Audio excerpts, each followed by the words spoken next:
Hey everyone! In this week's episode, we'll talk about the most popular and commonly used programming language, Python. So let's begin and learn about the development of Python and gain insights about the current IT trends. But before that, make sure to subscribe to our channel and hit the bell icon to get notified every time we come up with new content. Python is very famous for its simple programming syntax, code readability, and English-like commands that make coding a lot easier and efficient. Due to this, it is the most popular and preferred language.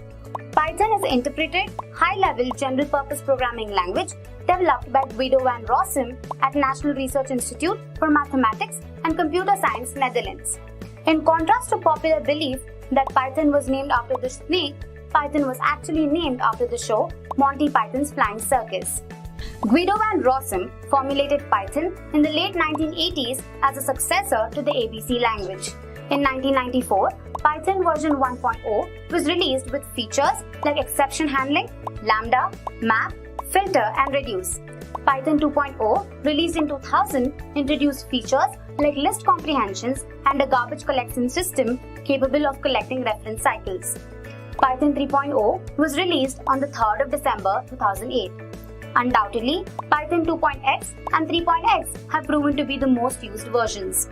As of today, Python 3.7.4 is the latest stable version released in the summer of 2019. Python is popularly used for development, scripting, and software testing. Top IT companies like Google, Facebook, Instagram, Spotify, and Netflix, among others, use Python. Some major applications of Python can be seen in the fields of machine learning, artificial intelligence, data science, and IoT. Python also offers many libraries like NumPy, SciPy, Keras, TensorFlow, Django, and Flask. Pep 8 is the official style guide that defines the styling conventions for Python code. A few popular open-source Python projects include pipenv, Chatistics, solving the traveling salesman problem using self-organizing maps, and Python to BPF converter. Some of the trending Python repositories on GitHub today include NLP, ML from scratch, PyTorch transformers, 100 days of ML code, among others.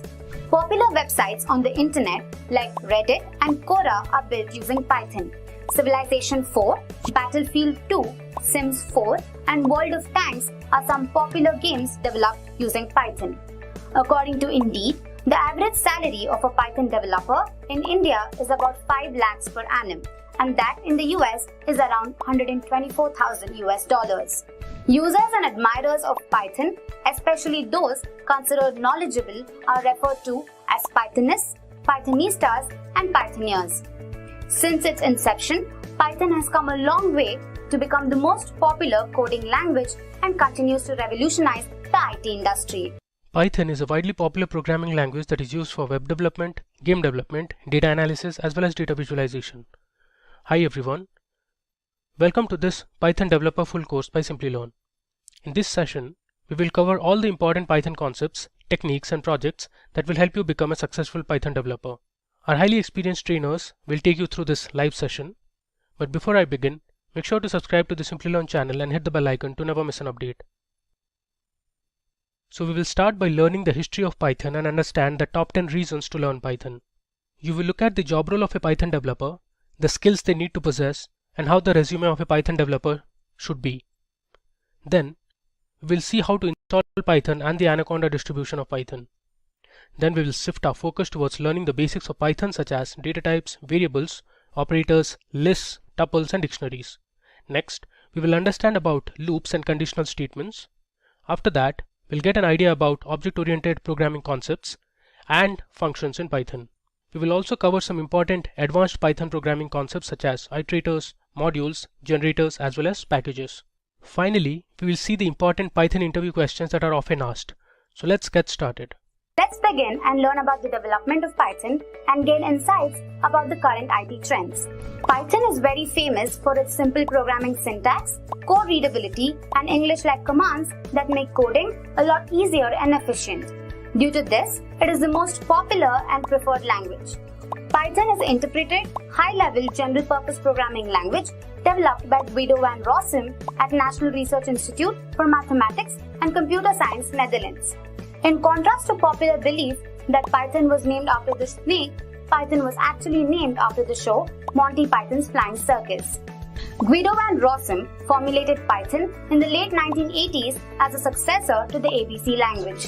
In 1994, Python version 1.0 was released with features like exception handling, lambda, map, filter, and reduce. Python 2.0, released in 2000, introduced features like list comprehensions and a garbage collection system capable of collecting reference cycles. Python 3.0 was released on the 3rd of December 2008. Undoubtedly, Python 2.x and 3.x have proven to be the most used versions. As of today, Python 3.7.4 is the latest stable version released in the summer of 2019. Python is popularly used for development, scripting, and software testing. Top IT companies like Google, Facebook, Instagram, Spotify, and Netflix, among others, use Python. Some major applications of Python can be seen in the fields of machine learning, artificial intelligence, data science, and IoT. Python also offers many libraries like NumPy, SciPy, Keras, TensorFlow, Django, and Flask. Pep 8 is the official style guide that defines the styling conventions for Python code. A few popular open source Python projects include pipenv, Chatistics, solving the traveling salesman problem using self-organizing maps, and Python to BPF converter. Some of the trending Python repositories on GitHub today include NLP, ML from scratch, PyTorch transformers, 100 days of ML code, among others. Popular websites on the internet like Reddit and Quora are built using Python.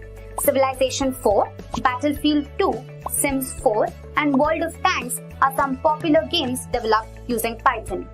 According to Indeed, the average salary of a Python developer in India is about 5 lakhs per annum, and that in the US is around $124,000 US.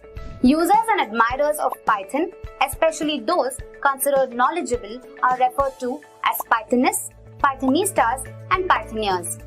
Since its inception, Python has come a long way to become the most popular coding language and continues to revolutionize the IT industry. So what really is Python programming language? Python is an object-oriented, high-level programming language that supports built-in data structures and dynamic semantics. It supports multiple programming paradigms such as structured, object-oriented, and functional programming. Python is often described as batteries-included language because it has a comprehensive collection of standard libraries. Python supports different modules and packages, which allows program modularity and code reuse. Python was developed by Guido van Rossum, and its implementation started in December 1989. Python 1.0 version was released in the year 1994. Python 2.0 came out in October 2000, while Python 3.0 was released in December 2008. Now that you have got an understanding of the Python programming language, let's now look at the top 10 reasons why you should learn Python. So at number 10, we have ease of use. One of the most common reasons to like Python is that it is quite easy to learn and code. It provides a simple syntax that improves readability and makes it easier to understand. So developers can create any desktop or machine-based application using this language. Python is very versatile and is instrumental in artificial intelligence and machine learning.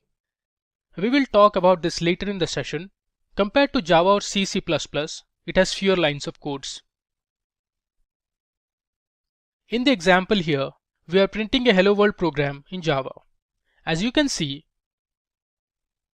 if you have to write a program in Java, you first have to declare the class name along with its scope. Next, using curly braces, you need to pass the main method along with its arguments. And then, using system.out.println method, you can print Hello World. That's quite a tedious task, isn't it?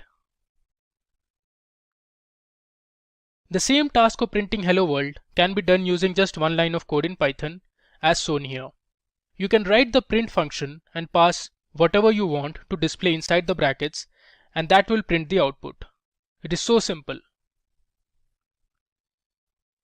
That is why Python is considered as a high-level language and it's open source. you can just download it from the website and start using it. At 9, we have active community. You need a community to learn new technology, and friends are your best asset when it comes to learning a programming language. Python has large community support. It has an extensive and active community to assist engineers, developers, analysts, and data scientists with expert support in case of programming errors or issues with the software. You can just go ahead and put your queries in the community forum. The community members will address your queries in real quick time. Communities like Stack Overflow also brings many Python experts together to help learners. Python Enhancement Proposals, or PEP, is where the proposals and the improvements are announced. Also, there are a set of recommendations or core values called the Zen of Python, written by Tim Peters, that represents the guiding principles for Python development. Up next at 8, we have portable and extensible. Multiple cross-language operations can be performed effectively because Python is portable and extensible in nature. For example, if the users have a Python code written on Windows and they want to execute on a Mac operating system or Linux operating system or Solaris, they can easily do it without any amendment. They can also run this code on any platform flawlessly and without any interrupt. Due to its extensibility feature, you can integrate other programming languages such as Java, .NET, C, and C++ codes with Python. The components of other programming languages can be used with Python, and thus it can be used to make a cross-platform suitable application too. So it is a really good feature that Python provides.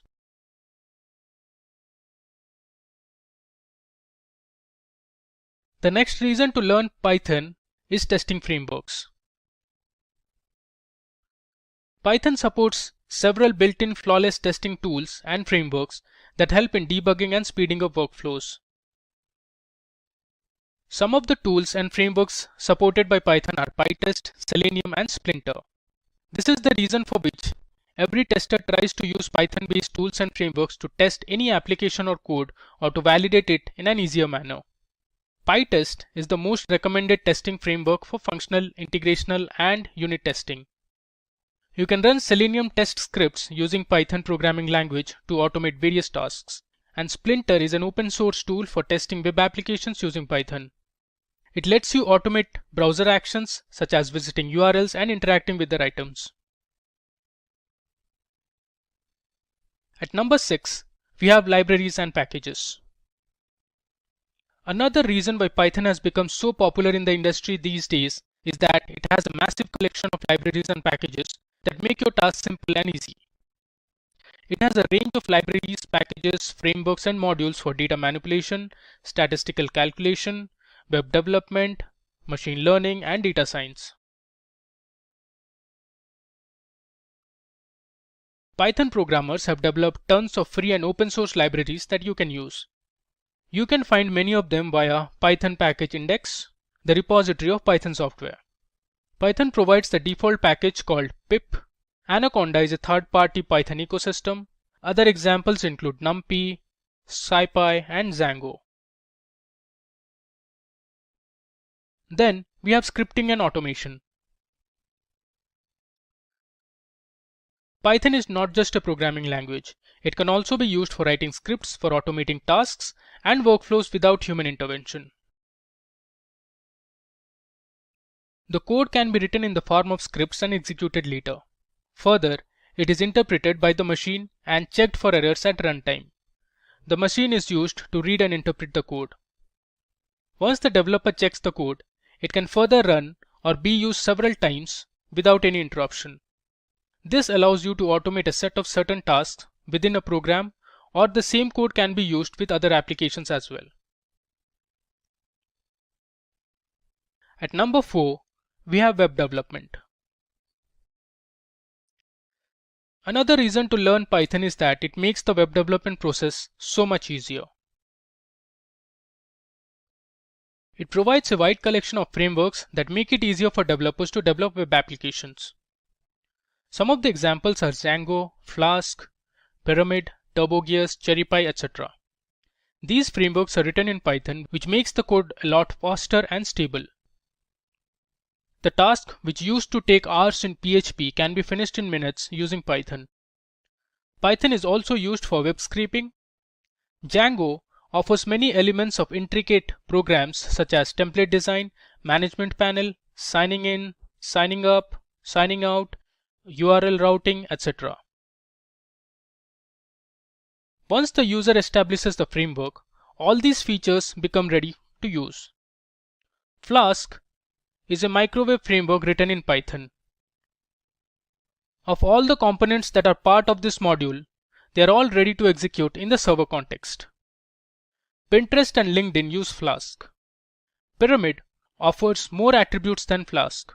It will assist users with URL routing and authentication support. TurboGears is a highly recommended and scalable framework that supports features such as authentication, caching, identification, management of sessions, and pluggable applications. Up next at number 3, we have machine learning. The growth of machine learning has been phenomenal in the last 5 years, and it's rapidly changing the world around us. Python is one of the most preferred programming languages for machine learning because of its simple syntax and support for several machine learning libraries. Using different libraries and functions in Python, the system can learn and train itself from past data. Once the system is trained, it can then learn to adjust itself to new inputs. Finally, it can make predictions and perform human-like tasks automatically. At number 2, we have data science. Machine learning and data science go hand in hand. Python is robust, scalable, and provides extensible visualization and graphics options. Hence, it is widely used in data science. Python has libraries such as NumPy for numerical computation of data, Pandas for operations to manipulate data on numerical tables and time series. It also provides SymPy for symbolic computation and SciPy for technical and scientific computations. It has another library called PyBrain, which is sought for Python-based reinforcement learning, artificial intelligence, and neural network library. Scikit-learn is the machine learning library for creating classification, regression, and clustering algorithms. And finally, it provides PyTorch and TensorFlow for deep learning. Finally, coming to the most important and the top reason to learn Python, which is career opportunities and salary. Python language provides a variety of job opportunities and promises a high growth graph with huge salary prospects. It is being used by most of the tech giants.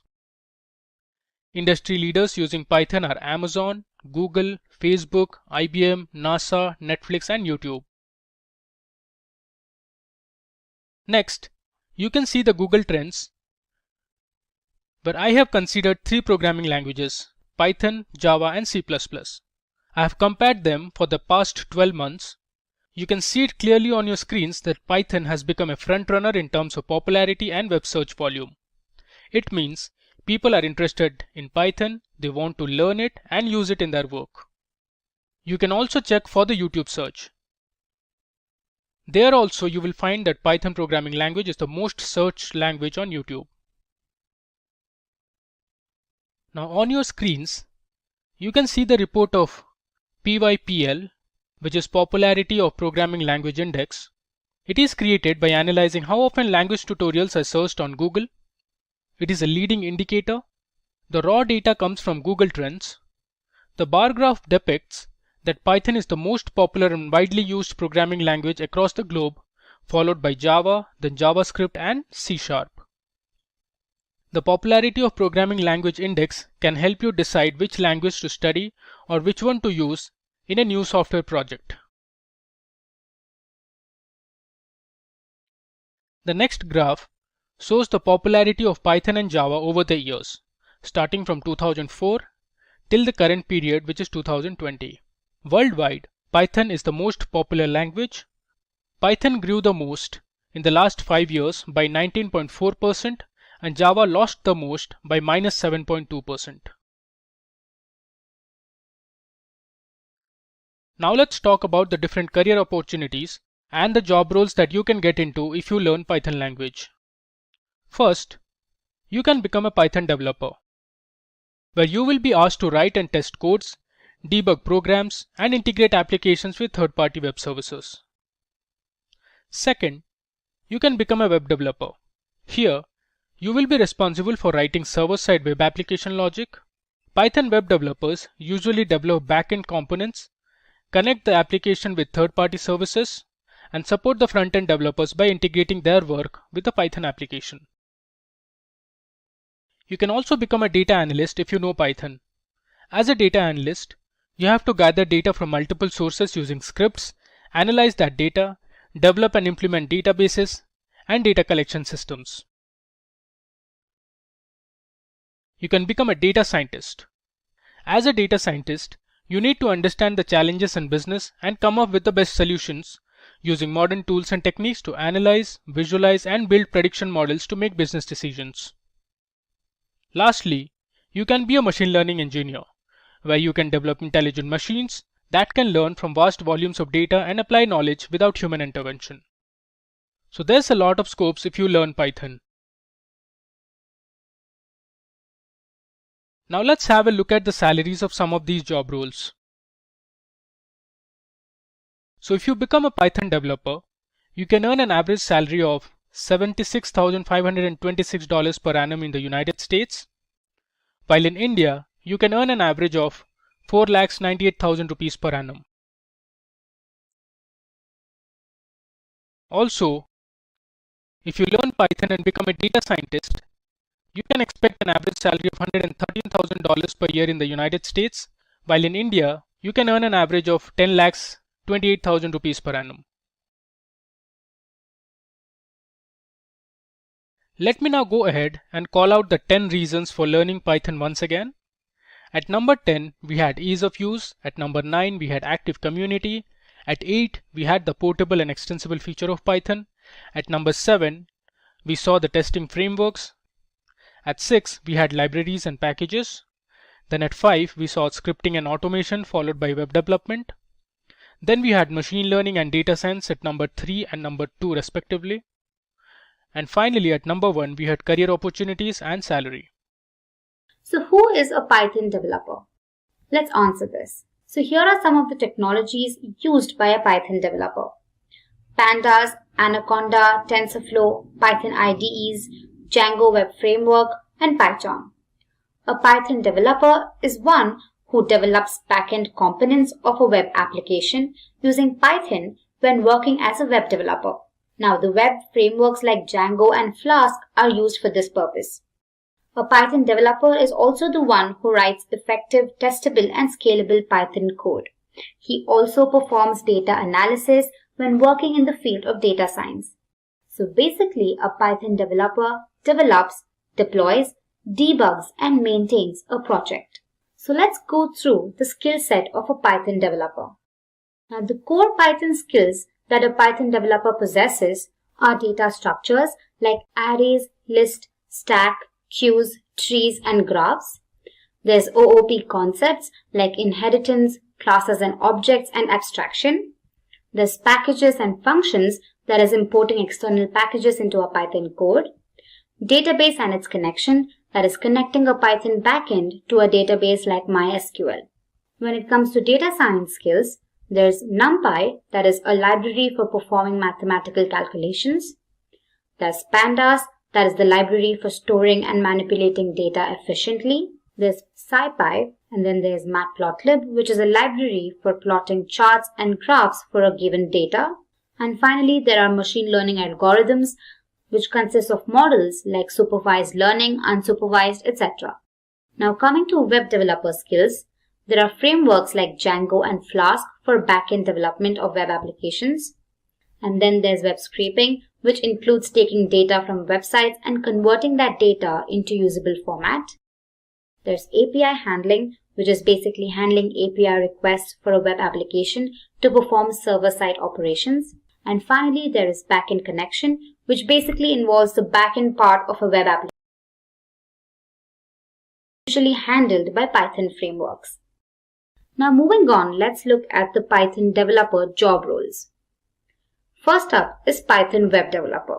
Now a Python web developer usually writes server-side code, works on the web frameworks like Django and Flask, collaborates with the data team to gather end users' requirements, develops the server-side platform, deploys applications, performs tuning, usability, improvement, and automation.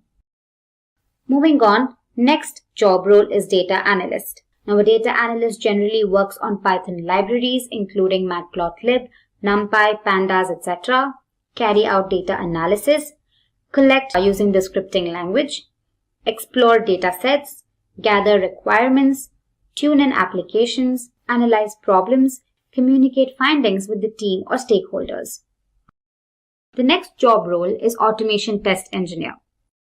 Now an automation test engineer usually works on Python test framework tools including PyTest, PyUnit, perform complex system tests, troubleshoot code issues, create test scripts, design the automation framework, perform A/B testing. Next up is machine learning engineer. Now a machine learning engineer has the following roles: to perform statistical analysis of data, put machine learning models into production, research and transform data science prototypes, research and implement appropriate ML algorithms and tools, perform ML tests, and keep updated with the ML trends. The last job role is software engineer. Now a software engineer is expected to write server-side code, collaborate with the design team to gather end users' requirements, develop the server-side platform, deploy applications, perform tuning, usability, improvement, and automation. Moving on to the next topic, let's look at the Python developer salary trends. Now, software engineers with Python skills are offered better salaries across the globe. The average salary of a Python developer in India is around 7,55,000 rupees per annum. The average salary of a Python developer in the US is about $79,000 per annum. Moving on to our last segment, Python developer resume. So let's go ahead and understand what a Python developer resume should portray. Just keep a few things in mind when you're preparing your resume. Your resume should be clear, updated, and concise. You should prioritize the skills according to the job role you're applying for. And do not write anything extra. That's a big no. The recruiters are smart enough to know that. So do not lie and do not write extra. Firstly, let's look at the fresher resume. So if you're a fresher, these are some of the points that you need to know. First, you have the resume header. Now the summary is supposed to be clear and concise. Just say what exactly you want and some of your strengths. Next is the profile links and your portfolio. So you can mention your LinkedIn profile link and also your GitHub repository link if you have. Next up is the projects. Now clearly depict the goal of your project. So just in case you worked on say 5 projects, make sure you keep it concise and crisp. Next up is your education. Do not lie here. Make sure you give relevant education with grades. Next you have the certifications. If you have any certifications or achievements, go ahead and write them down. Next you have the technical skills. Now again, prioritize according to the job role. And lastly, you have your non-technical skills. This could be your communication, analytical skills, problem-solving skills, etc. Moving on to an experienced developer. So again, mention the resume header. Then you have the summary, again very crisp and clear. Go ahead and mention your portfolios and your links. Coming to experience, now here you'll have to clearly depict your work. You'll have to make sure that you write down all your responsibilities in that company. Do not go overboard and write extra. Keep it very concise. Again, relevant education and your grades. You have technical skills. The same goes for this as well. Prioritize according to the job role. And finally, you have your non-technical skills. Now let's go over some of the features of Python. And these features are actually why it's considered that using Python is advantageous over using other languages. So let's start with some of these points. Now, as we mentioned, Python is it's a very readable program. Code readability is very important. It's one of the design philosophies behind this when it was being developed. It's very easy to learn, which is why Python is an entry point for many people that are just beginning to learn programming. And as I mentioned earlier, it's a high-level language. In Python, since Python is open source, as I had already mentioned, so it benefits from all the benefits you get from any open source technology. Now, it's also portable.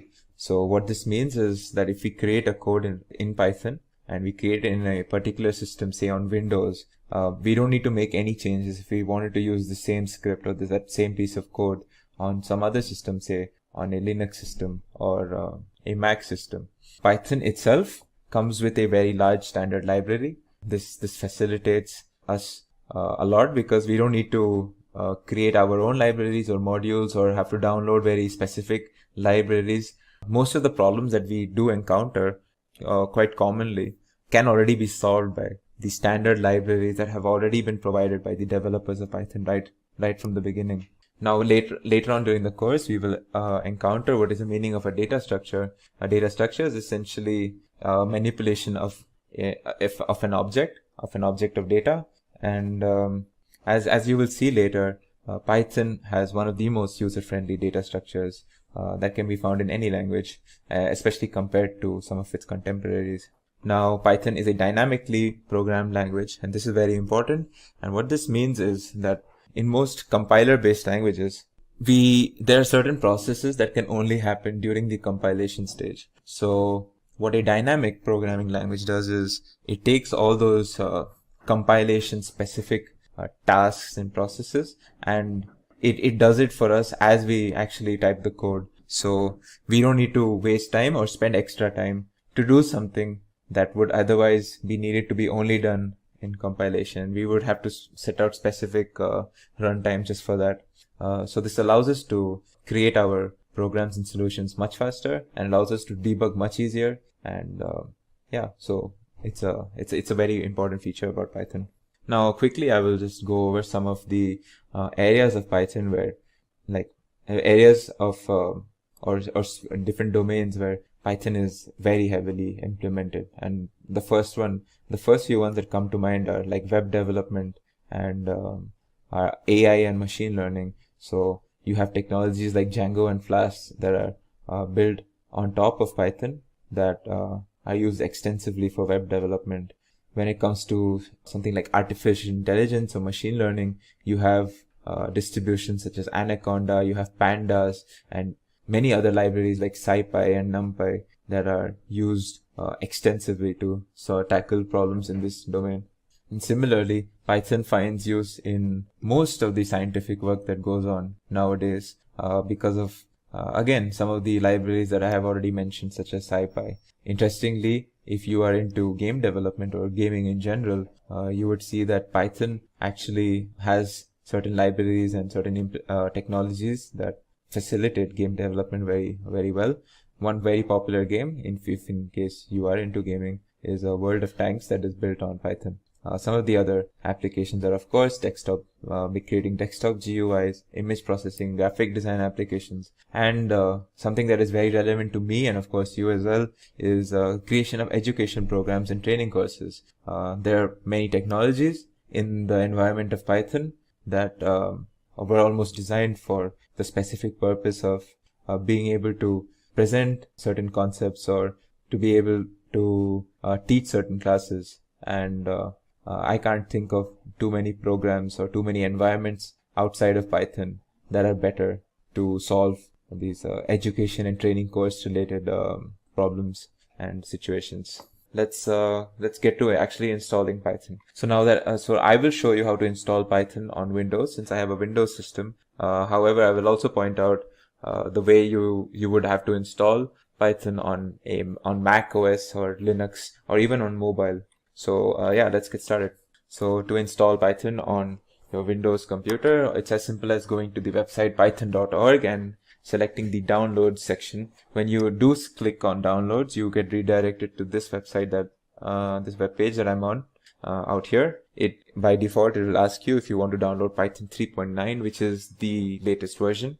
But of course, if you, for whatever reason, if you needed a particular version of Python, you can download that as well by just scrolling down and choosing the option that you want.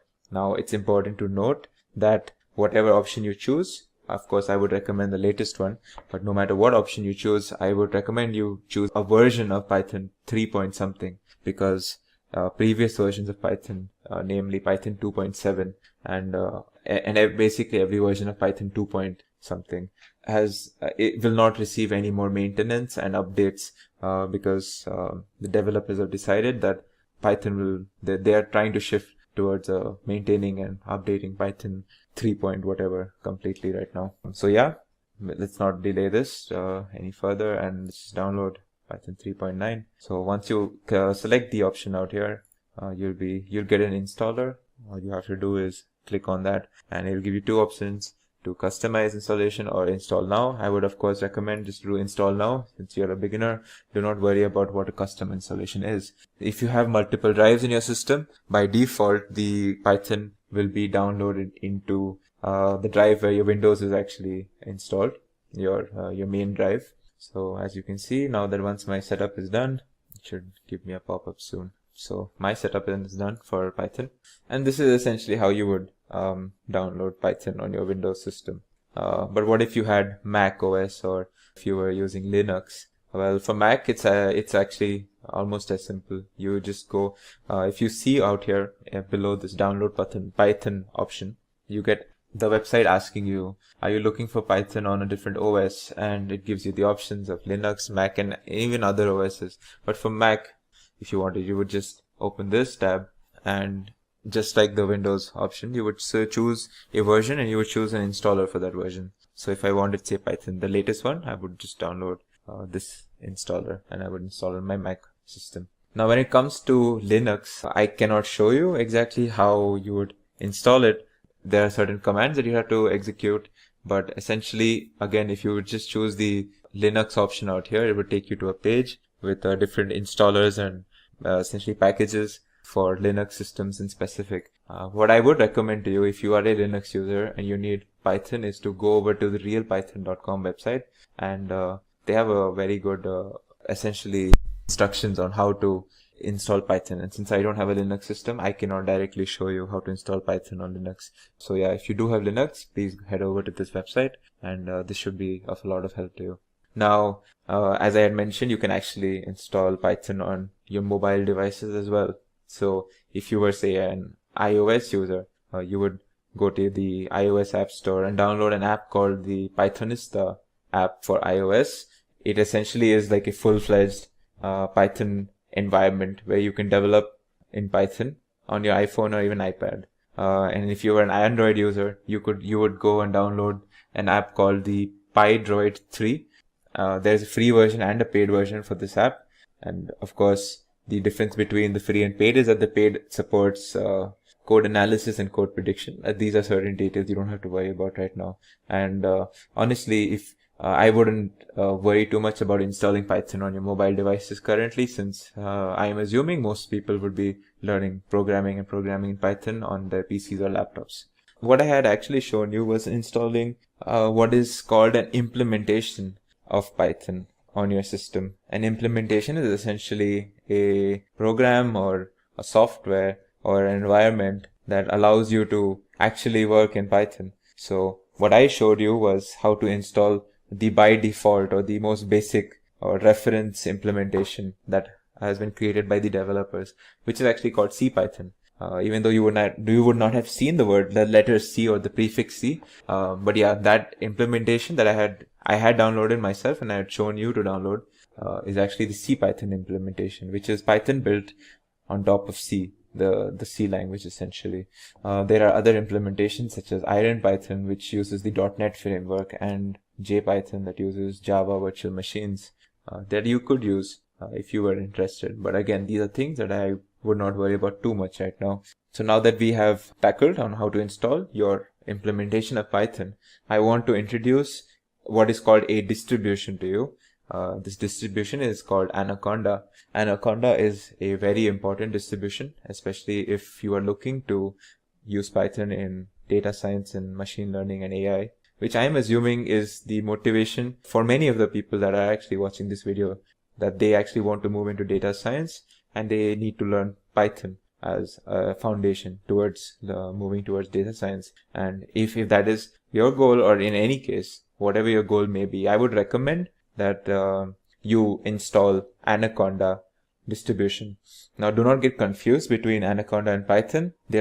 Anaconda is Python with in the form of a bundle, and this bundle contains not only the basic Python implementation that I had shown you to download, but it contains a lot of extra libraries and technologies and softwares as well. So, of course, this means that would you need to download both? Of course not. If you downloaded Python, you do not need Anaconda to work on Python. And if you have already downloaded Anaconda, which I will show you how to do it in some time. If you have already downloaded Anaconda, you don't need to download Python separately. So I'll just speak about Anaconda a little briefly. So as I said, it's a distribution. It contains a bundle which includes the basic Python implementation and a lot of technologies and softwares and applications that essentially help us to use Python in specifically managing big data applications and data science related projects. So now I will show you actually how to install Anaconda on your system. It's as simple. It's actually as simple as downloading just this thing. So if I did a quick Google of Anaconda, so the website that I'm looking for is anaconda.com, and I'm looking at products and I'm looking at individual edition. There are other editions as well, like commercial, team edition. These are for companies usually, or for more professional sort of projects. So of course we are looking at the individual edition, and if you selected this page, you would be taken to this particular web page where it'll ask you if you want to download. And again, there are options depending on which machine you're using. If you're using a Linux, you would choose one of these two. If you are using Mac OS, you would use one of these two. And since I am a Windows user and I have a 64-bit system, this is the option I would use. So again, it will first download an installer for you. And as you can see, my installer has been downloaded. So upon opening it, it will open up this installation thing. You can just click next on most of these. Again, if you want to specify your destination folder, you can change it here. Mine will be with a default folder in the C drive, and you can leave this unticked. You can change these options much later. So this is how you install Anaconda on Windows, and it's pretty much the same on other systems as well. Now once it's done, I will show you what are some of the things that Anaconda contains that are not there if you installed Python, like the way I had shown you earlier, just the bare bones Python implementation. So as you can see here, my installation is actually complete, and now I will open Anaconda and I'll show you how you can actually use this Anaconda. So if I search for Anaconda in my system, I would look for something called Anaconda Navigator to actually get started with this. And when I open that, it should open something like this. So this is what opens when you click on the Anaconda Navigator. And as you can see, there are a bunch of applications. You don't need to worry about what these mean right now. Just understand that this is essentially a bundle of different applications and technologies that come along with just the normal installation of Python that you get when you install Anaconda Navigator. Now that we have actually tackled where we've seen how to install, and I'm hoping, and I would recommend definitely that everyone is watching this video installs Anaconda, not just the normal Python installation or implementation. Now that we have gotten all the introductions and the basics and the installations regarding Python aside, let's get down to actually creating our first script. So now the question is, how do we actually start doing this task of creating our first Python script? How do we realize now that we've installed Python, how do we start doing something? So the answer to that question is that typically when you're working on Python, one of the most basic things that you can do is create a Python script and execute a script. A script is essentially a sequence of commands and instructions that you give for Python to run and execute to give you a certain result. So I will show you how you can create a Python script. Now there are multiple ways of creating a Python script. You can create it directly from command line, which is obviously something I would not recommend because it is not convenient and easy, and it's not very useful for a beginner. Another way is using a text editor, such as the one I have opened right now, which is the Notepad++ text editor. Now it's very important to not get confused between Notepad++ and the standard Notepad that comes with your Windows or WordPad for that matter. In fact, text editors such as Notepad and WordPad that you are more familiar with create text and files in a form that is called rich text. Now, rich text is text that contains formatting and fonts, which is actually a hindrance when it comes to creating actual code. So what we need is a text editor that creates or writes text in what we call as plain text. Plain text is obviously text which does not contain these fonts and these formattings, and it only respects white spaces and indentations, those two being actually useful towards creating code, unlike fonts and formatting, which are only a visual thing. So Notepad++ is obviously a text editor that creates plain text documents. That was actually created with programming in mind. Obviously, you can use a bunch of other text editors such as Vim and Atom, and you can Google for these. There are plenty of them. So without any further ado, let's create our first Python script. So one of the most common, one of the most famous examples of a first program in any program for that matter, not just Python, is creating a print statement that gives us a statement saying hello world. So in Python, this is how you would go about it, or this is the syntax you would use to create this statement. All right. Now, where it is very important when you are saving your Python program that you use the .py prefix. So if I were to save this, I can choose whatever folder. I am going to choose, this folder seems fine. So now I give the file name over here as, say, I want to keep it as test. I need to prefix this with .py, and this tells any sort of interpreter, or anytime we need to read this script, to know that it's a Python script, we need to add a .py. Otherwise, it will not be treated as a Python script. It will be treated as some normal document sort of a thing. So now that I have stored it as .py, I have created my first Python script. Now, obviously, the next question is I need to see what happens when I execute this line, when I run this script, essentially. So to see that, there are multiple ways. The first way that I will show you is a command line method, which is obviously, again, before we get into it, it's not something that I will be using to teach you. It's not something I would recommend you to immediately start using. But for the sake of showing, I will show you how to execute a script in command line. Well, to do this, you go, since I have installed Anaconda in my system and I will be using Anaconda to work in Python, what I will look for is something called the Anaconda prompt.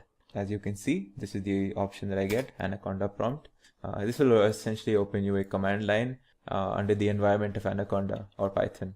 So in this, now I am already in the folder, I believe, that had my script. So how do I call this script, or how do I run this script? Well, the command is Python space the name of my file, which was test.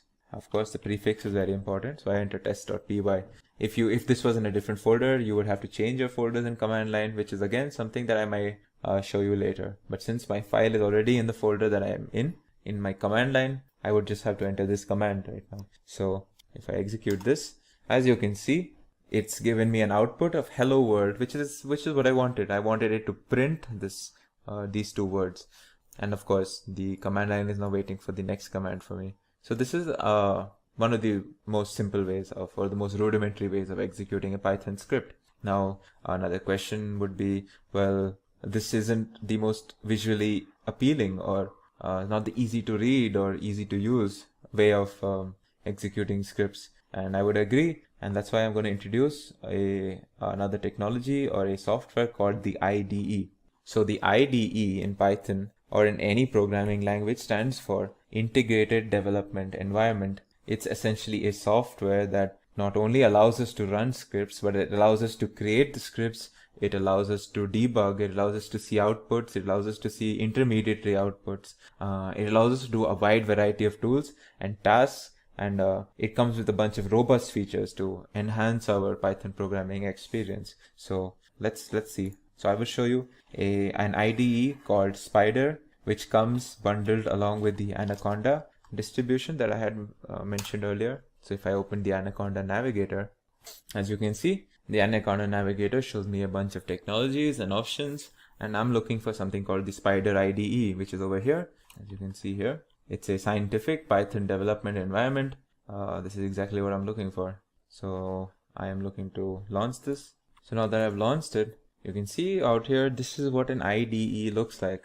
Now this looks very sophisticated, and almost any IDE is a wonderful software where you can create your code, you can debug your code, you can check the results, you can make adjustments, changes, and you can do a wide variety of tasks and functions with relation to your programming. So this is the Spider IDE in particular, and this is how it looks. Don't worry about the exact details. Just know that on this left-hand pane is our current script that is open out here, and out here we will get the results in this is what we call a console essentially.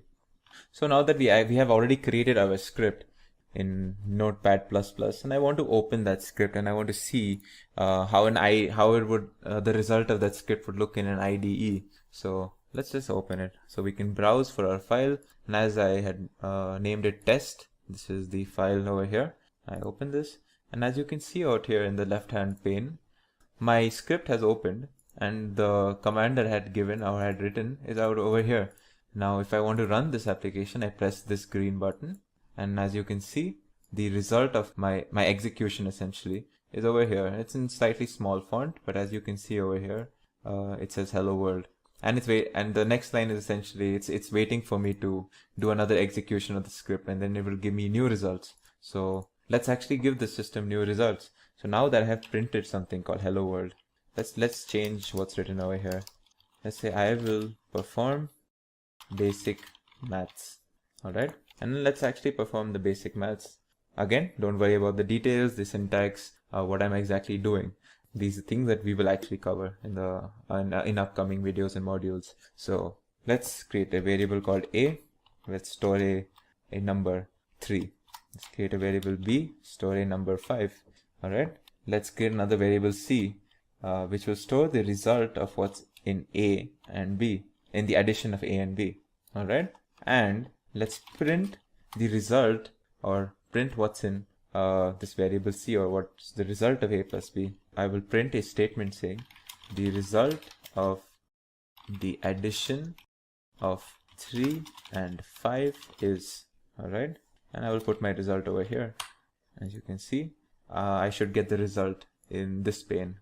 So let's execute this, and you can see my first line is executed saying I will perform basic maths, and the next line says the result of the addition of 3 and 5 is 8. So in this script, what I've done is I have performed 2 print statements, and I've performed a basic expression, some variable assignments. All of these things we will be doing later. This is what I'm essentially trying to show you is that IDEs are a very convenient way of not only creating the scripts but actually seeing the results and then making adjustments as well.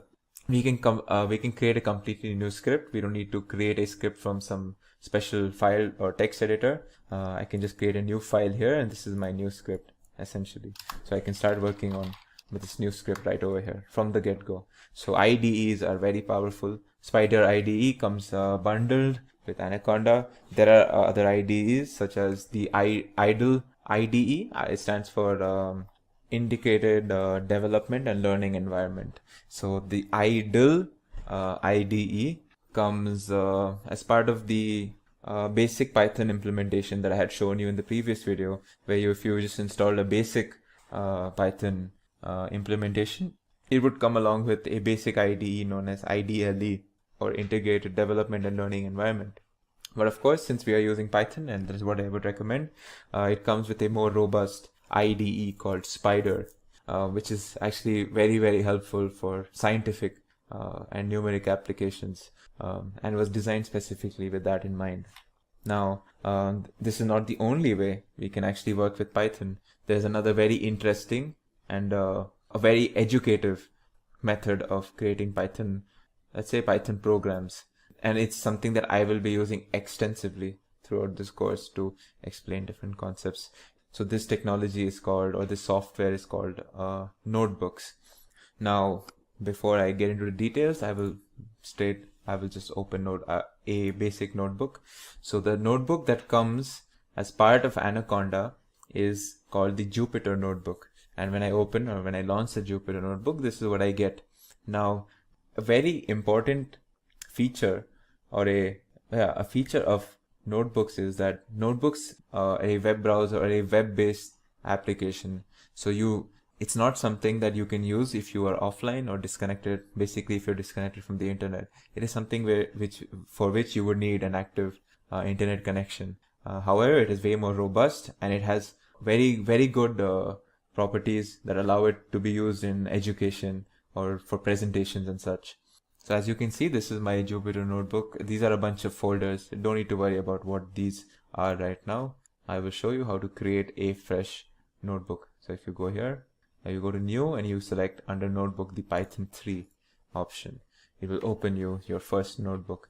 As you can see, this line is essentially waiting for me to enter some sort of a command or a statement that I would give in a normal Python thing. Now, if you would have noticed until now, everything that we were doing involved us creating a script, which was the whole series of commands and functions. So if I go back to my Spider IDE, as you can see, like this is a whole script, and this script contains multiple different tasks and functions that are individually being performed. So this is a separate print function, this is a separate addition, another separate print function, and for longer programs or larger programs, you'll have multiple different tasks being done. And if you were using a script, you can only see the result of something like this by executing the whole thing at once. You cannot see exactly what is the result of just this print statement or just this. It's not typically what an IDE is used for. And this is where notebooks come in super handy.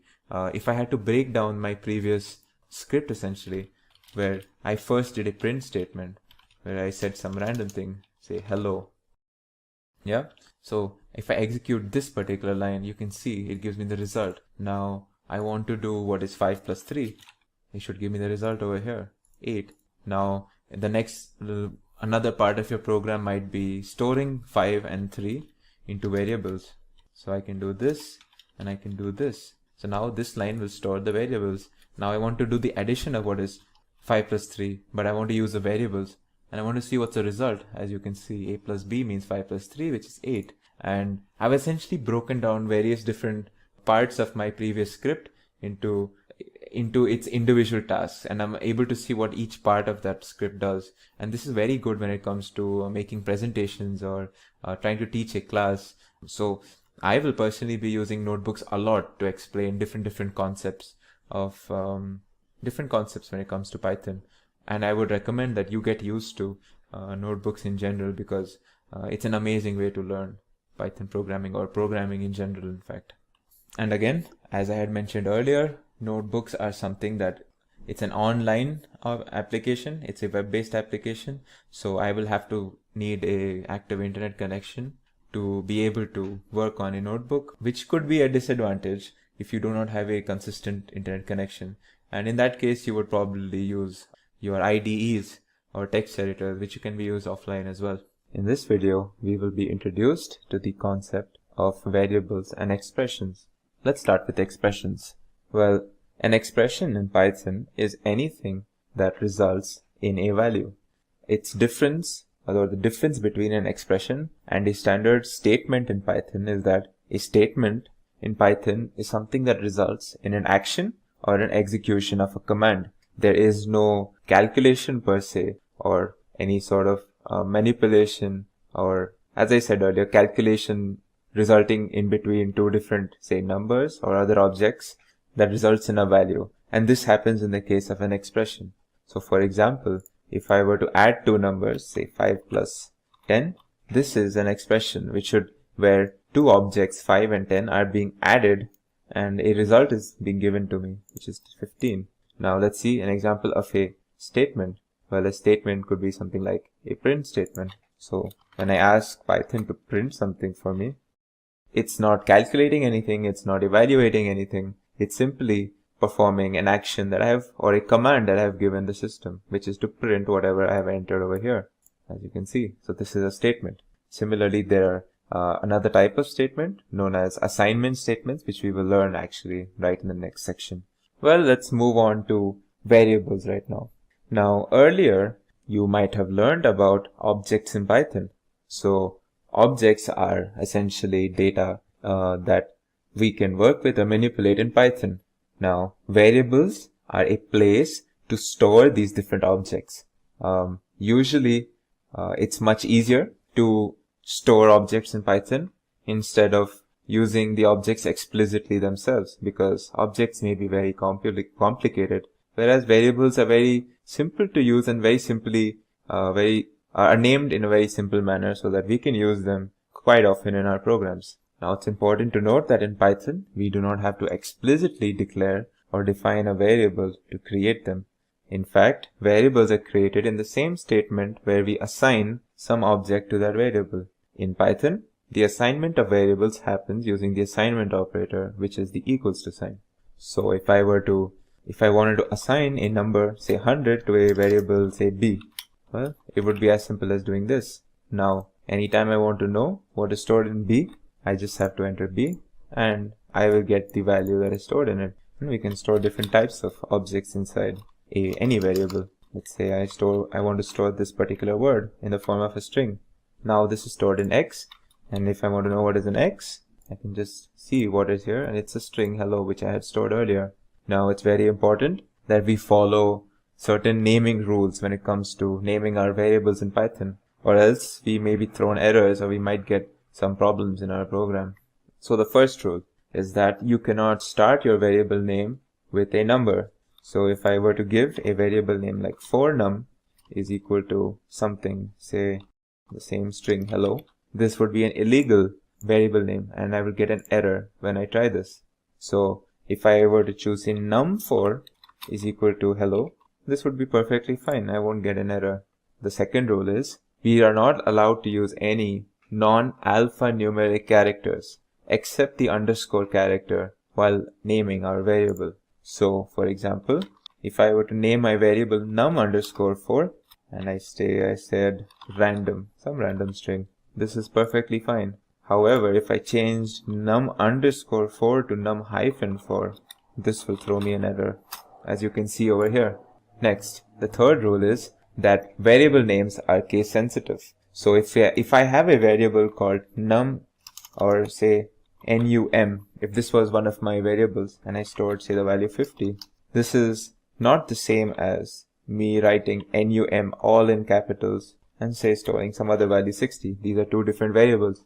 So it's very important that when you name your variables, you are aware of what case you are writing them in, because Python variables are case sensitive. Now the final and probably one of the most important rules in Python is that you're not allowed to use what we call reserve words in Python. Now Python has a bunch of reserved words. These words essentially are performed, or they are used to perform certain special functions and are used as identifiers for certain special functions in Python that have a special purpose. Like that particular word has a special purpose within the Python programming language, and we cannot use them to name our variables. So a list of them, you can see over here. Some of them are like false, def, if, del, raise, and there are around 33 of them. And sometimes some of these words are taken out. Sometimes there are more words added as Python gets updated. Now let's move on to a concept where we try to really understand what do we mean by storing data inside a variable.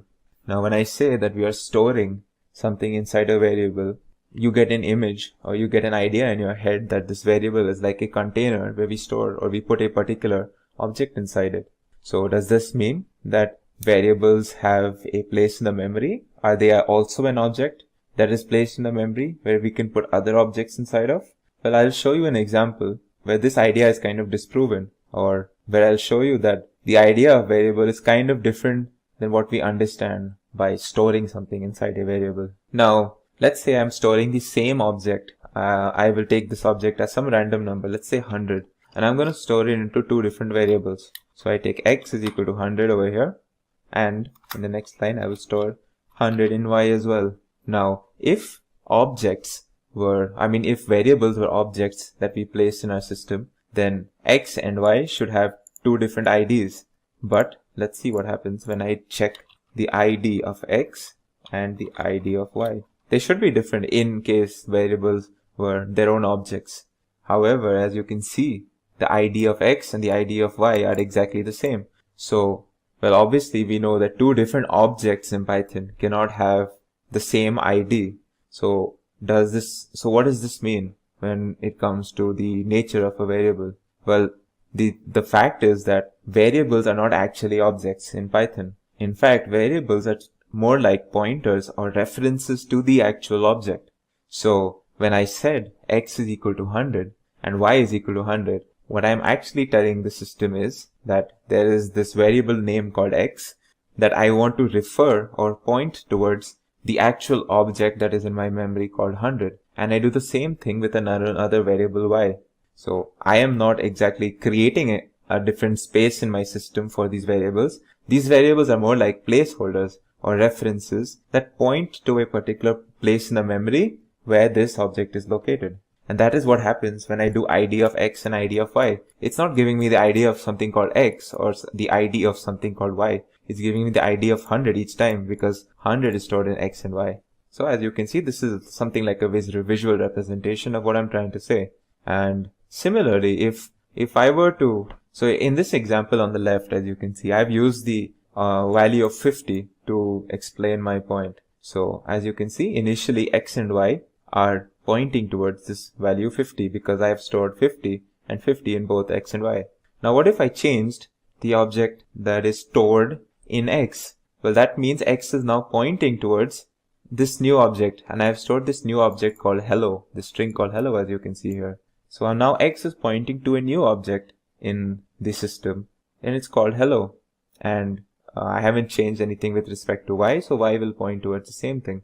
And I can also make the pointer of y different, or what I'm trying to say is I can store something else in y. See, I stored this list in y, 50, 60 and 100. And when I do that, now y is pointing towards a different object in Python, and x is also pointing towards something else. So what happens to this object 50? Well, now that there's no variable referring to this object 50, it becomes what we call an orphaned object. And we can actually see that when we do the ID of x, now let's go back to my example on the right where I stored x is equal to 100. So as you can see, it gives me some ID represented by this number. Now let's say I stored something different in x, say 200. Now if I do the ID of x, it should give me a different ID because as you can see, the values are different. And this is because this object 200 is what is stored in x, and when I do the ID of x, I'm actually getting the ID of this new object now, 200. So as you can see, variables are, they should be, and they are treated more like references or pointers instead of containers for a particular object. In this video, you will be introduced to the concept of objects in Python. Now, what are objects in Python? Well, all the data that we manipulate or use in our operations in our code are represented as objects or relations between objects. So if you want an example, two numbers that you add in your code, well, both of them are objects, and they're usually numeric type objects. Similarly, if you want to store someone's name or an address of your hometown in your code, you usually store it in a form of text, and that text is also an object, usually a string. Similarly, you might want to create a container of different smaller objects inside them, and that big container is also a type of an object, and one of those containers are called lists. And similarly, we have many different types of objects which we will be covering during the duration of this course. The following pictorial representation gives us a broad classification of different Python data types and objects. As we can see, there are 5 broad classifications: numeric, which contains integers, complex numbers, and floats. We have the dictionary data type. We have the Boolean, which essentially consists of objects that have only 2 valid values, true or false. Then we have sets, and we have sequence data types, such as strings, lists, and tuples. Every object in Python has 3 important properties that kind of define that particular object. They are its identity, its type, and its value. The identity of an object is, it can be considered as a place in the memory or its address in the memory where an object is stored. an object's identity does not change once it has been created. So for example, if I took an example of, say, a string called hello, I can use the id function, this is how you use the id function to find out the id of this object. And it should be, the answer should be in the form of a particular long integer. So as you can see, the id of hello is this integer 2326476623024. Similarly, all objects in Python have an identity.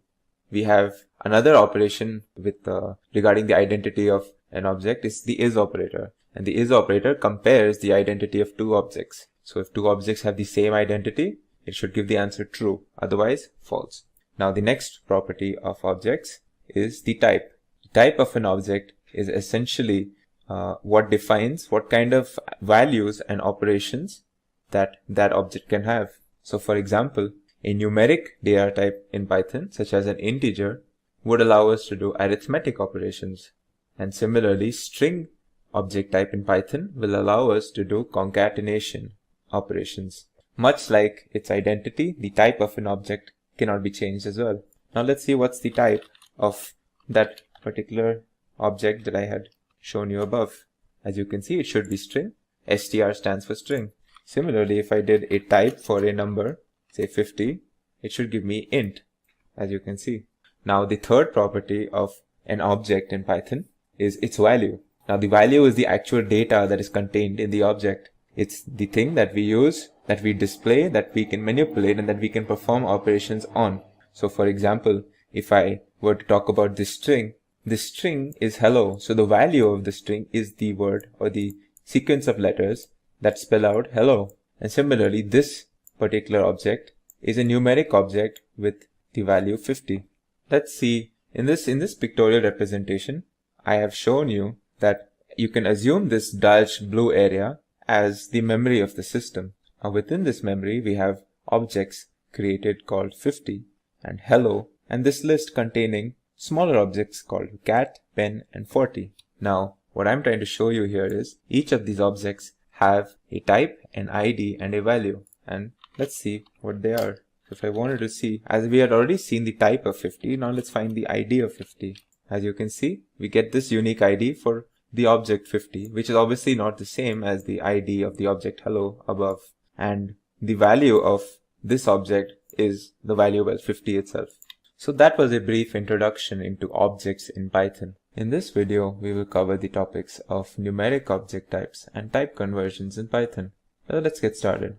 Numeric object types in Python are a broad classification of objects. Plenty of common real-life applications that we associate with numerals, such as arithmetic operations and calculus, are done in Python using numeric object data types.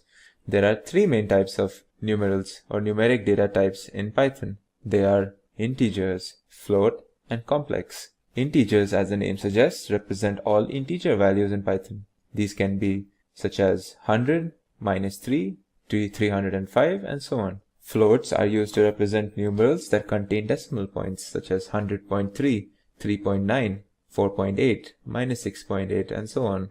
Then there is the complex object type, which is used to represent complex numbers in Python. And this is an example of a complex number, 3 plus 7j. This is a complex number 3 plus 7j, where the real component is 3 and the imaginary component is 7. All complex numbers have a real and an imaginary component, and this is how we denote them. Now it's important to note that this j is a very common symbol in maths and engineering used to denote the imaginary portion of a complex number. And it's the same in Python as well. So moving on, let's talk about type conversion in Python. Type conversion refers to the conversion of an object from one data type to another, for example from string to an integer. And there are different types of conversions, and let's go through some of them. First of all, let's consider the conversion of something to an integer, and more specifically, let's consider the example where we convert a string to an integer. So let's consider my example string to be something called 145, and I'm storing this within a string for a reason, because I want to convert a string to an integer. So as you can see, I have stored this 145 within a variable x, And if I were to confirm that it is actually an integer, I can use the type function and see that it is actually an integer, str. Now, let's convert this into an integer using the int function. So how would we use it is simply passing the int, by passing the variable that we want to convert into the int function. And as you can see, this is what I've done over here, but before this I will also store it into another variable. Alright, now let's see what's in y. Well, y gives us 145, but are we sure that it's an int? We can just check it by using the type function. And as you can see, the type gives us the answer int. That means that we've converted the string to an int. Interestingly, we can convert something and also specify what base we have to treat the number as. By default, when we pass something in the int function, the program or Python will treat whatever we have passed within the string as something in base of decimal. But what if we were to pass something that is, well, not in a decimal? Well, we could do it like this. Now let's store y, and in y, let's do this, and I will show you what this means. X, and I will give a comma and 8. What this tells Python is, well, I want to convert the string in x into an integer, but I want to treat whatever is in x as a number of base 8. So 145 is actually 145 in the base 8. Now when we see what's in y, we get 101, which is different to 145 because, well, 101 is actually the decimal equivalent of 145 in the base 8. Similarly, if we were to give it in the base 2, we would just replace 8 with 2 over here. Now next, let's talk about converting something to a float. Now as we know, float is just simply something that has a decimal point. So let's convert an integer into a float. How would we do that? Simply by using the float function. So if I gave 120 and I pass this integer through the float function, I should get 120.0. These two are not the same, though they may mean the same things to us, but for Python, 120 is an integer and 120.0 is a different object, which is a float. And this is how we convert something to a float. Now what if we wanted to convert an integer to a string? Well, we can use the str function. We can also use the hex and the oct function if we want to convert a particular number to a hexadecimal or an octal string respectively. Let's look at all three examples. Say I have a number 688 and I want to convert this into a string. I just use the str function around this. So as we know, just to confirm, let's see what the type of 688 is. This should be an int, as we can see. But let's say we convert it into a string 688 and let's store it into some variable. Let's call it a. Alright, now let's see what's in a. It gives us 688 in the form of a string, but we can confirm by checking the type of a. It is an str, so it is a string. Similarly, we can use hex if we wanted to convert an integer into its hexadecimal equivalent as an output of a string. As you can see, this sort of complicated thing is actually telling us that we have converted 688 in terms of hexadecimals. Now, how do we read this output? This 0 should not be treated as anything.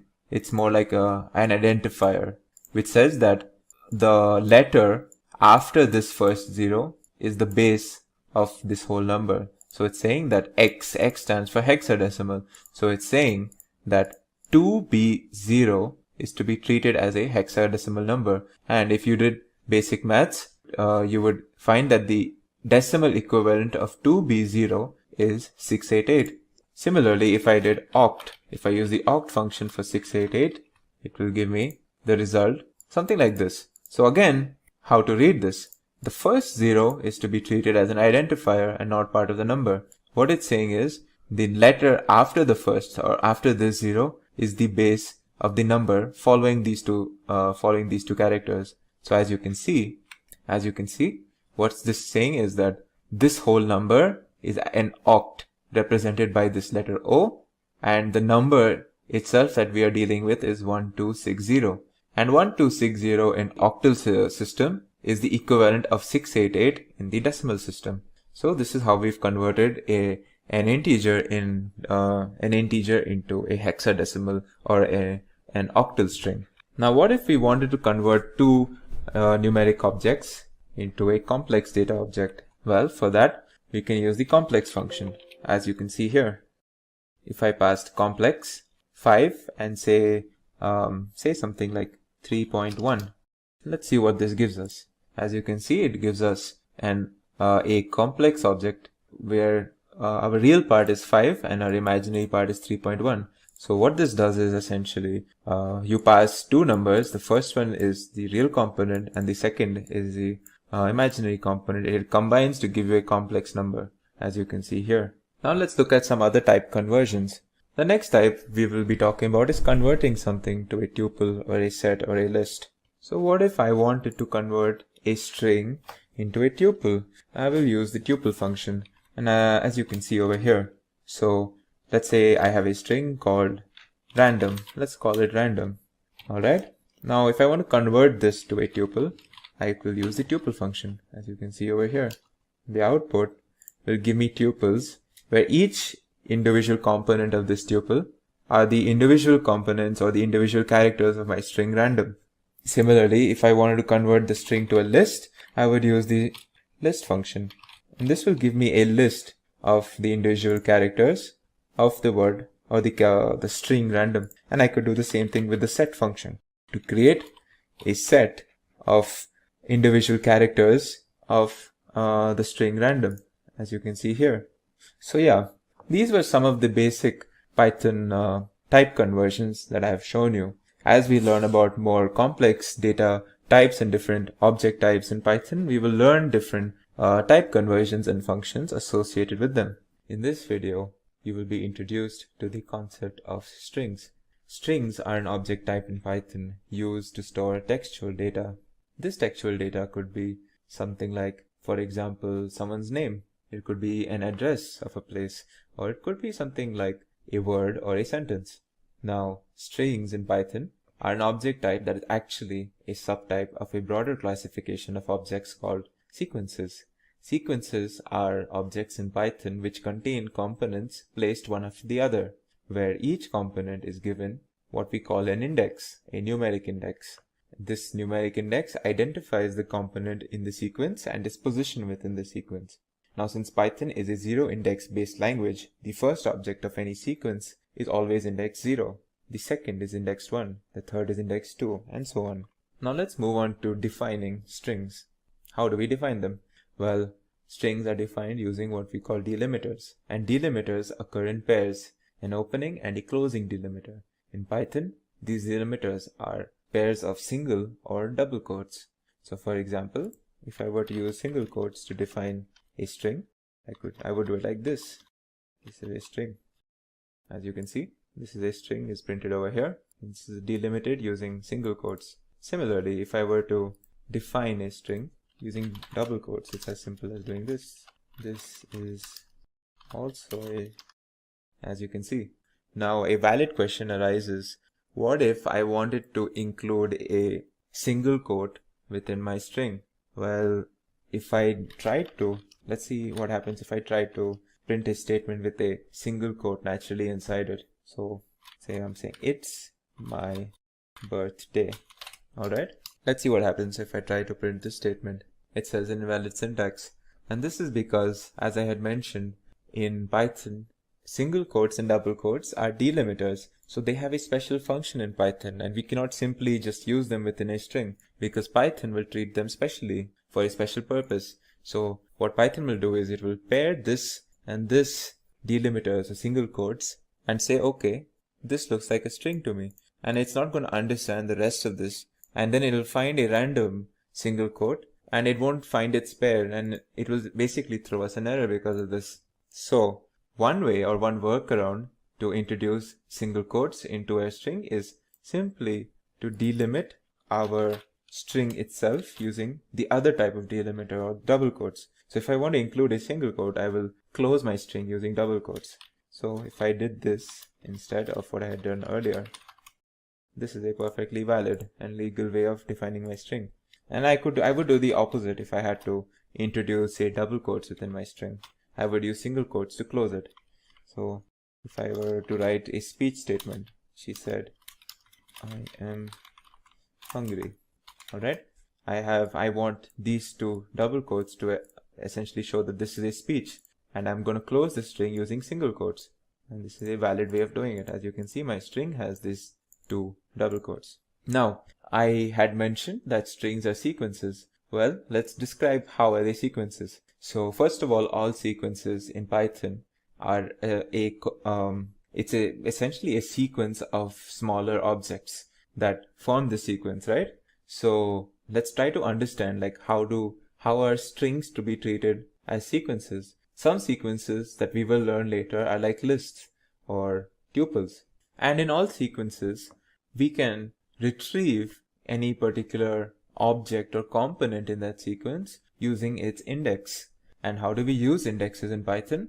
Well, we enclose a numeric index within square brackets. Now let's see what I'm trying to talk about by this example. Now say I'm storing a particular string called, say, random within. Now my variable name here is test, and I'm storing the string random within it. Alright, and this is a way of retrieving a particular index from test. I write the variable name, and then next to it I put the square brackets. Now I'm supposed to put a numeral within the square brackets to tell Python like what particular index I'm looking for. So let's try 0. Now as I said, Python is 0 index based language. So the 0 index essentially means the first part of, or the first component of a sequence. So let's see what happens when I ask Python to retrieve the first part of what is stored in test. It gives me the string R. In fact, it's just one character R, and it's a string. So as you can see, it has given me the first character of the string random, which is R. So what this shows is that this string random is essentially a collection or a sequence of one character strings. So random is essentially a collection of the string R, the string A, the string N, and so on together combined to form the whole string that we call random. Similarly, if I wanted the character at the third position of this thing, I would use, well, since it's the third position and since we're working in Python, I would use the index 2, and it should give me the letter N. As you can see, it's given me the letter N. So this is how we can show that strings are also sequences in Python. Well, now let's move on to certain string operations and functions that we can perform. Well, as you have seen already, that we can retrieve any particular character within a string using numeric indexes. Well, what if we wanted to know what index is a particular character at? And we can do it like this. We use the index function. So let's say my test, and I want to know where or what position the character D is in my string random. So this is how I would use the index function. Index, and within the index, say I'm looking for the character D, and now it should give me the answer 0, 1, 2. It should give me the answer 3.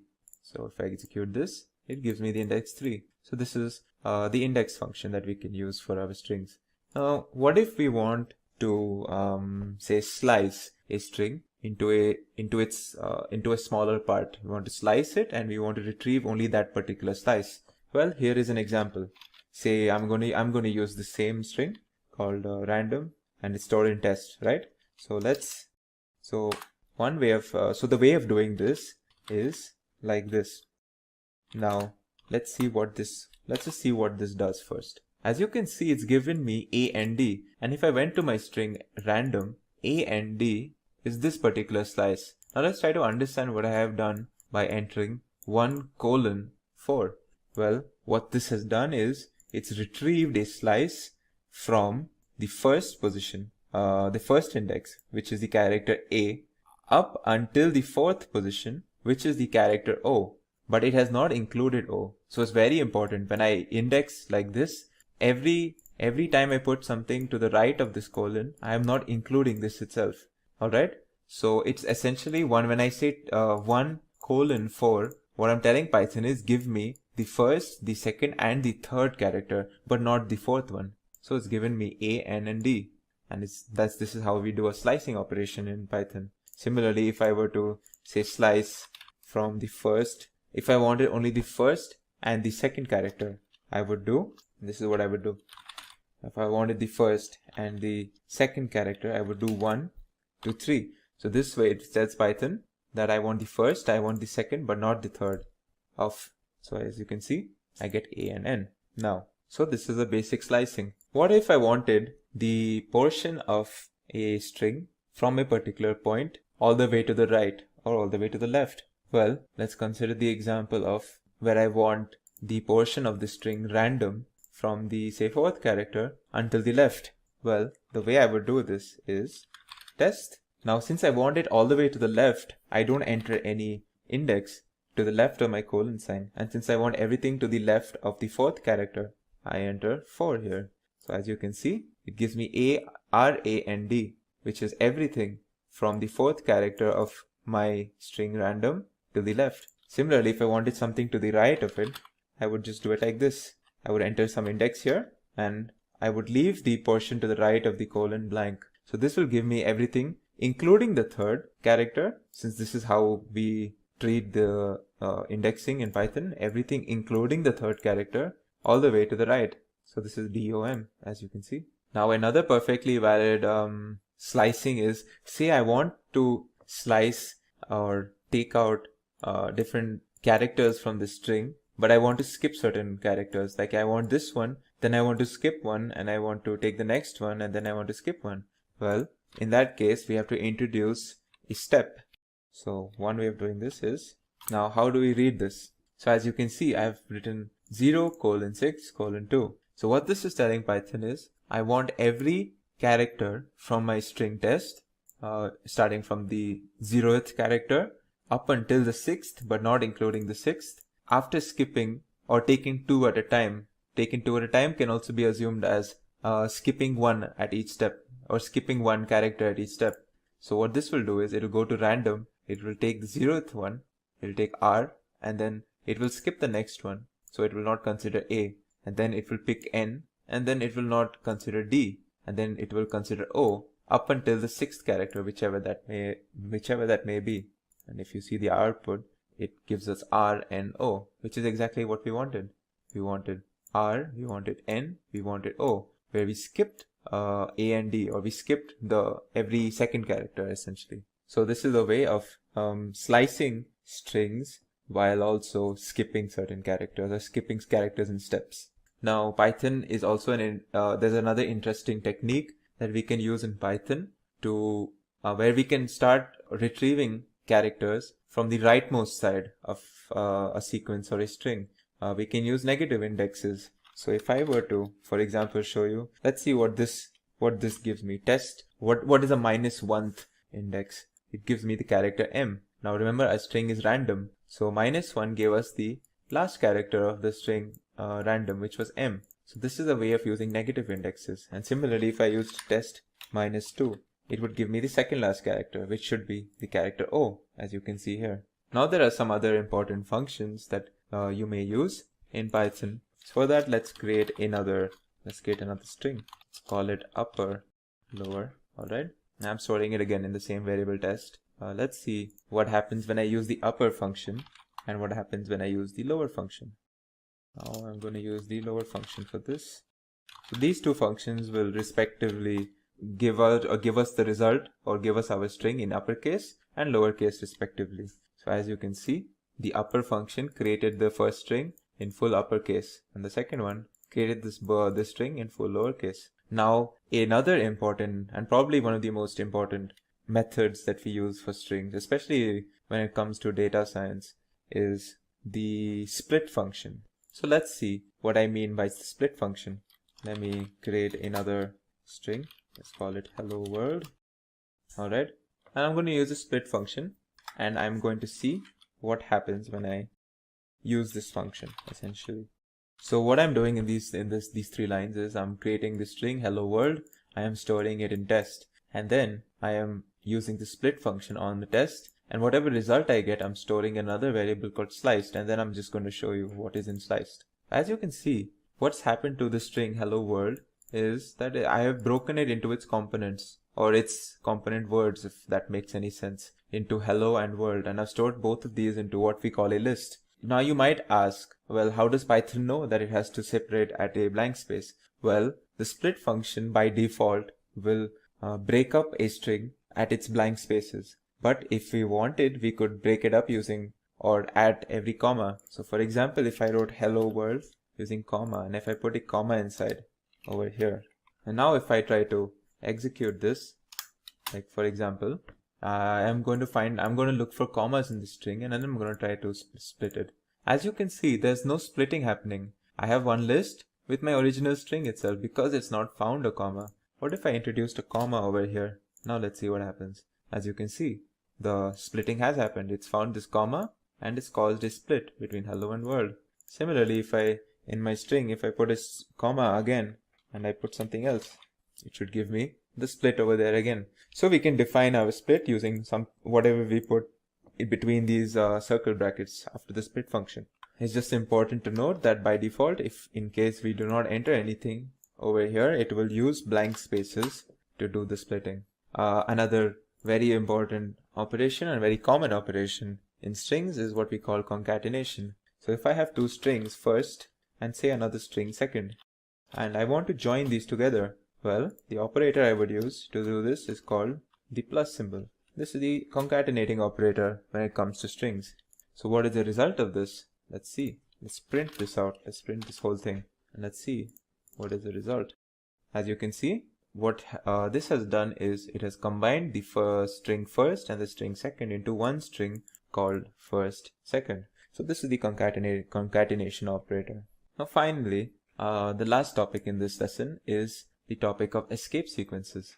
Now escape sequences are special commands that tell Python to either suppress special meaning of some character or symbol in a string, or give some special meaning to an otherwise ordinary character in a string. So let's look at the first example.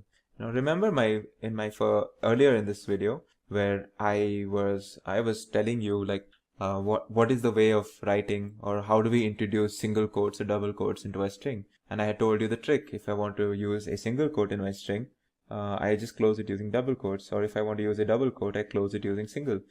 Well, another way of doing this is using what we call an escape sequence. And an escape sequence in Python is the backslash character. Alright, so let's see what happens when I use the backslash character where I want to introduce my single quote. So if I use my previous example where I wanted to introduce a single quote and say I'm going to close it using single quotes as well. So I'm going to go back to my error example, so as to speak. Now this would throw me an error, right? As you can see, it has thrown me an error. So what if I used the escape sequence that I mentioned? The escape sequence is just backslash character. Now this is the point of the string where I want my single quote. So I introduce a backslash. Now I have my single quote and I continue writing the rest of my statement. Let's close the string. Now will this work? As you can see, this has worked. So what this has done is this backslash character has told Python to not treat this special character or the single quote, to not treat it specially and let it be as a part of the string. So as you can see, that's what's happened here. Now the next case, or the other use case of escape sequences, is when we want to give a particular character that is otherwise just ordinary some special meaning. So let's take the example of the character T and the character N. We use the character T to introduce tab space, and we use the character N to introduce what we call line break. Well, let's see by an example. So normally the character T has no special function. So the character T within a string will just be outputted as the character T itself. However, as you can see here, I'm going to introduce a backslash before this character T. Let's see what it does. It introduces this thing that we call a tab space, which is a larger than normal space. Similarly, if I were to use the backslash n combination, this would introduce what we call a line break.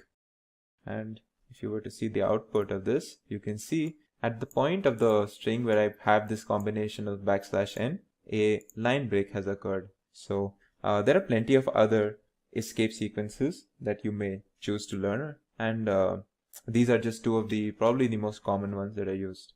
In this video, I will give you an introduction into lists and tuples. Starting off with lists. Lists are a collection of ordered, arbitrary objects that are similar to what we call an array in other programming languages, but lists are way more flexible when it comes to Python. Python lists are a type of sequence, and you might have seen what a sequence is when we were learning about strings. And much like in sequences or any other sequence, list objects are assigned a numerical index, and whenever we want to manipulate an object in a list, we use its respective index.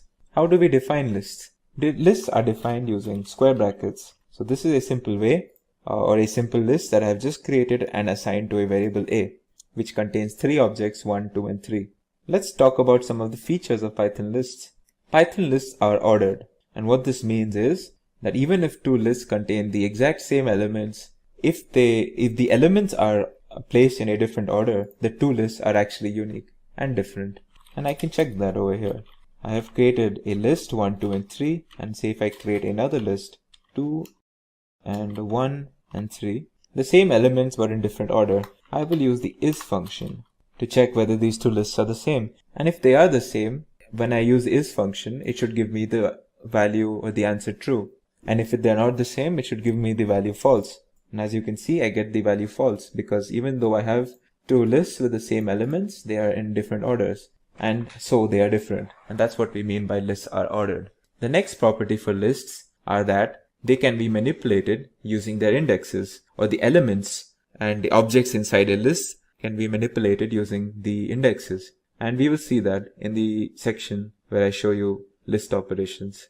The next property is lists are mutable. What this means is that once we create a list object, we can actually make changes and modify them without having to create a new list object. The next property is that lists are dynamic. And what this means is that as we are making or as we are programming, we can actually make changes to an already created list as we are programming without having to go through a compilation stage. So if we had to say increase or we had to add certain elements to an already created list, that original list grows in size to accommodate for these new elements. The next property is that lists can contain any arbitrary objects. So if I created a list right now where, say, if I want to store some numbers, say some floating point numbers now, and I can put strings as well into my list.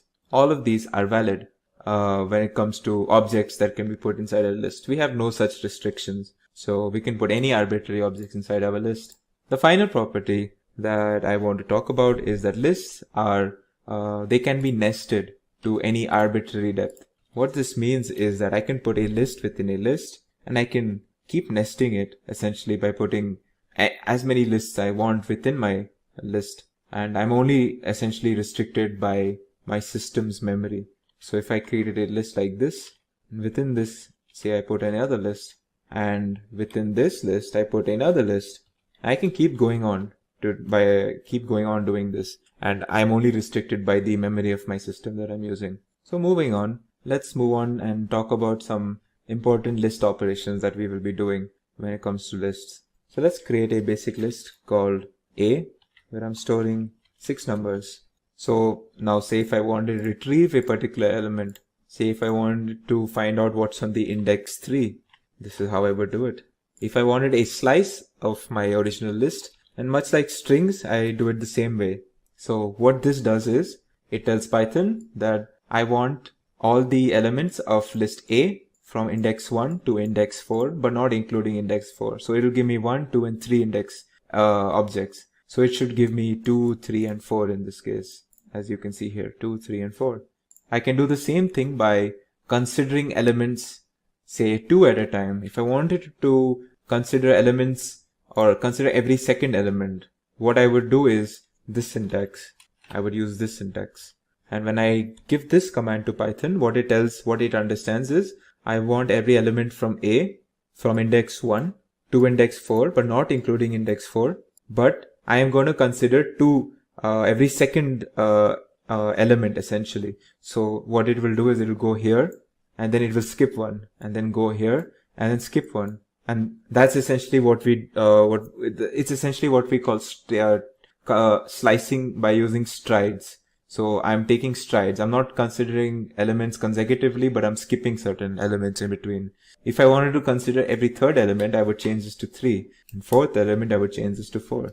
Alright? So let's see what happens when I take every second element. It should give me, it will consider, say, from 1 to index 3, right? So it should consider essentially this section. But since it's going to skip 1, it's going to consider this, skip this, and then consider this. It should give me 2 and 4. As you can see, it has given me 2 and 4.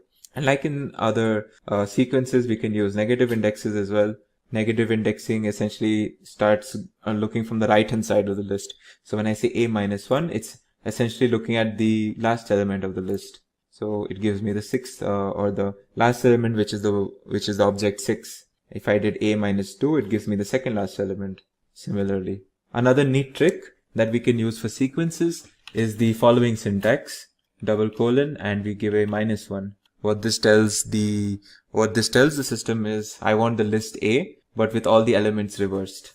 So as you can see, I get my list A, but the elements have been reversed right now. Let's move on to concatenation and replication. Well, concatenation, much like in strings, is done by using the plus sign. So as we know, on either side of the plus sign should be two similar objects. So if I'm doing A plus something, A being a list, on the other side it should be a list as well. So let's add a list like this. Now let's see what's in A. As you can see, my original list has 7, 8, 9 added to it. And I can also add things to the beginning of a list similarly. So if I wanted to add, say, 0, at the beginning of a list, I just do it like this. And I get the element 0 added to it. It's very important to note that I actually added 0 within a list, because if I did 0 like this, it will throw me an error, because like this 0 is just an int object and it's not a list. But when I put the square brackets, I make it a list, and then this concatenation becomes valid because A is also a list. Similarly, if I did A star 2, this is essentially replication, or a replication function where I'm repeating the values in A twice. If I did A star 3, it's the same function, but now I'll have the elements repeated thrice, as you can see here. Let's move on to modifying list values. This also shows the mutable property of lists that I had mentioned earlier. So let's consider this example. So I created a list with elements where there's the 3 strings: eggs, apples, and carrots, and I have 5 int objects, 1, 2, 3, 4, and 5. Now if I wanted to change, say, the first element, all I have to do is take the 0th index, and say if I want to replace eggs with say mango, this is how I would do it. Now I've replaced eggs with mango. If I check what's in B, you can see the eggs have been replaced with the element mango. Similarly, I can use the slice syntax to replace a particular slice from my list with a slice essentially. So let's look at this. I want to replace the first 3 elements. I want to replace mango, I want to replace apple, and carrot. So what I will do is I will consider this, since this carrot is the second index, so I will consider 0 to 3 because the third is not counted. Now I'm going to replace this with 3 different, let's see, kiwi and say sponge. Now let's check what's in B. You can see my 3 elements have been replaced. In fact, I don't have to replace like for like. If I want to replace, say, 3 elements with only 1 or 2 elements, that is also possible. So now if I want to replace the first 3 elements, kiwi, orange, and sponge, with just 1 element, this is how I'll do it. Let's say wine. Now let's check what's here. As you can see, 3 elements have been replaced with 1 wine. I can do it vice versa as well. I can replace smaller number of elements with a larger number of elements. But here there is a slight caveat that I want to show you. So an obvious way of doing this would be, say if I wanted to replace the first element wine with 3 different elements, an obvious way would be just consider that element's index and then put whatever objects you want. Say I want to add, instead of wine, I want to add beer, I want to add ball, and say club. Yeah, well, let's see what happens. Now if I say B, check what's inside my, well, you can see my elements have been added, but they seem to have been added as is. I had entered a list over here, and that whole list has been replaced or this vine has been replaced by this whole list in the first position. But that's not exactly what I wanted. I wanted the elements within this list to be individually placed into my list. And the way to do that is not this syntax, but actually what I'm going to show you now. If I want to replace one, if I want to replace the index or the object at index 0, I would give this statement, a slice statement, where I will give 0:1. So when I do this, and if I, so let's create my old scenario again, where I had wine, and I had 1, 2, 3, 4, and 5. Now if I do this B0, but I give a slice, then this slice is essentially a single object slice. It's essentially the 0th index again.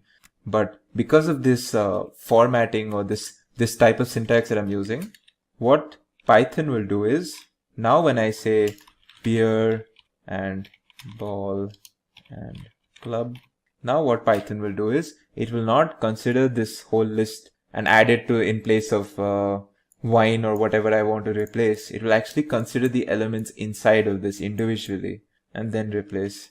So if you see here, now if you see my list, I actually have the, I've removed wine, and in place of it I've put beer, ball and club, but these three are actually individual objects within my list and not objects within a list that is then placed within my original list. So this is an important caveat that you should take note of. So moving on, let's talk about certain methods associated to lists. Let's take a simple list now, 1, 2 and 3.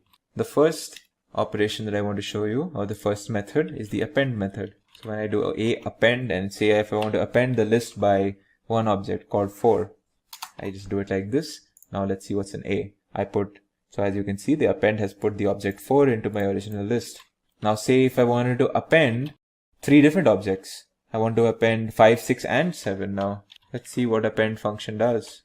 Oh no, as you can see, it's done a similar operation to what we have seen earlier when we gave a single index or the single element replacement that we saw earlier. It essentially put this whole list into this particular spot into the list, and this is not what I wanted. I wanted 5, 6 and 7 to be individually placed, and we do have a way of doing that, and the way to do that is the extend function.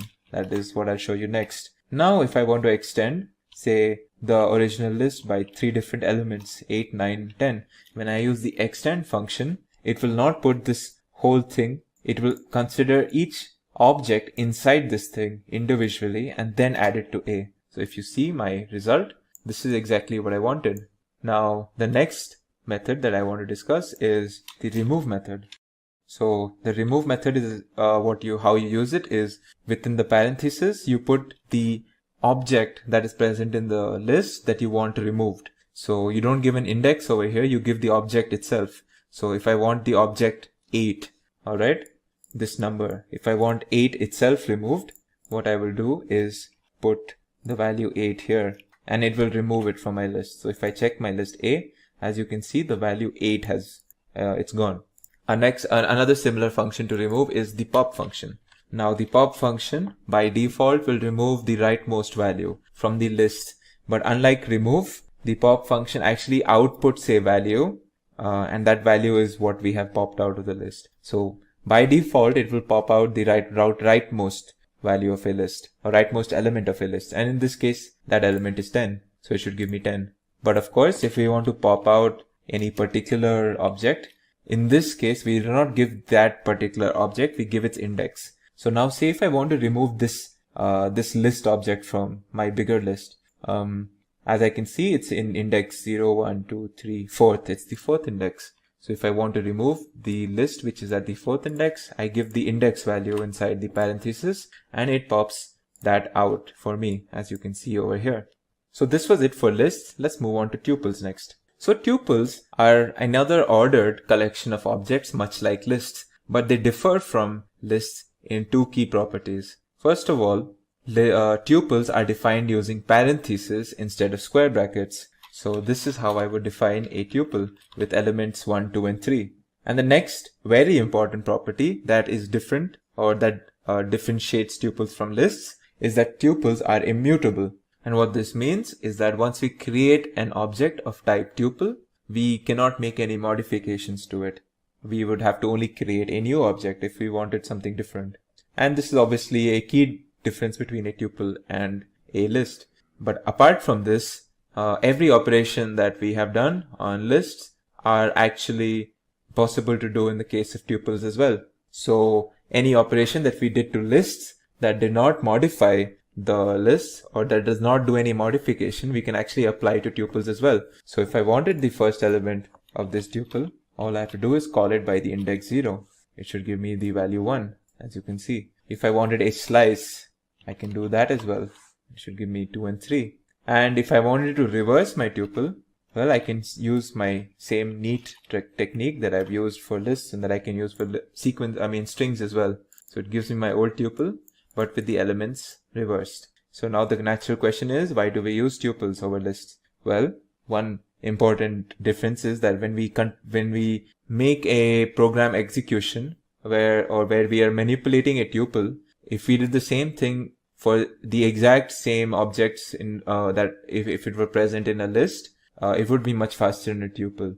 Essentially, program execution is just faster on tuples when compared to an identical list. So you use tuples over lists when we want to be efficient while we are creating an ordered list of objects. So whenever we create an ordered list of objects that we don't need to, or we don't want to make any further modifications to, we don't need to create a list, we can create a tuple. And another very important area where we use tuples over lists, or why we need a tuple instead of a list, is when we are using dictionaries.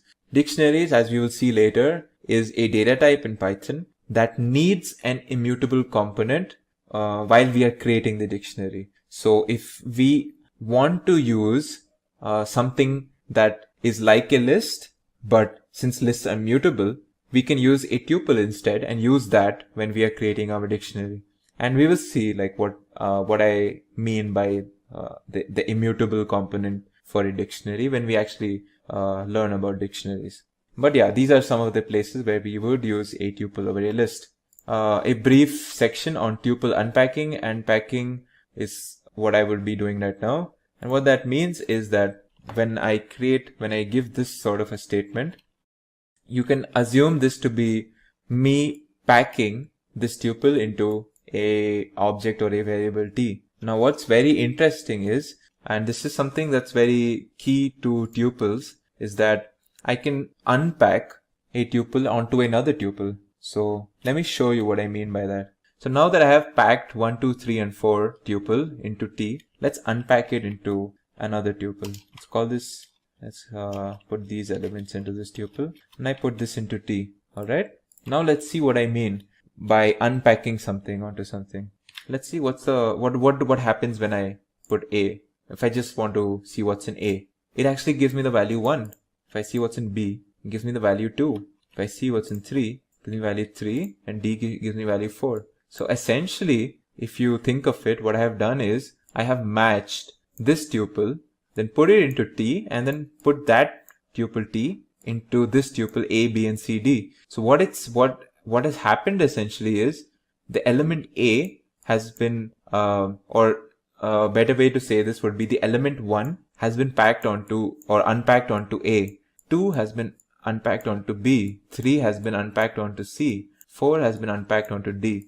To show you what I've done in a single line is essentially this. This is essentially what I've done. I have assigned 1 to a, 2 to b, 3 to c, 4 to d. I have matched these two tuples together like this, and this is a very neat feature of tuples. The only important thing that you have to keep in mind is the elements on this tuple and the elements on this tuple should be equal. So if there are 4 elements here, there should be 4 elements here. Alright? In fact, another very important thing about, or a neat feature, is that we don't really need to mention the parentheses when we're doing this unpacking or packing. So if I did x, comma y, comma z, if I did it like this, if I put say 5 and 6 and 7, this is also a valid way of packing and unpacking. So now if I see what's the value in x, it is actually 5. If I see what's the value in y, it is 6. If I see what is the value of x and z, it should give me a tuple containing 5 and 7, as you can see over here. So this is a neat feature of tuples called packing and unpacking. In this video, we will cover concepts surrounding dictionaries. Dictionaries are another type of composite data type in Python that are also a collection of objects, much like tuples and lists. And like lists, they are also mutable, dynamic, and can be nested. However, a key difference and property of dictionaries is that they are unordered. Items in dictionaries are paired using keys, unlike in lists and tuples where the objects are assigned numerical indexes. To define a dictionary, we use curly braces. Each key value pair in a dictionary is separated using commas, and the key and values themselves in a pair are separated using a colon. Let's look at an example. This is a dictionary where I have 3 key value pairs. As you can see, they have been separated by colons, and each pair themselves are separated by commas, and these are enclosed in curly braces to define the whole dictionary. In this example, these are the keys: banana, apple, and grape, and their respective values are yellow, red, and green. So this is very important that in this particular data type, we have what we call a key, and that key is assigned a value, and we can have multiple such pairings, and we have 3 such pairs in this particular example. Another example or another type of way to define a dictionary is using the dict function. This is how we use it. As you can see, I have inputted 2 value or 2 object tuples. This is a tuple, this is a tuple, and this is a tuple. And when I use it in a dict function, when I place it within a list, what Python will do is it will consider the first element of each tuple as a key and the second element of each tuple as its respective value. Now if I check what's in D, as you can see, the key banana has a value yellow, the key apple has a value red, the key grape has a value green. So this is another way of defining dictionaries. An important note over here is that the objects that we use for keys have to be of an immutable data type. So we cannot use, for example, lists as an example of keys, but we can use, say, integers or strings for our dictionary keys. Also, keys have to be unique when it comes to a dictionary. You cannot have 2 different keys with, or should I say, the same key having 2 different values. You can have only one key, and that one key will have a unique value assigned to it. Duplicate keys are not allowed. However, when we speak about values, we have no such restrictions. You can have a mutable or an immutable data type as a value in a dictionary, and you can have duplicates as well. So, if I created a dictionary with a key, say, banana, and if I associated with it a value green, I cannot create another key banana and associate a value yellow. Let's see what happens when I actually do this. If you actually see, what has happened here is Python has considered the second case. So it first looks at the first pair, it goes, okay, so my dictionary has a key banana with a value green. But right after it sees another key banana with a value yellow. So it overwrites my first key banana with the second key. And it overwrites the first value green with the second value. And we essentially get one key banana with the second value yellow. So obviously, this is Python does this to avoid duplicacies. However, if I created a dictionary with a key banana again, if I gave it a value yellow or say green, if I created another key, and if I gave this also a value green, this is perfectly fine, and this will nothing special will happen in this case because values do not have to follow such rules. Let's see certain dictionary operations and functions now. So let's bring back our original dictionary, which we had created earlier with the 3 pairs. Alright.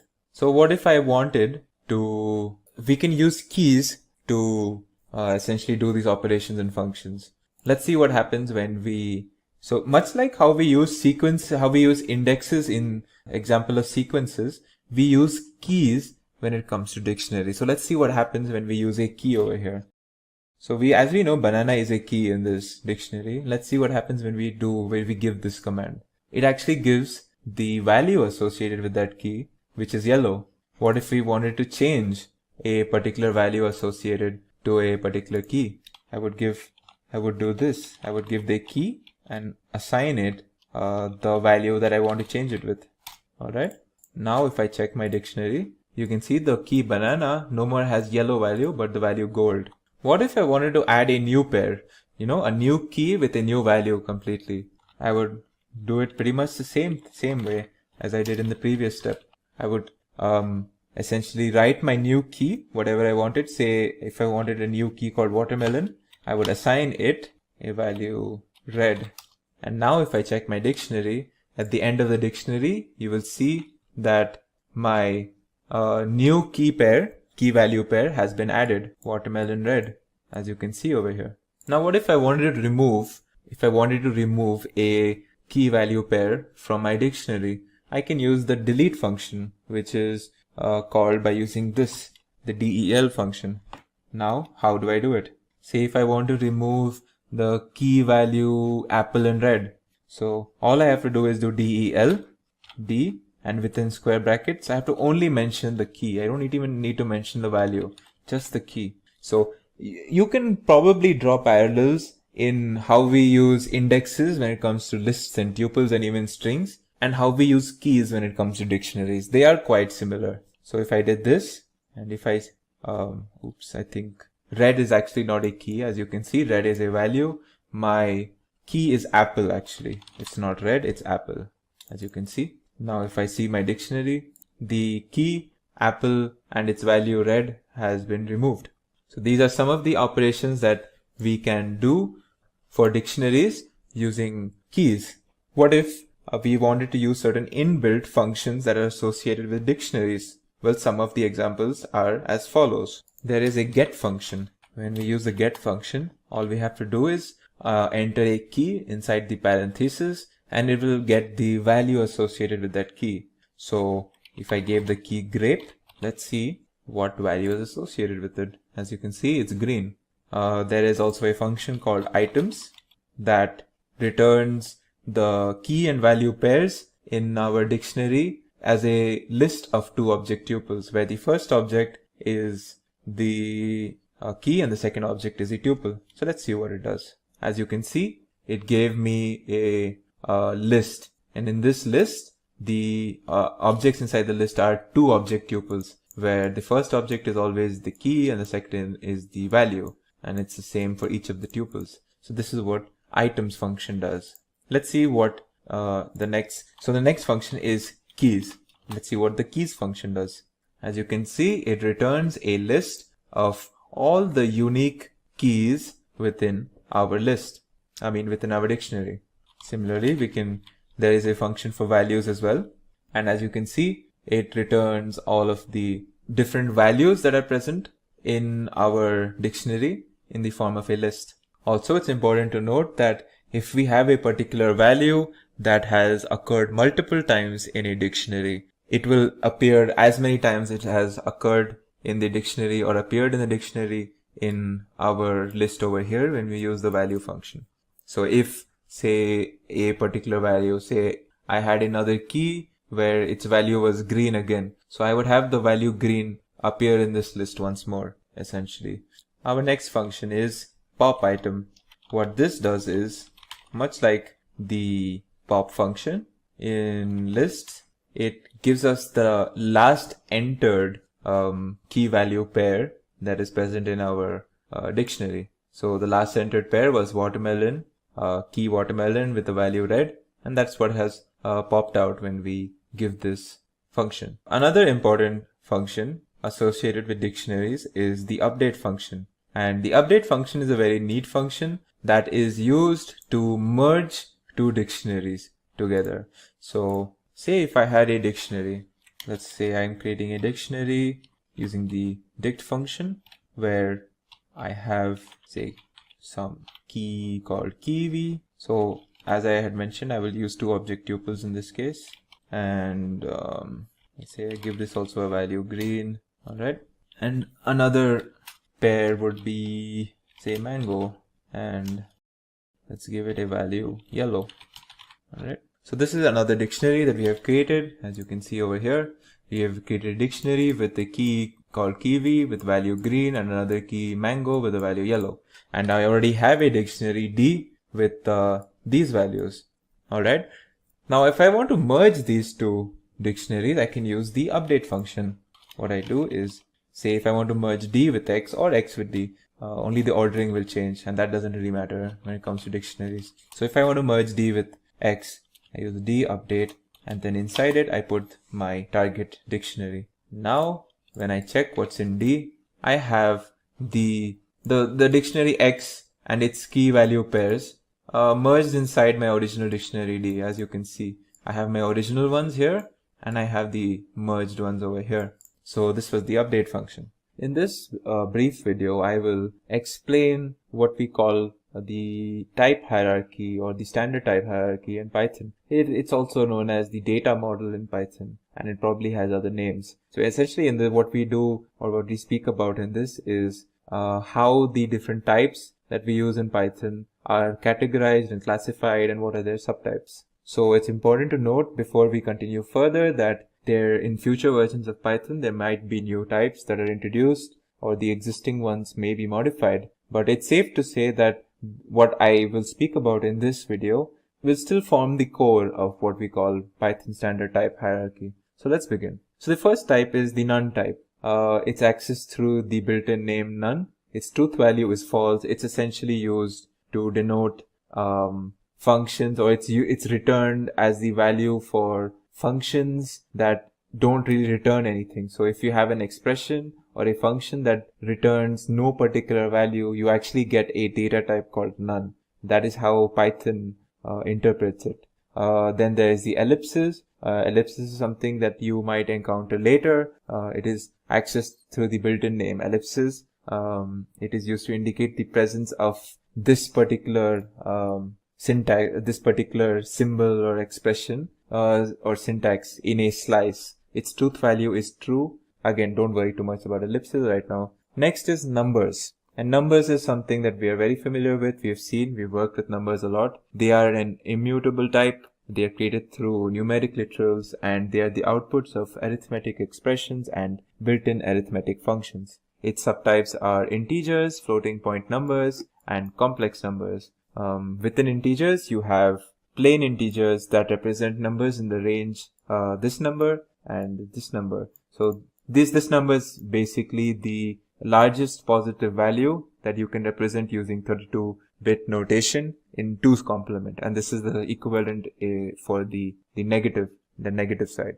Long integers, on the other hand, are used to represent numbers in an unlimited range that is only subject to the available memory of your system. So these are two types of integers, and as we know, floating point numbers represent machine level double precision floating point numbers, or numbers with a decimal point and a component after that. Complex numbers are numbers that contain a floating point number that represents a real part and a floating point number that represents an imaginary part. So these are the types of numbers.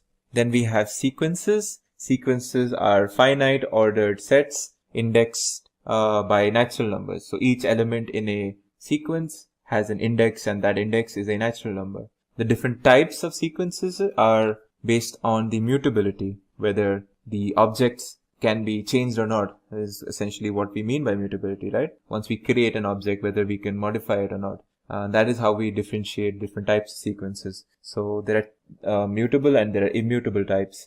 The different types of immutable ones are strings. We know what strings are. They are sequences that contain characters. Unicode is the other immutable sequence, and then there are tuples. Tuples are a collection of arbitrary Python objects, and unicodes are sequences that contain Unicode characters.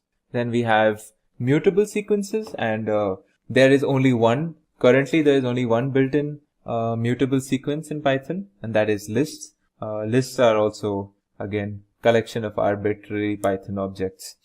Finally, we have, well, not finally, but next we have mappings, and mappings are, again, sets of objects, but these objects are now indexed using arbitrary index sets. You know, the difference between a mapping and a sequence, you could consider sequences are ordered, but mappings are not ordered, and the indexes given to the objects in sequences are always numbers. They're natural numbers, whereas in mappings they are not natural numbers, but they are certain arbitrary objects that we can set for ourselves. Again, in Python there is only one built-in standard mapping type, that is the dictionary. Dictionaries are they represent finite sets of objects indexed by nearly arbitrary values. The only condition is that these indexes must be of an immutable data type. So these, so what I have mentioned until now are probably the most common data types that we encounter, or that we have encountered now. The next types are like callable types, such as user-defined functions, user-defined methods, built-in functions, built-in methods, classes, and class instances. So again, callable types as a whole are referenced using the call function, and this is something that we will learn when we start learning about functions, when we learn about object-oriented programming, and methods and functions and such. The other type are modules. So modules are module objects, or modules essentially are referenced or called using the import function. Again, modules can be considered as these large libraries or larger pieces of code or applications that we that contain various different methods and functions and objects and classes within them. Again, modules are something that we will think about a little later. Files are data types that are called using the open function. So anytime we, and as we will during the course of this tutorial, during the course of this course essentially, we will be working with a lot of files. Some of these files are text files, some of them are comma separated files. So all of these files that we open using the function open or some other certain specific functions, where we create file objects out of these files. These are what we call file data types. Finally, there are internal types that are used by Python interpreter. Again, this is something that does not concern us right now, but just know that the interpreter for Python uses these data types for its functioning. In this video, I will show you some of the categories of operations that are possible in Python. So let's start off. So the first category of operations are arithmetic operations. And as you can see in this table, there are different types such as addition, subtraction, multiplication. So let's go over them one by one. So a simple addition operation would be like 5 plus 6, giving me the value 11. I can do 5 minus 3, that's subtraction. Similarly, I can do a multiplication using 5, say 5 into 2. There's division where I use the backslash. So say I did division of 8 divided by 2. Now you might encounter another type of division, which is called the floor division, where we use a double backslash. And what this does is it returns us the largest whole number that is lesser than the result of our division. So the difference between the float division and the normal floored and the floor division, or the single and the double backslash, is this. Say I did 9 divided by 2 using a single backslash. It should give me, as you can see, 4.5, right? So this is the actual value. Now let's see what happens when I do 9 double backslash 2. It will give me 4, which is the largest number lesser than or equal to 4.5. That is also a whole number. So this is what we call floor division essentially. Finally, we also have, if we want to raise something to the power or something. So if I want to do say 6 raised to the power 3, so I would use double asterisks, and this is how I would do it. It will give me 216, as you can see. If I wanted remainder between the division between two different numbers, I will use the percentage sign. So if I wanted the remainder of the division between 7 and 3, this is how I would do it. I get the answer 1, as you can see. So the next category of operations are logical operations. The first one is the logical AND operation, where we use the operator AND. Alright, so let's see what we mean by this. I am creating, so as we know, the AND operation returns the value true if both the operands are true. So let's actually do this for an example. Let's give this variable the value true and this the value false. Actually, it should be done like this, true, false. So now think of it like 1 and 0. So 1 and 0 is obviously 0, right? So if I did A and B, I should get the answer false or 0, because I'm doing true and false. So it's like doing 1 and 0. So if you see this, I should get the answer false. If I change this to true as well, now if I do this, I will get the answer true, as you can see. The next logical operation is the OR operation, where, logical OR is if either of the operands are true, then we should get the answer to our OR operation as true as well. So in this case, obviously, if I did OR over here, it will naturally give us true. If I change this to false, it should again give us true, and it will only give us false if both are false, as you can see here. Now it's false. The next operation is the logical NOT. It's done by using the NOT operator. So in this case, the value that we get is true if the operand is false. So let's take A. As we know, A is false over here. So if I did not A, I should get the answer true. But if I change this to true, now if I do not A, I should get false, as you can see. So this was the logical operations. Let's move on to the next set of operations, that is comparison operations. So there are a bunch of them. Let's go over them one by one. If I want to check if two operands are equal, so if I did x is say equal to 2 and now y is equal to 3. If I want to check if they are equal, I will use the double equals to sign. And if they are equal, I will get the value true. If they aren't, I'll get value false. As you can see, since x is 2 and y is 3. As you can see, x and y are not the same, so there's false. They are not equal. If I change this also to 2, now I will get the answer 2.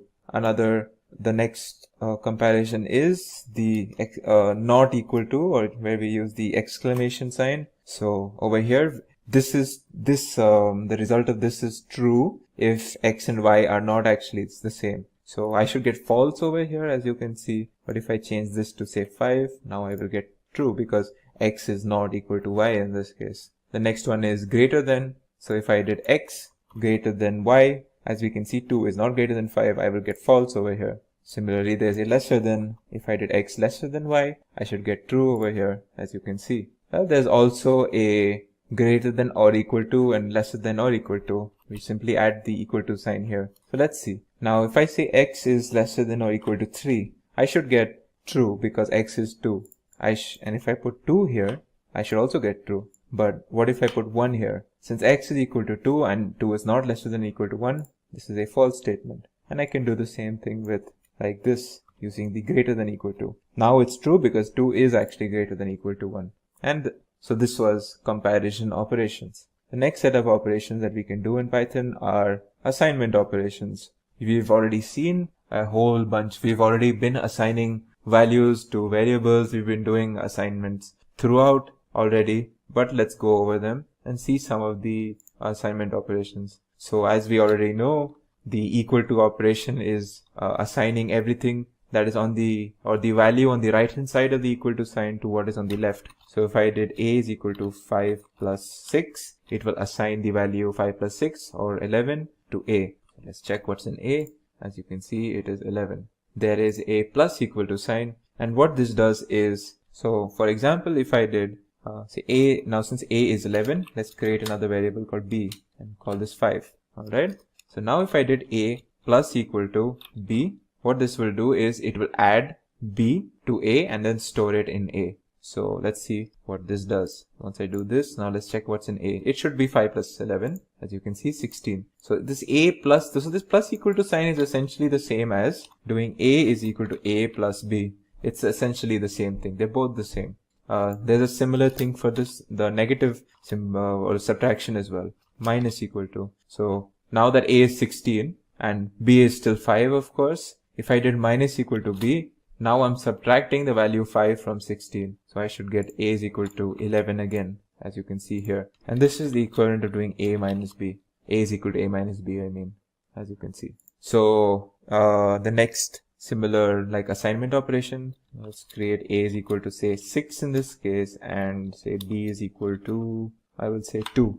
Alright. Now if I do a star equal to b, what this does is it multiplies b to a and then assigns it back to a. So if I see what's in a now, it should be 12, as you can see here. Similarly, there is similar thing for subtraction as well. So if I did a is equal to 6 and b is equal to 2, if I did for division. So if I did a division symbol and the equal to sign, and then if I give b, what it will do is it will divide a by b, or 6 by 2, and it will assign that back to a. So my value in a should be 3, as you can see here, 3.0. Obviously this is a single backslash, so this is a float division. The resultant of a single backslash is always a float. I can do the same thing with a double backslash. So let's see, if I did a is equal to 7 now, and then b is equal to 3. Now if I did a double backslash equal to b, now it will do the same division, but it will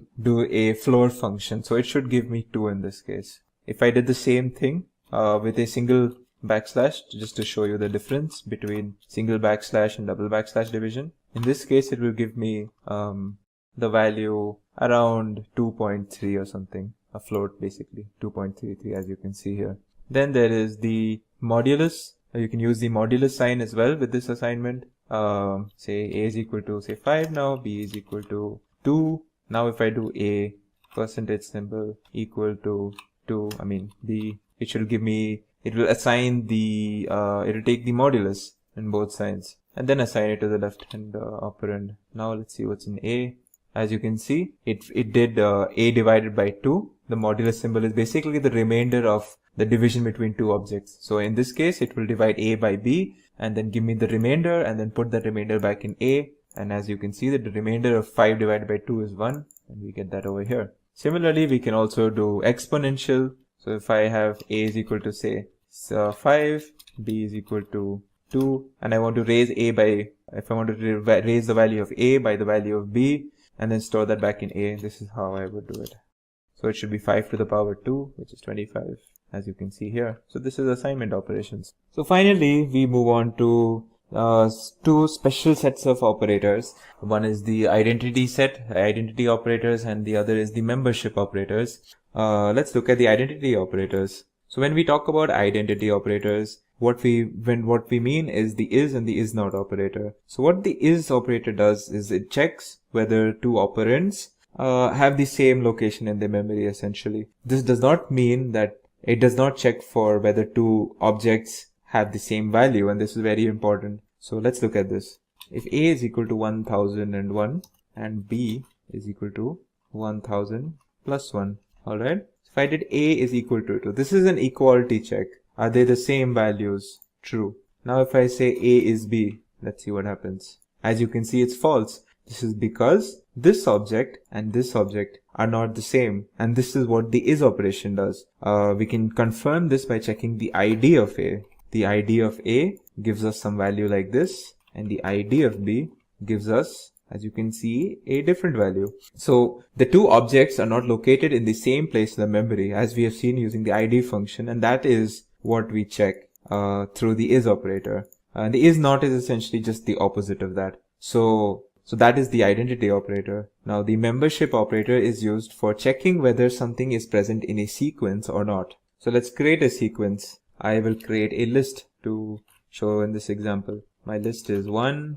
2, and 3. Basically simple list with 3 integer objects, 1, 2, and 3.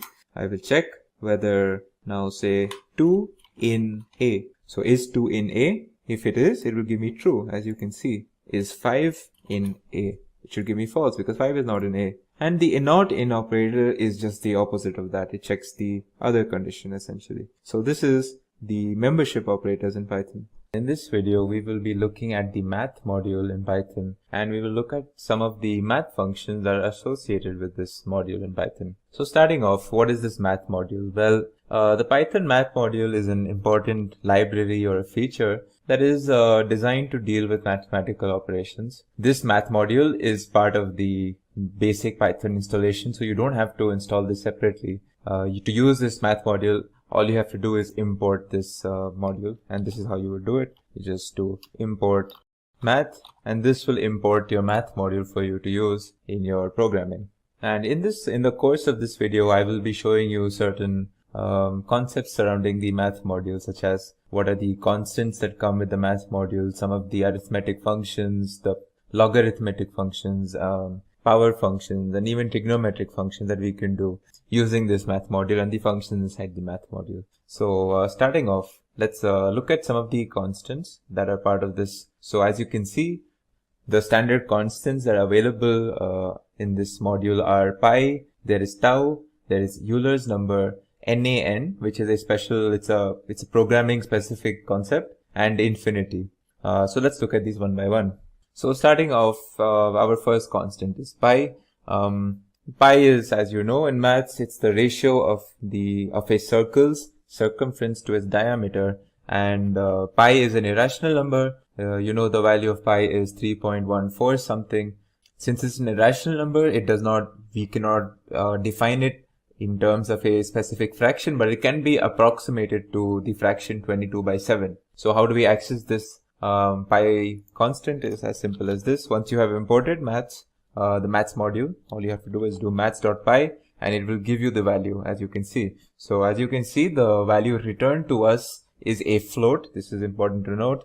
And the number of decimal digits, the number of digits after the decimal point that we can see here are 15. And this is like a by default thing for Python, that if you call the pi constant, it will give you the value of pi correct up to 15 decimal points. So an example of where we can use this thing is, say, we have the radius of a circle, 3. It can be in any units, 3 meters or whatever you want. And you want to find out its, say, circumference. So as we know, the circumference of a circle is 2 pi r. So if I had to find the circumference of a circle in my code for some application with the radius 3, all I would have to do is use the formula 2 pi r. And to call the value 2 pi r, instead of specifically writing 3.14 something, I can just use this function math.py over here, and then I can enter the r. As you can see, it will return me the radius, as you can see.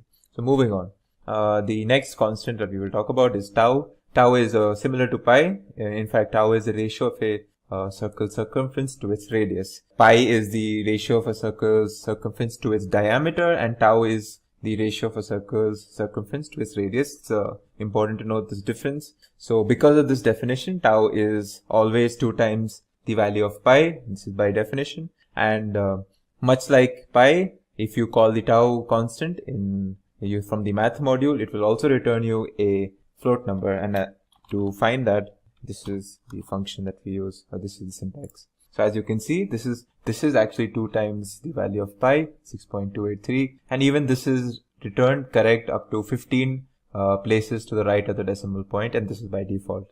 Next constant is the Euler's number. The Euler's number is it's one of the most widespread constants used in the world of in the scientific community, in the mathematical community. You will be using the Euler's number probably a lot as if you move into data science or AI or something like that. So what is the Euler's number? It is the base of the natural logarithm. If you know what the natural logarithm is, it is used to calculate rates of growth or rates of decay. And as with numbers or constants like pi and tau, even the Euler's number is an irrational number with infinite decimal places. The value of the Euler's number, in short, it's denoted by the small letter e. So this value of e is usually approximated to around 2.718. So how do we call this constant? Is simply as math.e. This is how we do it. So you get this value. Again, this is also a float, and it's correct up to 15 decimal places. So the next concept that we will be talking about is infinity. Now infinity it's more of a mathematical concept, and this is very important to note because infinity is not really a number. There is no number called infinity. It is used to define something that is infinitely large or infinitely small. So positive infinity is something that is higher than any known number to us, and negative infinity is lower than any known number to us. So this is the concept of infinity. And how do we call this function? Well, so let's see what happens when we call the math function, math constant infinity. So this is how we do it. And as you can see, it will return us this, it might look like a string to you, but this is actually a special type in Python, which is not a string. This is also a float. It's a type of a float. In fact, this infinity value, it's like a special data type. It's a special data type that you can consider as an equivalent to a float, but it's not a typical float that we know, like 3.14 or 2.71. The value of math.inf will give us INF, and this is this INF is actually not a string, so we can confirm that over here. As you can see, when I do a type, when I check the type, you see it's actually a float. In fact, this was recently added in Python 3.5, a special type known as math.inf. It returns this INF data type, which is the equivalent to a float. So this is how we use infinity. If you wanted to get the value of, say, minus infinity, all you would have to do is math.inf with a minus sign preceding this constant, and you will get minus inf. Now let's check if the concepts or the properties of infinity are maintained. Like a positive infinity is greater than any number that we know, and negative infinity is greater than any number that we know. So let's just confirm this. So I will take math.inf and I will do a check. Is this greater than, say, some really large number? Something that comes off the top of my head immediately. Okay. So let's see if this is true, then this is conceptually correct. And as you can see, it is true. In fact, I can change this number to anything as large as I want. This will be true because infinity is larger than any number that we know. And similarly, if I did minus math.inf, and I checked some very small number, a very, very small negative number. So just consider some minus 10 to the power something, right? This should also be true. Sorry. It should be smaller sign symbol. This should also be true because I'm checking minus infinity. It's smaller than any known number to us, and it is true, as you can see. So it's very also if you did something like, so let's say if we do let's add something to this. It's a number, so we should be able to do arithmetic on this. Let's actually see what happens when I add, say, 10 to positive infinity. It actually gives us the same value back, infinity, because intuitively we know that infinity plus anything is still going to be infinity, right? And this is exactly what Python does for us. Even if we add a number to this math.inf or the infinity constant in Python, it will still give us the same value, the same data type of inf or infinity. Similarly, if we subtracted something from the negative of math.inf, let's say minus 100. So if we subtract something from minus infinity, we're technically still minus infinity itself. So this will again give us minus inf, as you can see, and this is absolutely what we need, and this is a very, very interesting feature in Python. Finally, the last constant that we will discuss is the NaN, or the not a number constant. So this is not really a mathematical constant. There is no constant in maths called not a number. This is a computer science related concept that it's used to denote invalid inputs, or it's used to indicate certain places where, say, a variable that should have a number it's been corrupted for whatever reason, and it now has a text or a symbol, and our code throws an error. Then in these cases where Python expects a number from us or from your code and it does not get it, it will throw you a NaN value, and this is usually used in cases where you have errors in your code. So again, just to check like what this constant, how to call it, this is how you actually do it, math.nan, and it will give you a data type called nan. Also, much like the infinity constant, let's see what's the type of this constant. Again, it might look like a string to you, but of course this is not a string. This is a numerical concept, and as you can see, it's still a float. So this is like it's another special data type that was created for specifically this case, where it's the equivalent of a float, but it's not really the typical float that we associate with. So this was constants in the math module. So our next topic will be arithmetic functions that we can do in the using the math module. So some of the common arithmetic functions that are available to us are factorials, the ceiling operation, floor operation, there's permutations, there's combinations. You can find the greatest common divisor, or the GCD, and the LCM, or the least common multiple, and you can truncate numbers. So let's look at them one by one. So starting off with the factorial operation. The factorial operation is done using the factorial function, as you can see here. Actually, it's defined like this, math.factorial. Alright, so now what we pass in between the parentheses will be what we calculate the factorial for. As you know, factorial is always for a positive integer, and the factorial for, say, a number 10 would mean 10 times 9 times 8 times 7, so on until the number 1. Obviously, factorial is only defined for positive integers. It is not defined for negative values, or it's also not defined for decimal values. So let's look at an example. So as we know, so let's say we pass maths.factorial for 6, and let's see what's the value. So this is exactly what we expect. So we expect the value of 6 times 5 times 4 times 3 times 2, that is actually 720. Let's see what happens when we pass 0. This should give us 1, since we know 0 factorial is 1. Now let's see an error case where we pass, say, minus 5. As you can see, this will throw us an error because factorials are not defined for negative numbers.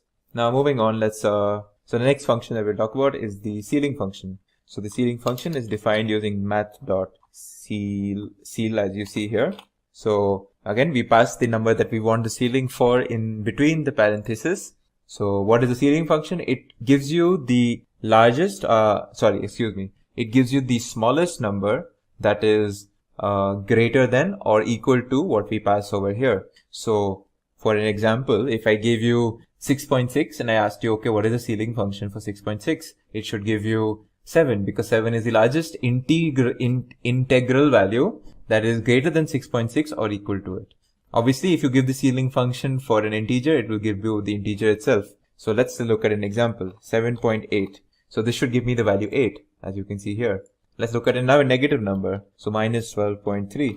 An integer that is greater than minus 12.3 is minus 12, the smallest integer that is greater than minus 12.3. And this should give you 12, minus 12, as you can see here. A similar function is the floor function, which is defined like this. Again, the floor function, what it does, it gives you the greatest number that is smaller than whatever value we pass between the parentheses. So if I gave it 2.3, it should give me the value 2. Again, if we pass integers, it will just give us the integer itself. Again, just to reiterate, this ceiling and floor functions, they give you integer values. So the floor function will give you the largest integer that is smaller than what we pass over here. So let's look at 6.7. So the largest integer that is smaller than 6.7 is 6. And as you can see, this is our answer over here. The next function that we will look at is the truncate function. The truncate function is defined using this. Truncate is very similar to what we have seen. This is how we define the truncate function. It is very similar to the ceiling and floor. In the truncate function, what we do is we pass a decimal value, a float number, to the between the parentheses, and what we get back is the number without the decimal component, so only the integral component. So if I gave it 7.8, for example, it will give me only the 7 part. It will return me only the 7 part, and it will chop away the 0.8 part. If I gave it minus 12.3, it will chop away the 0.3 part and give me only minus 12 back. So let's look at an example.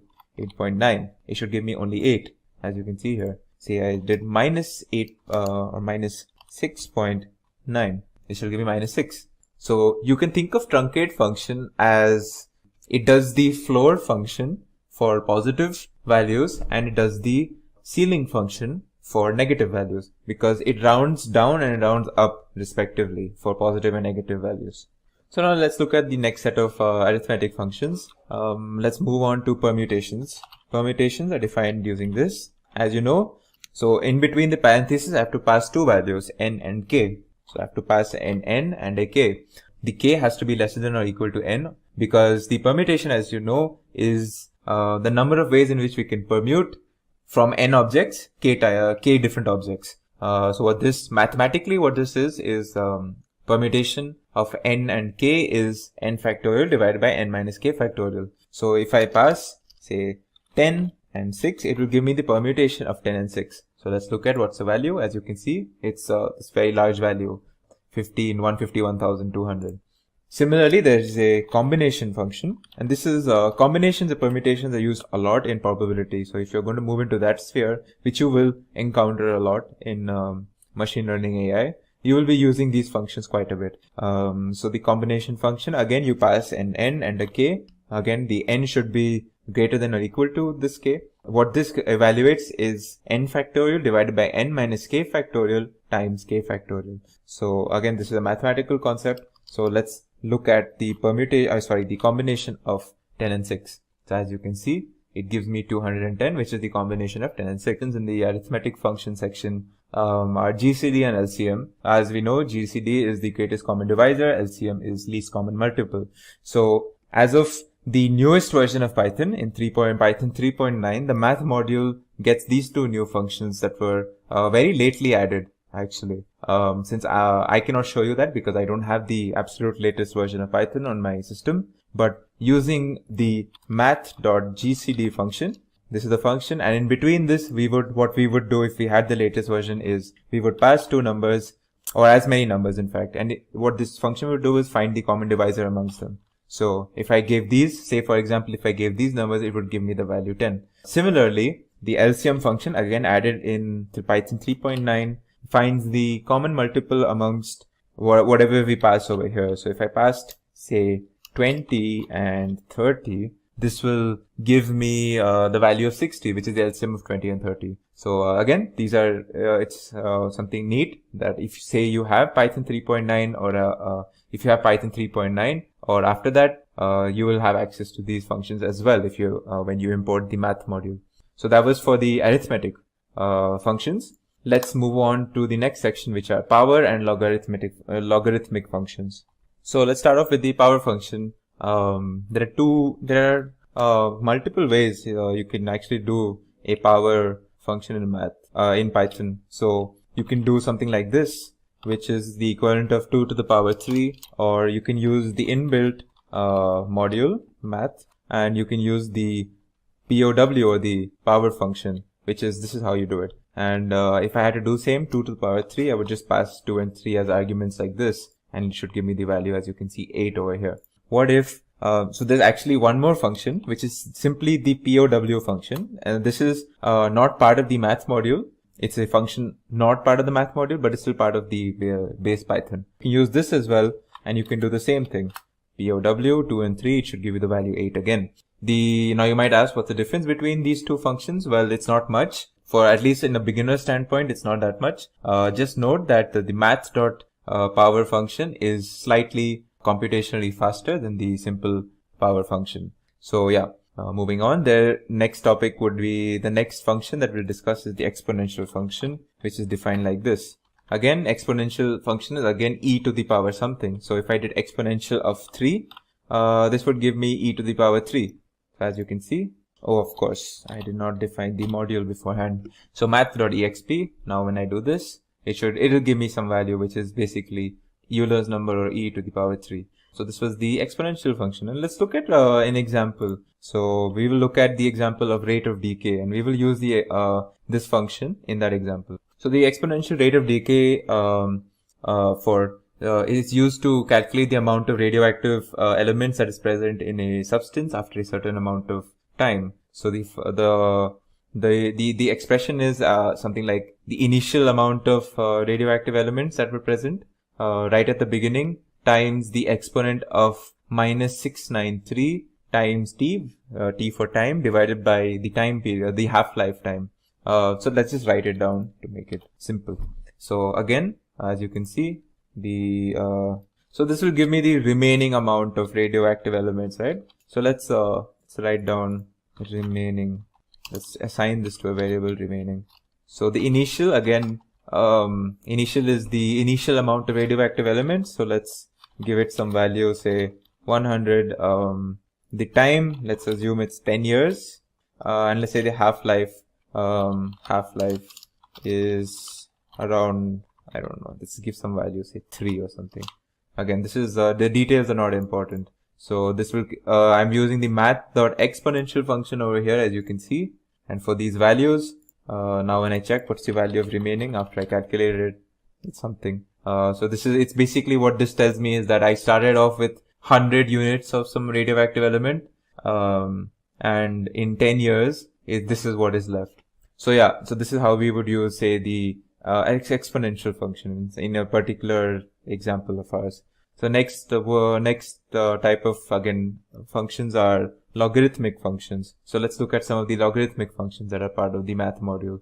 So a basic log function would be written like this, math.log. In between this, I would pass the number that I want the log for. By default, if I just pass one number, it will calculate the log of 8 to the base of e. As we know, e is the Euler's number. So let's see what it does in this case. It gives me some value. What if I wanted to specify a particular base? Well, I would pass a second argument in this case. I want to find the log of 8 to the base 2, and this should be the value 3, as you can see over here. There are two specific functions that are also provided in this math module, that is log 2. What this will do is, again I have to just pass one argument, and this will automatically find the value of the log of 8 to the base 2, as you can see here. Similarly, there is a math.log10 function. If I did this, I will find the value of something here to the base 10, as you can see. So this was logarithmic functions. Then finally you have the square root function. So how would we use the the square root function is math.sqrt. Again, we pass what we want over here. If we want the square root of, say, 49, this should give me the value 7, as you can see. Finally, we move on to the final set of functions that we can do using this math module.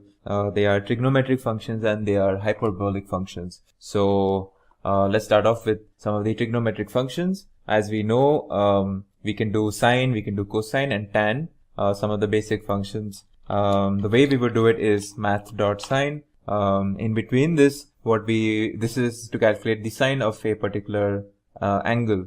And this angle must be passed in radians. This is very important to note. We do not pass it in degrees, but in radians. So if I say passed sine of 3.14, as we know, 3.14 is an approximation of the value pi. Sine pi is supposed to be, in fact, it's supposed to be 0. So let's see. We get something close to 0. Again, since this is an approximation, it won't give us the exact value. Similarly, we can use math.cos to find the value of a particular angle. If you want to find the value of the cos of a particular angle, we can use the tan function in case we wanted to find the tan. Similarly, we have the next set for arc sine and the arc cosines of angles. So to find the arc sine, for example, we would use a sine. For arc cosine, we would use this. And for arctan, we would use this. The next set would be hyperbolic functions. Again, hyperbolic functions are basically the sine and the cosine and the tan calculated not circles, but on hyperbolas. Again, the details you don't have to know the details. You should know that if you wanted to say, for example, find out the hyperbolic sine of an angle, we would use math.sine h, and we would pass what we want in between this. Similarly, if we wanted to find the cosine, it would be cos h, tan, it would be tan h.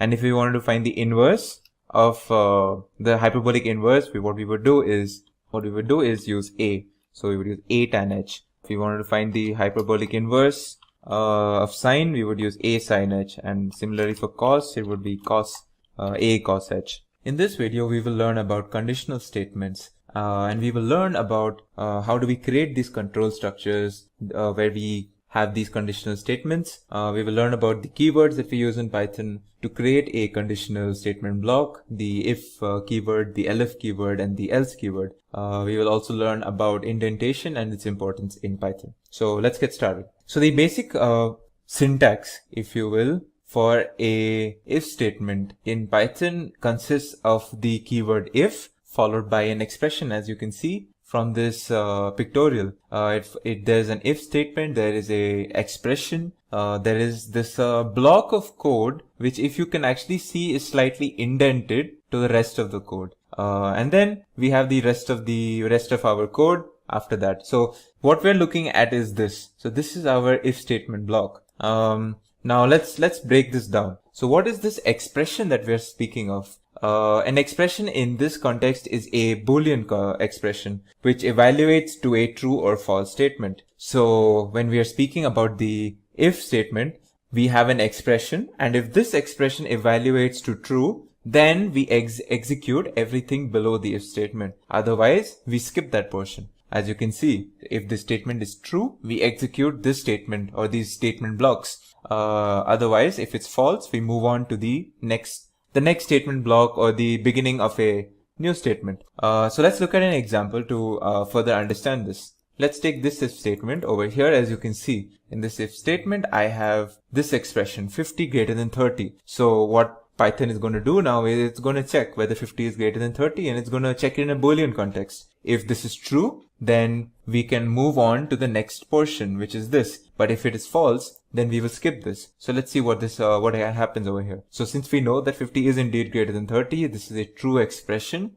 we move on to this block of code, which is saying that print 50 is indeed a larger number than 30. So let's see if this actually gets printed. So as you can see, we get this, the result, which is, this is a true statement, and we get our print statement getting executed. What if we gave a false expression over here? So let's look at what happens if I gave a false expression. Now I'm checking if 50 is lesser than 30, which is a false statement. So if it's a false statement, we do not move on to this portion of our if statement block, and we directly skip. So if I have to execute this, you will see nothing gets executed. And in fact, my print statement is just not executed because we never entered this, because our expression over here was indeed false. So yeah, this is how a basic if statement block looks like in Python, and this is how how we move on to how we check for the truthfulness or the falseness of a particular expression in the if statement. So moving on, let's move on to the topic of indentation in Python. So as you can see, this if statement is an example of a control structure. So without defining what a control structure is in detail, control structures consists of these conditionals or loops or iterations, if you will. So all of these control structures involve heavy indentation. So what does an indentation mean? Well, what if I gave you an example? Say I gave you some variable called age, and I wrote 20 over here. Now if I gave you an if statement saying if age is greater than 10, now it's very important to note that when I'm defining an if statement, I need this colon, otherwise this if statement is not defined. So this colon is important anyways. So now I'm checking this expression if age is greater than 10. Now what is this? What happens if age is greater than 10? Now what if I want Python to do something only if age is greater than 10? Well, how do I tell Python that there is a piece of code or a section of code that I want executed only if this condition is met? Well, this is where indentation comes into play. So if I want this line, this person is an adult. Again, this is some random line where I'm assuming age is pertaining to this adult, alright, or this person. So if I have this variable age where I write this number 20, which denotes the age of some person, and I'm doing a check if age is greater than 10. Actually, let's be specific here. Well, the adult age for most people is 18 in most countries. So let's see if age is greater than 18. Now, if I'm doing this check, I want to print this statement only if this person's age is above 18. So how do I tell Python that I only want this statement to be executed only during this if this condition is met? Well, this is where indentation comes into play. As you can see, exactly as you can see, this portion of the code is slightly indented compared to the if statement. So when this condition is met, then only do we move on to this. If this condition is not met, we move on to whatever the next section of code will be, like whatever code that we have after this if statement. So let's see. So since this condition is actually met, as you can see, this print statement is actually executed. So this is the importance of indentation. Now we will see as we learn more about if statements and else statements and elif statements, how indentation plays a key role in defining what we want as an output when a certain condition is met. Alright, so for now it's very important to understand that this is how indentation is used in Python. In other languages we might use, we probably don't use indentation. In fact, popular language, the C language, does not use indentation at all. But some languages, and Python is probably the trademark language for indentation in programming. So you might say that, so different people have different opinions on indentation. The general consensus is that indentation helps make the code look very presentable and very readable, and this actually is one of the facets of Python programming, is the indentation and the easy readability of it. Anyways, moving on. So what if we have multiple conditions in our code or in our if statement block that we want to see? So let's create this list, or let's actually just copy this example that I have written over here. As you can see, what I am doing in this piece of code is I have a list X where I have this integer 50, I have two strings, cat and apple. Now I want to check a bunch of things. So I want to check if 60 is an X, and I also want to check if the string cat is an X, and I want a final sort of, like, if none of these conditions are met, I want something to happen. So how do we do that? Well, we start off our if statement block with the standard if keyword. Alright. Now if we have one more condition that we want met, then we can use the elif, which is kind of a short form for else if. So we use the elif keyword. So what Python reads is it checks this condition, then it will check this condition. And then finally we have this else keyword, and else is a keyword used in our block to tell Python that if none of our earlier expressions have been true, then do what is in the that is within the else keyword, that is indented within the else keyword. So again, we don't pass an expression for else because else is we only reach this else statement in case all of the earlier conditions have not been met or have come to be false and not true. So let's look at this particular code example. So we have a list of 50, cat and apple, and my first expression that I'm checking is 60 in X. So this is how we check actually. So if 60 and X should be read as is 60 in the list X. So is this 60 in the list X? Well, actually no, we don't have the object 60. So this part is not executed. We move on to the next condition. Is the string cat in X? Well, actually it is. The string cat is indeed in X. So we move on to this statement block, which is within the condition that is met, which is print cat is in list X. And you will see that none of the other statement blocks will be executed because we have met our condition over here. So if I execute this, as you can see that the print statement cat is in list X is what is actually executed. And we do not execute this obviously because it is false, and we do not even check or we do not even move on to this statement because, well, we have a condition met over here. So it's one thing that is important to note is that we can use as many elif statements to check for as many conditions that we want to check for. But it's very important that we only use, and if we are using, that we only use one else statement and only at the end of our block. Okay, so moving on. Now I'm going to show you a very neat example about how Python actually does its these condition checkings. So it's very important to note that once a condition is met, none of the other conditions are even checked for. So we do not even consider the next statements and we directly leave this if statement block. So let's look at this example over here.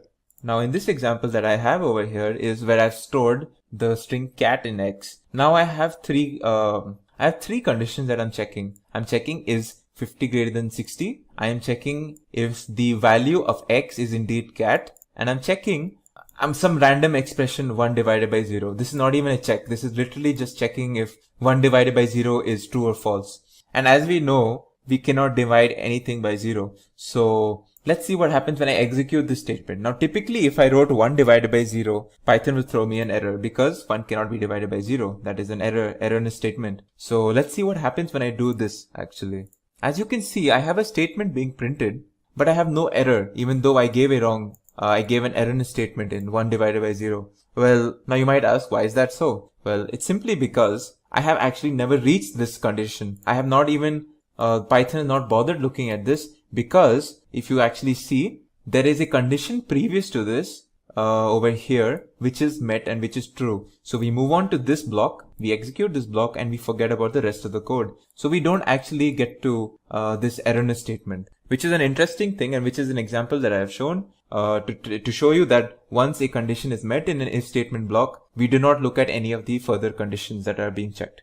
Okay, so finally, I have one small topic that I would like to share with you is the conditional expressions or the Python's ternary operator.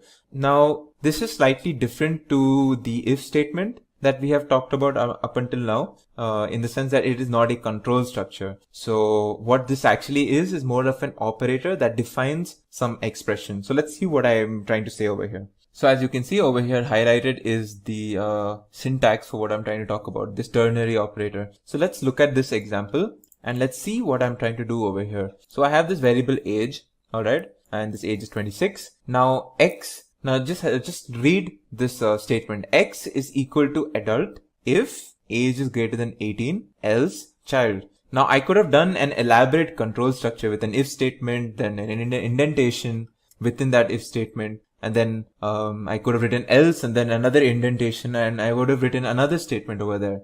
But instead of that, I have used this operator to assign a particular value to the variable x, and this what value I'm assigning to x depends on if this condition is true or false. So as you can see, the condition says is age 18 greater than 18. So if this is true, then I assign this particular string. If it is false, then I go on to the else statement and I assign this. So since age 26 is greater than 18, I should assign the string adult to x. And as you can see, if I execute this and check what is an x, you can see adult is indeed an x. So this is a very neat, a very readable, and a very it's probably a more it's a better looking way to perform simple else simple if and else statements, where you don't want to create a whole if else statement control structure block. So yeah, this was the ternary operator. Finally, we make a short note on the pass statement in Python. So the pass statement or the pass keyword is a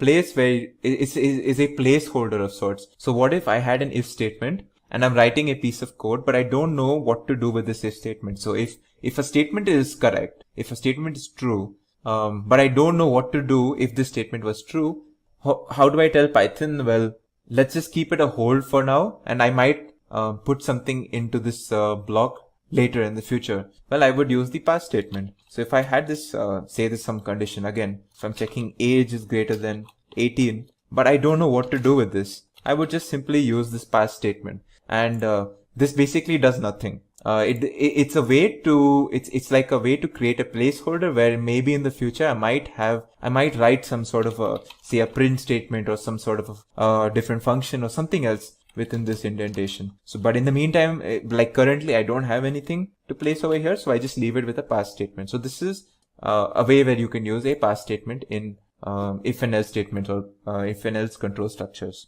In this video, I will introduce you to the concept of iterations in Python, and we will be speaking in specific about the indefinite iteration in Python, otherwise known as the while loop. So let's look at what an iteration means. An iteration is executing the same block of code over and over, potentially many times. A programming structure that implements an iteration is called a loop. Now in programming, we have two types of iterations, definite and indefinite iterations. And in this example, we will be speaking about indefinite iterations. Indefinite iterations in Python is the while loop, where we use the while keyword to define an indefinite iteration. So let's look at the basic syntax. As you can see, this is the basic syntax where we have the while keyword followed by an expression and again the colon, and below that is something indented. Again, we encounter indentations just like in if-else statements, a set of statements where what happens here is, following the while keyword, we have this expression where this expression is evaluated in a Boolean context. Again, we check if this expression evaluates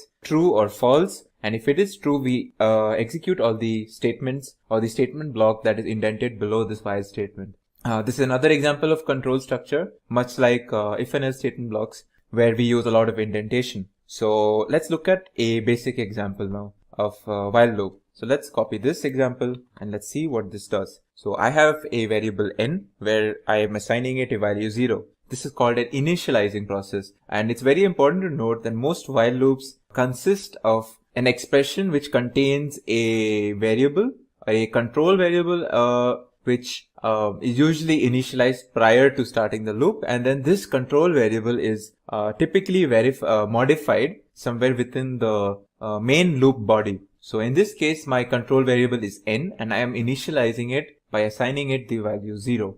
So let's move into the loop now. So the loop has this while keyword, as you can see, followed by an expression n lesser than or equal to 5. Now what this is an expression which is going to check if it's true or false. Is n lesser than or equal to 5? And as long as this expression is true, we will continue doing whatever is indented below this while statement. And what is below this while statement is a print statement, first of all, which says value of n is, and it basically prints the value of n in that particular iteration. And as you can see, this compound assignment where we add the value of n by 1 and we assign it back to n. So what this is, let's see what this does actually. Let's execute this and see what this does. Important to note, the value of n again is initialized at 0. So this while loop will keep going on until the value of n remains lesser than or equal to 5. So as you can see, I have the execution of this particular block of code or this while loop where I get the multiple different iterations of this print statement that you can see here. The first iteration, it says value of n is 0. Then it says value of n is 1. What I'm doing is I'm writing the value of n multiple times. And each time the value of n is written over here based on what iteration it is. So what is happening actually is that initially the value of n is 0 and I print the statement value of n is 0. Now I add the value of what is in n by 1. So now what is the value of n? So again we do this check. So after this first iteration, we come back, like once this whole block of code is executed, we again come back to this expression and we again check if this statement is true. So now that the value of n is actually 1, this statement is still true. So again we execute this, and that you can see over here, value of n is 1. Now again we add the value of n by 1, and again we go back here once this block is executed and we check if this statement is true again. And as you can see, the value of n when it's 2 is still making sure that this expression is true. And this keeps happening until the value of n is greater than 5. So once the value of n becomes 6, this condition is no longer met, and finally we do not execute this statement because this expression evaluates to false, and we do not do this anymore, and we finally leave our while loop. So let's check what the value of n is just to confirm this. As you can see, the value of n is indeed 6, and that is why we have left this while loop over here. So this is an example of a basic while loop where we check for this an expression. If it evaluates to true, we evaluate everything within it. Once this is done, we go back and we evaluate this expression again. If it is again true, we again go back and do whatever is indented within it. And we keep doing this until the expression gives us false. And interestingly, we don't necessarily have to define these control variables always. We can actually use iterables, and we will learn about iterables actually in a future video. But we can use iterables, and an example of an iterable is the list. So let's look at this list and let's look at this whole block. Alright, so I created this list A, which contains 5 objects, 1, 2, 3, 4, and 5, all integer objects. And I have another variable x where I store the integer 1. Now this while statement, now it might look confusing. Now it says while A. Now what is A? Well, A is not your typical expression where you're making sure if some condition is being met or not. But this, the way you read this is while A exists. So in the context of a list, as long as A, which is a list, contains objects within it, A is true. If it does not have any objects within it, A is false. So while A, basically what it means is while A has objects within it. And if it does have objects within it, or as long as it does, we continue executing whatever is indented within this while statement. And this while statement is a print statement. Again, we do like we have this value x where we're doing we're printing this is iteration number, and we pass x. So the first iteration will obviously pass x is equal to 1, and then we add x by 1, and then the second iteration should pass this is iteration number 2, and then so on. And finally we have another statement within this block called the pop statement, where we're popping the elements of A. Now as if you would have seen the video on lists, the pop statement removes the rightmost value from a list. So if I do a.pop, initially it will remove 5 from this list, and I will have the rest of them. Again, if I do pop, it will remove 4 from this list, and then you will have the rest of these. So let's actually see. We'll actually check what's left in this list each time we do this pop statement. So I'll also print the list A during each iteration, and let's see what happens over here. As you can see, what is happening out here is while A has elements, we are going to continue doing this while statement, whatever is within it. So in the first iteration, obviously we have all of it, and it is iteration number 1. And as you can see, the list contains everything. Then I pop it. Then iteration number 2, it again has elements, but it has lost its rightmost element. And this keeps on happening until the list finally has no elements left. And once the list has no elements left, this expression while A evaluates to false, and we do not execute this anymore, and we leave the while loop. And again, let's check what is in A. A should have no elements. As you can see, it's an empty list. When I checked what's in A, it's an empty list, and that is why while A returned me a false, and we did not print any further. So this is an example of using a while statement using lists. And of course, the next topic would be discussing nested while loops. And this is a broad topic. What I mean by this is that when I'm saying nested while loops, I'm actually talking about nested control structures. So we can have while loops within while loops. Not only that, we can have if and else statements within while loops. We can have while loops within if and else statements, and we can have if and else statements within if and else statements. So if you think of all of these loops, and we will even speak about for loops in another video. For loops again are a type of control structure. So all of these are control structures. While loops are control structures. For loops are control structures. If and else statements are control structures. All of these are control structures, and nesting can happen within them, and it does not matter which is the parent of the nest and then the child of the nest. You can have a while loop within an if and else statement. You can have for loops within a while loop. All of this is valid in Python, and it's one of the great features of Python that is very flexible in this way. So let's look at an example where I have a while loop within another while loop. So I'm copying this piece of code where I have this list 1, 2, 3, 4, 5, and another list first and second. Now my first while loop, I print what is popped from A. So I take A, then I pop the 0th index. So basically from the left hand side, and I print what is that. Alright. And then I have another while loop where I have this list B, and I'm doing the same thing. But this while loop is within the first while loop, and let's see what happens out here. So as you can see, my first iteration of this parent while loop causes me to pop what is the first element, which is 1. Then I do these while loops, and this is completely executed, and only then do I go back to this first one, and then I come back and do all of this again. Then I go back to this one, and then I come back and do all of this again. And that's why you can see this repetition. So I have this first iteration, and then I do the second while loop. Then I have the second iteration, and then I do the second while loop, and I keep doing this. And this is an example of a nested while loop. Okay, so our next topic in this video would be break and continue statements. Now break and continue statements are ways to abruptly end iterations in a particular loop. You can use break and continue statements not only in while loops, but you can use it also in for loops. So let's look at how we use it in while loops. And let's look at what we mean by break and continue statements first of all. Well, the break statement terminates the loop entirely. So once the break statement is found, the complete while loop that we are using is completely terminated. And the continue statement, on the other hand, terminates only the current loop iteration, and it goes back to the beginning or the expression, and it checks whether the expression or the controlling expression is again reevaluated, and it is checked whether the loop will execute again or terminate. This pictorial that you can see here actually emphasizes, or it shows the difference between break and continue. So I have this while loop and I have an expression. Alright, I have a bunch of statements, and I have a break command over here, and I have a continue command over here. So if I encounter the break command, it will not execute any of this. In fact, it will not execute this while statement at all, and it will move on to the next piece of code that we have.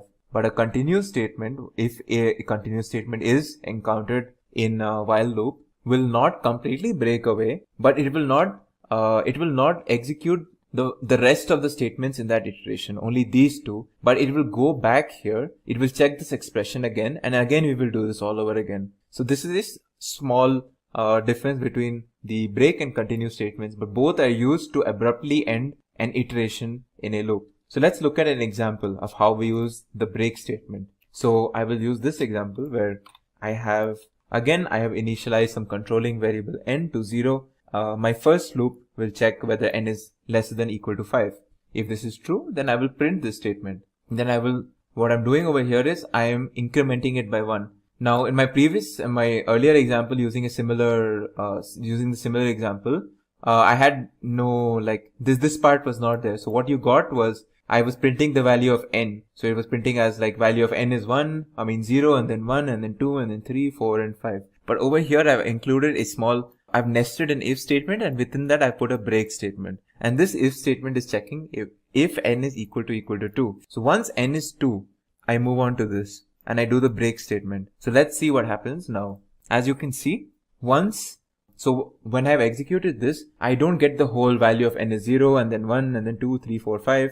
I stop at 1, and that is because once n is equal to 2, I actually do not execute this while loop again. I do not go back and execute print value of n is 2 now. In fact, I break from this whole while loop, and my while loop terminates right then and there. And that's why you only get these two iterations, value of n is 0 and then value of n is 1. Okay, so now I'm going to show you a neat example of what happens, or what is the difference between a break and a continue statement. Okay, so let's go back to our initial example where we're printing this value of n is 0, 1, 2, 3, 4 and so on. But I've added one more statement where I print hello at each iteration. So let's see what happens when I do this. As you can see, it will print hello after each of whatever I was doing already. Now let's introduce our break statement first of all. So when I do break, well, let's go back to this if statement. If we check this condition, then we break. Let's see what happens now. As you can see, something interesting has happened where we have this first iteration completely being executed, but the second iteration kind of stops where there's no hello, and that is because we have broken from this while loop before the second iteration's hello was printed. Let's see the difference between a break and continue now. So now I have this continue statement instead of a break. Let's see what happens here. As you can see, it seems familiar to our first example where we did not have any break or continue. But there is a small difference that I want you to catch, and that is very important about this continue statement. So as you can see, the first iteration has value of n is 0 and then hello. Then value of n is 1, but there is no hello. And this is because once this condition is actually met, we do not move on to this statement, but we go back to this expression and we evaluate this expression. And then once we evaluate this expression again and it's found to be correct, we do everything the same again where we print hello. But except for that one step where this if statement was met and we did continue, and this following statement was not executed. And that happens only for one iteration, and that is when n is equal to 2. And as you can see, that is what happens over here. In one of the iterations, we miss a hello, and that is the difference of the continue statement with the break statement. This video will be an extension to that topic where we will be looking at 3 examples where we are using while loops along with other stuff like say if and else statements. So our first example will be where we calculate the factorial of a number. In this example, as you can see here, we are first going to ask the user to enter a particular number for us. Now this number is supposed to be an integer. Once we have this integer, we store it to a variable called number. Now we have this, you can say this variable called FAC which stores 1, and we will see how we are using it later. Now we know that the factorial of 0 is 1. That's how it's just defined. So we have an if statement checking whether our entered number is 0, and if it is 0, we say that the result is 1 or the factorial is 1. However, if we enter a number that is greater than 0, we must calculate the factorial for this number, and that is what we are going to do in this else statement block over here.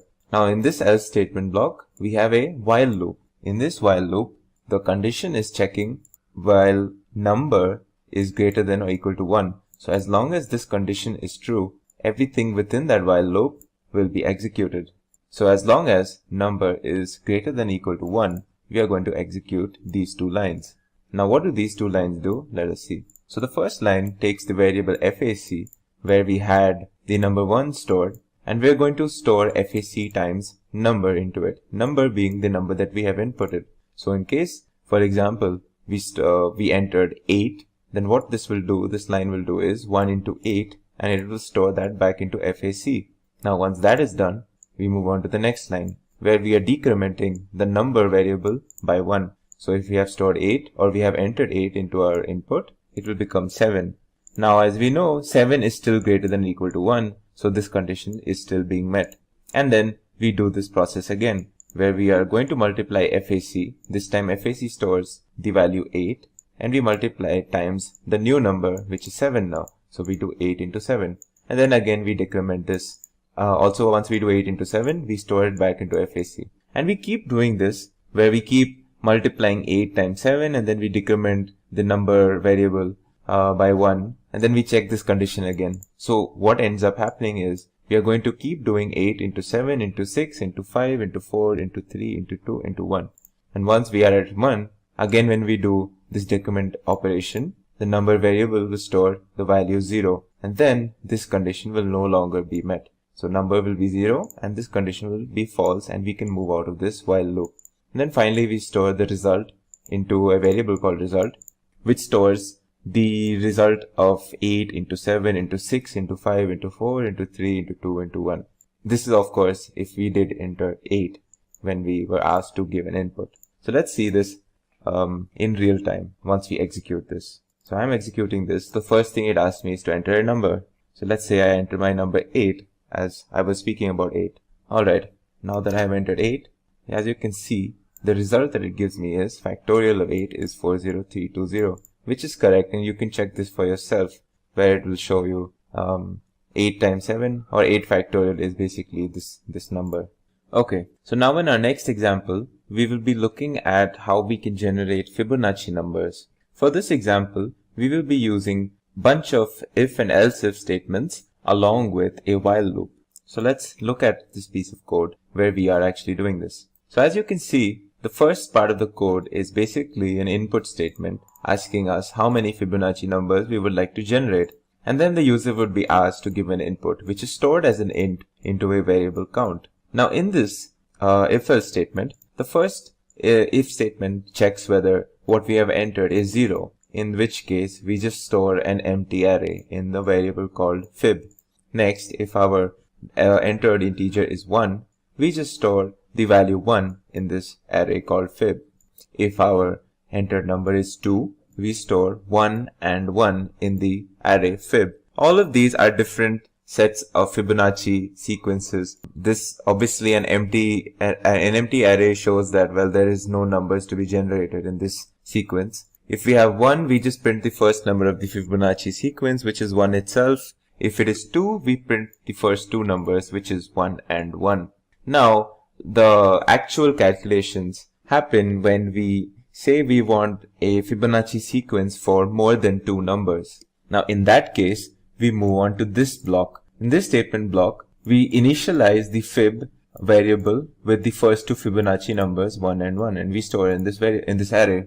Now, we are going to do a while loop within this, and in this while loop, we're going to keep executing this statement block as long as this condition is met or this condition is true. And what this condition is it's checking this variable I, which we have initialized as 1 over here, and we're going to check whether that is lesser than count minus 1, count being the number that we have been asked to input.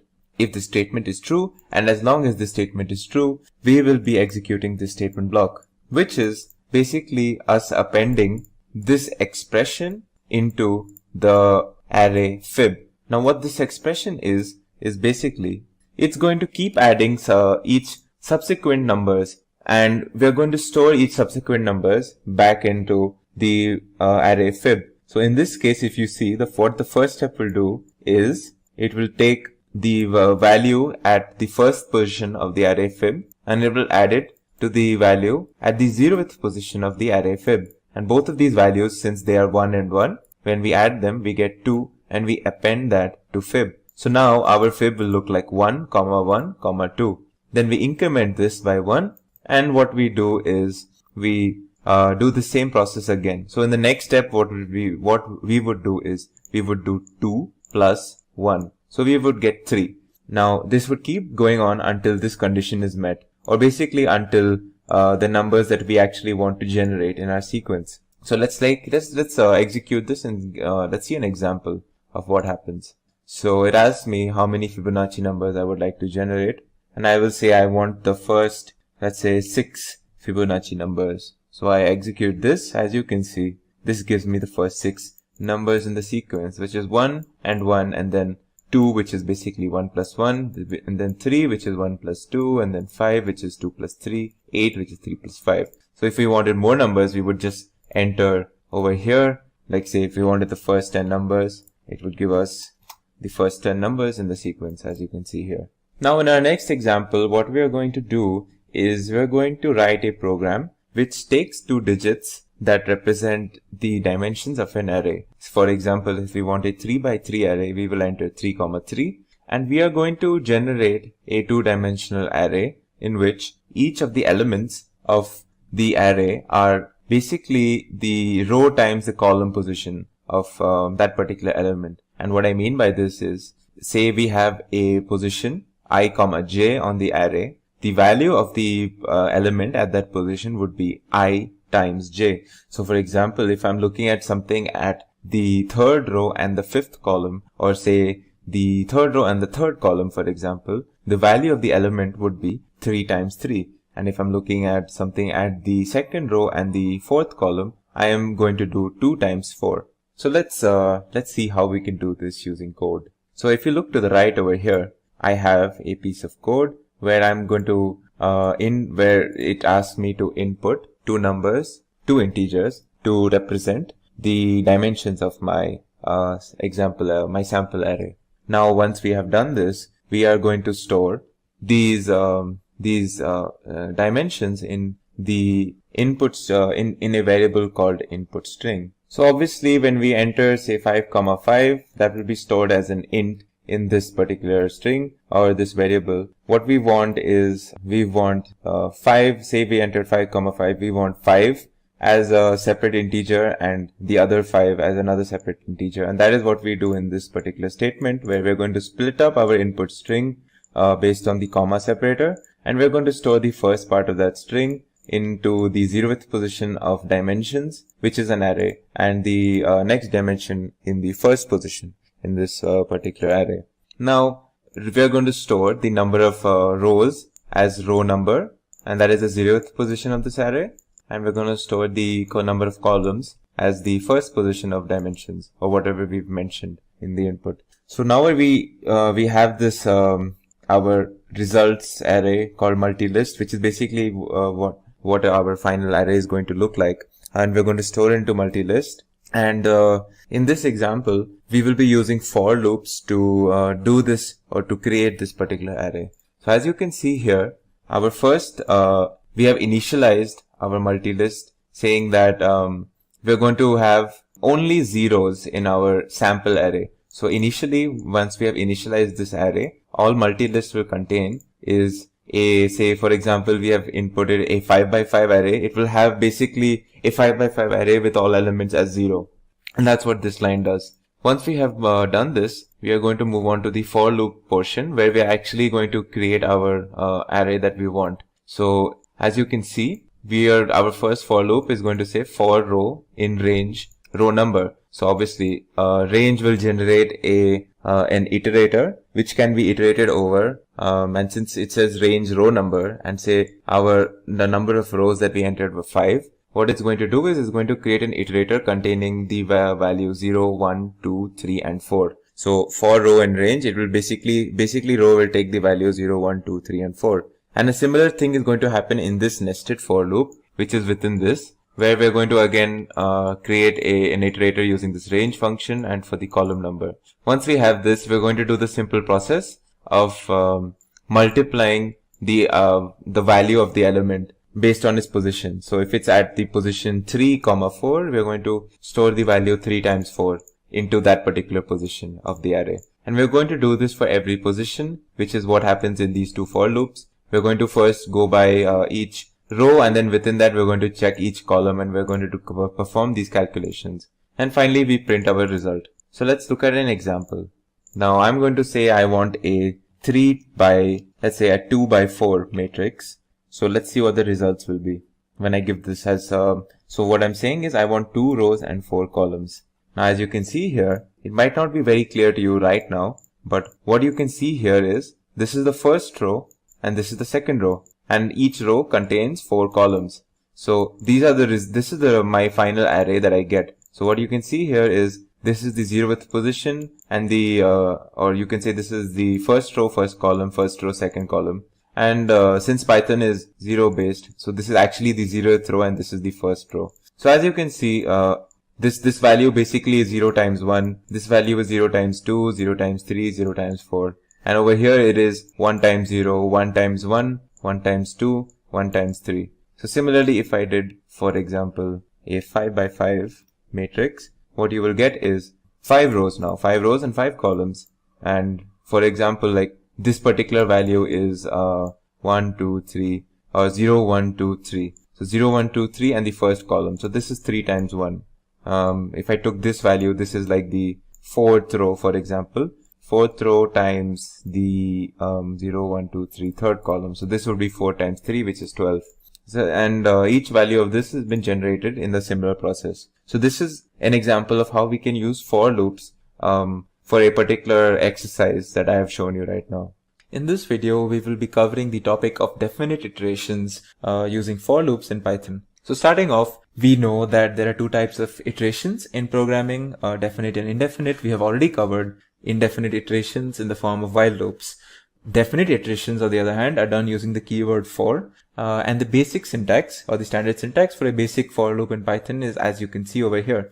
We have this for keyword, we have some variable, we have the in keyword, and we have this iterable, and we of course define this control structure with the colon, and then indented we have this statement block. So once this for loop has started, we execute all of these statements within the statement block as part of the for loop iteration. So yeah, let's to understand like how for loops work exactly, let's look at the concept or meaning behind what we call iterables and iterators. So think of it in a stepwise manner. Alright, so in Python we have different objects that can be used as iterables, and an iterable is basically some object that it's a collection of other objects. So think of your lists, think of dictionaries and sets. So all of these are essentially collections of objects.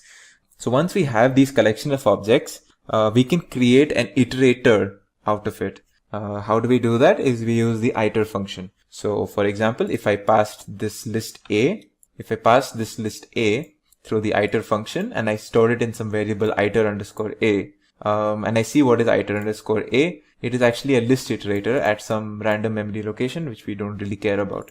Similarly, if I gave a tuple and I did the same thing, I will create a tuple iterator. And in the left, if you can see over here, I've done the exact same functions with sets and dictionaries as well. So I'm creating iterators out of these iterables, so as to speak. Now, what is an iterator? Well, an iterator is an object that yields values successively. So if my list contained 5 values or 5 objects, an iterator of this list will yield these values one after the other. And that is kind of how, or that is the basis for which we create loops. Let's see what we exactly mean using this, using another function that we call the next function. So the next function keeps moving from object to object within an iterator. So since I've created this list iterator, let's just do it once again. So as you can see, I've created this list iterator iter underscore A. Now with this iter underscore A, what I'm going to do is I'm going to use this next function. What next function does is, starting from the leftmost object within this iterator, I will keep yielding or I keep producing the values. So let's just see what happens when I do next for this particular variable. It gives me this object first. Now let's see what happens when I do it again.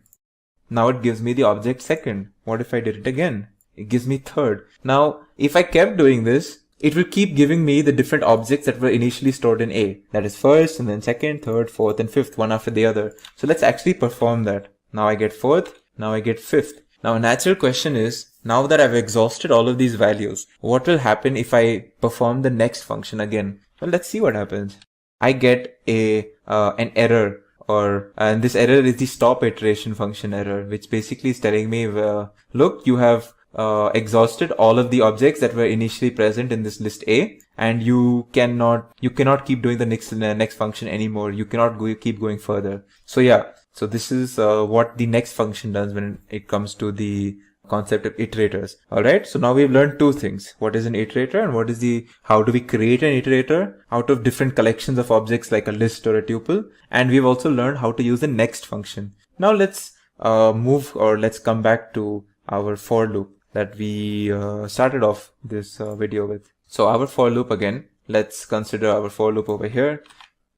As you can see, some for loop with the objects again 1, 2, 3, 4 and 5. Alright, this is a list. Now I'm going to do for x in a print x, and let's try to see what happens when we do this. Okay, as you can see, when I have executed this, it gives me 1, 2, 3, 4 and 5. So I have, first of all, let's look at this for loop.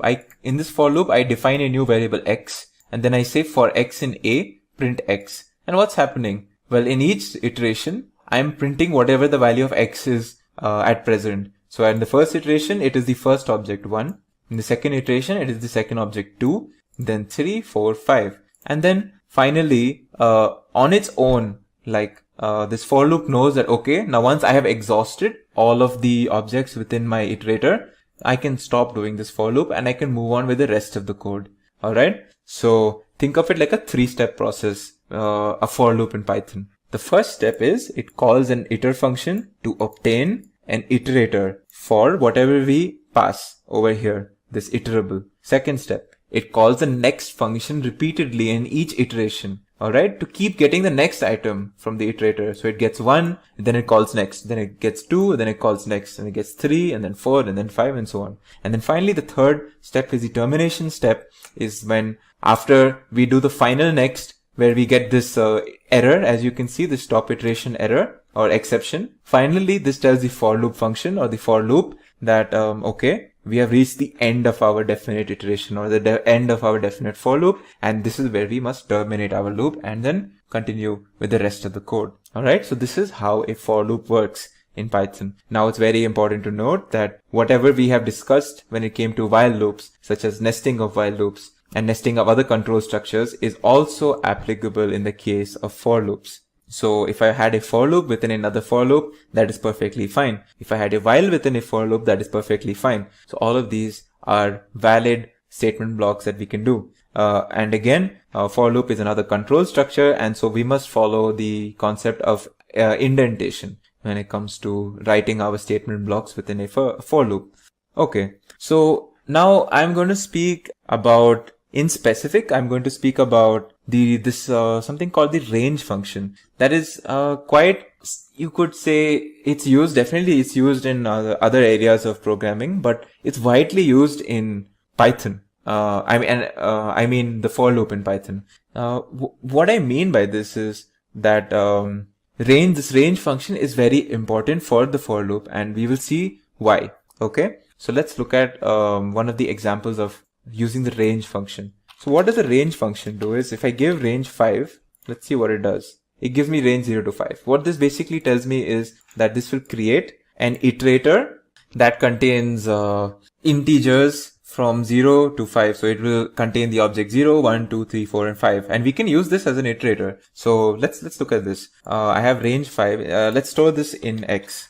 Okay. Now let's do a type just to see what happens when we do type x. It should give me the type of range, as you can see. And this is a type of an iterator in Python. Now let's see what happens when I do for I in x print I. Okay. Let's see what happens. As you can see, it prints the number 0, 1, 2, 3, 4. An important caveat when it comes to the range function is when we say range 5, it creates an iterator from 0 to 5, but it contains the objects 0, 1, 2, 3, and 4 only. It does not contain the object 5 itself. Okay, this is something that is very important too. So once again, I use this range function to create an iterator of 5 objects from 0 to 4, 0, 1, 2, 3, and 4. I use that in my for loop, and that is what you are seeing here. Now let's use this range function in the context of something else. For example, let's see. So I had my earlier list A, right? Look at my list A here. So you can see list A contains these 1, 2, 3, 4, 5 objects. Okay. Let's see what length of A is. Length of A is 5. Okay. Let's use the range function on top of the length of this list A. And this is like, I can't show you an example right now without any context, but this form of using a for loop is widely used in Python programming. You will use it so much in data science. You will use so much in machine learning and AI. I cannot tell you. This is a very important, like, sort of for loop expression. So you have for, let's say, I in range len A. Let's see what's going on here. First I do length of A. That gives me 5. Then I do range of 5. That creates an iterator between 0 and 4, right? When you do range 5, it gives you an iterator of 0, 1, 2, 3, and 4, as we saw earlier. And this is what we're doing over here. We have created an iterator out of the length of a list. Now when I do print I, it should give me again 1, 2, 3, 4. 0, 1, 2, 3, 4, of course. So as you can see here, it will give me 0, 1, 2, 3, 4. And this is a very neat way of using the range function on top of the length of a particular collection of objects. In this case, we're using the list A. This is something that you will use a lot. So I would recommend that you get used to this form of creating a for loop as well, using the range function. Also, of course, you can use break and continue statements as you have in the case of while loops. It works exactly the same in the case of for loops, wherein the break statement will abruptly stop the for loop completely and we will move on to the next piece of code, whereas the continue statement will break that particular iteration and then we will resume with the next iteration. So yeah, that was break and continue statements in for loops. Finally, I would like to show you something about how to use dictionaries as an iterator or as an iterable when it comes to for loops. So let's create our dictionary. Let's go. We have a dictionary already here. In fact, let's create this dictionary. Again, we'll store it in A. Okay. So I created this dictionary A. All right. So I have dictionary A. What I'm going to do is I'm going to pass it through the iter function, as you can see. And now I'm going to just, for the sake of showing you, I'll show you that it is actually an iterator of type of a specific dict key iterator type. All right. So now let's do something on this. So as you can see in the dictionary, I have the key first that has the value 1. I have the key second that has the value 2. I have the key third that has the value 3, and then fourth for 4, fifth for 5. Now, a good question would be, when I do iteration or when I do a for loop on top of this A, well, what is it going to pick up? Is it going to pick up first? Is it going to pick up the keys like these? Or is it going to pick up the values? Or is it going to go one by one? Key and then value and then key and the subsequent value. Let's see what actually happens. So let's do for I in iter underscore A print I. Let's see what is the iterations happening upon using this. So as you can see, we're using the keys. So by default, when we do this, when we create an iterator out of a dictionary, we use only the keys as our iterator elements or iterator values. But of course, like, if you wanted to use values, all you would have to do is pass a dot values over here.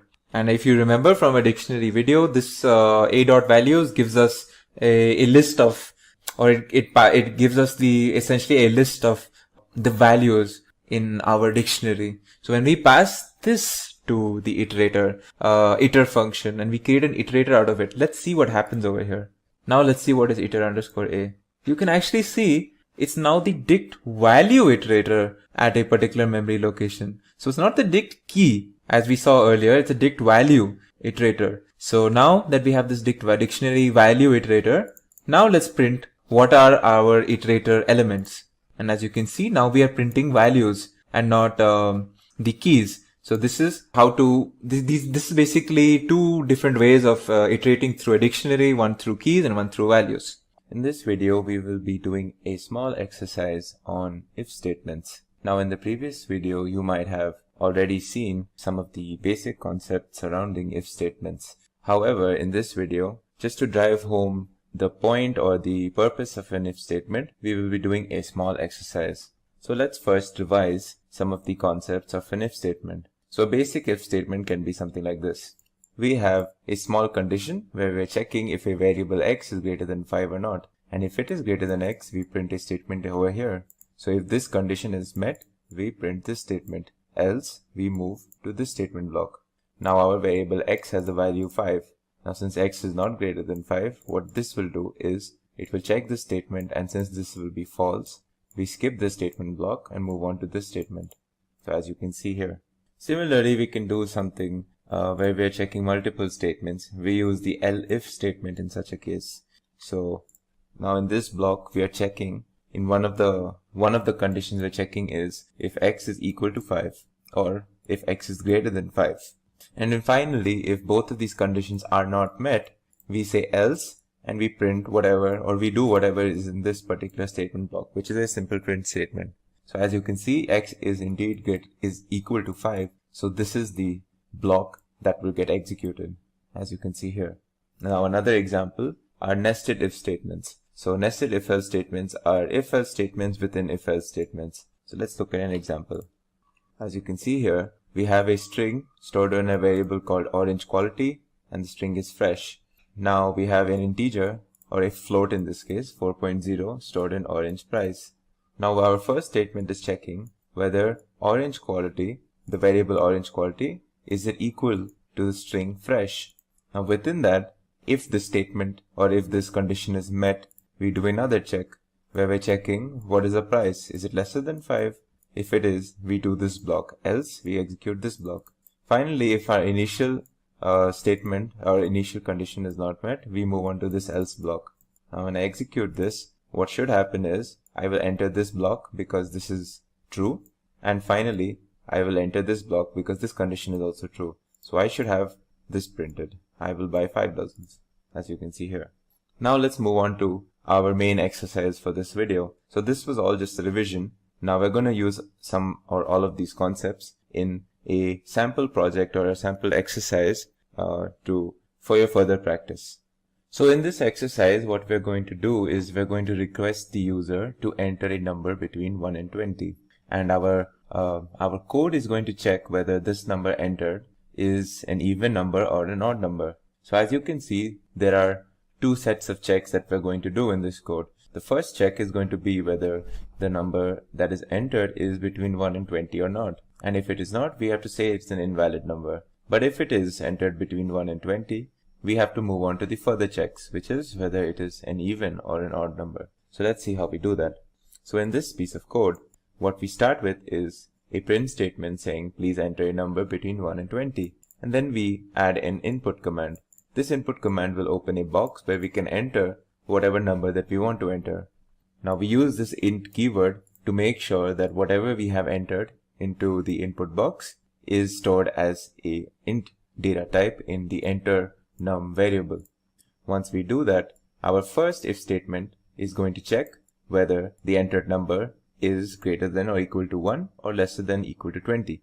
And lesser than equal to 20. So both of these conditions have to be met. If this condition is true, then we have a valid input and this statement is printed that we have entered a valid number. And then we move on to the rest of the statement block within this if statement, which is another set of if and else if statements. If our number is not between 1 and 20, we move to this block and this block prints that we have entered an invalid number. Now, once we have, say, entered a valid number, we move on to this block, this if elif statement block. Now what this block is checking is whether the entered number is an even number or not. Now as we know, an even number is divisible by 2 and leaves the remainder 0 when divided by 2. So this is what this check is doing. If this check is true, that means our number is even and we get printed that our number is even. The other check or the other if statement is checking whether it's an odd number, and that means when we divide by 2, we should get the remainder 1, as you can see here, and we get printed your number is odd. So let's execute this and see what happens when we enter a number. Now it's asking me to enter a number. Let's say I enter 17. Now that I have entered 17, as you can see, it's a valid number that I have entered, and the code is telling me that my number is indeed odd. Let's look at some other, what if I entered something else here? Let's say if I enter 16 now, since it's an even number. As you can see, 16 is also a valid number as it's between 1 and 20, and my number is even, and the code checks for that. Let's see what happens when I enter an invalid number. Let's say 25. Now when I enter 25, as you can see, it says I have entered an invalid number. And in this case, what has happened is this condition itself is not met, and I have moved on to this statement block. So to give you a breakdown as to how our code has executed this, let me show you an example for the number, say 9. When I enter 9, the first check that happens, of course, is this check, whether it's a valid number or not. And since it is between 1 and 20, we move on to this block. And in this block is checking whether our number is divisible by 2 or not. And since it is not, it will leave a remainder 1, and we execute this block, which says our number is odd, as you can see here. In this video, we're going to learn about the topic called file handling. Now, file handling is basically needed because most of the times when we're handling large and different types of data in Python, or in general, we cannot store everything into a variable, and we will have to use files. Now, there are two types of files that we are going to deal with. They are binary and text files. So binary files are some of the files that most of the files that we commonly encounter, like document files, image files, video files, etc. Now, all binary files are encoded in a particular format, and they cannot be read by a normal text editor. And we would be needing certain specific softwares for specific files. Text files, on the other hand, do not have any specific encoding, and they can be opened in the normal text editor itself. And they are like XML, CSS, HTML files, and so on. Now, there are 4 main operations that we can do in Python on files. They are open, read, write, and close. There are certain other operations as well, though, like rename, delete. So some of the most basic operations that we can do is obviously creating and opening a file, and the syntax is as you can see here, where we use the open command and we give a file name and we give a mode, and we store that in a particular variable. Now, a mode is basically telling Python how to handle this opening. So we can have a read-only mode, which is done by this letter R, a write-only mode, which is done by letter W, and there are a bunch of other modes, such as read or write mode, which is done by R+, and we are going to see them as we encounter them. Now, it's important to note that what I just mentioned is for text files. If we are going to do, for binary files, we're going to do this file handling, then we would be using the letter B in front of whatever we were using in the case of text files. So if we were doing a read-only mode for opening a binary file, we would be using RB. And if we were doing read and write mode, read or write only mode, for a binary file, we would be using RB+. So basically just adding the B in the case of binary files. Let's look at a basic example. When we want to open a particular file, we are going to open, like in this example, I'm going to open some file called filehandling.txt in a read and write mode, read or write mode, and I'm going to store it in FO. So this is as simple as it gets. Similarly, if I wanted to do it for a binary file, since I'm using a binary file, I will use the letter B as well in the mode. And that's how you do it here. Now let's look at different ways in which we can read from a file. And there are 3 commands that we can use. We can use the read command followed by an optional number of characters. We can use the read line command followed by an optional number of characters, and the read lines command. So this optional number of characters is denoted by N over here, and basically it's telling us how many characters we want to print. So let's look at a simple example of where I'm going to print something called, so I'm going to take this and I'm going to do a print on top of this. So I've opened it and I've stored it in my file, and then I'm going to do a method or a function called read, and I'm going to say, like in this example, just read the whole thing. So as you can see, my file that I have opened has all of these lines. This is like the whole file basically. But now what if I wanted to open only the first 5 characters of this file, which is basically this? Well, in that case, let's open this once again. Now let's do the same read command, except we will give the character number, which is 5. As you can see, it's only printed 5. Now let's do a print read command and try to read the whole thing again. And you will notice something very interesting. Now when I do the read command, you can see it's kind of picked up from where we left off from our previous command. And that is the nature of how Python handles files. So if I wanted to again take the cursor back in such an example, I will have to open this again. And then I use this read command once again to get back to where I started from, as you can see here. Now another command that we can use is the read line command. So let's once again open this over here, and now we're going to use the read line command over here. So what read line command is going to do is each time we use this command, it's going to go one by one and read each particular line from this file. So in first case, it will take artificial intelligence, then data science, big data, and so on. So as you can see, if I execute this, it first takes artificial intelligence. Now if I did this command again, it will say data science. Next time if I do it, it should say big data, as you can see here. Okay.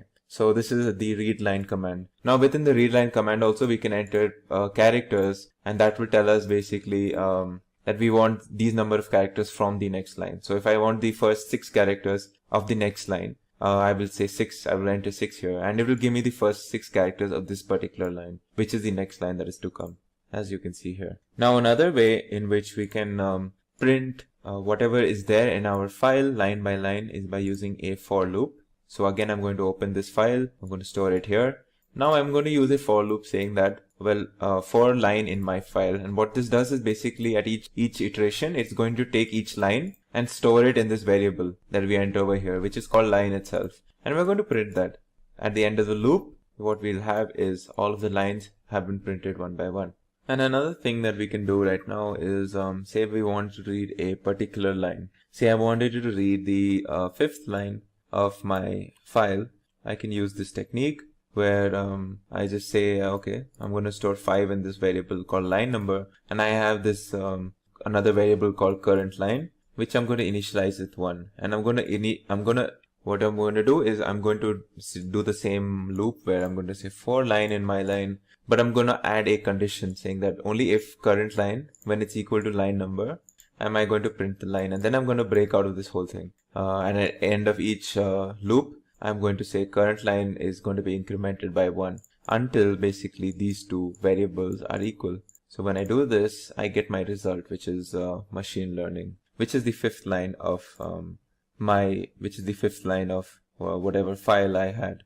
Now we're going to move on to the topic of image file handling. So we saw how we handled and we saw certain operations around text files. And text files are obviously something that we're going to use a lot. But we are also going to be using files such as images a lot. And let's look at certain examples and certain use cases around image file handling. So my first step is going to be importing a bunch of modules and packages. Now the details of these modules and these packages are not important as of right now because they will be covered in a future video. But just keep a note of some of these packages such as let's say NumPy and the image package.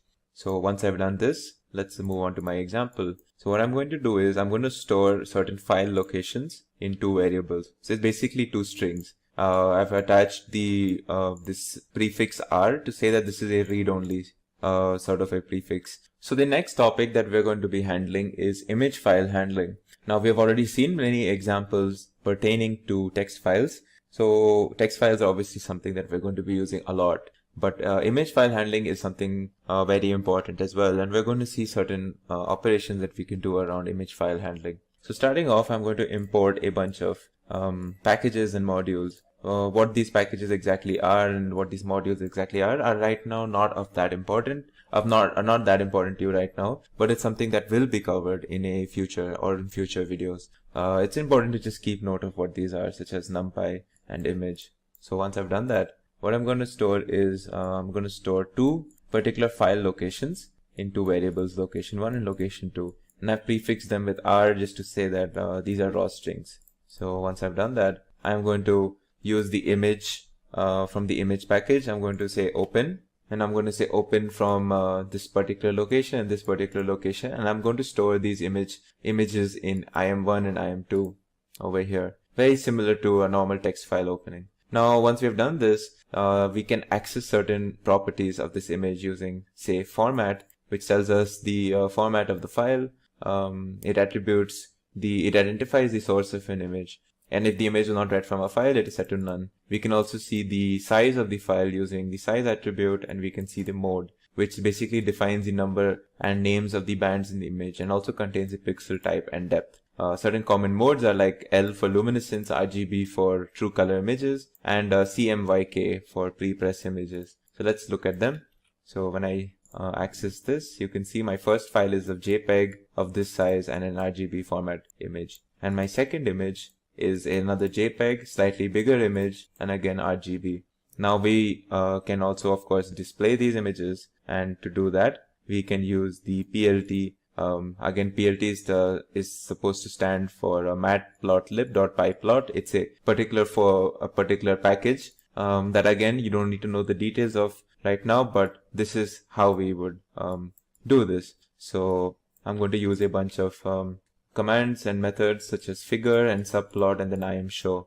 So once I have done this, as you can see, both of my images, with this being IAM1, this being IAM2, have been produced on the screen, as you can see. I can also use display, this display function followed by the name of the file, and this will simply display my image, as you can see here. Now I can obviously save a particular image using the save function, which is as simple as just doing this. So I'm going to save the image as im_save.jpg over here. Now if I wanted to crop an image, I can do that as well. So I stored the dimensions that I want cropped in the form of a tuple, as you can see here, and I'm going to pass that tuple to the crop function, and I'm going to apply that on top of IAM1, and I'm going to store that to region. Once I've done that, as you can see, so basically what I've done is I've cropped this image based on whatever I've passed here, and I've stored it into region.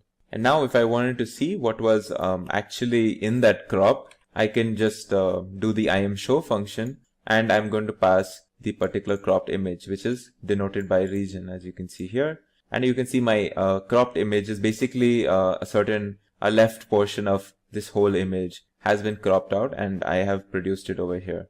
Now I can also use the copy function. It's a simple basically copy. You use the copy function and it copies an image onto another variable that you have assigned. And when I use the IamShow function, I'm going to show you the copied image, which is basically the same.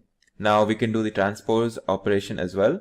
So let's see what we have done here. So in this transpose operation, so in this basically I've done a bunch of operations such as rotating by 90 degrees, rotating by 180, rotating by 270. And finally, once I'm done with all of these multiple operations, I'm going to show you the final output, which is basically a certain transposed image like this, which is basically the result of whatever I have done before this. So this is it for this video on file handling. I have shown you two slightly more comprehensive examples on text files and even certain examples on image files. However, we can use file handling in different libraries pertaining to file handling for audio files and even for stuff like PDF files.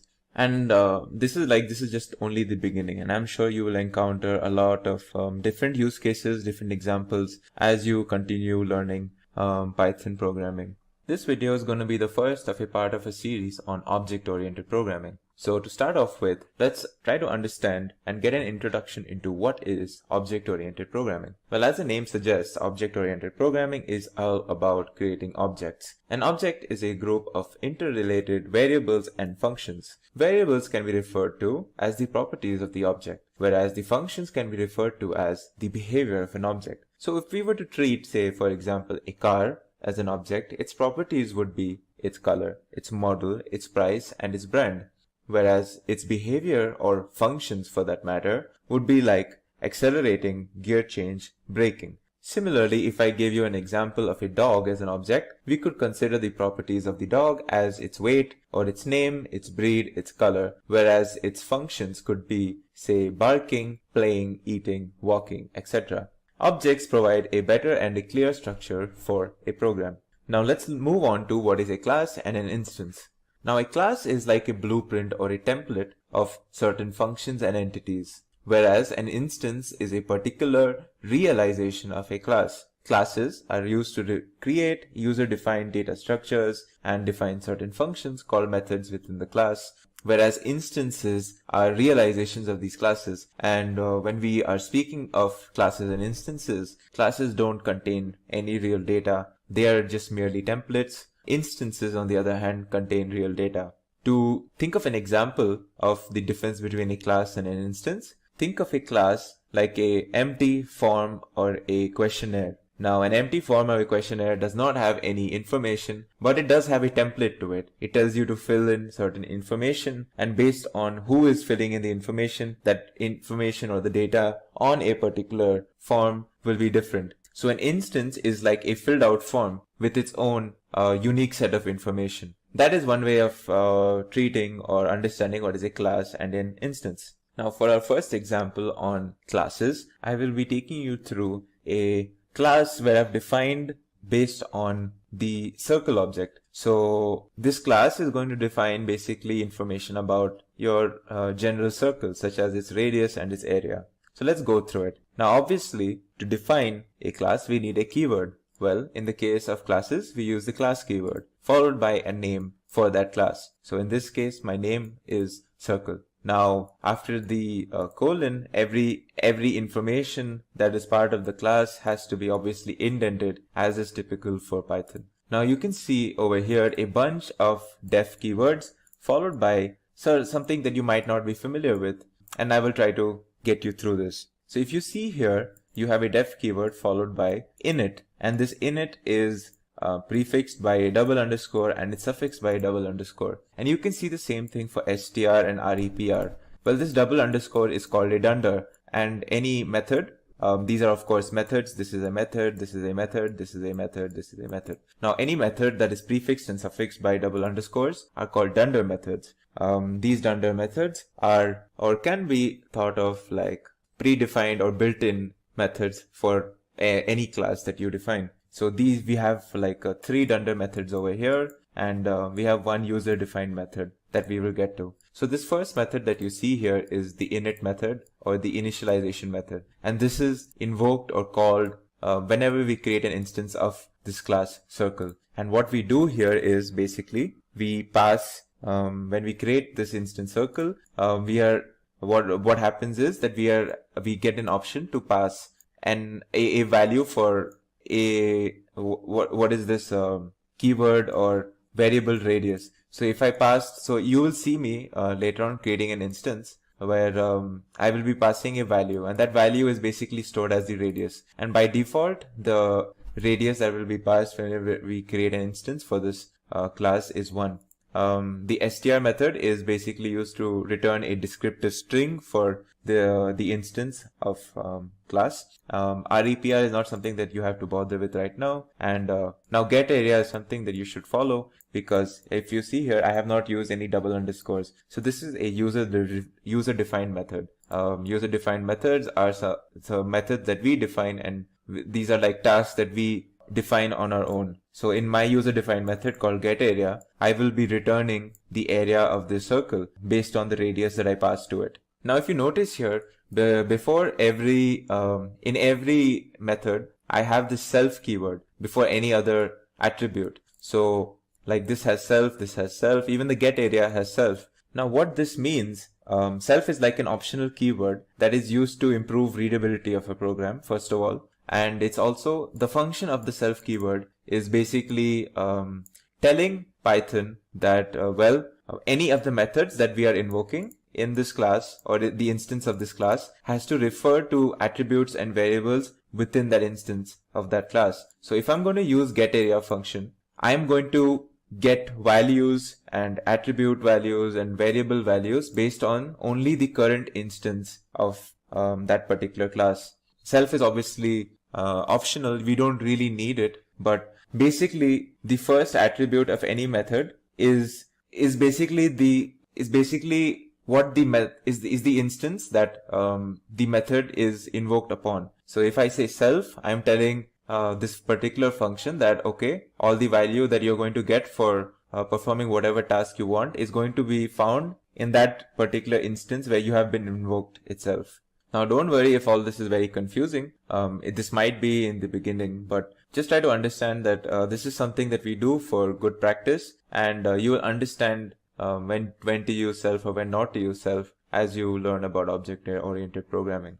So if you see here, my getArea function is supposed to return the value radius times radius. Self.radius is basically telling whatever value I've passed for radius for that particular instance. You can read this as radius times pi as well. So obviously this is pi r squared, which is the area of a particular circle. Now let me show you an example where I'm going to perform some of these functions. So if you see this first line, I have created an instance of the class circle where I've passed 2.1 for the radius of the circle. So now the value of the variable radius in this particular instance is going to be stored as 2.1, and this particular instance is going to be stored in the variable c1.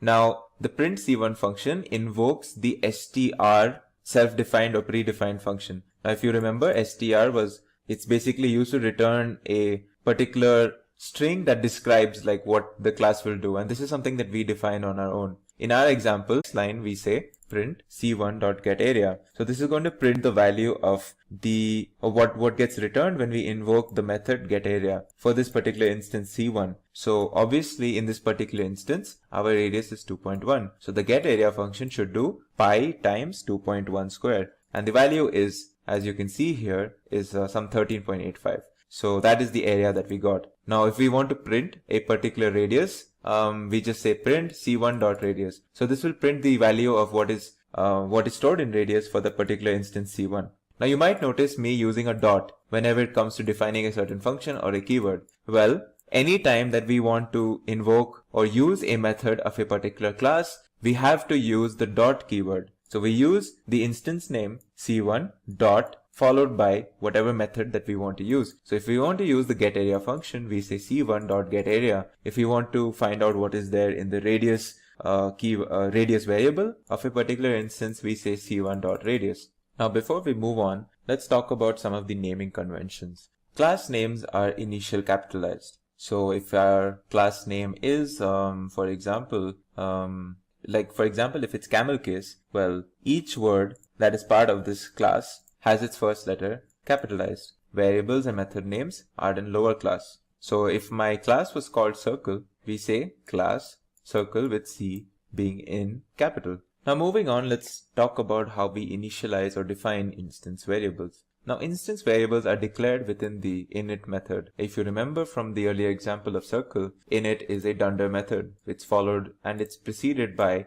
double underscore, as you can see here. Now if you see in this particular case, I have again used the self keyword, and as I mentioned earlier, the self keyword is the first parameter of all member methods, and this basically binds that particular method to the particular instance itself during invocation. So every time a new circle object is created, the .init function sets the initial state of the object by assigning the values of the object's properties. So the init function basically initializes each and every new instance of of our class. So we can give init any number of parameters, but the first parameter must always be a variable called self. Now when a new class instance is created, the instance is automatically passed to the self parameter in init so that new attributes can be defined on the object. Inside the init method, the self.radius basically means that we want the value of radius based on the current instance itself. So as you can see, radius defines an instance variable radius, and we're going to use the particular instance and its value for radius in our variable radius. Now the init function is not a constructor, but it is an initializer to create instance variables. The init function also will never return a value, and it is optional and can be omitted if there are no instance variables.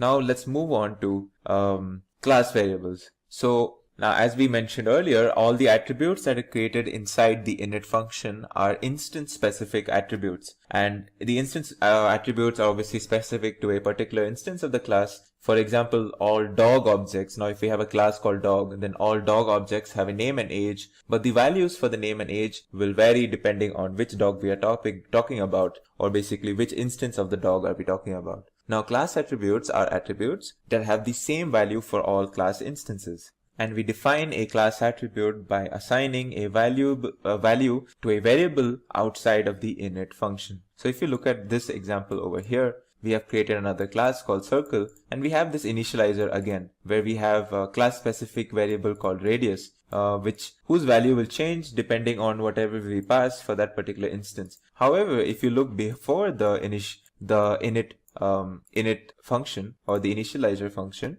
if you see here, we have another variable called shape object, which stores the string circle. And this variable is going to be the same and constant for every instance of the class circle. And unlike the variable radius, we will not have different values depending on a particular instance. Okay, now let's talk about instantiating an object, and let's see what happens when we create two different instances of the same class. So as you can see here, I've created an instance C1 for class circle, and I'm going to check its ID. Well, if you see, the ID is something like this. Now, if I created another instance over here called C2, and if I check its ID, well, it's something different now. So if you see, each instance basically has a different memory location in our memory. And each instance this is how each instance is different each time we create it, and they are created in different memory locations. Finally, before we conclude this topic on the introduction into OOP, let's talk about class methods, instance methods, and static methods.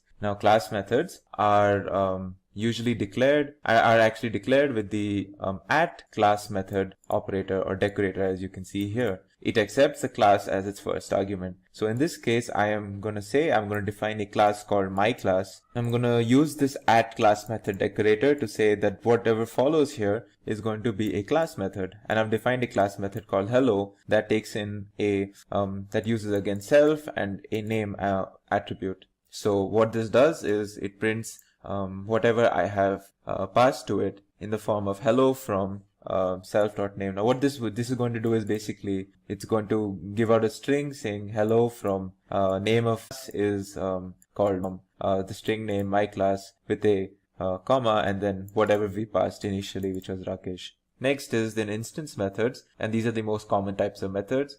These are invoked by an instance object. So we have to create an instance to actually use an instance method, and it takes the instance or the keyword self as its first argument. So if I say if I define a class, my class in this example, and I'm going to define another function called hello. As you can see, I have not used any decorator like at class method. So this is going to be an instance method, and it's going to be invoked by the particular instance. So in this case, it's going to print hello from, and it's going to basically say the name of the class again. So I create my instance called my instance1, and it's an instance of this class. And then I'm going to invoke the instance method by using this dot operator and the instance name. And the result will be basically this string over here, as you can see. Now finally, we have another type of method called the static method, which is declared using the static method decorator. So a static method does not know its class and is just attached to the class for convenience. It does not depend on the state of the object and could be from a separate function of a module.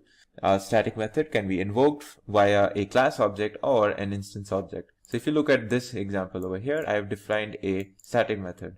I've defined hello, and it basically says print hello world. So it's going to basically just print this. So if you can see here, I've created my instance and I'm going to say dot hello. It should basically print hello world. That's all. In this video, we will continue that discussion on OOP with inheritance. Inheritance is used to describe the relationship between two classes, wherein one class takes the methods and properties from another class.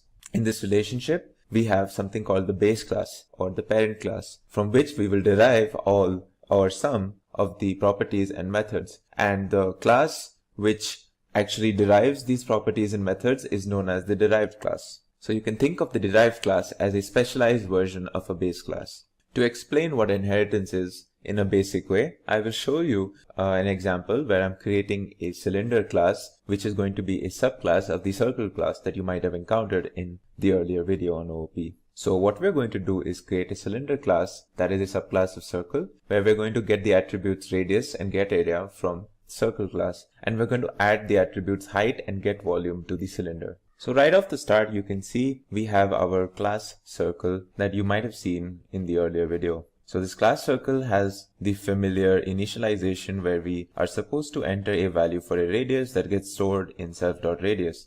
Now we also have a description string, which basically is a dunder method that returns a string when we invoke the print command on a particular instance. And we have the getArea method as well. Now if we move on to the cylinder class, you can see that I'm defining this class with the class keyword with the cylinder name, but you can see that I have added a parenthesis, and within it I have mentioned the name of the superclass that I want the cylinder class to be a subclass of. So this is how we actually define a subclass in the most basic way. You enter the name that you want, and you enter the name of the superclass that you want the subclass to be a subclass of in parentheses right after the name. Now next, if you move on to the dunder initialization, the initialization is very familiar, except now we have another attribute for height, which has a default value of 1, just like the radius. So this basically means that we have an option of entering two different attributes for our cylinder instances. Now if you see here, there's a line which says super.init.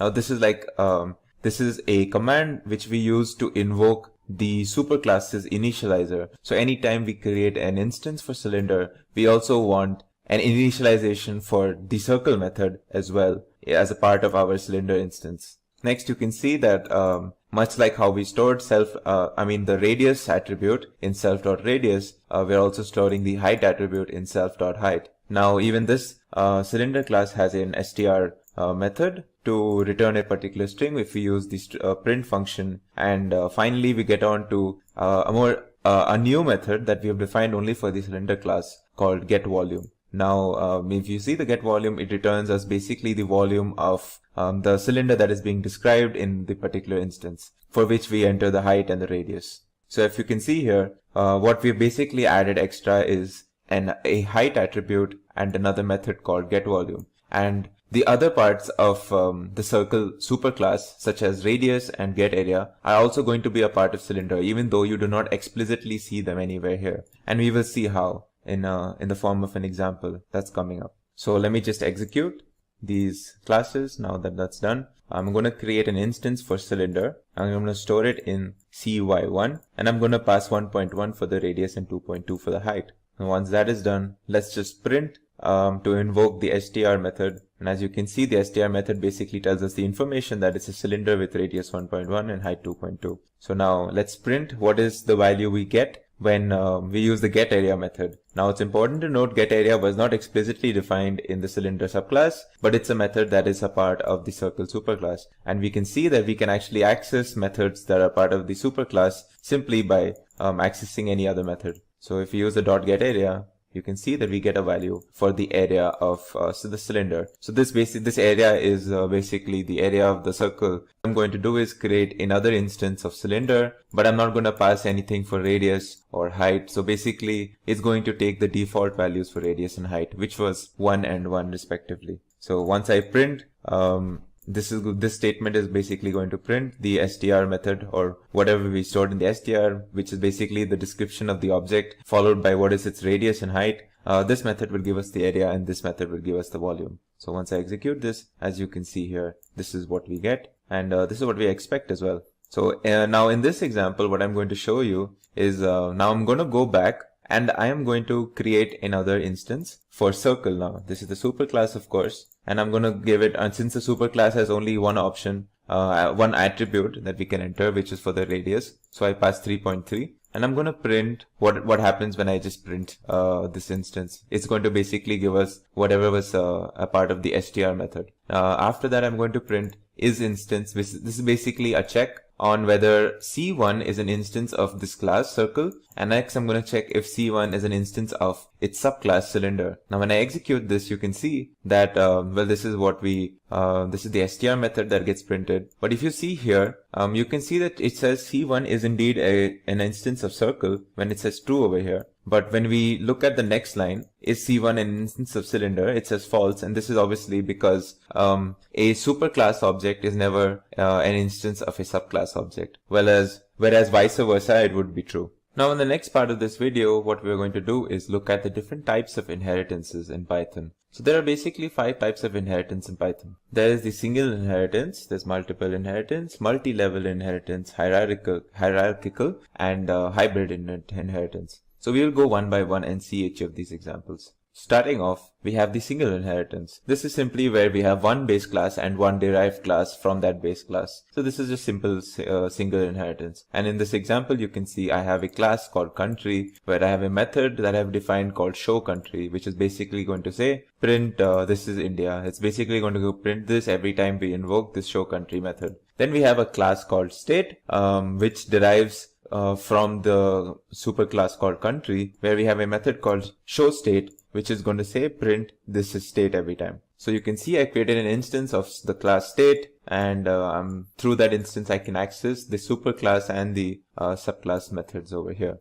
Next we have the multiple inheritance, and this is when a derived class contains more than one base class. So let's look at an example to understand this. So if you can see here, I have a class called student with 2 methods defined called method 1 and method 2. In method 1, we can pass 2 attributes, SN, SNO, or I think this is supposed to be like an ID, I guess, like SN number, and we have SName. So this is basically 2 attributes we can pass that are probably descriptors for a student. And in the next method, you have basically two print statements which says student number, and then they will print the student number, and it will also print the student name. Next, we have a class called marks. This is also, so these two classes are basically what our super classes are going to be, and we're going to derive a third class from these two. So this second class is a class called marks, and we have two methods again. One method is called setMarks, which has the option of putting in two attributes, m1 and m2, both representative of the two marks, and we store them in self.mark1, self.mark2. The second method is putMarks, which is going to print the marks, namely mark1, and then it's going to tell us how much marks are there in the first subject, for example, and another print statement doing the same thing for the second subject, or mark2. Finally, we have a third class called result, which derives from two classes, marks and student, as you can see here. In my parentheses, I've passed in marks and student. Both are super classes, and our class result is going to derive from both of them. This is an example of multiple inheritance. And within this class result, I have two methods specific to this derived class called calc, wherein I'm going to basically calculate the total marks of the total marks, which is basically the addition of mark1 plus mark2, and then I'm going to have another method called put total, which is going to print me what is the total. So if you can see here, I've created an instance of this derived class called result. I'm storing it in R. Then I'm going to access method 1, which is obviously a method from the first superclass called student, and I'm going to store, okay, so his name is, I guess, Lucky, and he has 60 marks. Secondly, then I'm going to do our set marks, which is the method from the second superclass, which is going to set the marks respectively. So you have Lucky student, and his ID is 60, and he has got 50 and 60 marks respectively in, say, the first two subjects. And finally, I'm going to access the derived class method called calc. So this is going to do the sum. Finally, I'm going to also do our method 2, which is going to print our student number and his student name. Next, we're going to have put marks, which is going to tell us the what are the individual marks for mark 1 and mark 2, and then finally we're going to print the total marks with put total. So once I execute this, you can see here it says student number 60, student name Lucky, marks 1 is 50 as I had written here, marks 2 is 60 as I passed here, and then total is 110, which is basically 50 plus 60. Our next type of inheritance is called multi-level inheritance. Now, multi-level inheritance can be assumed as where you take a superclass, let's call it A, and you derive a class B from that class A. Now, what if we derived a class C from B, and we kept doing this? So until, say, a class E. Now each of these steps is in its own an inheritance, but this whole relationship can be described as a multi-level inheritance. So let's take an example again. So this time I've defined a class called student, where I have defined two methods called setStud and putStud, or you can call it setStudent and putStudent. In my first method, I have two options of adding two attributes. Again, this is the student number, this is the student name. In my second method, I am going to print what is the student number and what is the student name. Finally, next we have another class called marks, which derives from the first class called student. This has two methods called setMarks, where I'm going to again get the option of adding two integers for m1 and m2, which is going to represent mark 1 and mark 2. And finally, I have putMarks, the method which is going to print mark 1 and mark 2. Finally, I have another class called result, and this, if you see, this derives from marks. Now, if you see this relationship, you'll notice result derives from marks, whereas marks itself derives from student. And this is an example of multi-level hierarchy. And even as a part of this third class, we have its own methods called calc and put total. Calc will calculate the total as we had seen earlier, and put total will basically print that total. And we're going to do a very similar operation. We're going to create an instance of this third class result and store it in R. Then we're going to do we're going to set the student details, his student number and his name. We're going to give him his marks 50 and 60. We're going to calculate what are the total. We're going to say, okay, now put the details of what is the student's number and name. We're going to also display his marks, mark 1 and mark 2, and finally we're going to display the total marks. So let's execute this. And if you see, it's basically the similar operation that we did earlier, but the only difference is in the earlier example, our third class result was derived from marks and student together. So this was an example of multiple inheritance, whereas in this example, the result class derives from marks, and marks itself derives from student. So this is an example of multi-level inheritance. Finally, we have, penultimately, we have as our fourth example of inheritance called hierarchical inheritance. Pardon my mispronunciation, it's hierarchical inheritance. So in this case, a base class basically will contain more than one derived class. So let's look at an example of what we mean here. So I have a class called 1 where I have defined a method called display, where what I'm going to do is I'm going to store self.x is equal to 1000 and self.y is equal to 2000. Then what I'm going to do is I'm going to print a statement saying this is the method in class 1, and I'm going to say after that I'm going to print another statement saying value of x is self.x, which is going to be 1000. Then I'm going to have another print statement saying value of y is self.y, which is going to be 2000. Finally, next I have another class called 2. This is going to derive from class 1, as you can see here. And in this class 2, I have defined another method called add. And in this method add, what I'm going to do is I'm going to first print a statement saying this is the method in class 2. And then I'm going to actually print the result of x plus y, which is 1000 plus 2000. Finally, I have another class called 3. And this is also deriving from 1. So if you notice, we have one parent class called 1. And from this one parent class, we're going to derive two different subclasses called 2 and 3. So this is an example of hierarchical inheritance. Now in this class 3, what I've done is I've defined a multiplication method. And what I'm going to do is print, first of all, I'm going to print this when I invoke this method, that this is the method in class 3. Finally, I'm going to say, I'm going to print the result of x times y, which is 1000 times 2000. So if you see, I am going to create an instance of 2 and I'm going to create an instance of 3, and I'm going to store them in T1 and T2.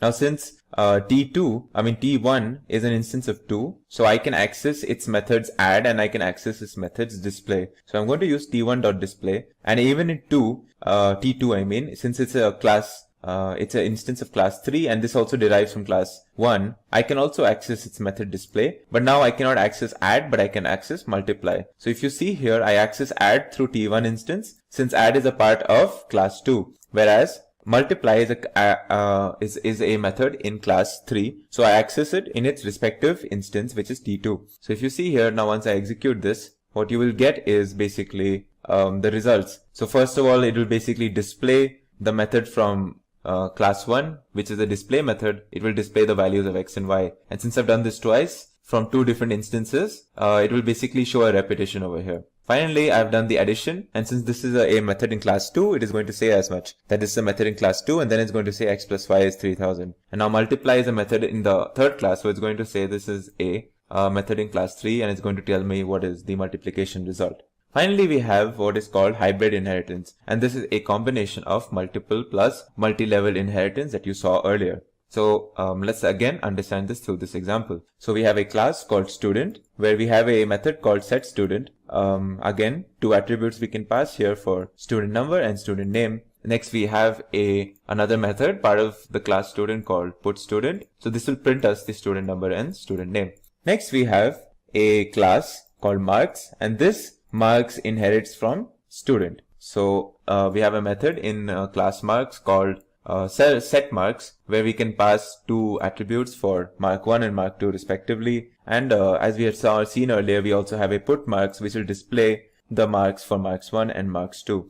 We have a class called practical. This practical is basically another superclass. If you see here, since this does not derive from anything, it is a superclass on its own. And what it does is it has two methods, get practical, and we can pass an attribute for p1 here, and we store that in self.p1. And then we have an attribute for put practical, which will print us the practical marks, whatever we passed for this attribute in p1. Finally, if you see, we have a class called result. Now in this result, we are going to derive from marks and practical. But if you notice here, marks itself is a subclass of student. So this is an example of multi-level inheritance. Whereas since result derives from marks and practical both, it is also an example of multiple inheritance. So if you see, notice here, this is an example of multiple and multiple level inheritance, which is basically what we call hybrid inheritance. And as we had seen earlier, this result class will have a calc method to do a total of the marks.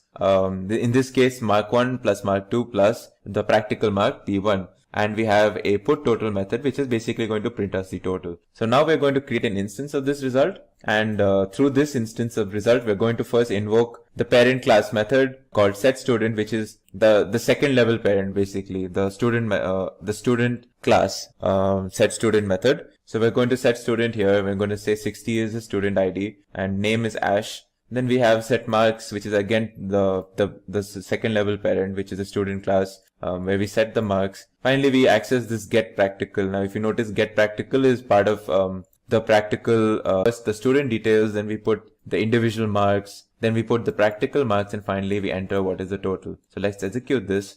And if you notice, you will see here student number is 60, student name, and all the basically whatever details we wanted is shown over here. In this video, we will continue our discussion on object-oriented programming with the topic of polymorphism. Now, the term polymorphism in OOP refers to the ability of an object to adapt the code to the type of data it is processing. Polymorphism is one of the key concepts of Python, and it is also a built-in feature of Python. An example to get us started on polymorphism would be how we use the plus operator. We use the plus operator not only for arithmetic additions, but we also use the plus operator for stuff like string concatenations or joining two lists together. This example where we are able to use the plus operator for different operations is an example of polymorphism. To show you what I mean, I have basically done a simple addition operation here, where I'm adding two variables, number 1 and number 2. When I do it on integers, it basically adds 1 plus 2. Now when I use it on two strings, str1 and str2, which contains Python and programming, two separate strings, and when I use the plus operator on these, you can see what it does here. It forms one string containing both of these individual strings. So this is basically the plus operator showing polymorphism, and is one of the simplest occurrences and yet most common occurrences of polymorphism in Python. Another example of polymorphism would be through the length function. The length function in Python is something that we use a lot and over multiple data types. Depending on the data type that we use the length function for, we get a different value or a different sort of information from the length function. Now, if you see here from this diagram, when we use the length function on a string, it gives us the length of the string. When we use the length function on a list, it gives us the number of items. Whereas if we use the length function on a dictionary, it gives us the number of keys. So this is, well, another example of how we have polymorphism in a function. Now what we're going to do is look at the different techniques through which we can enable polymorphisms in our code.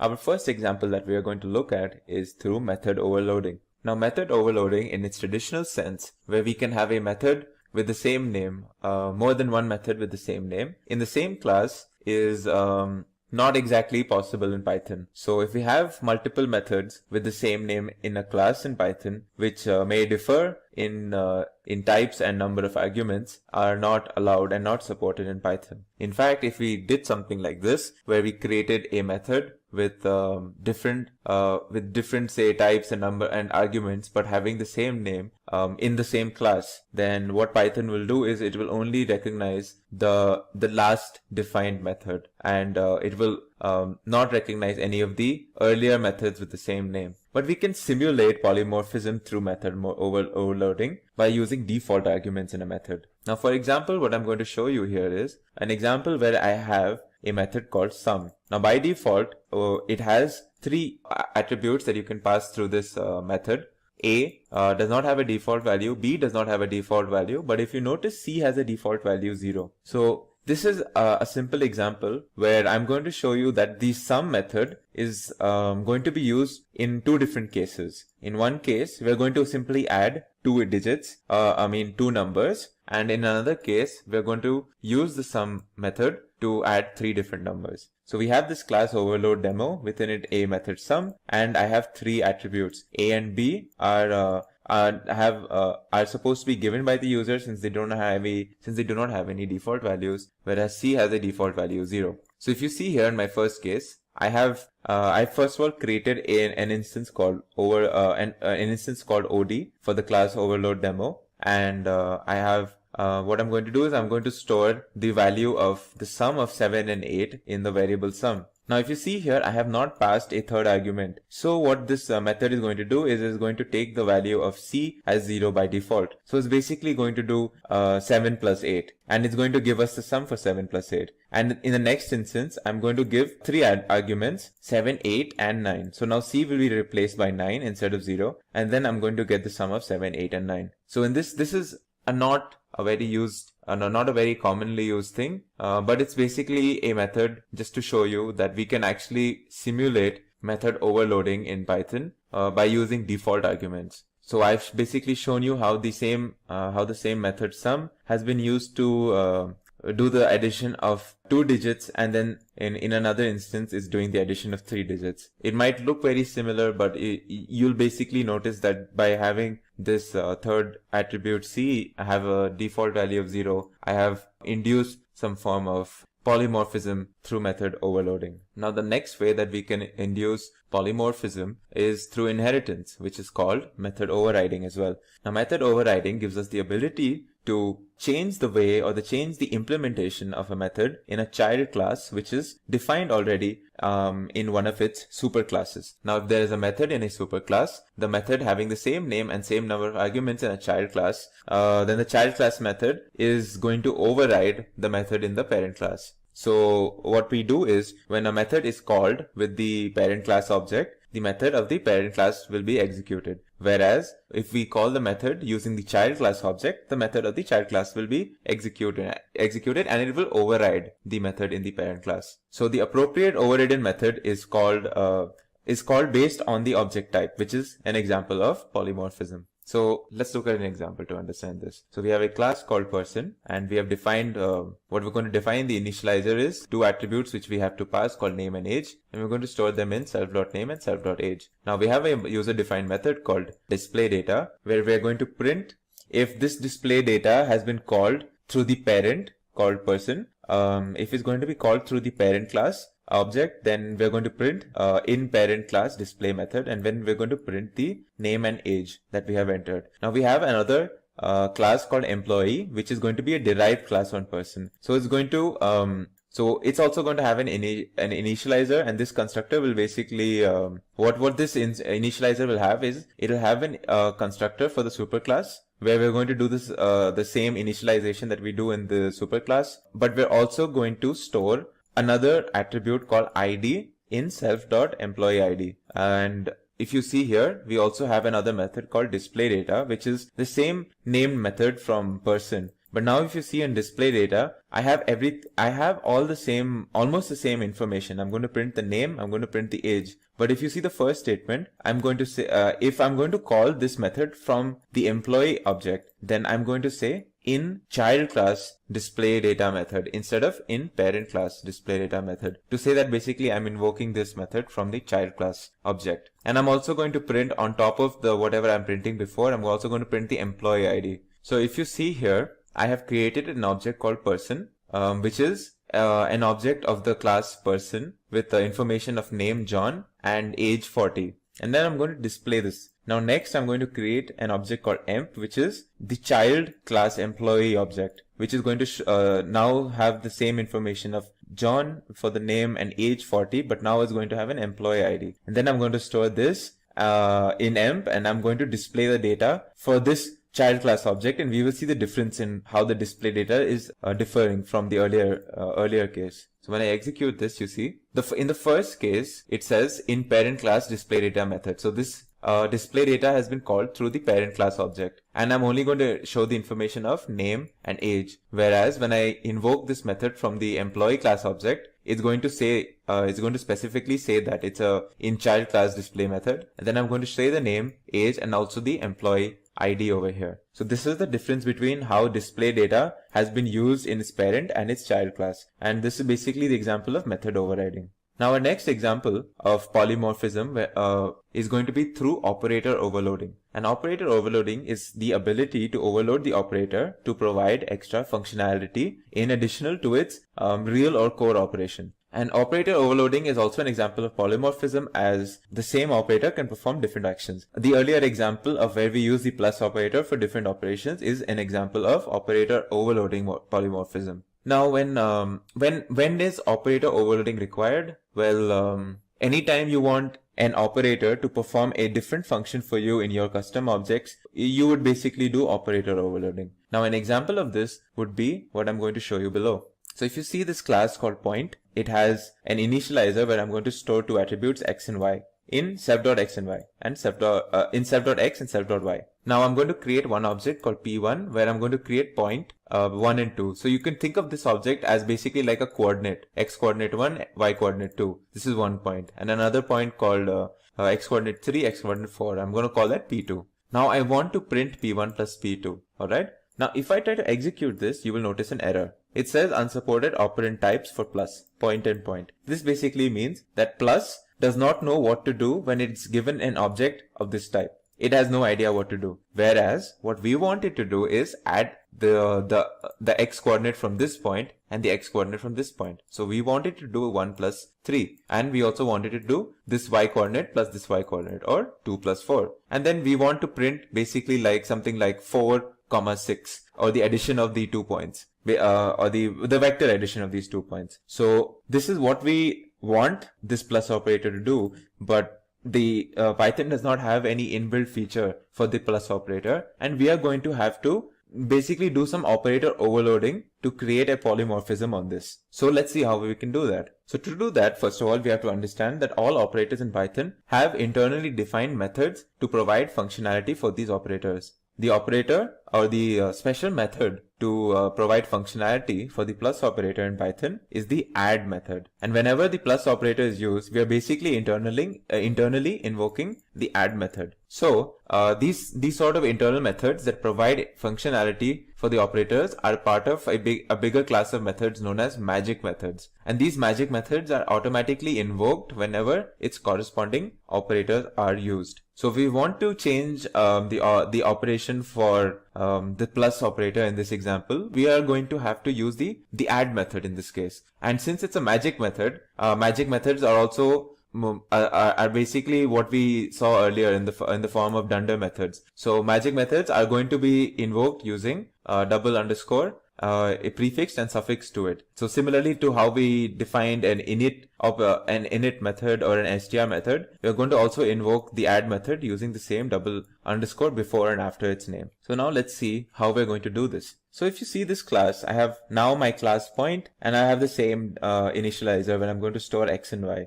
Now I am going to define on this add magic method, I am going to override the normal functionality of plus, and I'm going to give it a very specific function where I'm going to say for two different objects, you're going to add its the first part or its so-called x coordinate with the other x coordinate, and the y coordinate with the other y coordinate, and you need to return this to me in the form of a similar object. So now when I pass 1 and 2 and 3 and 4, it should return me 4 and 6. As you can see here, I have basically done what I wanted to do by operator overloading. I have changed, or I have overloaded this plus operator using this add magic method, and I have created a new functionality for this add function for these 2 points 1 and 2, 3 and 4. Now I'm able to add 1, 2, 3, 4 in the way I wanted to. So now that you saw how we did operator overloading, I'm just going to show you a list of similar magic methods for different operators that we are familiar with. So the plus operator already we've seen has the add method. Then we have the minus operator with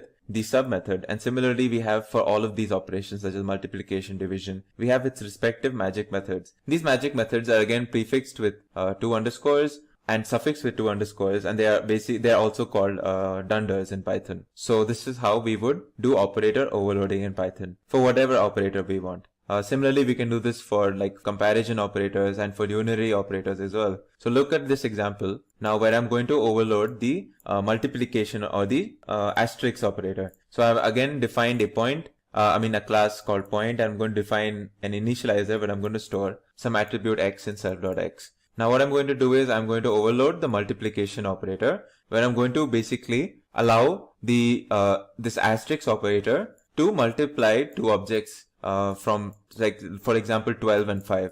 Usually I can just do a normal 12 times 5, but in this case my object is slightly different. My 12 is being passed through an object of a class called point, and 5 as well in another instance of the same class. Now when I want to multiply these class instances, like the multiplication operator does not perceive these class instances to be integers. So by default, it would not be able to multiply what we want to multiply. But when we define or we overload the multiplication operator within our class, it's now able to understand what to do using the attributes of these classes in its respective class instances. So it's able to say, okay, so I want this attribute from this particular instance P1, 12, and I'm going to multiply it with the attribute 5 from instance P2 whenever I say P1 times P2 or P1 asterisk P2. So when I execute it, it will give me 12 times 5. Similarly, I can also do this for the greater than operator over here. So I have a class called person where I'm going to define an initializer where I'm going to pass name and salary and store them in self.name, self.salary. The GT method is basically the greater than method,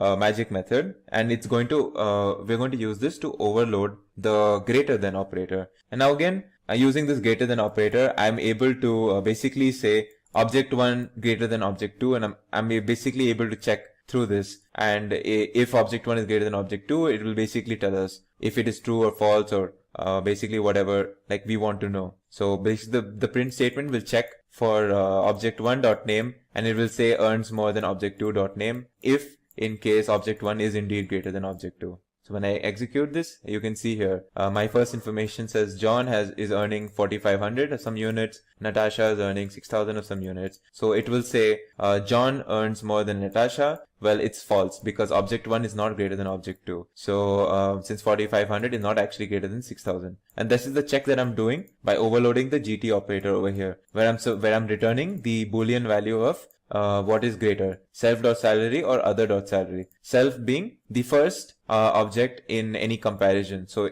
if I'm basically any comparison, if I'm doing 5 greater than 6. So what the GT will do is this will be the self object and this will be the other object. So this is what I'm doing over here. I'm checking self.salary with other.salary in the form of these objects. And it's basically the same way that we are able to do 5 plus 5 through these class instance objects that you saw earlier, or 12 times 5 that you saw earlier. So this is all examples of operator overloading in Python. In this video, we will be taking a brief introduction into what is a function. So a function in Python is a group of related statements that performs a specific task or tasks.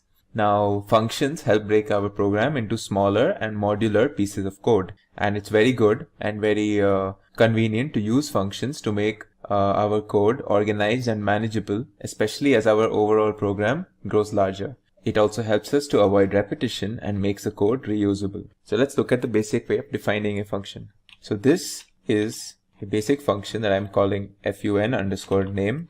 All right.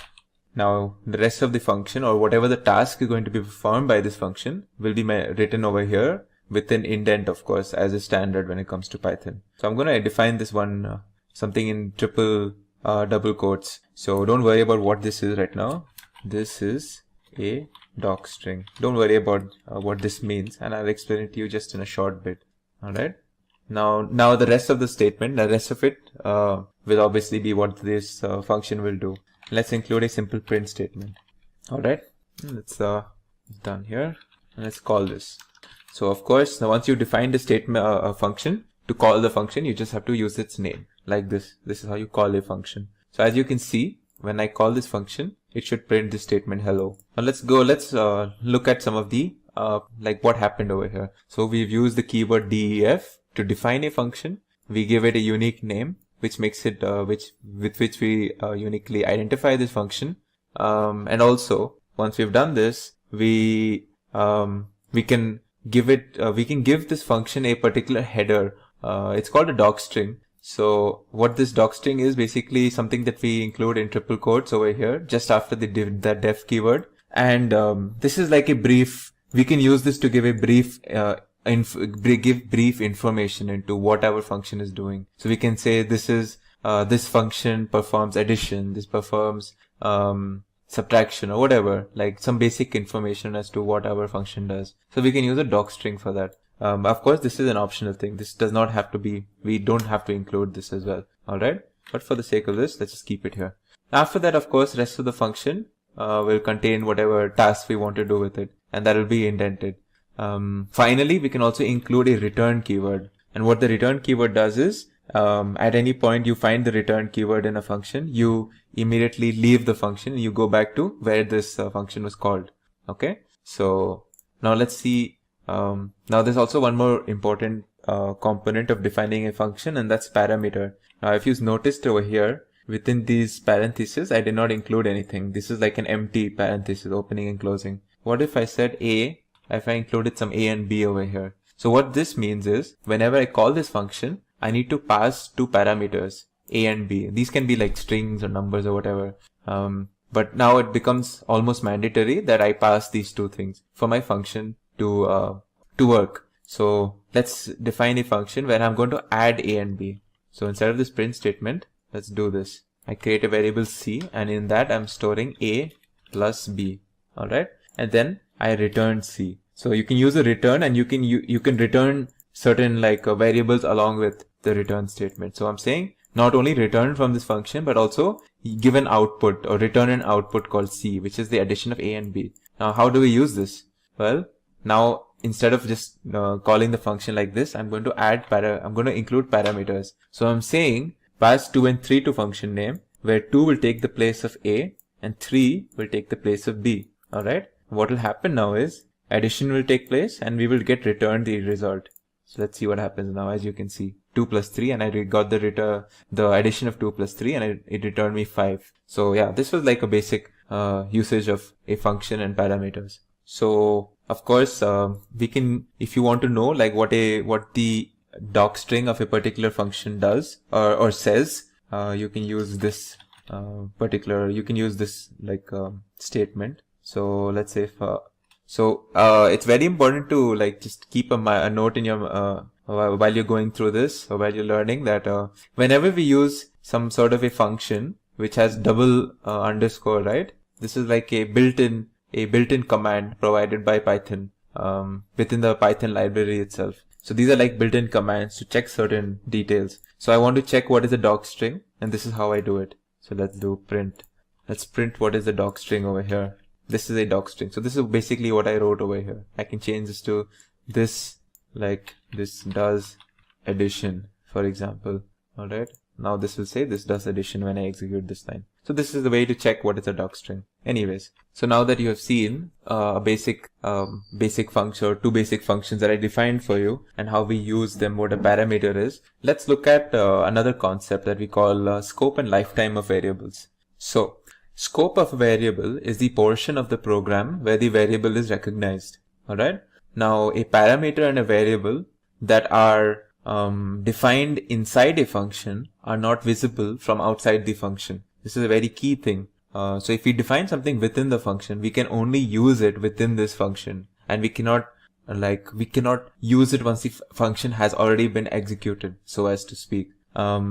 These variables and these parameters have what we call as local scope, since they are only recognized within a particular function. Now the lifetime of a variable is the period throughout which the variable exists in the memory itself. And it's very important to note that lifetime of variables that are defined inside a function are as long as the function executes. Once we return from a function, whatever we have defined within it are destroyed.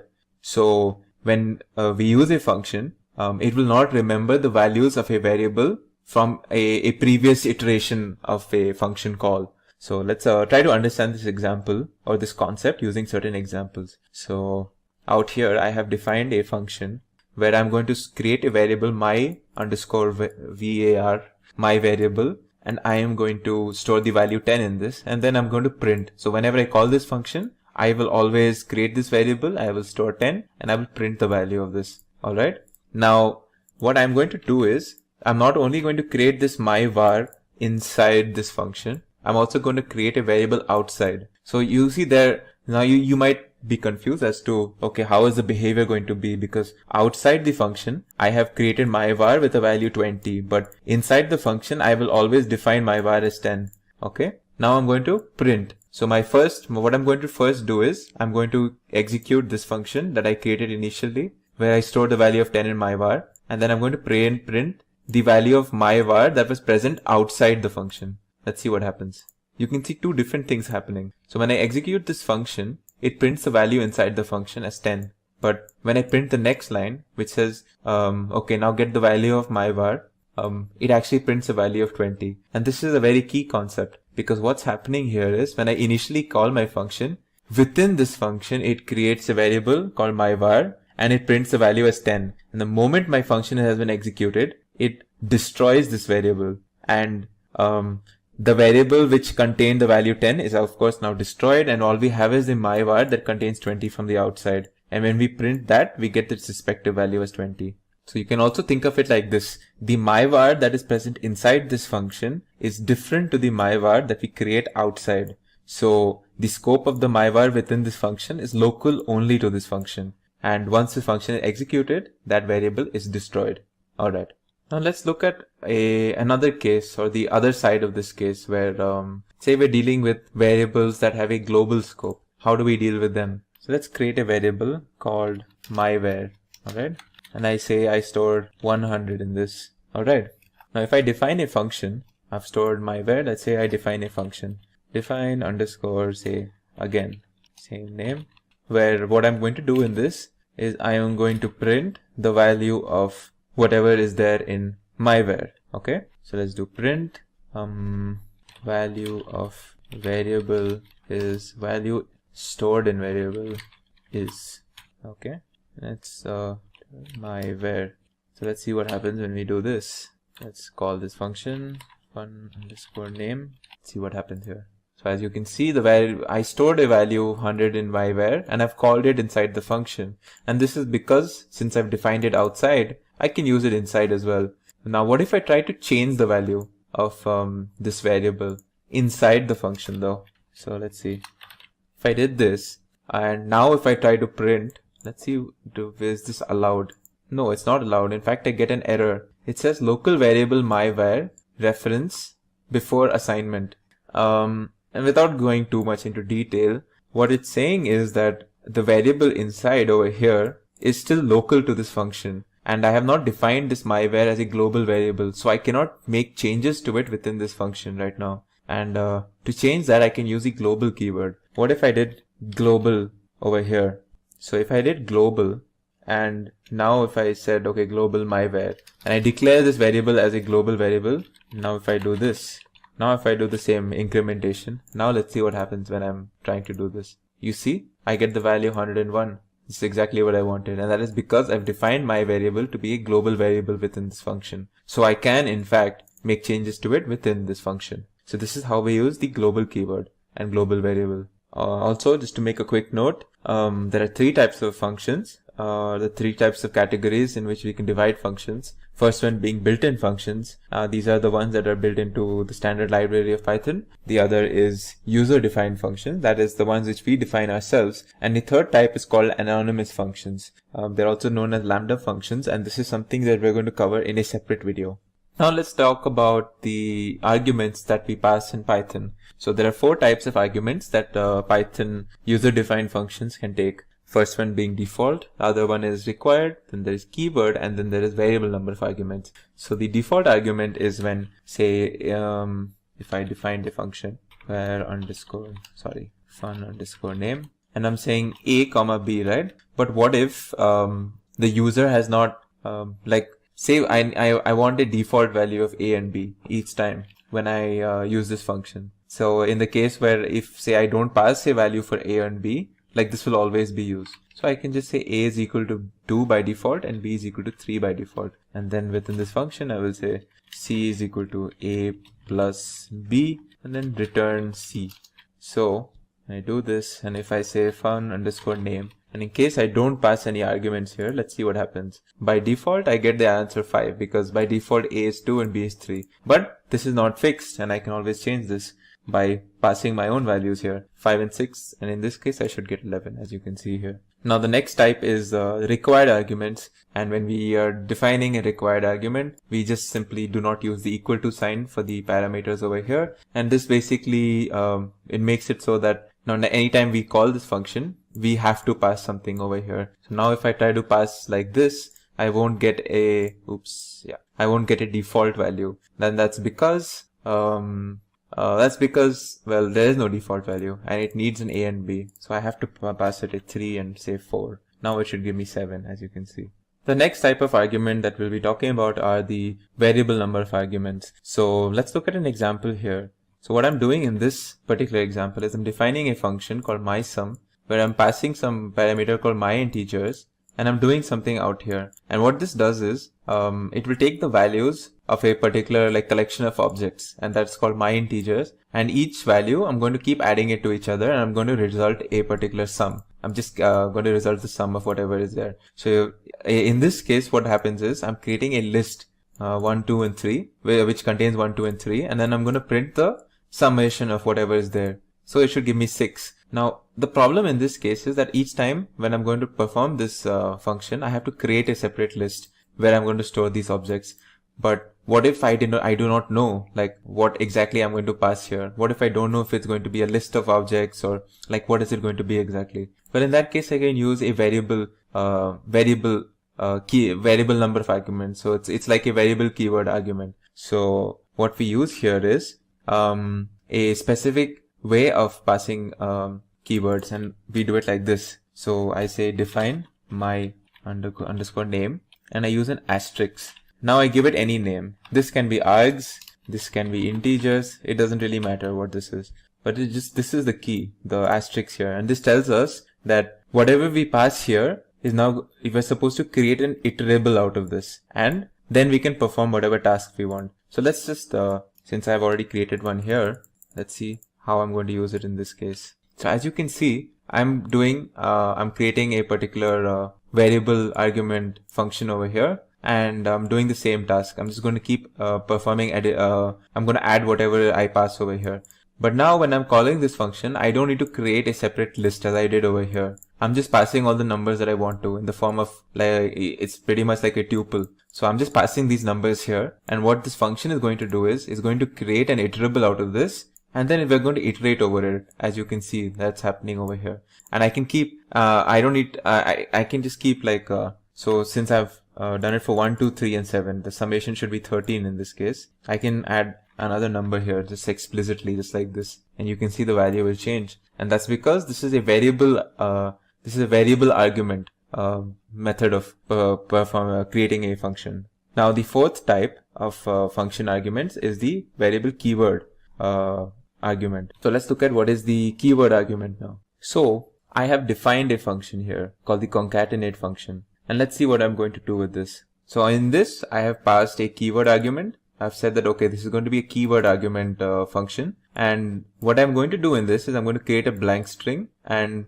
what I'm going to do is I'm going to add or I'm going to concatenate certain strings that I'm going to pass to this function. So in this example, I have passed Python and is and cool and an exclamation mark, all separate strings. And what I'm going to do in this function is I'm going to join them together. And I'm going to create one whole string out of it. Let's see what's the result. Python is cool. So of course, if I had to add something else, like Python is say cool, and say I just wanted to say hello and say one more string, I can add it just like this. I don't have to define a fixed number of arguments. I can pass any number of arguments I want. And this works exactly the same as variable. In the only difference is instead of positional arguments, we're using keyword arguments over here. Hello, bye.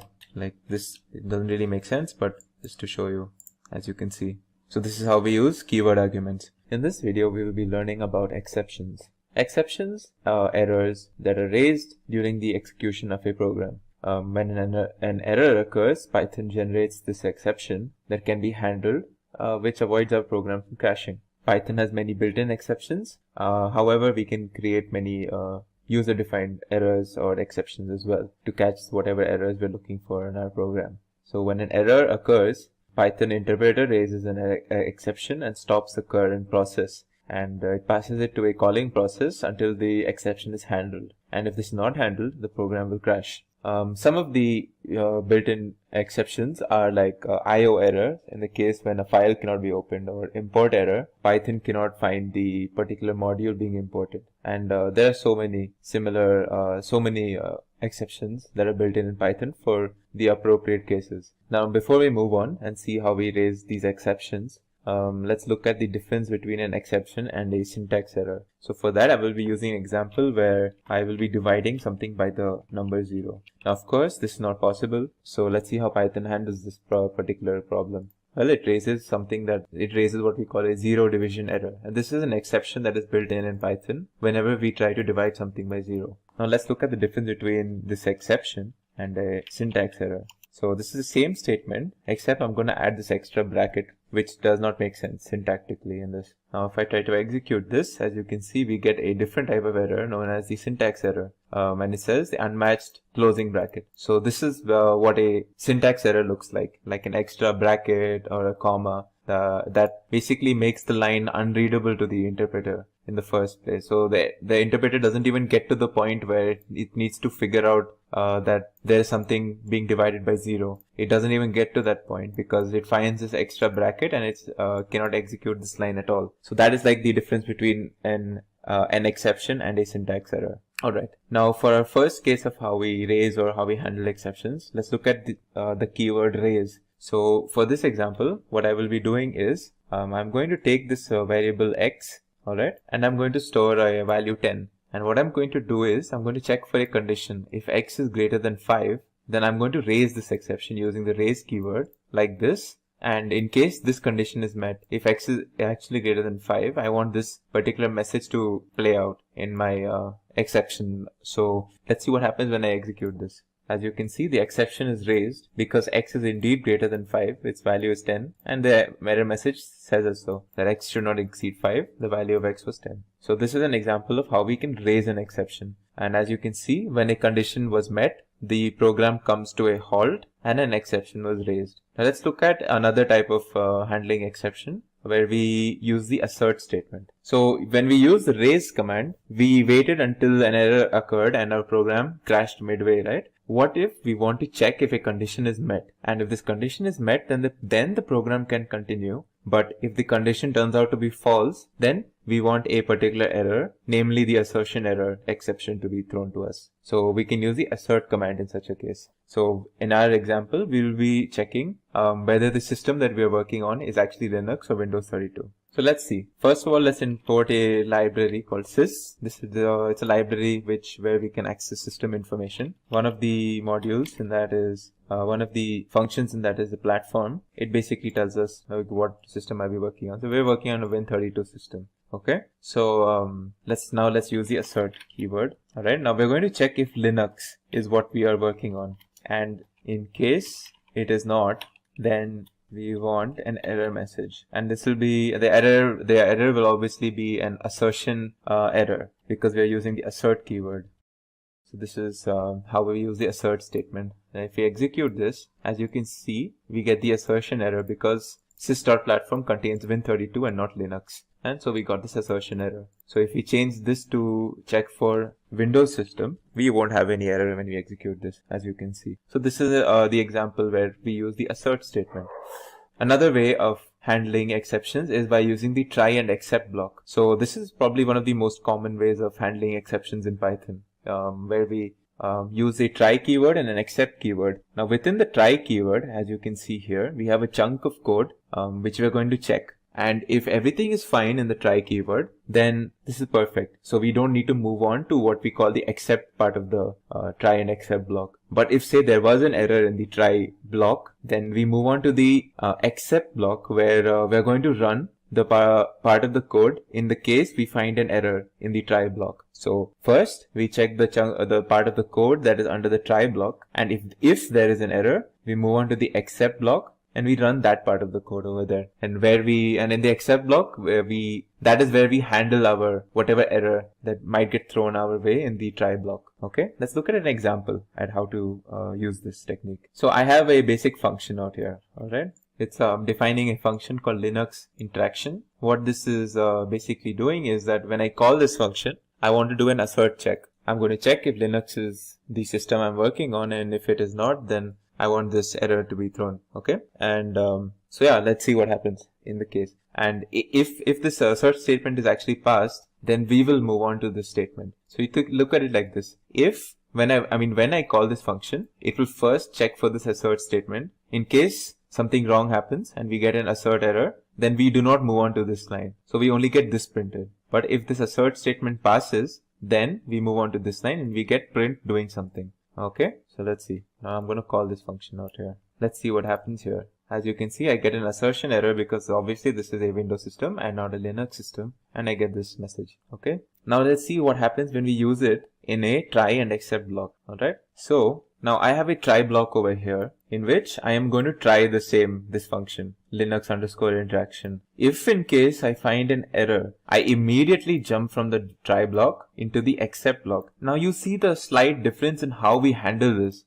Like what happens. So as you can see, when we use the function explicitly, we directly went to what we call an assertion error. But when we use a try and except block, we will not use the assertion error because we are leaving the try block immediately and we're going to go into the except block where the only thing we're doing is printing the statement. As you can see, we are not on Linux, found some error. Okay. Now what if we wanted to catch the error within this function itself, which was the assertion error? And we can do that explicitly like this. So now what I'm doing is I'm going to try, alright, and it's going to catch an error in this, right? So now in the except block, I'm going to say the assertion error that we found in this function in the try block, we're going to use that in our except block. So as you can see, we're going to print that assertion error. It'll basically print this statement: function can only run on Linux systems. As you can see here, function can only run on Linux systems. Function can only run on Linux systems. And the next part of the thing was the Linux interaction function was not executed. Okay, so this is something very important happening here. When we use this assert statement, the whole program is actually getting executed, right? But when we're using the try and except block, we are immediately jumping on, like the moment we catch an error, we are immediately jumping onto the except statement. And all the handling of the exception is done in the except block and not in the try block anymore. So we have to think of it like this, that the try block is only to check if a particular piece of code is does it have any errors or not, and in case it does, then all the handling that we do is in the except block of this particular statement. Now let's look at another example. In this example, I'm going to try opening a particular file. Now this file does not exist, so I will get a file not found error, and this is a built-in exception. And I'm going to catch that and I'm going to print that error over here in the except block. Alright, so as you can see, file not found, and whatever error I have, I printed over here. Alright, so this is another a file not found error that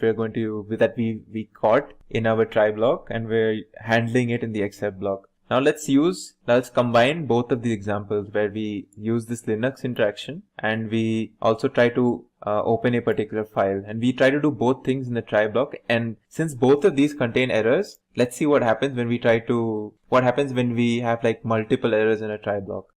So as you can see, in my try block, I'm not only doing this Linux interaction, I'm also trying to open a particular file that does not exist, obviously. So now you might think, will I get two exceptions? Well, let's see what happens when we try to execute this. So it's important to note that in our except, we have an except for catching a file not found error, and we also have an except for finding the assertion error that is part of this Linux interaction function. So since both of these are erroneous statements, they will throw exceptions. So now the question is, will we get both of these except blocks, or will we get both of these exceptions? Will we get only one of them? Will we get the first one? So let's see what happens. So as you can see, my error statement is very much like the assertion error that we had done as part of this Linux_interaction function. Function can only run on Linux systems. The Linux function was not executed. So as you can see, that is the one that has been caught, and for some reason the file not found error has not been caught. And this is because this is a very important feature of the try block. The moment we find the first error in our try block, we immediately leave and we do not execute any of the further statements, and we jump into the exceptions and we handle it using the except blocks. So the moment an error was found in this function, we did not execute this part of the statement and we directly jumped into the respective exception. That was the assertion error exception. So this is a key takeaway. So some of the other key takeaways when it comes to exceptions is a try clause is executed up until the point where the first exception is encountered. And in the except clause or the exception handler, we determine how the program responds to this exception. We can have multiple exceptions and we can differentiate how the program responds to each of these. And it's also very important to not use except clause on its own. It's very important not to use a bare except clause. Now finally, before we conclude this topic of exceptions, let's look at the else and the finally clause. So the else clause is used when we want to execute a particular piece of code in the case where we have no exceptions or no errors found. So let's look at this. Just like we had the Linux interaction function, I'm going to define a win underscore interaction. And this is going to check whether our system is Windows or not. In case it is not, then we get this error message. Alright. And in case it is a Windows system, we print this in the case of when we call this function. So let's again use our try and except statement. Only in this case, we will be using an extra else clause. So we first try this function. In case there's an error, we catch it as an assertion error and we print that error. But if there is no exception, then we move on to the else statement and we print this. So as you can see, we have actually moved on to the else statement and we print this line executing the else clause. And that is because we have found no exceptions over here. So again, it's key to remember that the else clause is used whenever we want to execute a particular statement in the case where we do not find any exceptions in the try block.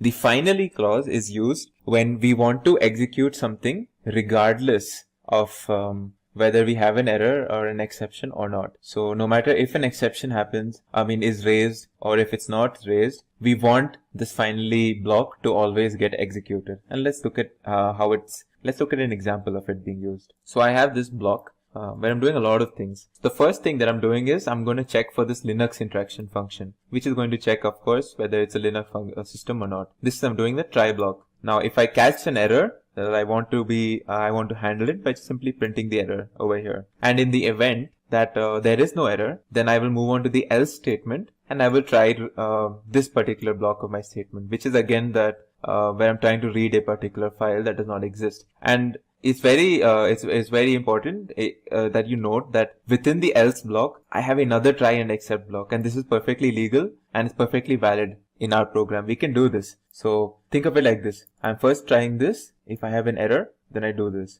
and I don't execute this. But if I don't have an error, then I execute this whole statement, which contains its own try and except block. Alright. But regardless of whether I get an error here or not, I will always execute this portion of my statement or under the finally clause. So let's execute this. As you can see, of course, the error is raised in this try block. So we move on to the exception, and that is what is printed over here. And after the exception is done, we move on to the finally. We of course skip this else block because the exception was actually raised. So after that is done, we move on to the finally block where we print this particular statement. Well, that was it for an introduction into exceptions in Python. I hope you learned something from this. And of course, this is just the beginning. Exceptions are something that you would probably encounter a lot, especially when you're beginning. And it's something that you will learn to extensively work with. And that will also help you improve in your programming. In this video, we will be covering the topic of iterators.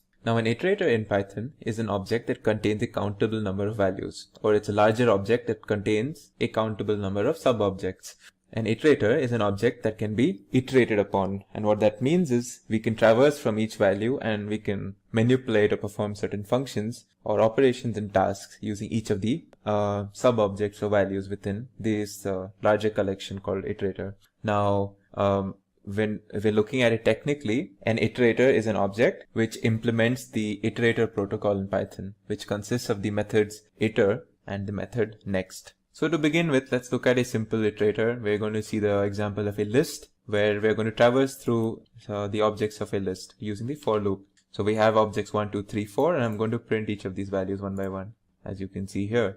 Similarly, we can also do the same thing for another iterable known as the string, where we can go character by character, again using the for loop, as you can see here. Another example of an iterable in Python is the dictionary. So let's say I have a dictionary where I have two key value pairs.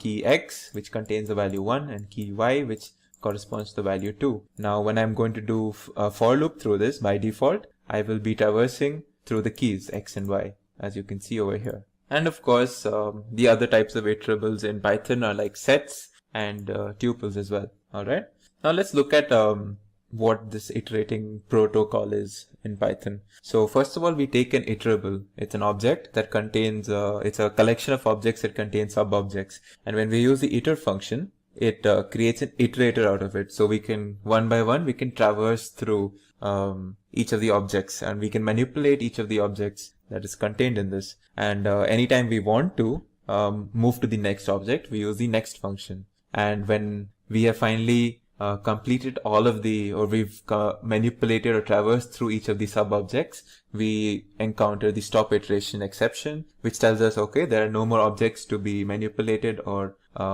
iterated upon. So as an example, I will create a list where I will store the values, some simple values, integers 1, 2, 3, 4, 1, 3, 4, 5. Okay.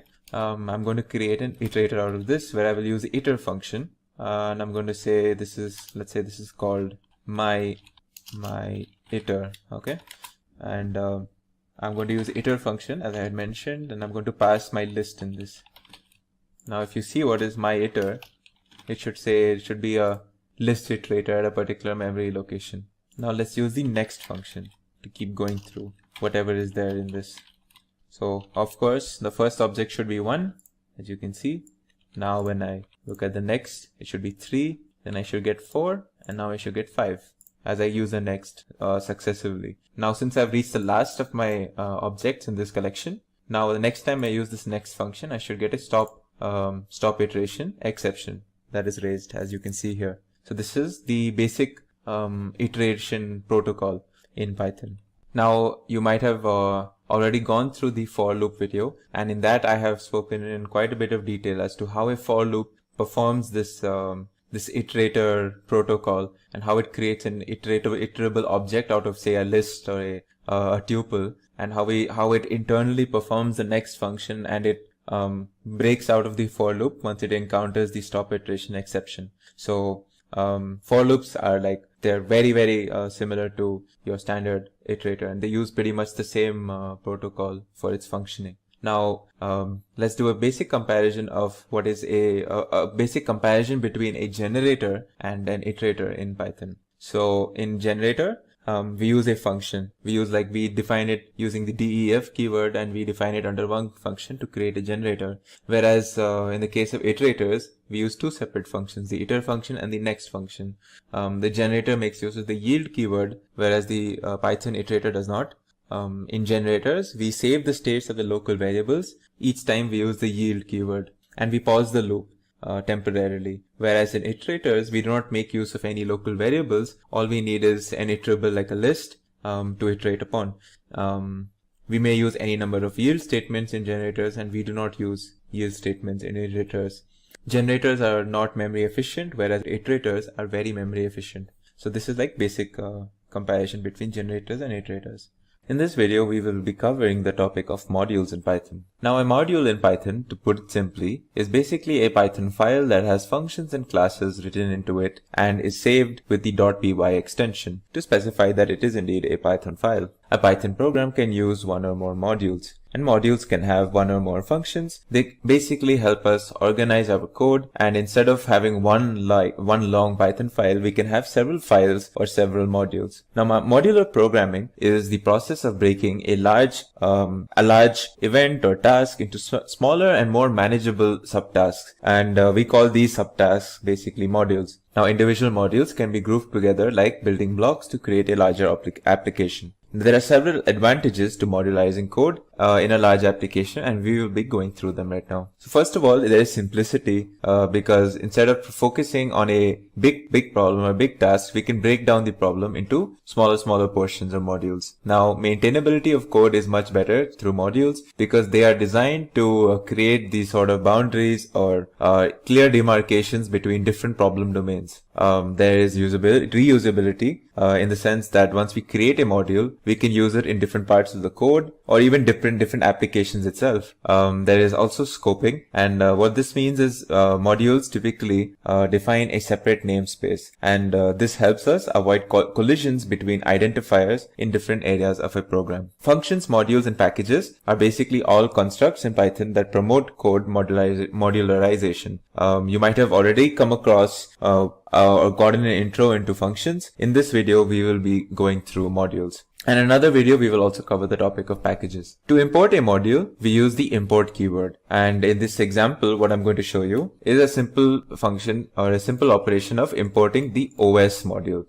This is short for operating system. And as the name suggests, we can perform system tasks through the functions and methods that are part of this OS module. So simply executing the statement will import this module onto our program for us to use. Now, if we wanted to see all the functions that are present in a module, what we have to do is use the dir function. So if we print the dir OS function, it will print us basically a directory of all the functions that are present in the OS module. As you can see here, all of these are basically names to different functions that are part of the OS module. Finally, moving on, another function commonly used with modules is the getCwd function. And what this does is it will give us the current working directory that we are working upon right now. So if I execute this, it will tell me what is the directory that I am currently working upon right now. As you can see, C notebook dir/temp. If we wanted to see all the files in a particular directory, what we can do is use the listdir function followed by giving a path. By default, if we do not enter a path inside the parenthesis, it will basically give us all the files in the current working directory, which in our case is temp. So if I were to execute this, it basically gives me a list of all the files that are presently there in the directory that I am currently working upon. Now, a basic step is creating a Python module. The simplest way to create a Python module is basically creating a Python script with whatever functions and tasks that we want and methods that we want inside whatever module, and saving it with a .py extension.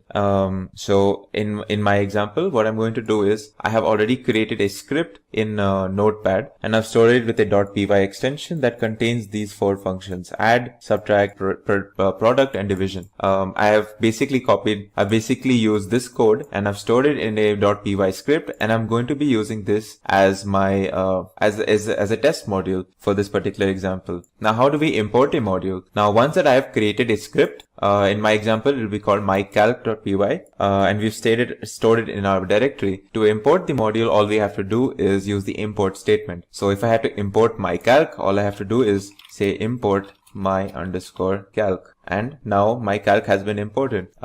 So we can use the import statement, or if we want to import something particular from my calc, we can do from my calc import. Now we whatever, like for example, if we wanted the add function, we can basically just say only add, or if we wanted add and subtract, we can say add and subtract, for example. So this is basically by using from, we can say that we want something from something, but only parts of it. We don't want everything.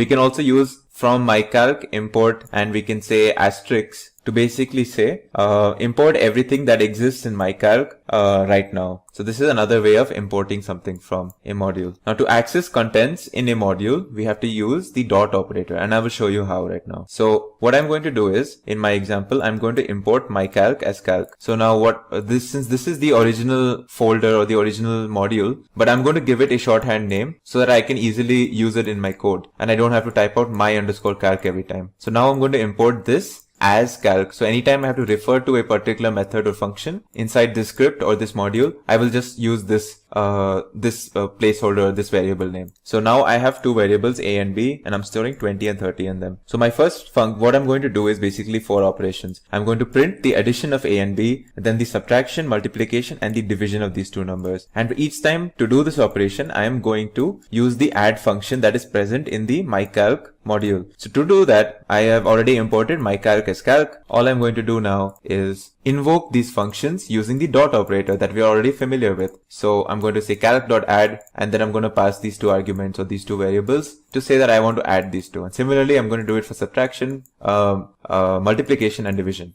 As you can see, these are the results of my tasks. Now, if I had to do a directory operation on the module calc, it will basically give me a bunch of inbuilt or dunder methods that are already a part of any Python script by default, such as built-ins. So if I execute this just to show you what happens when I use the dir function, it will basically give me all the functions that are part of this Python script. So these double underscores that you see are basically denoting magic methods or dunder methods, and these are like inbuilt methods as a part of the script. And if you see here, add, division, prod, and sub, these are the methods that we have defined earlier on in our script ourselves. Now to go slightly deeper or in more detail into what happens when we do a module search, let's actually look at what happens. So what happens is when, for example, we execute the statement import myCalc as calc, as we did over here. So the steps that actually take place are the interpreter executes the above statement and it searches for this Python script in a list of directories assembled from these following sources that you see here. So it takes the directory from which the input script was run or the current directory if the interpreter is being run interactively, which is the case right now. Secondly, it will list all the directories contained in the Python path environment that you set up, that you can set up or you can change later on as well. And this format for Python path is OS dependent, of course, but it should mimic the path environment variable that we see in Windows systems. And then the other source or the other directories is basically an installation dependent list of categories configured at the time Python is installed. Now the resulting search path that is accessible in the Python variable system.path, this is basically obtained from a module named sys. So if I imported this sys and I did sys.path, now these are all the directories that we are going to look for when we want to search for any particular module. So if I'm doing import myCalc or import OS, it's not only going to look at the current directory that I am working on, it's also going to look at all of these directories that have been set up as you could say directories or paths in the system.path. In this video, we will be covering the topic of packages. Now, what if we developed a very large application in Python that contains many different modules, and we have so many different modules that have similar names and functionalities, and they're all kept in or dumped in the same location, that it becomes very difficult to track these modules. What if there was a way to organize and access these in a much simpler and more organized manner? Well, packages allow us to do just that. Packages are a hierarchical structuring of the module namespace using dot notation. And this is the same dot notation that we use when we want to access methods or functions that are part of other classes or modules. So let's look at certain examples to understand what we mean. So I have a directory called pkg. This can be basically treated as what we call a package. Now in our package, we have two modules, mod1.py and mod2.py. And what we're going to store in mod1 and mod2.py are the follows. So I'm going to define a function called foo, and I'm going to print this particular statement, mod1, and then I'm going to basically say foo. And then I'm going to say in class foo, I'm going to have an empty pass command. Similarly, I'm going to define a function called bar in mod2.py where I'm going to print this statement. So basically mod1.py has a simple function where I'm going to print this statement, and mod2.py has a simple function that I'm going to print this statement. And I'm going to store them in mod1 and mod2.py respectively. And these two modules I'm going to store in the directory pkg in my local folder. Now I've already done this, so we can already get to working with this. Now if I wanted to access these particular modules from the pkg folder, I can simply use the import command and use the dot notation. So I can say pkg.mod1. So this will import the mod1 module from pkg folder. Similarly, I can do the same thing for the mod2 module from the pkg folder in the same line. So now that it's been imported, just simply execute this, and this imports whatever you needed. Now, if we wanted to perform a function that was a part of mod1.py, we can just extend the dot notation and use the function as over here. As you can see, it performs this print command, whatever it was supposed to do. Similarly, I can invoke the function that was part of the mod2 module by extending the dot notation to it in the same way. Now, another way that I can invoke I can import a package is by directly importing the package itself by using import pkg and not accessing any of the specific modules within it. Now let's see what happens when we do this. So just for this example, what I'm going to do is I'm going to restart the kernel so that the pkg modules that were already imported get cleaned away. So we see what happens when we execute this on its own. Now if you see, I have imported this. Now let's see if I can access my mod1 and mod2. Now if you see here, it's throwing me an error. And this is because simply using the import command on a particular package only imports, you could say, the package namespace, but it does not actually import any of the modules and files that were part of this package. So if I wanted mod1 from this package, I would have to actually say import pkg.mod1 directly. And I cannot simply say import pkg, and Python will not import everything that is part of a package on its own. I have to specify it myself specifically. Now I'm going to create, and I'm going to show you another type of importing from a package using the star operator. So I have this package pkg once again. Now I'm going to store 4 different modules within this package: mod111.py, mod222.py, and I've already done this, so you don't need to bother about seeing me doing it right now, because I've already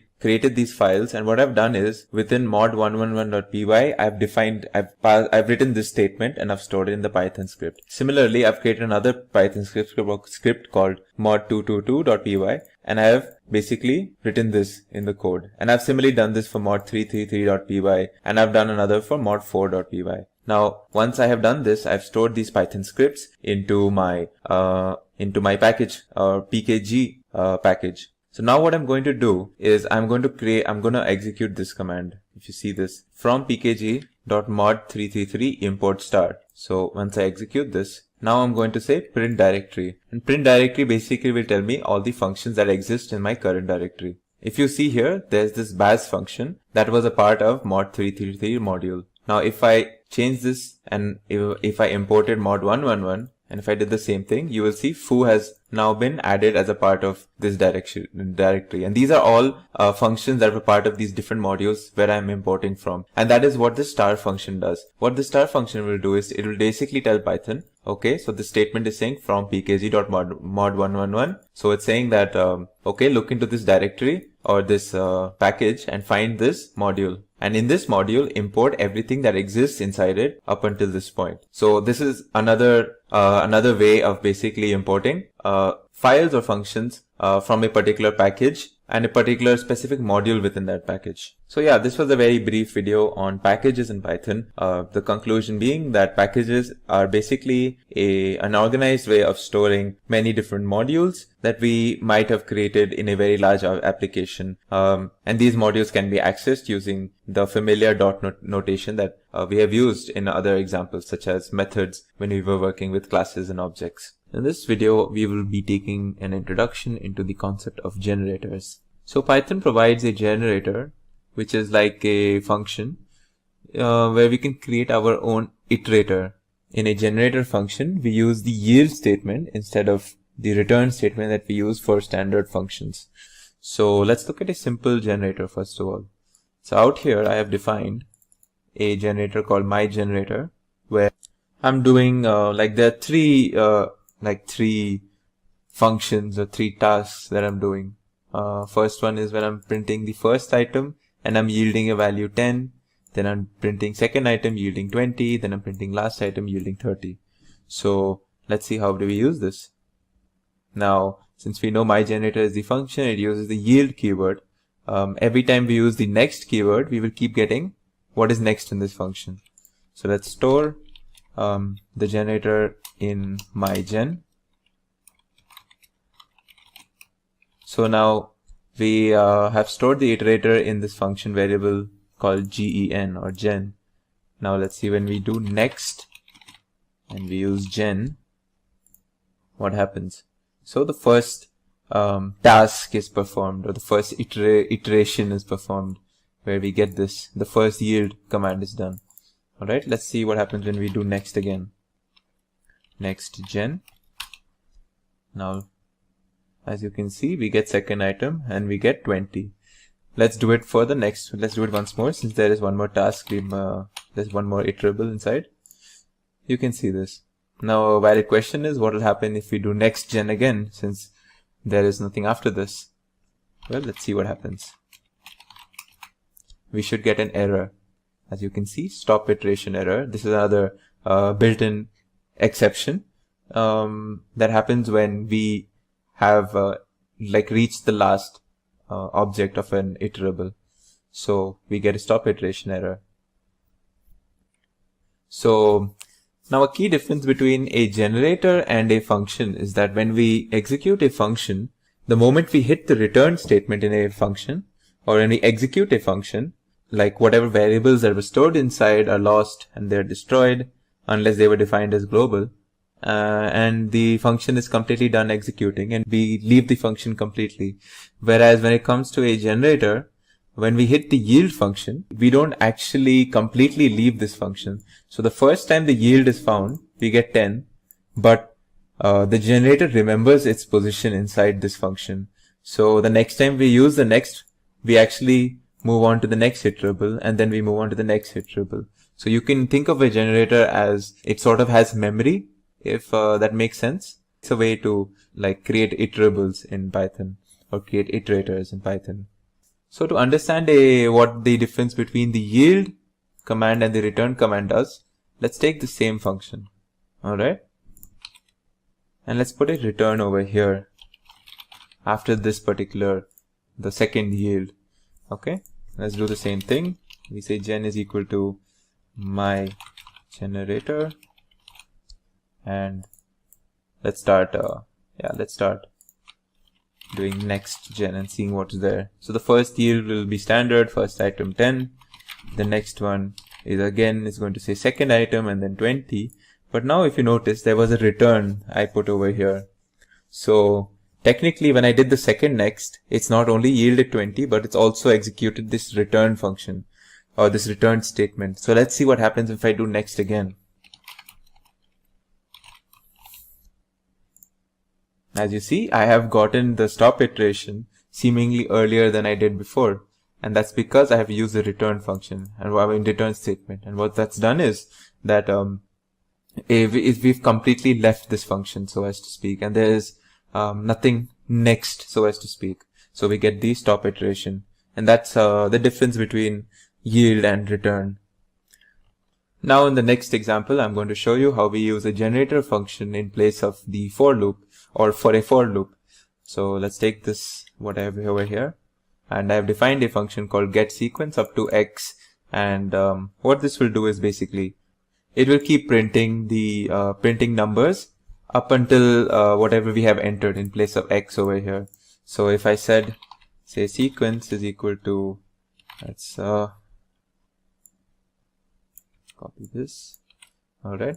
And say I want sequentially, I want every number up until 10. Well, not including 10, of course, because Python starts with 0, right? So let's do this. And now let's see. So the first number will yield 0. And now if I did this again, it should give me 1, 2. And I can keep going until I will stop at the value 9, as you can see here. So 8, 9.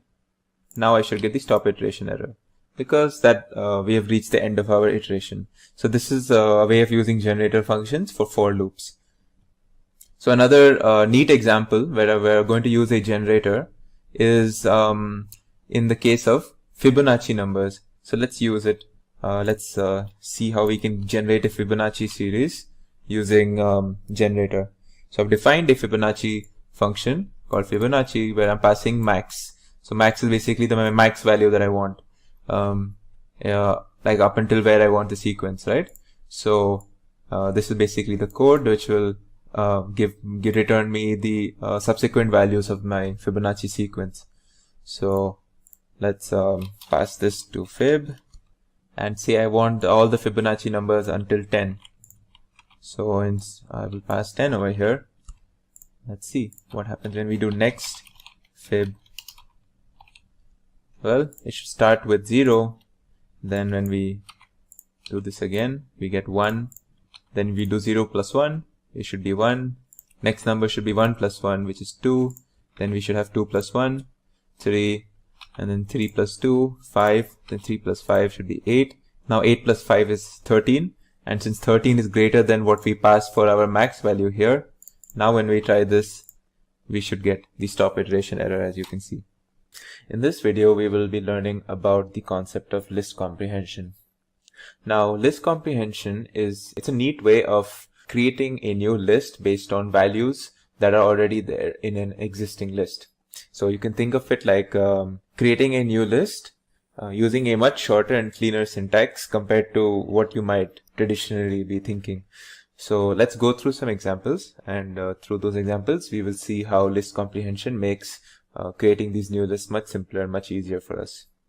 So in our first example, we will be creating a new list which will contain fruits that contain the letter A in their name. So we already have a list of fruits over here, as you can see. It has apple, it has banana, cherry, kiwi, and mango. Now we want to create a new list which has only the fruits that have the letter A inside them. So apple would be one of them, banana would be one of them, and mango would be one of them. So traditionally, if you look at this piece of code, this would do what we want to do, but this contains a few extra lines. But yeah, it does do what we want to do. Now what if there was a way of doing the same thing by just writing one simple line of code? And that exists, as you can see here. So I take the same list. Now this is where you need to follow. So now my new list is equal to, so I'm creating a list over here, as you can see. Now within this list you have this line. This is what we call a list comprehension. So as you can see, it says each fruit for each fruit in fruits if, now it's checking for the letter or the character A inside each fruit. And what this each fruit is, that we're checking each object in this list one by one. So first, in the first iteration, each fruit will contain the string apple. Then in the next iteration, it will contain banana. And in each iteration, we're going to check if it contains the character A. And if it does, then we store that each fruit in the new list, as you can see here. So if I execute this line, you see my result is the same. I have my whatever I wanted. And this was a much cleaner way of writing or creating this new list. Let's look at some other examples now.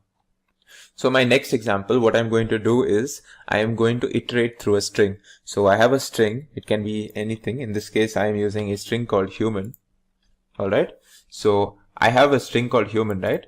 Now I want to store each character of this string into a list that we call h_letters. So if I use the for loop, this is how we would do it. If I execute this, as you can see, the list contains h and then u, m, a, and then n. Now what if I wanted to do the same thing, but by using list comprehension? So what I would do is, let's create a list over here, h_letters, and so as we know, list comprehension will you just basically need one line. In this case, it will just be like this. Now this is my string.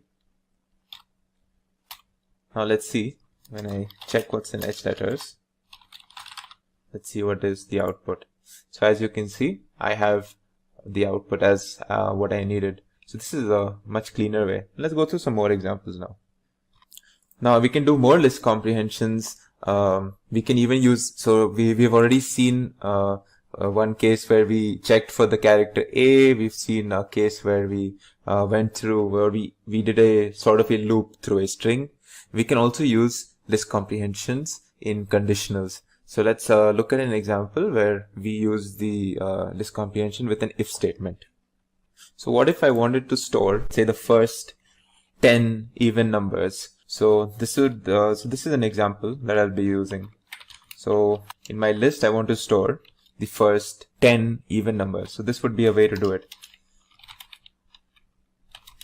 So I have in range 20. So what this is going to do is x is going to take the value of 1, 2, 3, 4, and so on until 19. It'll actually take it from 0, 1, 2, 3, 4 until 19. So when we do range 20, we're creating an iterable where we're going to loop through or iterate through the values 0 to 19. So if I do this, and this, what this statement does is basically it checks if it's divisible by 2. So if this is equal to 0, that means we have an even number.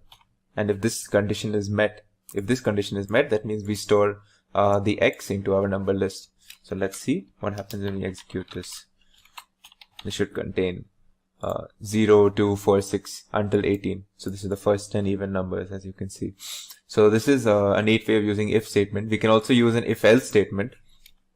So what if I'm checking each, okay, so I'm going to create another list, and in this list I'm going to basically see if each of my numbers are the even or odd, the first let's say 10 natural numbers. So let's write this statement down. So I want it to be even in case the I that I'm checking, I being every number between like say the first 10 natural numbers, as I said. Now let's check if it is divisible by 2. Well, if it is divisible by 2, of course it's going to be even, right? Else we say that it is odd. And then we check for I in say the first, let's say the first 20. Okay. So now when we do this and we check what's in the list. So as you can see, the list contains like even, odd. It's basically saying the number 0 is even, then the number 1 is odd, then number 2 is even, and so on and so forth. So this is an example where we used the list comprehension with if-else statements. So another neat thing that we can do with list comprehensions is that we can use it along with functions. So let's look at this function. In this example, we have a function called double x, where we define this double x, this double function to take an input, to take an argument x, and what we return is the square of the argument. So let's use this in our list comprehension. So what we do over here is that we're checking. What we're doing is for every x in range 10. So we're taking the value 0, 1, 2, 3 until 9, and we're passing it to this function double x. And we're going to get the square of them, and we're going to store that in a list, as you can see here. Let's call this list x. Let's just call this list let's call it y. So now let's see what's in y. When we check, it should be 0, 1, 4, 9, and so on. So wait, let's check again. Does this square? No, this is actually 2 times. So let's make it square, as you can see. So you can see 0, 1, 4, 9. For the first 10 numbers, 10 natural numbers. Now what I've shown you is obviously list comprehension, but we can also do set and dictionary comprehensions. In fact, set comprehensions work exactly the same way as list comprehensions. The only difference is the set comprehensions will make sure that there are no duplicates inside the set. So you can't have like duplicate items, which you can in the case of list comprehensions. So let's just take a look at an example. So here in this example, what we're doing is we're going to check. So we have this string that we're storing in the variable text, and the string is something like life finds a way. So whatever this is. Now what we're going to do is we're going to iterate through this string character by character, and we're going to check if we're going to check for vowels essentially. So we're going to see if the character A, E, I, O, or U is present in the string, and if it is, we will pass it into our set. Now, if you look, you will find there are multiple I's, right? And there are multiple A's as well.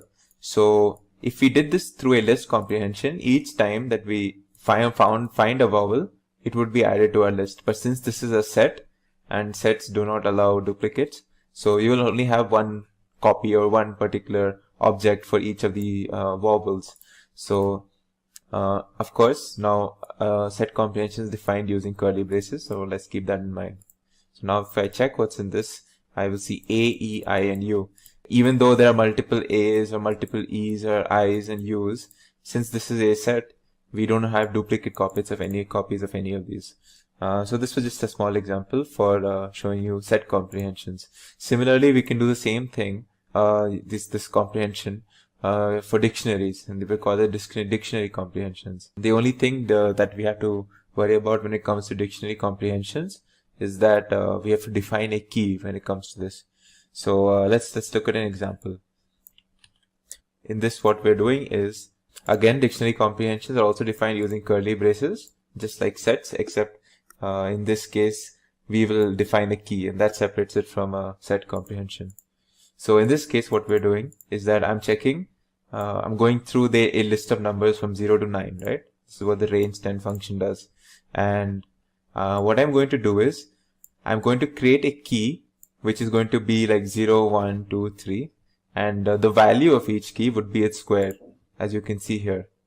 I'm doing I times I, or just to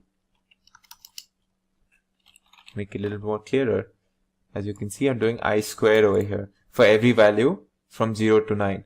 So what I should get is like a dictionary where the first key is 0 and the value of that key should be 0 as well, because 0 square is 0. Then for 1 it will be 1, and then for 2, 4, and then 3, 9, 4, 16. So let's see what happens. As you can see here, this is the result that I wanted. So just to summarize, let's go through some key points to remember when it comes to list comprehensions. So it's obviously an elegant way to define and create lists based on existing lists. It's more compact and faster than normal functions and loops. But we should also keep in mind that we shouldn't write like very complicated list comprehensions, because the idea of a list comprehension is to be user friendly. And also it's important to note that every list comprehension can be written in the form of a loop, but every loop cannot be written in the form of a list comprehension. And that is probably a very key point to remember. In this video, we will be learning about the concept of regular expressions. Now, a regular expression is simply a sequence of characters that defines a search pattern. For example, if you see this example here, you can see a symbol called the caret followed by P and then 5 periods, then an N and a $sign. And what this regex pattern does is it's searching for a 7-letter string that starts with P, ends with N, and has 5 characters in between. Let's look at this example now. This is a regex pattern that is looking for a 5-character string that starts with A, ends with S, and has 3 characters in between. Now, if we had to match this with this string, with these strings as our test strings, the first one would not match because it's a 3-letter string and we're looking for a 5-character string. The second one would match because it's a 5-character string that ends with an S, starts with an A, and has 3 characters in between. This will not match because what our pattern would do is it would find the first S and it would find that the string itself starts with an A, and it would say, okay, there are only 2 characters between this first S and this A, and it would assume that this is actually just a 4-character string. To actually identify 2 consecutive S's, we would have to do something special, and what we would have to do is what we will see later on. So again, this is the same example. Since this is case insensitive, capital A is perfectly fine when we're searching for this, and it will also match. This is obviously 2 words, and it's not a 5-character string, so this will not be a match. Now, the regex pattern or the regular expression module in Python can be imported using this statement, import re. Now, once we've done this, we can actually use our regular expression tools and methods to do pattern recognition, character recognitions, and to identify different sequence of characters in our strings. Let's try to understand a bit more in depth about regular expressions now. So what you're seeing here is one variable called pattern, which stores something that looks like a regex, and another variable that stores our test string called abis. Now what we're going to do is we're going to use the match method of this module re, and we're going to check whether this pattern or whatever we are trying to search using this regex is in fact, does it match with our test string. And what we're trying to look for is, if you see here, very similar to what I just showed you, a 5-character string that starts with A and ends with S. So if you see our test string, it indeed is a match, and when we use this this command, we should get a perfect match. So we should basically it should say that search is successful if I execute this, and this is what it does. Now if I change the test string to this now, you will see that now this is no longer what we are looking for, a 5-character string with A and starting with A and ending with S, and you will see that the search will be unsuccessful, as you can see here. Now let's try to understand what exactly do we mean by when we use these special symbols, like for example this caret or this $ symbol. These are, by the way, known as meta characters, and now we're going to look into all the or most of the different meta characters that are used in regex. So to put it simply, meta characters are simply characters that are interpreted in a special way by the regex search engine. Now here's a list of meta characters. Let's go through them one by one. Now the square brackets. Square brackets simply specifies the set of characters that we wish to match. So we want to match some combination of A, B and C. It can be 1A, 2A's, 3B's, 4C's. We are not looking at a specific pattern. We just want to know if A, B and C exists in any form in our string. So if we used it on A, the string A simply, we would find one match because the letter A is found here. AC would match twice because we have A and C present here. In this string, Hey Jude, we will have no matches because A, B and C, none of them are found here. And in this weird string, we will have actually 1, 2, 3, 4 and 5 matches. So we would have 5 matches for this this bigger string because we have 5 instances of A, B or C. Now let's use re.match to actually search for this and to see if we have our particular whatever patterns that we're looking for. Now in this input string, this is just some example string. I'm going to test this. I'm going to match whether my pattern that any of A, B and C, is it actually found in this. So let's see what happens when I use re.match for this. So the format, the syntax is simply the regex pattern and then comma, whatever test string that we have. So let's see what object gets created when we try to do this. As you can see, it's none. Even though you might be wondering, like I can see an A over here, I can see a C over here. re.match actually gives us the result none. Now, if I try to do it on this test string, which is slightly different, instead of the film Titanic was released in 1998, what I'm saying here is all film Titanic was released in 1998. Now let's see if the rmatch works or not. As you can see, it actually does return. When I execute this, it returns us an object called re.match object with a span 01. The span 01 is basically telling us that we have found a match between the 0th and the first character, which is basically this character A, which is what it has found. And it's saying that the match is indeed the character A from amongst these options. So what this is basically telling us, and what this means actually, is that the re.match method will only find matches if they occur at the start of the string being searched. Once there is a space in our bigger string, it will not search for whatever comes after it. So what happened in the first instance was, it was actually only searching for matches in this particular word in my larger string. And since it found no match, it basically gave us the result none, which was not the case in the second example because it found a match immediately in the first letter A. Now, if we want to actually check the whole thing, what we would be using is the re.search. As you can see here, the re.search method will actually check the whole string and it will return us the first instance where it finds a match. Now let's see, this is a test string now, and we're searching again for we're searching for A, B and C, any of these in our test string, but we're going to use re.search and not match. So now if you see, it returns us, when I execute this, it returns us a match object again, but this time it's saying the span of 9 and 10. Now the span of 9 and 10 actually exists over here.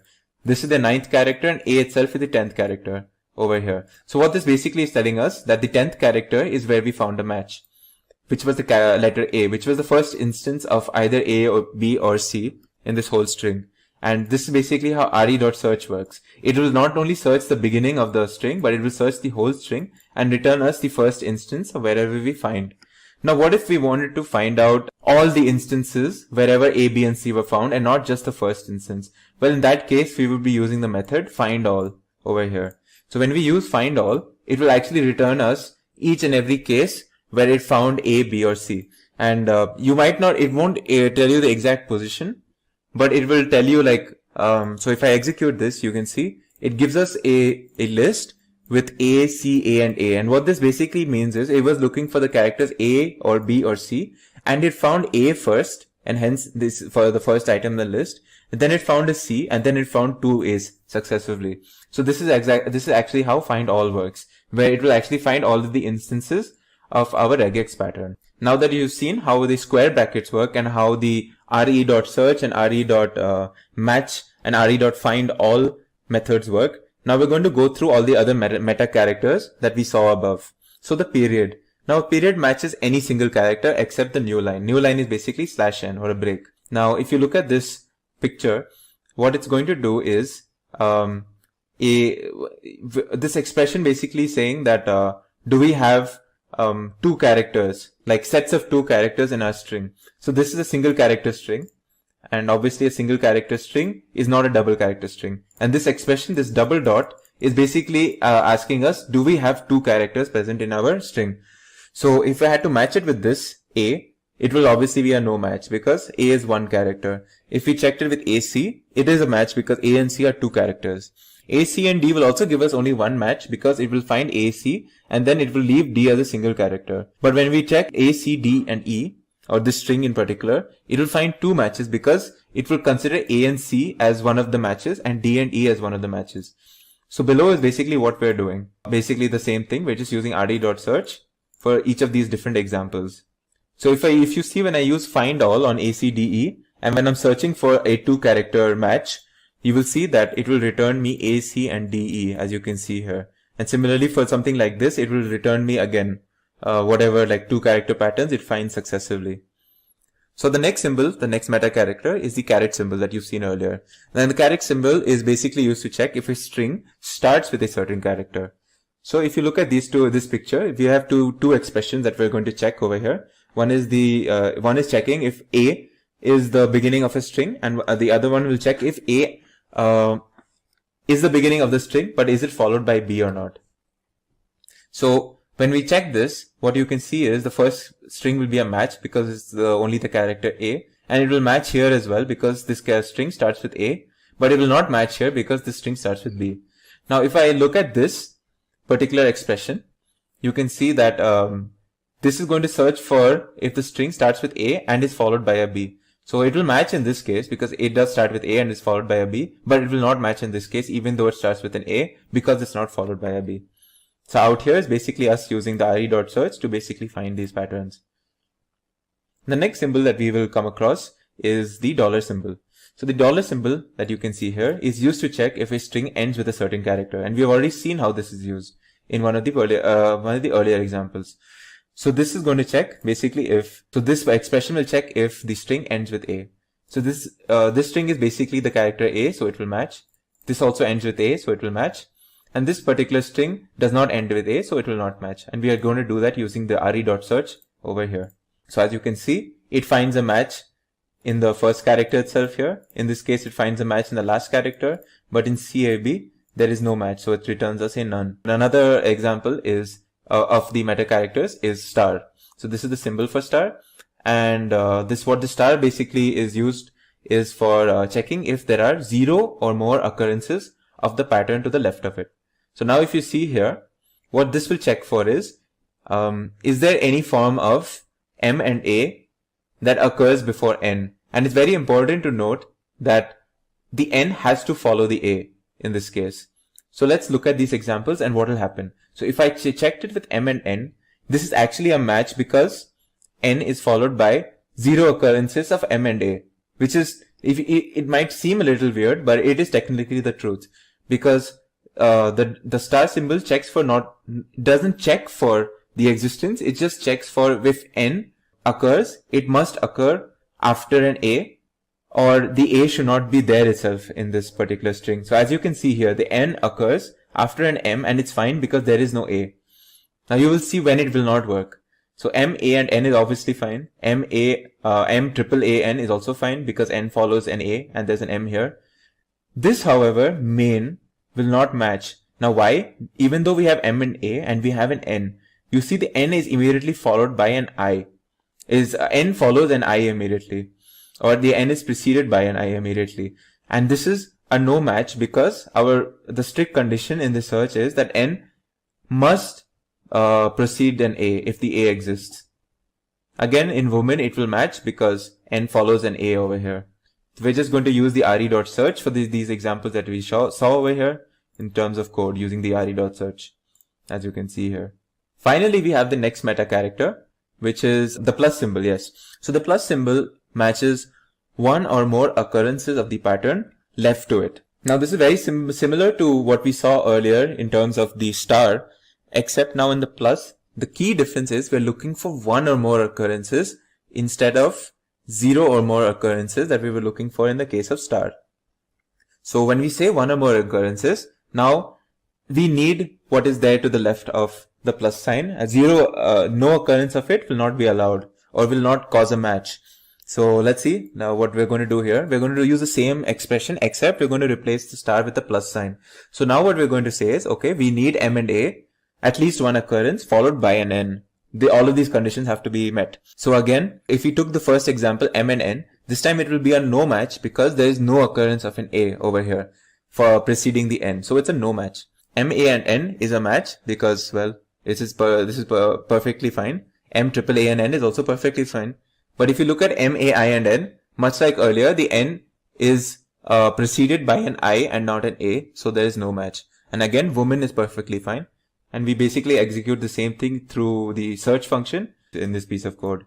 The next meta character is the question mark. The question mark symbol matches 0 or 1 occurrences of the pattern to the left of it. So let's see what this does. So now we saw the star which was 0 or more occurrences of the pattern to the left of it. We saw the plus, which is 1 or more occurrences of the pattern to the left of it. Now we will see the question mark, which is 0 or 1. Only 0 or only 1, and not 0 or more or 1 or more, which was the previous cases. Only 0 and 1 or 1 occurrences of the pattern to the left of it. Again, we're going to see the same expression, except we're going to replace the meta character with the question mark. So now let's see what happens when we match. So if you see here, M and N is a match because there is 0 occurrence of A and 1 occurrence of M preceding N. So this is fine. This is also fine because there is 1 occurrence of A and M and then it's followed by an N. This will not be fine because now we have 3 occurrences of A which is followed by an N. We're only looking for 0 or 1. This again, main will be a no match for the same reasons that we have already gone through, and woman will be a match again for the same reasons. And we do the same thing using the search function in this piece of code. The next meta character is the braces character. Now the braces character is interesting because what we're going to do is we're going to see if there are, the typical syntax for a braces is n brace followed by some integer n, comma, integer m, and then close braces. So what this means is we're looking for at least n and at most m repetitions of the pattern left of the braces. Let's see through an example. If you see this expression, we're looking for at least 2 and at most 3 occurrences of the character A in our test strings. So let's see what happens in the first case. We have no matches in this case because this part of the string contains only one A, and even this part of the string only contains one A. We're looking for at least 2 and at most 3. This part will contain one match, the second example, because the second part of the string actually contains 2 A's for two repetitions of A's consecutively. But this in the third example, you can see both the strings actually contain matches. So we get 2 matches because, as you can see here, there's 2 A's here followed by 3 A's here. Now when we look at this particular string, let's look at what happens now. So what we're going to find is that this thing is perfectly fine. So we have 2 occurrences of A, but now we have 4 occurrences of A. But what the search engine is going to recognize is these first 3 A's, and it's going to see, okay, so there are 3 occurrences of A and I already have a match. It's not going to consider this 4th A in the search. It will just look at the first 3 and it say, okay, there are 3 A's and my match is fine. So again, there are 2 matches in this case. Again, we're going to use the search function initially, and you can see in each of the cases there is a match except for the first case, which is this case.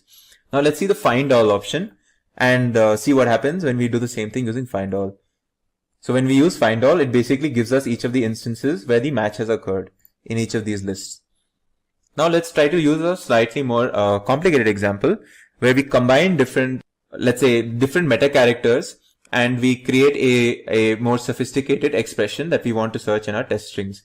So if you look at this expression, what we're looking for is 0-9. Now a dash symbol is valid in Python using regex because what this basically tells it is that it's looking for either 0, 1, 2, 3, 4, so on until 9. Basically any of the digits. We're looking for any of the digits from 0 to 9, and we're going to check if at least 2 and at most 4 occurrences of digits, if they are there or not in our particular code. So let's see what are the matches that happens when we use it on test strings. So if you use it on this string, you can see it will find one match. This particular part of the string where it says 1, 2, 3. So this is 3 occurrences of digits, so it's fine.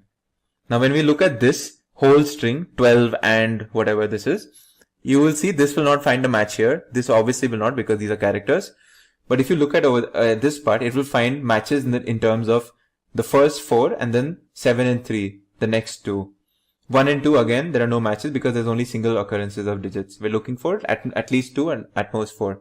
So if I use a find all, you will see like what all it will return. So for the first test string, what it's going to return me is, it's going to return me 1, 2 and 3, as you can see here. But now if you look at this test string, it's going to return me 12, it's going to return me 3, 4, 5 and 6, it's going to return me 3, 4, 1 and 2, but not 7 because we're looking for at least 2. And then it's going to return me 4, 5, 6 and 7, followed by 8 and 8, as you can see in this list over here. Now if we use curly braces with only one digit, it's basically telling the search engine that we want exactly so many repetitions of the preceding whatever expression that we have. So when we do this example, for example, we are basically saying that we want x followed by a dash, and the dash has to occur at least 3 times in our particular expression, and then it should be followed by an x again, which will not match in this case because there are only 2 dashes, and it will match in this case because there are exactly 3 dashes, and it will again not match in this case because there are 4 dashes. As you can see here, none followed by an object match followed by none. Next we move on to the alternation meta character. And as the word suggests, alternation is basically looking for some alternate form of A and B. So A should be followed by B, and basically this pattern has to keep going on. So in the first string over here, this pattern will not match. In the second string over here, we will have a match because we at least find an A, even though there is no B. But this is still considered a match because we did find an A at least. Over here we'll have 3 matches because we have A followed by a B followed by an A again. So if we did a regex expression for this, we would basically find these many matches for each of these examples. The next meta character is the group. Now a parenthesis is basically used to group subpatterns. So let's look at an example to understand what we mean. Now if you look at this complicated expression, what this means is that I want some form of x and z. The x and z have to occur together. But before that, what I want is some form of A following B following C. Some sort of alternation between A, B and C. So this part, as you can see here, is kept in a parenthesis because I want this whole condition to basically occur before I find an x and z. So let's look at what happens here. In the first case, we don't have a match because this parenthesis condition is not being met. X and z is preceded by a space, or basically the A and B is followed by a space. So if the space didn't occur, we would actually find a match, as you can see in the next example. Here you can see A and B occur. Basically this initial condition is met, followed by x and z. So there is one match. So it's fine for us. Now if you look at this slightly more trickier one, what you can see is we have 2 matches in this case. First an A followed by x and z, and then we have C, A and B. Now this is perfectly fine because we are looking for a B followed by an x and z. We're looking for either of these things. We're looking for some form of alternation of these things followed by an x and z. And we can get that over here. We get B followed by an x and z. So you'll get 2 matches in this case. Now let's go through the concept of grouping constructs. Now that you've seen many meta characters, you've seen how parenthesis works. Let's look at grouping constructs. So grouping constructs break up a regex in Python into sub-expressions or groups. And this serves 2 purposes. One is the grouping part, which basically says that a group represents a single syntactic entity.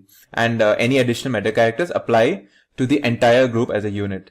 And then there's the capturing part, which basically tells us that some grouping constructs also capture the portion of the search string that matches the sub-expression in the group. And you can retrieve captured matches later through several different mechanisms. So let's look at basically what we mean by this example over here. So if you see this expression has a plus sign.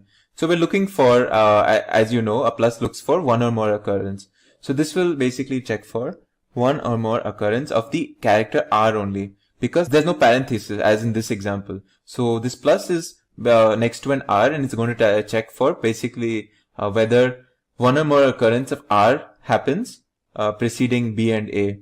But if we actually put B, A and R in a parenthesis followed by plus, it will actually check for the entire string BAR, and it will check one or more occurrences of BAR together. So if you look at these 2 examples, when we use this on these examples, you can see that these are fine, like these matches are fine. But if I used this parenthesis, then these would be the acceptable matches. And like BA triple R would not be a match if I use parenthesis, as you can see here. So this is how grouping constructs work and how parentheses work. So look at some other examples. So what this will do is FOO has to be optionally followed by BAR, and BAR must exist together. And this is because we have a question mark here. This question mark symbol tells us that there should be 0 or 1 occurrences. Similarly, this particular complicated expression is checking for 1 or more occurrences of whatever we saw earlier. Basically, this whole thing is followed by a plus. So we're looking for this whole sequence for 1 or more occurrences of it. COW is simply just COW. We're looking for this pattern. And this is going to check for 0 or 1 occurrence of COW because of the existence of the question mark preceded by the parenthesis. In this video, we're going to continue our discussion on regular expressions. Now that you know the basics of regular expressions, let's continue our discussion with special sequences. Now, in an earlier video on strings, you might have encountered what is an escape sequence and how we use the / character to generate these escape sequences. And an escape sequence is basically, if you remember, something that we use to either give a certain special meaning to characters that are otherwise ordinary, or it is used to remove the special meaning that are inherently present in certain characters that we call meta characters. So let's look at what special sequences are in relation to regular expressions. So the first one we're going to look at is the \A, which is used to match if specified characters are present at the start of a string.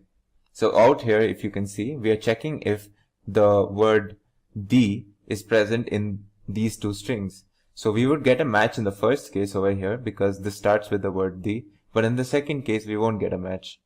And this is how we're going to check it for the same thing using the findAll function.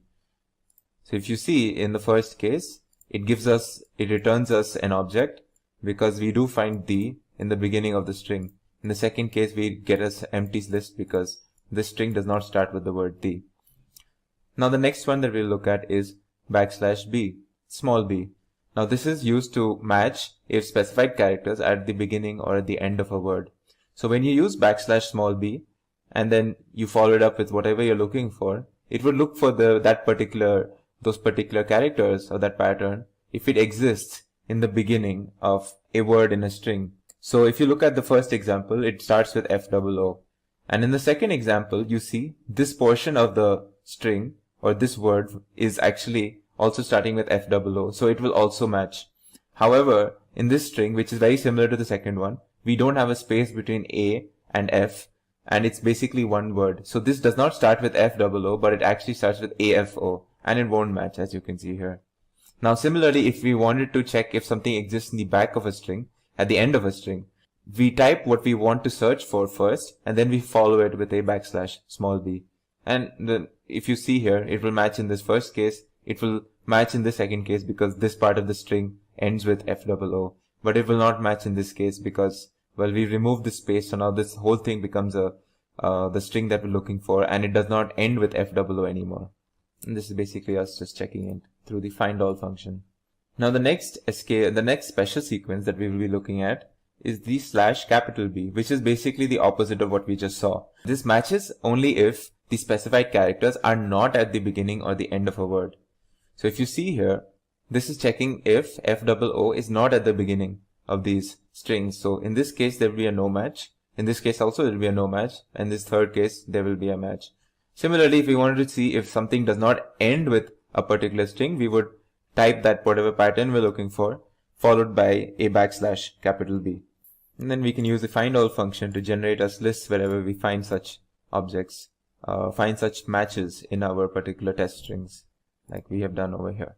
So the next one that we're going to look at is the \d.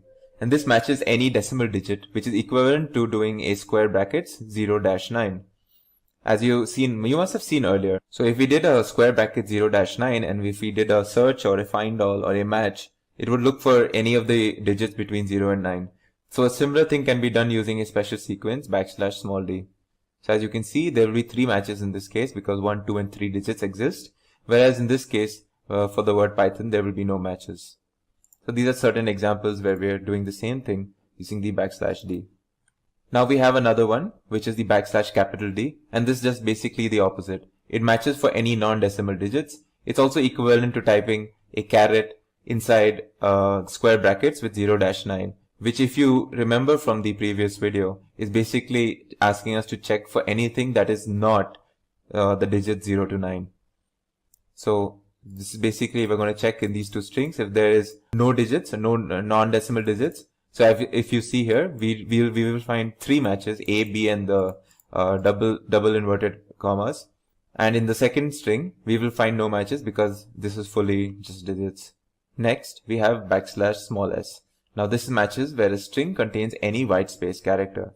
So this is equivalent to doing a check for all of these. So this is like \t is a check for tab space, \n is a check for break line, and then /r, /f, /v are their own checks for different sorts of white space characters that you can see by just looking it up, honestly. But yeah, so if you simply do a \s, it would actually be the equivalent of searching for any of these white space characters that we generate. So if you see here, when we do a \s on this string, you can see that there is one space over here. So it will give us one match because there is one white space, which is just the normal space here. And in the second example, there is no match because there is no white space here. Similarly, /S now, as you might have noticed, is basically checking for a string which does not matches in a string wherever there is no white space characters.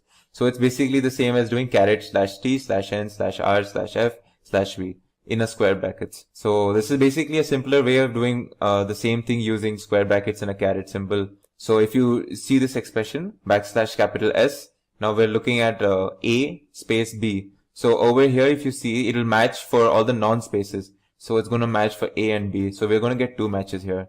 Whereas an empty string does not contain, well, it does not contain any non-white space character, since an empty string is basically a white space character on its own. So this will give us a no match. So the next special sequence that we're going to look at is the \w. This matches any alphanumeric character, which is the equivalent of doing A to Z in small and then capital A to Z, and 0 to 9 follow, and also an underscore check in square brackets.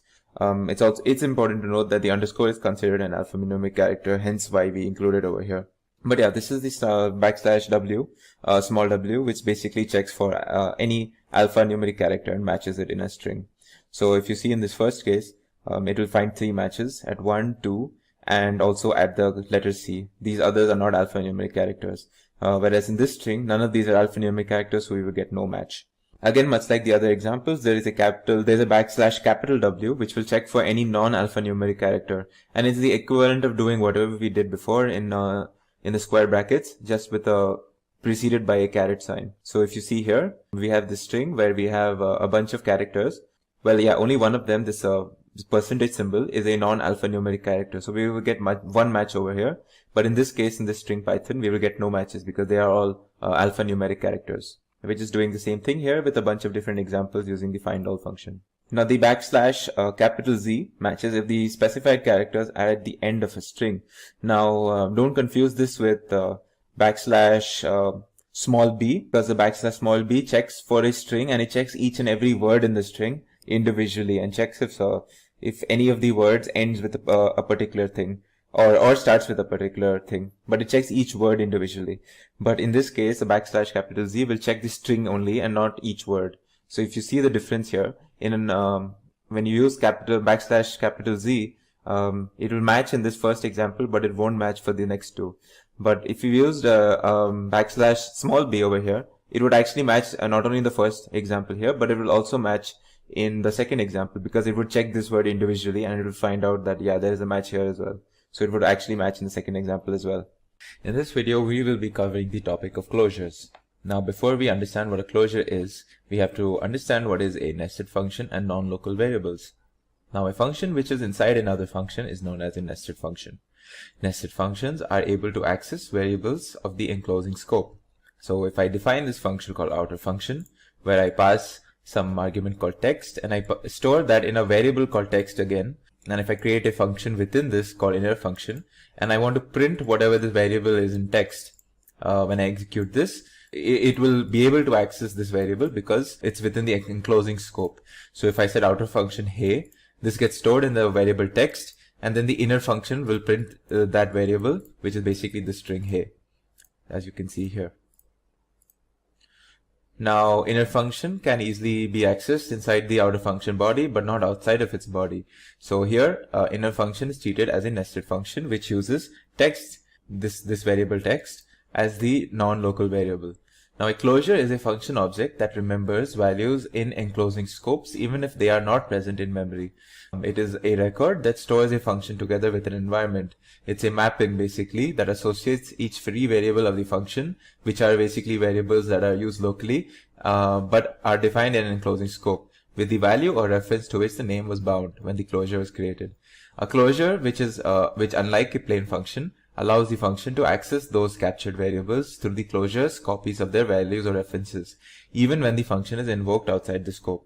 So let's look at an example to emphasize on what was just said. So again, I've defined this function, outer function, where I'm doing the same thing. Now I've defined the same inner function where I'm going to print the same thing. Now it's very important that when I return over here, what I'm going to return is inner function, but it's not going to be a function call. This is important to create our closure. So we return inner function, but without using the call as we do over here. And what this return will do is basically to create the closure, where the inner function will remember the values of the variables stored in the enclosing scope. So now I'm going to store this outer function in an object called in a variable called my function. Now when I call this my function, you can see there'll be two things that are happening here. So once I've defined this and I've executed this, what happens out here is this function has already executed, and then I'm storing it into this. But because I've done return inner function without parentheses, I've created a closure basically. And this closure allows the inner function to remember the values that were stored in text at any point, and at every point, even after the execution of this one time. So when I execute this again for the second time over here, it will remember the value that was stored in the variable text, which is hey, which was given over here.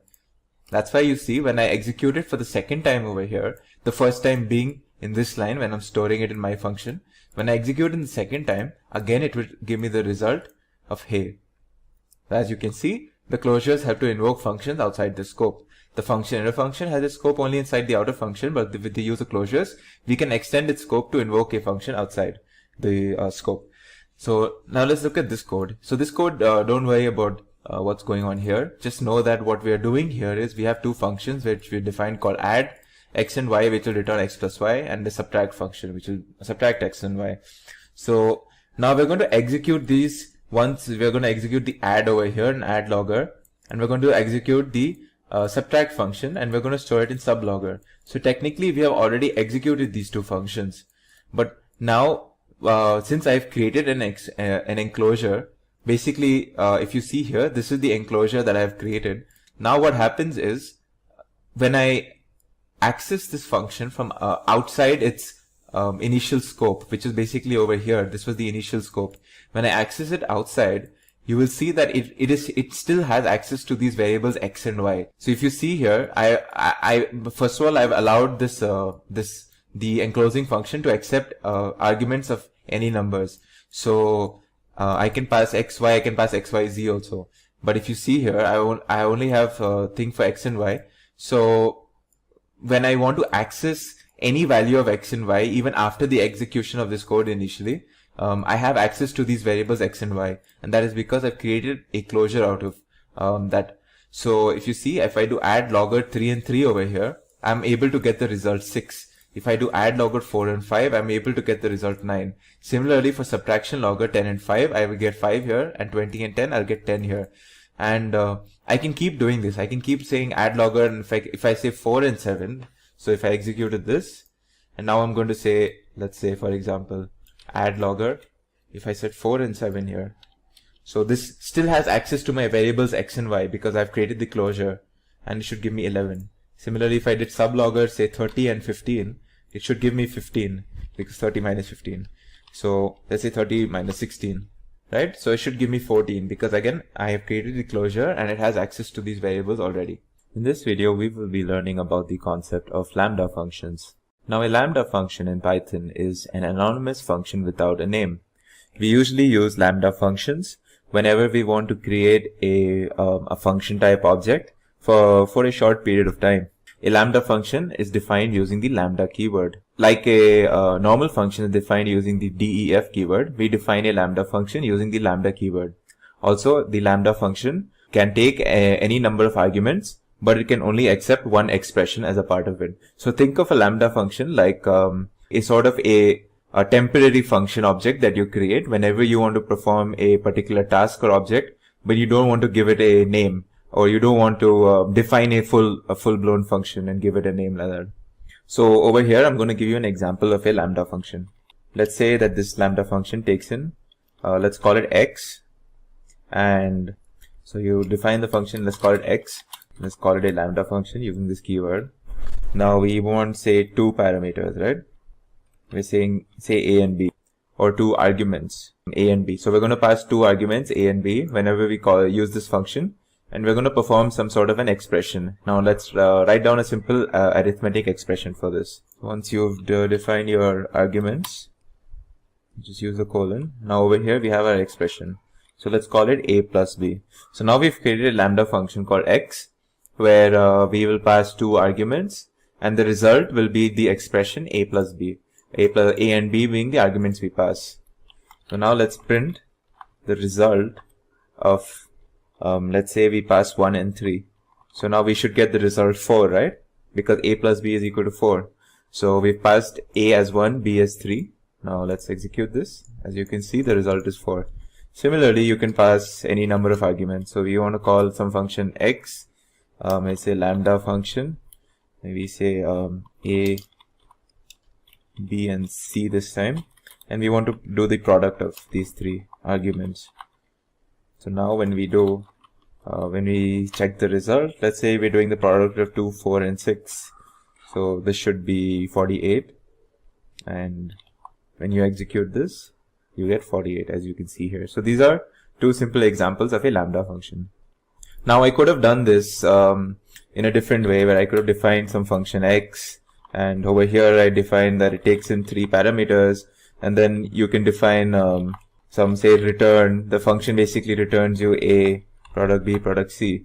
But many a times you don't need to define a full function called x. You don't want to assign some function with this name. You just want to create a temporary or a short time anonymous function with some name just to perform a simple expression. And in that case, we can use lambda functions. That's an example, by the way. You can use lambda functions in multiple places. So let's move on now. Now, for the sake of this video, what I'm going to do is I'm going to show you how the sorted function works, and we're going to learn how the lambda function uses this sorted function, how they work together. So this will give you a clearer understanding of how we use the lambda function in our code. So to start off, sorted function returns a sorted list from the items in an interval. So you can have a bunch of, for example, numbers, and the sorted function by default will give you, will return you the list of numbers in an ascending order. Of course, you can also, using a parameter called reverse, you can return a list of numbers in the descending order.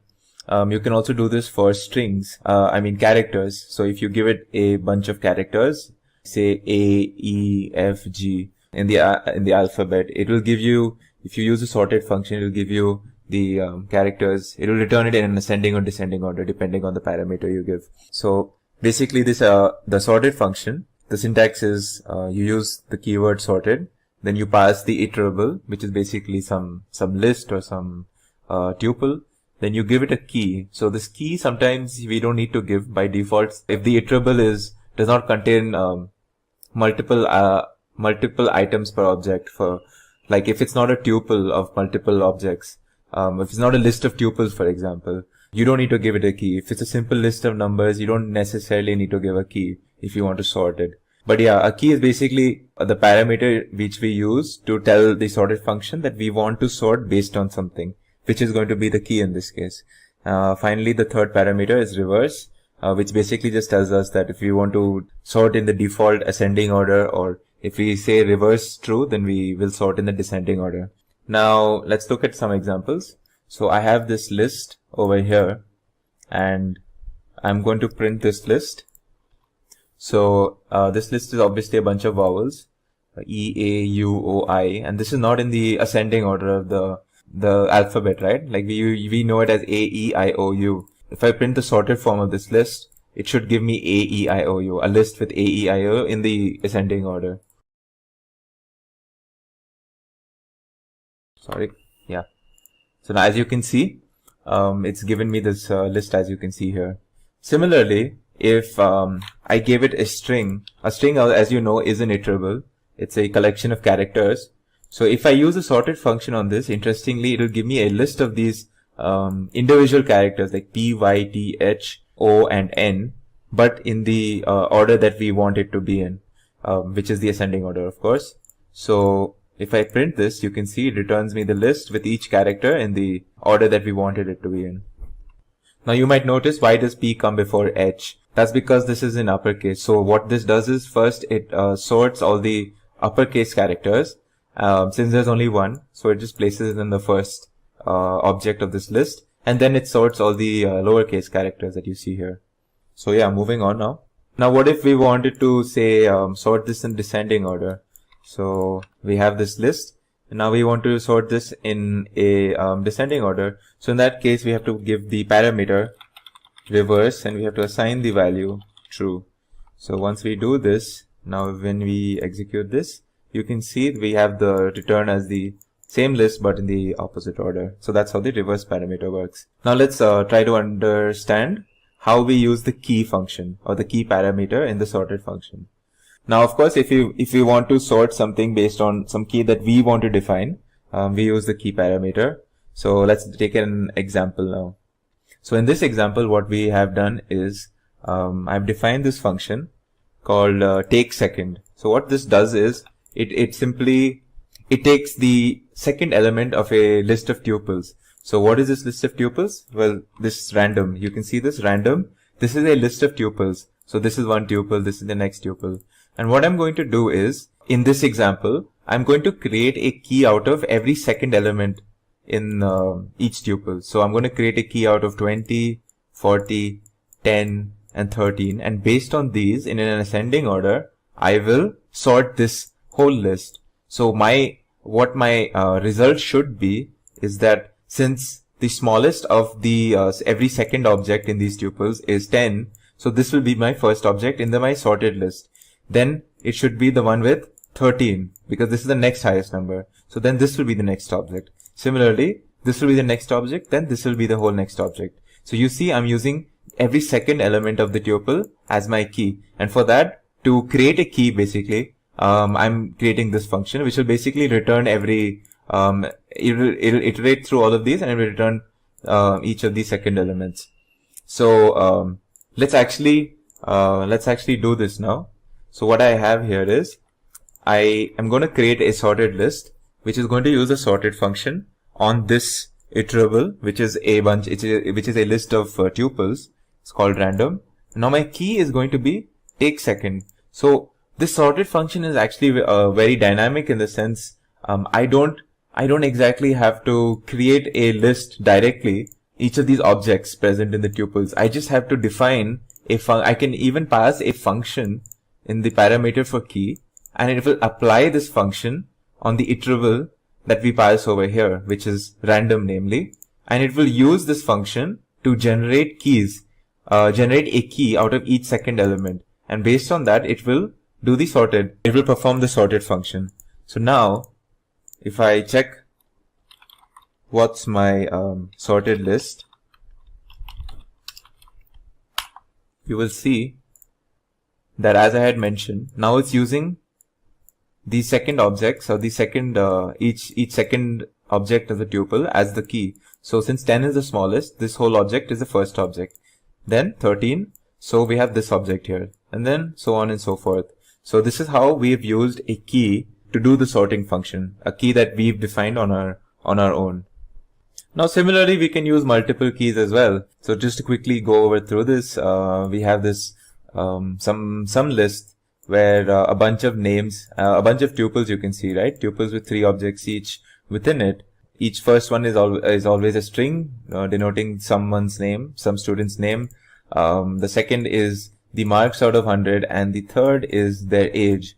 So what we have here is, what we want to do is, we want to sort these tuples in the order of first marks, and in case the marks are clashing or they are the same, basically, we will sort by the age. So what we want to do is, we want to first sort by these marks, as you can see here. But in case they clash, for example, like say this 75 and 75, they're the same marks. In that case, we want to sort it by the age, which is 12 and 20, which is different. So in this case, we're going to use 2 keys. One for the first key will be given the highest priority, and then if there is a clash, then we use the second key. So how do we do this? Now let's define some function, like how we defined this take second function here. This will be our function that we will pass to the key. This function, basically what it does is, it gives us who has the highest marks.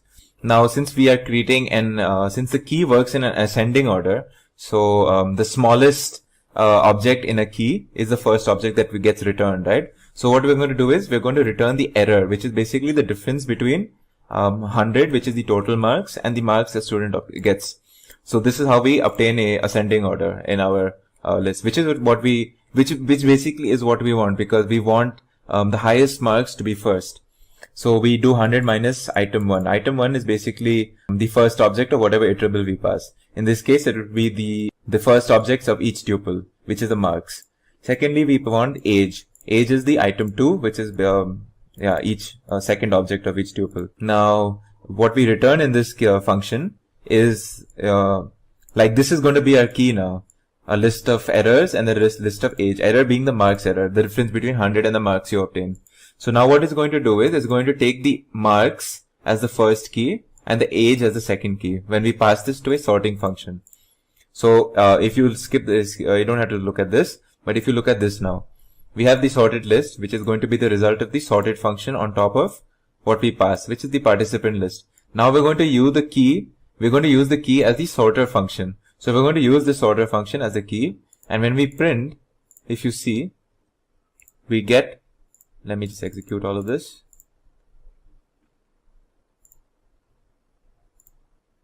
So if you see here in this section, what you can see is, we have the highest marks first, then the second, then the third. But if you see here, there's a clash. This guy and this guy have the same mark, 75. So now what we want to do is, the guy who has the younger age should be in the first in the object. So that is how this has happened, because we've passed 2 keys, error and the age. So when the clash in error key happened, we went to the age key, and then we did ascending order on that, and then finally the rest of the objects that you can see here. So now that we have seen how the sorted function works, now let's look at how the lambda function works using this sorted function, which was the main goal of this video, right? So let's see.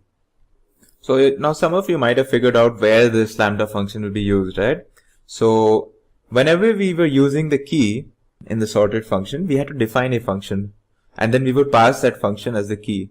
So as some of you may have figured this out, what we're going to do using the lambda function is, we're going to skip that process of defining a function with a new name and all that, and we're going to pass a lambda function, or we're going to use a lambda function as the key. So let's see how we do it. So initially what we've done is, we've created this list. This list is a list of dictionaries that you can see. So this first object is a dictionary, second object is a dictionary. Each dictionary contains 2 keys, the name and the age. And the values are something like Nandini. The values for age is like 20, 20 and 19. So we have 3 dictionaries in a list. So what we're going to do is, we want to print, what we want to do with this, we want to print these objects or these dictionaries in an ascending order of age. So obviously we want this to be first, and then this and this, because 19 is smaller than 20. So let's see how we do this. So if you go here, what we're going to do is, we're going to print the sorted function, or the result of the sorted function being applied on this list. So this is our iterable. Now if you see here in the key parameter, we don't predefine a function and pass it over here. Instead, we use the lambda, and this lambda function is defined in such a way. So we say lambda, it will take one argument I, and then it will return basically the age index for some I, and this I is, we're going to presume an I to be some sort of an iterable, which has an index called age, and which is the case in our case, right? Like we have a bunch of dictionaries where there is a key in each of these dictionaries called age. So we're going to use that. And now you're going to ask, like, what is I? Well, when we use the lambda function in the sorted function, this I will basically be each object that we get when we iterate upon this list. So we're going to iterate first on this. So it's going to take this dictionary and it's going to search for the age. Then it's going to take this, it's going to search for the age. Then it's going to take this and it's going to search for the age. And each of the time it will pull out what is the value for each of these age keywords or these age indexes or age keys. And out of these objects, so 20, 20 and 19, or these values, we're going to create a key with which we're going to sort each object in this whole list. Okay, so this is how the lambda function will work here. So let's do it. So as you can see, our sorted list now contains this object first, because 19 is smallest age, and then this and this. Now you might see that there are two 20s. So how do we control which one comes first? Well, by default, it will just give us the result in the way we passed it in the original list. So since Nandini came before Manjeet, in the result also Nandini will come before Manjeet. But what if we wanted to sort it even more? What if we want to sort it in such a way that first we go by age, and the second key will tell us that if there is a clash in ages, we have to go alphabetically by the name. So in this case, we will create a second key. And how we do that? Well, if you go to this step, over here what we're doing is, we're doing the same sorted function, but now the lambda will again take one parameter, which is I, which is going to be each object in this iterable list, and we're going to take two keys. So the first key will be the age key, and the second key will be the name. So it will first sort on age and then on name. So now if you see, the result should be that Manjeet will come before Nandini, even though the ages are 20, because M comes before N in the alphabet. As you can see, this is the result. Now, if we wanted to do the same thing, but in a descending order, all we have to do is, after this key parameter, we have to give another parameter called reverse, and we have to give it true.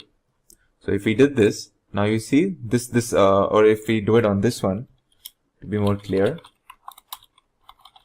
Now if I execute this, basically this whole, whatever result we get will be backwards now.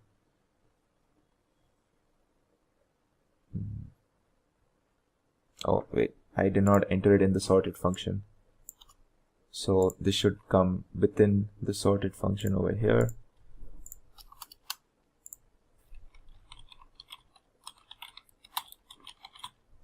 So now if we execute this, you will see Nandini comes first, Manjeet comes second, and then Nikhil comes third. Because we've done the reverse, we use the reverse keyword as true, reverse parameter as true. In this video, we will be covering the topics of map, filter, and reduce functions in Python. Now, Python provides several functions that enable functional approach to programming. And since functional programming is all about expressions, some of these expression-oriented functions of Python are lambda functions, list comprehensions, map, filter, and reduce. Now, we've already covered the topic of lambda and list comprehensions. Now, let's cover the topics of map, filter, and reduce. So, to start off, let's look at the map function. The map function takes in two attributes, a function and a sequence. A function is basically some user-defined function or any function.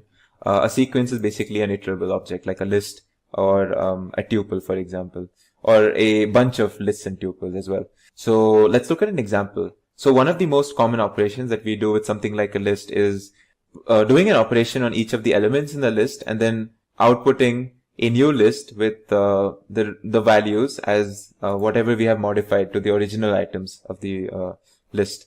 So what if we did the square of all of these items in this list, and we want to create a list based on that? So we can basically iterate through it, and we can do a square function and then append those values to a new list called squared. And when we do this, for example, over here, you can see when we print squared, we should get the list of whatever square values we have for the original list. But this is slightly a bit tedious. And what if we had a method what if we had a technique wherein we could basically pass a function that we have that we want to do, and a sequence on which we want to apply this, and we pass it to a function, and this function basically takes care of applying whatever operations we want to do on each element of a sequence. So this is where the map function comes in use. So let's look at how we use the map function over here. So if you look at this, I've defined a square function. So the square function basically returns, takes an argument x and returns the square of it. And I have a map function which takes the square function as one of the arguments, and the list or an iterable as the second argument. So this map function creates a map object, if you see here. So let's just do it one by one. So I'm creating my list, and I'm going to create my function called square, and I'm going to send this to the map function. So I'm sending this the first argument as the function that I want to do, and the second argument as the list that I want to apply it on. Now let's list out all the items that are in this map object. So if you see, it creates me a list with basically the squared items, and this is exactly what we needed. And another way of doing the same thing would be just going through a for loop in each of the map objects and printing each, which would give me the same results. So if you see here, I found a very neat way of passing a function and an iterable, and using the map function to apply each operation that is part of the function, or applying the function on each item in the iterable. So as you've seen, we basically passed in a user-defined function, and we applied it to each item in the list. Then the map calls the square function on each list item and collects all the return values into a new list. And because map expects a function to be passed in, it also happens to be one of the places where lambda functions are appearing a lot. So let's look at an example where we do the same operation using a lambda function. So if you see here, I have a lambda function where I'm passing it as the function argument, and what this lambda function takes is some variable x or some argument x. It does its square and it returns that x. And this x is basically going to come from each element that is present in this list called items.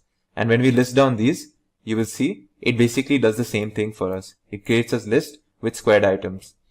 Now we can also pass, instead of passing an iterable itself, we can actually pass a sequence of functions and use the lambda function to perform a sequence of functions on particular items. So let's look at a new example, a slightly different one. So we're going to use the NumPy module for this. Don't worry, we're just using it to use the square root function that is present in the NumPy module. We will be learning about NumPy in a later section.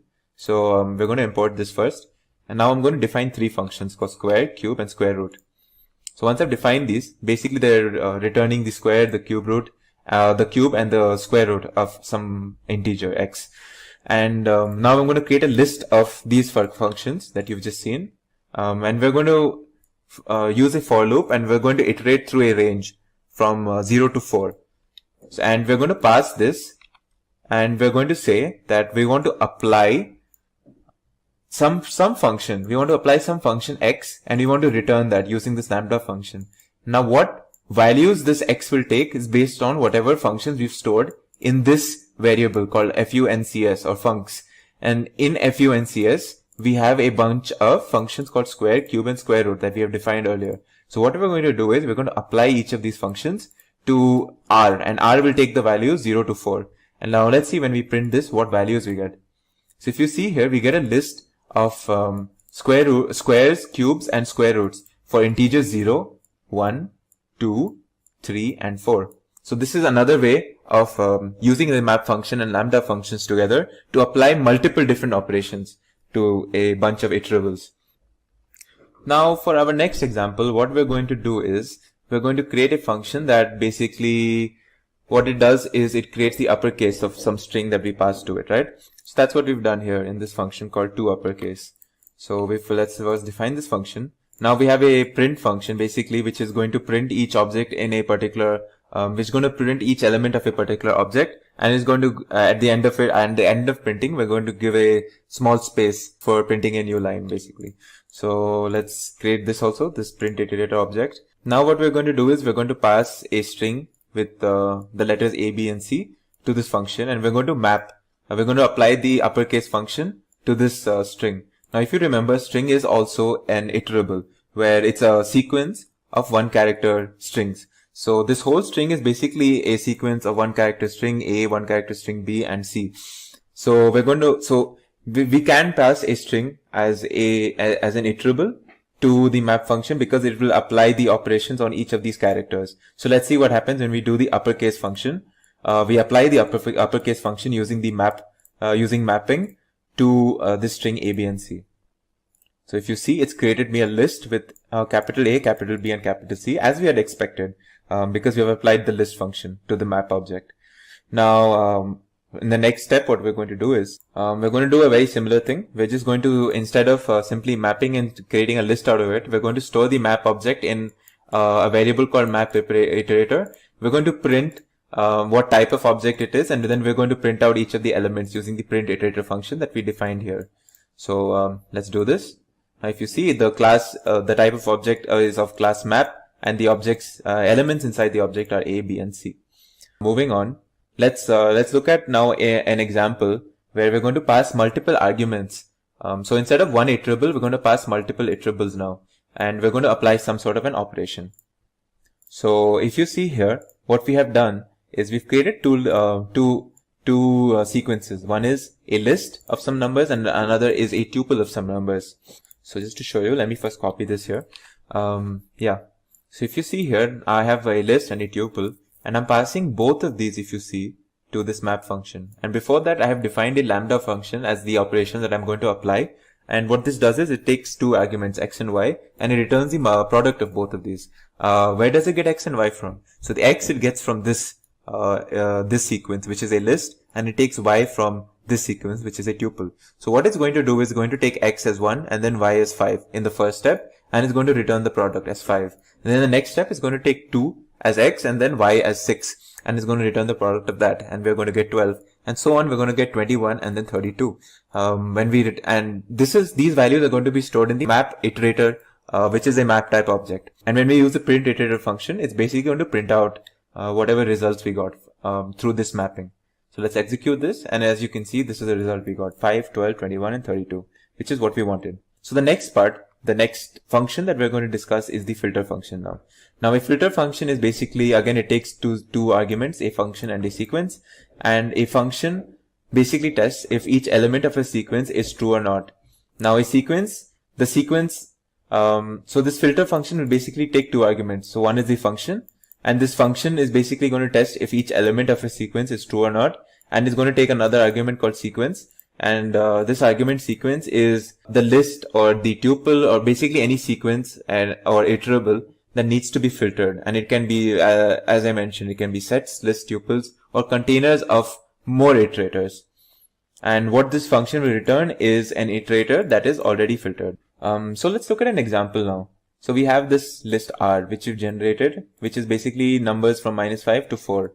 So if I create this list here, you can see it will create a list of -5 to 4. Now, if I wanted to extract only the values that are lesser than 0, well, I can use a for loop and use a if condition to check this, right? So if I did this over here, you can see it returns me some list called result, which contains only the values lesser than 0, which is basically checked through this condition. What if there was a neat or a more convenient or a more organized approach to doing the same thing? Instead of creating a loop ourselves, what if we defined a function where we are going to do the test, or we're going to create the condition, and we're going to pass this to a particular function and then apply that particular operation on every object of some sequence? Well, just like mapping, we have a filter function to do this. And in this example, what we're going to use is the lambda function, which takes an argument x, and it checks for some condition x lesser than 0. And where it's going to get the x from is some sequence R, which in our case is the numbers from -5 to 4. And the filter will basically create a filter object type, which contains only the objects from R that meet this condition, that is x is lesser than 0. And when we use the list operation on top of it, you will see it results in a list with the values that have met my condition. So for a second example, what we're going to do is we're going to create a list which contains a bunch of letters, and we're going to only extract the vowels from these bunch of letters. So let's look at what we have here. We have some letters D, A, T, J, K, O, P, L, and we only want the vowels from this. So we want to filter only the vowels. So we can use that using the filter function by first of all defining a function that returns true if a check is met that one of the letter matches one of these letters in this list called letters. And if it doesn't, it returns false. So this is our condition that we've created.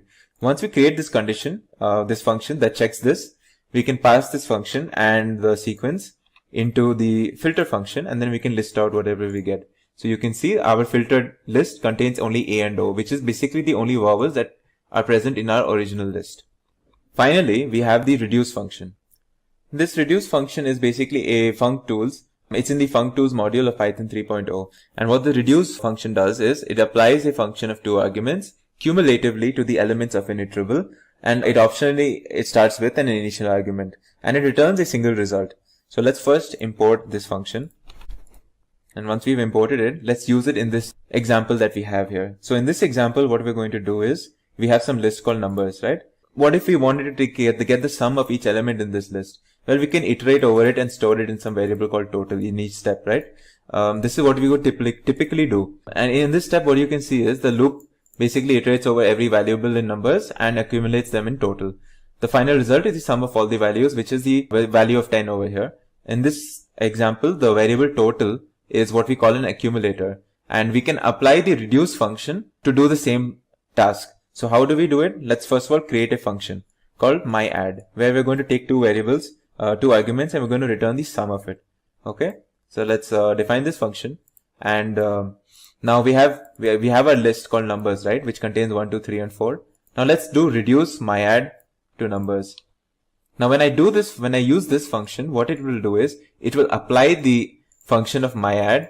It will take basically each and every element in a sequence. So it will take 1 and 2, then add them together, and then it will create, basically what it will do is it will take 1 and 2, add them together, then we'll have 3. So it will take 3 and then the next element, which is 3 again. So it will create the sum, which is 6, and then it will take 6 and then it will take the value 4 and it will give us the result 10. So this is how the reduce function would work. So this is how it will give us the result of 10. As you can see here, I've passed this function where I've defined that I want 2 arguments to be passed to a function, and then the return should be basically the sum. And then I've passed a whole list of like 4 numbers, and I've used the reduce function to basically do this process for 4 numbers in a step-by-step manner by taking 2 at a time subsequently. And my result, as you can see, is correct, as you can see here. So let's use the lambda function now to do the same task.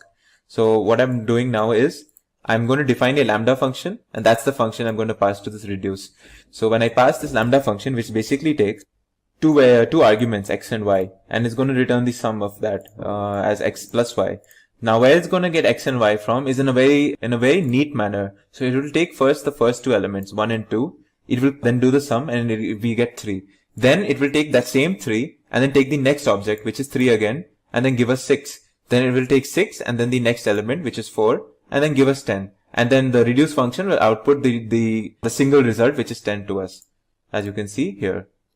In this video, we will be covering a sort of a project side type of scenario, which is basically going to be a problem case for you, and it's going to be slightly difficult, slightly tricky. But what we're going to do is we're going to tackle a particular problem, and we're going to what I'm going to do is also show you a solution to that problem. So let's start with this. So this question that we have is, we have this program that we have to write where we compute the frequency of words that exist in some input. Okay. The program should output after sorting the key alphanumerically. Now this input can be it's basically a block of text, right? So in our example, we have, for example, if this was our input, right? What we want to see is an output which is basically saying that the word Python has appeared, say, well, in this example, it's appeared 5 times, and then the word read has appeared 1 time, and so on and so forth. Like for each of these words, we want to see how many times have they appeared in this particular block of text.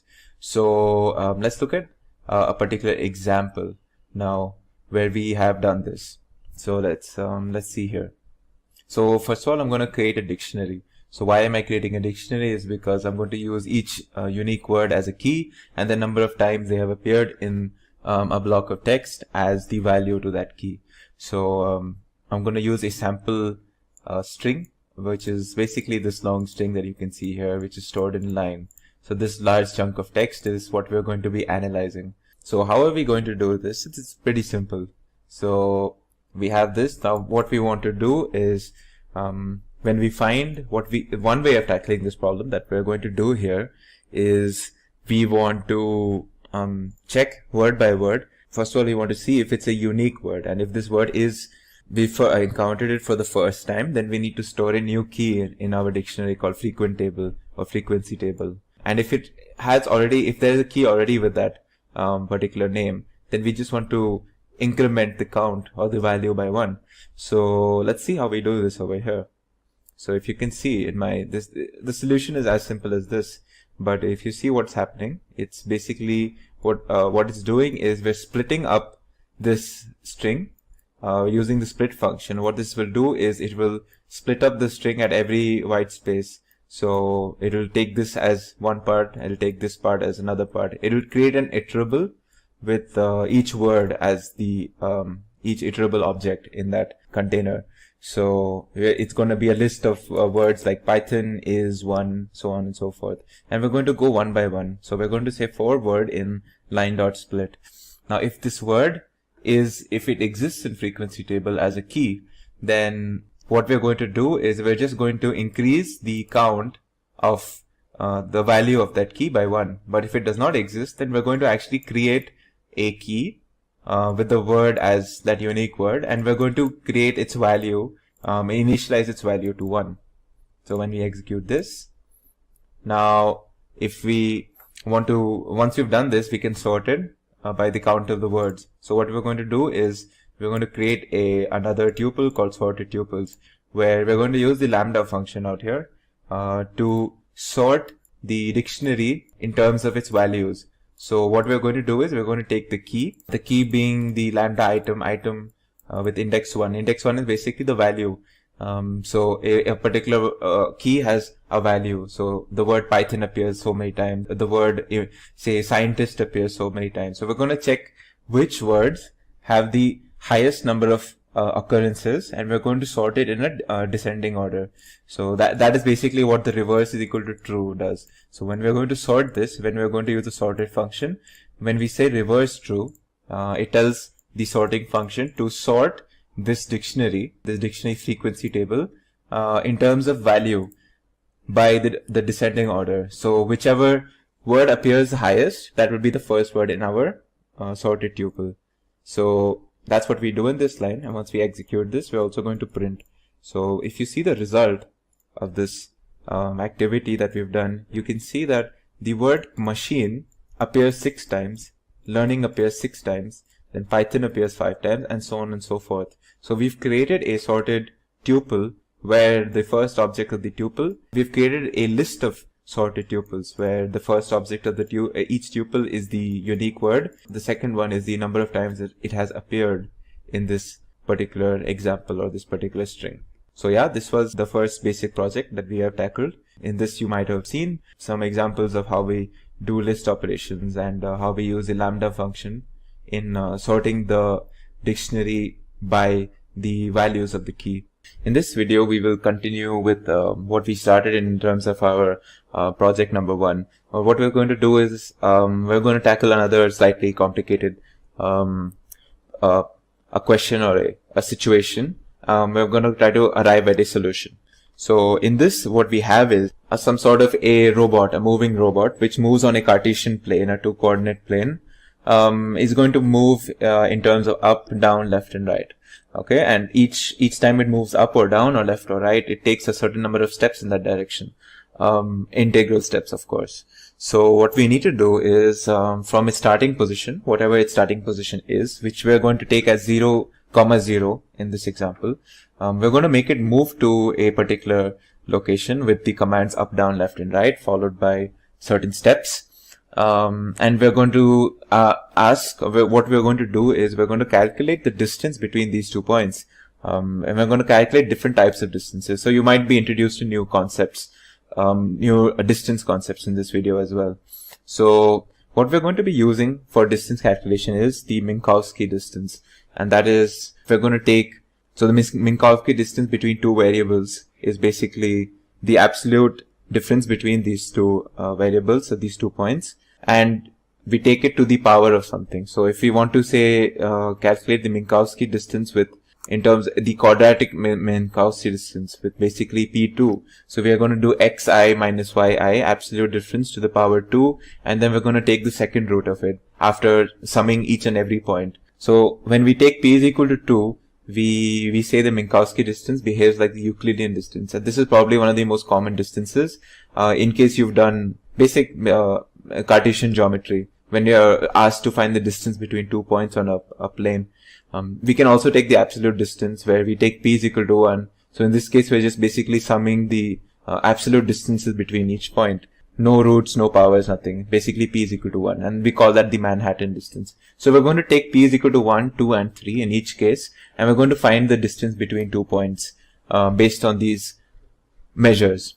So this is just a visual representation. This is basically the Euclidean distance is basically the estimate of the value between these 2 points.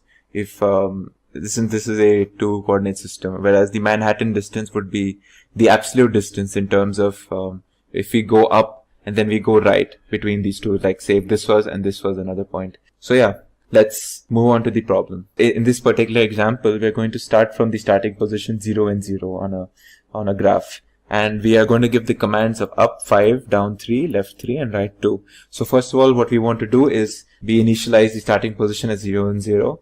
And we also, just for the sake of this example, we initialize the end position as 0 and 0. So what we're going to do first of all is, let's execute this much. Now we have this list of tuples. We're going to call this actions, and this is the actions that we're performing. So each tuple contains an action and the number of steps in that direction. So it contains 4 actions: up by 5 steps, down by 3 steps, left by 3 steps, right by 2 steps. So now we're going to iterate over each tuple, and we're going to get the direction first of all in this line for each step, and we're going to calculate the number of steps it takes. So for each action, it's going to first it's going to check what is the direction which is done by this line, and we're going to find out the number of steps in that direction which is stored in this line. So once you've gotten this, for each action we have to update the end position, right? So what happens is if you go up by a particular direction, so you are basically changing the y-axis, right? The y-axis. So we're going to change end position and the first index, which is basically this part of the end position coordinate point. So we're going to say if it's moving by up, then we're going to update by adding the y-axis by the number of steps. So and if the direction was down, we're going to do the same thing for the y-axis, but we're going to decrement it. Similarly, if we move left or right, we're moving the x-axis, right? So we take end position in the first index. So we take the x-axis, and if we're moving left, it's a negative. It's a decrement, and if you're moving right, it's an increment.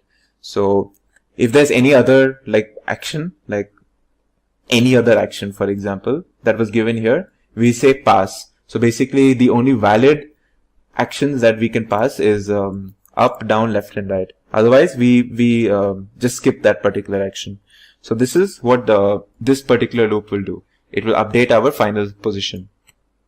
So once we've done this, if I execute this, what will get stored in the end position is basically my end position.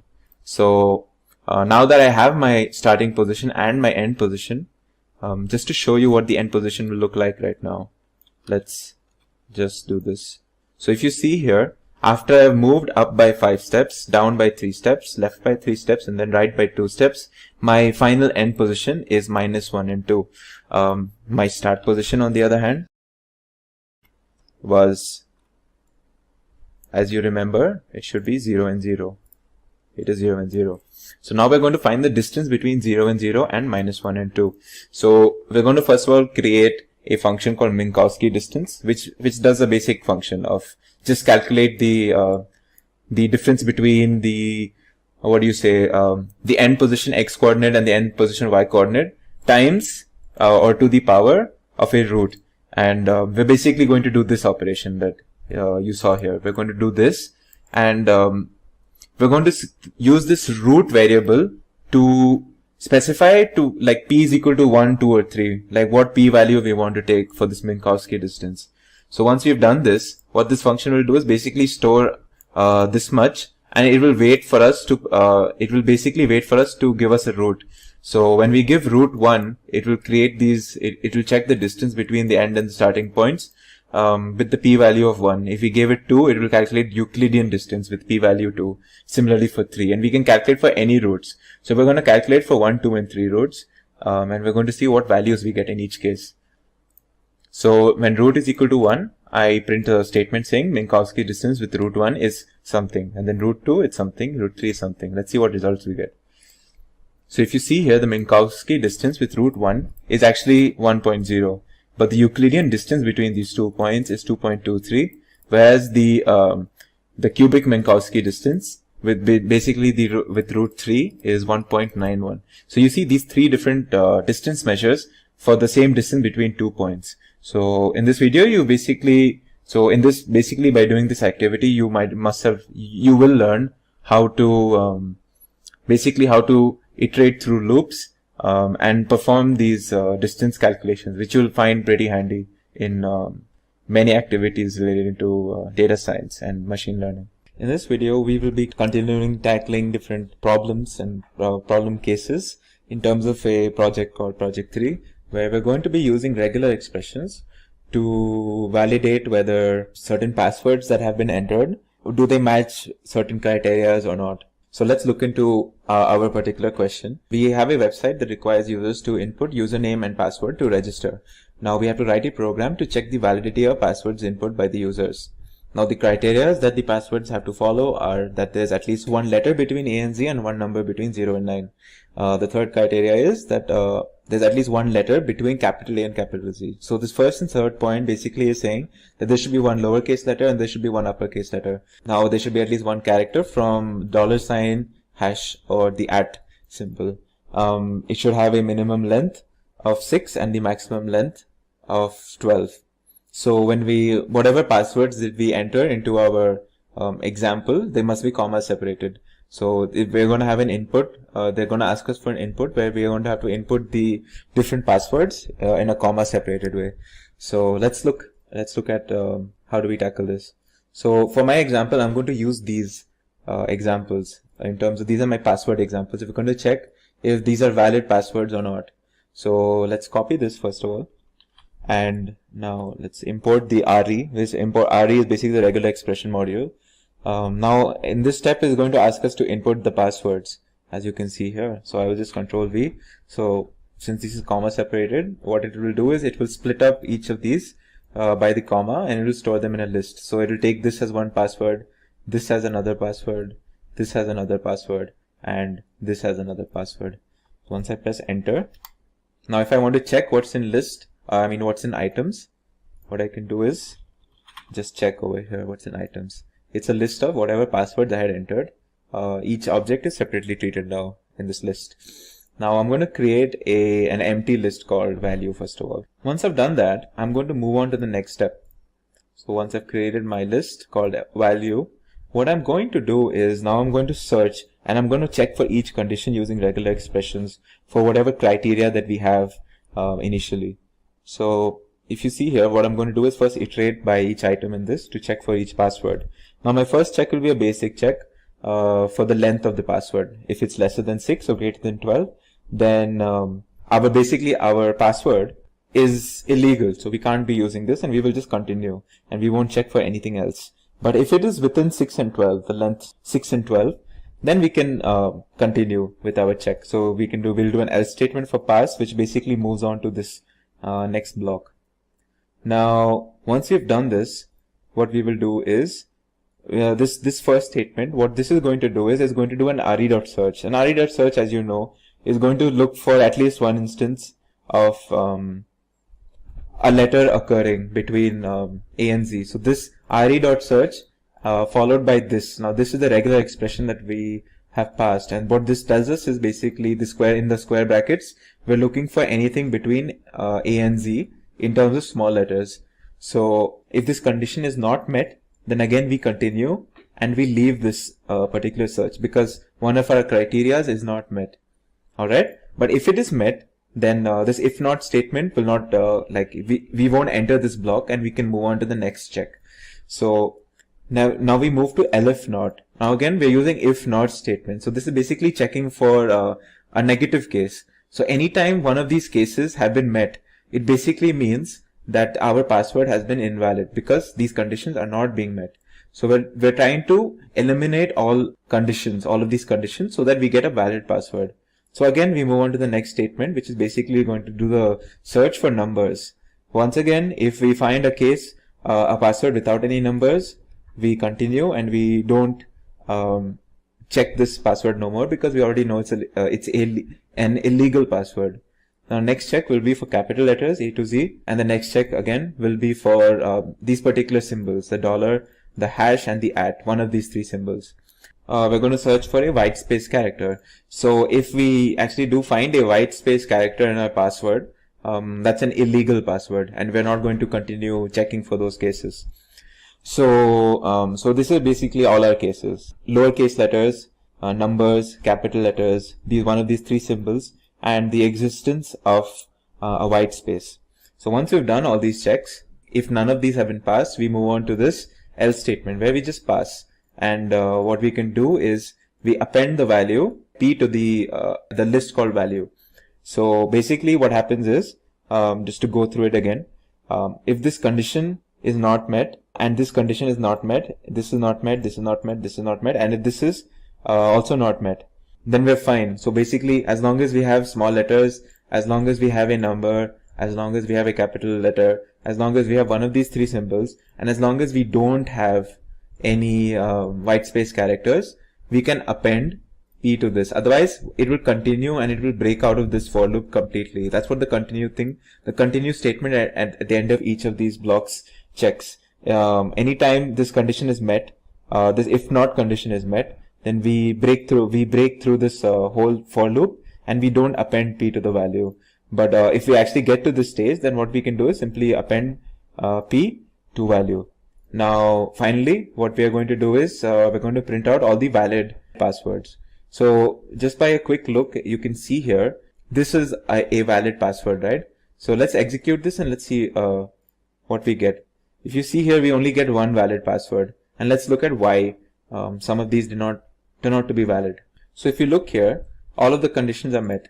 It has a capital letter, it has a small letter, it has at least one number, and it has one of the symbols, either $sign or the hash sign or the @ sign. In this case, we have two white spaces, one over here and one over here. So this is an illegal password. Similarly, in this case also we have an illegal password because it begins with a space. In this case, it's the same thing. We begin with a space, and also it does not have any of those symbols that we were looking for, the $ or the hash or the @. So these three are illegal passwords and they do not get appended to value. However, this does get appended to value, and that's why we get the result for only one password, which is the only legal password. Welcome to Web Scraping with Python. My name is Richard Kirshner with the Simplilearn team. Certainly there are many reasons to be able to go online and scrape different websites. They range everything from pulling out different links to pulling data off of websites. As a data scientist, you might need to get some information off a website that doesn't have a direct API to pull that information. And in Python, we have a wonderful tool. When you talk Python and you talk web scraping, we're talking Beautiful Soup, which is a package you add into your Python that you're running. And we can come over here to the website, www.crummy.com/software/beautiful-soup. You can actually read a little bit about it. Currently, Beautiful Soup 4 is the current version. If you don't remember the full website for it, you can always do what I do, which is go over and do a search for Beautiful Soup official site. And it almost always comes up right at the top, and you click on there and it'll take you to the crummy.com software site for Beautiful Soup. Now, we're going to use our whatever Python interface you want, IDE. I'm going to use Jupyter Lab, which is built on Jupyter Notebook through Anaconda. So when I open up my Anaconda navigator, you'll see that I have my different tools available. Again, you might be using a different editor, and that's okay. You might be in PyCharm or something like that where you don't need to do this. And Jupyter Lab is Jupyter Notebook with added tabs and some added features. It's basically in beta testing, so it's got a few little glitches when you're saving things and moving between projects, but for the most part, it's a great upgrade to the Jupyter Notebook, and you you can use them together. So you don't have to, it's built on Jupyter Notebooks. Anything you do in Jupyter Notebook, you can open up in Jupyter Lab. And the first thing we need to do is we need to go ahead, in this case I'm going under my environments since it partitions the environments out, and I'm going to open up a terminal window. We have to install some packages in here to work with. Now there's a lot of choices on this. Because of the simplicity, will be using conda install. Now you can use pip install for the same thing, and we're going to install our beautiful soup 4. And you have to type out the whole thing, beautiful soup 4, and you can use a pip install if you're using a different environment. And I am using Python version 3.6, although according to Beautiful Soup they also work on 3.7 all the way from 2.7 through all of 3x. Now according to the Beautiful Soup website, the Beautiful Soup 4 works on anything, you can install on anything from Python 2.7 all the way through any of the Python 3 versions. This just happens to be Python 3.6 because there's a lot of other packages that don't work on 3.7 yet. And we'll go ahead and run this install on here and let it go through its environmental setup. And of course with conda, it goes in there and finds all the dependencies. Pip doesn't do as much as far as finding dependencies, but you know exactly what's on there with pip. So if you're doing a huge distribution, you probably want to use your pip install so you can track what's going on there. With the conda, I like to just let it take over since this isn't a major distributed package going out. Another quick note between pip and conda is that if you start on a project in one of these environments and you're using pip in there, stick with pip. If you're using conda, stick with conda. They track the packages and you can run into some issues where they're not tracking the same packages and something gets overwritten. So it's important to stay very consistent with your install on your environments. And we'll also need to go ahead and install our NumPy environment and our pandas on here. So go ahead and do that. If you haven't added those packages in, go ahead and install those into your environment that you're working in. And of course pandas is just simply install pandas. And let's just install a couple more packages. In this case, let's get install our matplot library because we're going to plot at the end since we're going to be collecting data. And for this project, that will be all the packages we'll need. So we can go ahead and close out of our installer or whatever setup you have. And we'll go back to home and we'll just launch our Jupyter Lab, and that will open up in our browser window.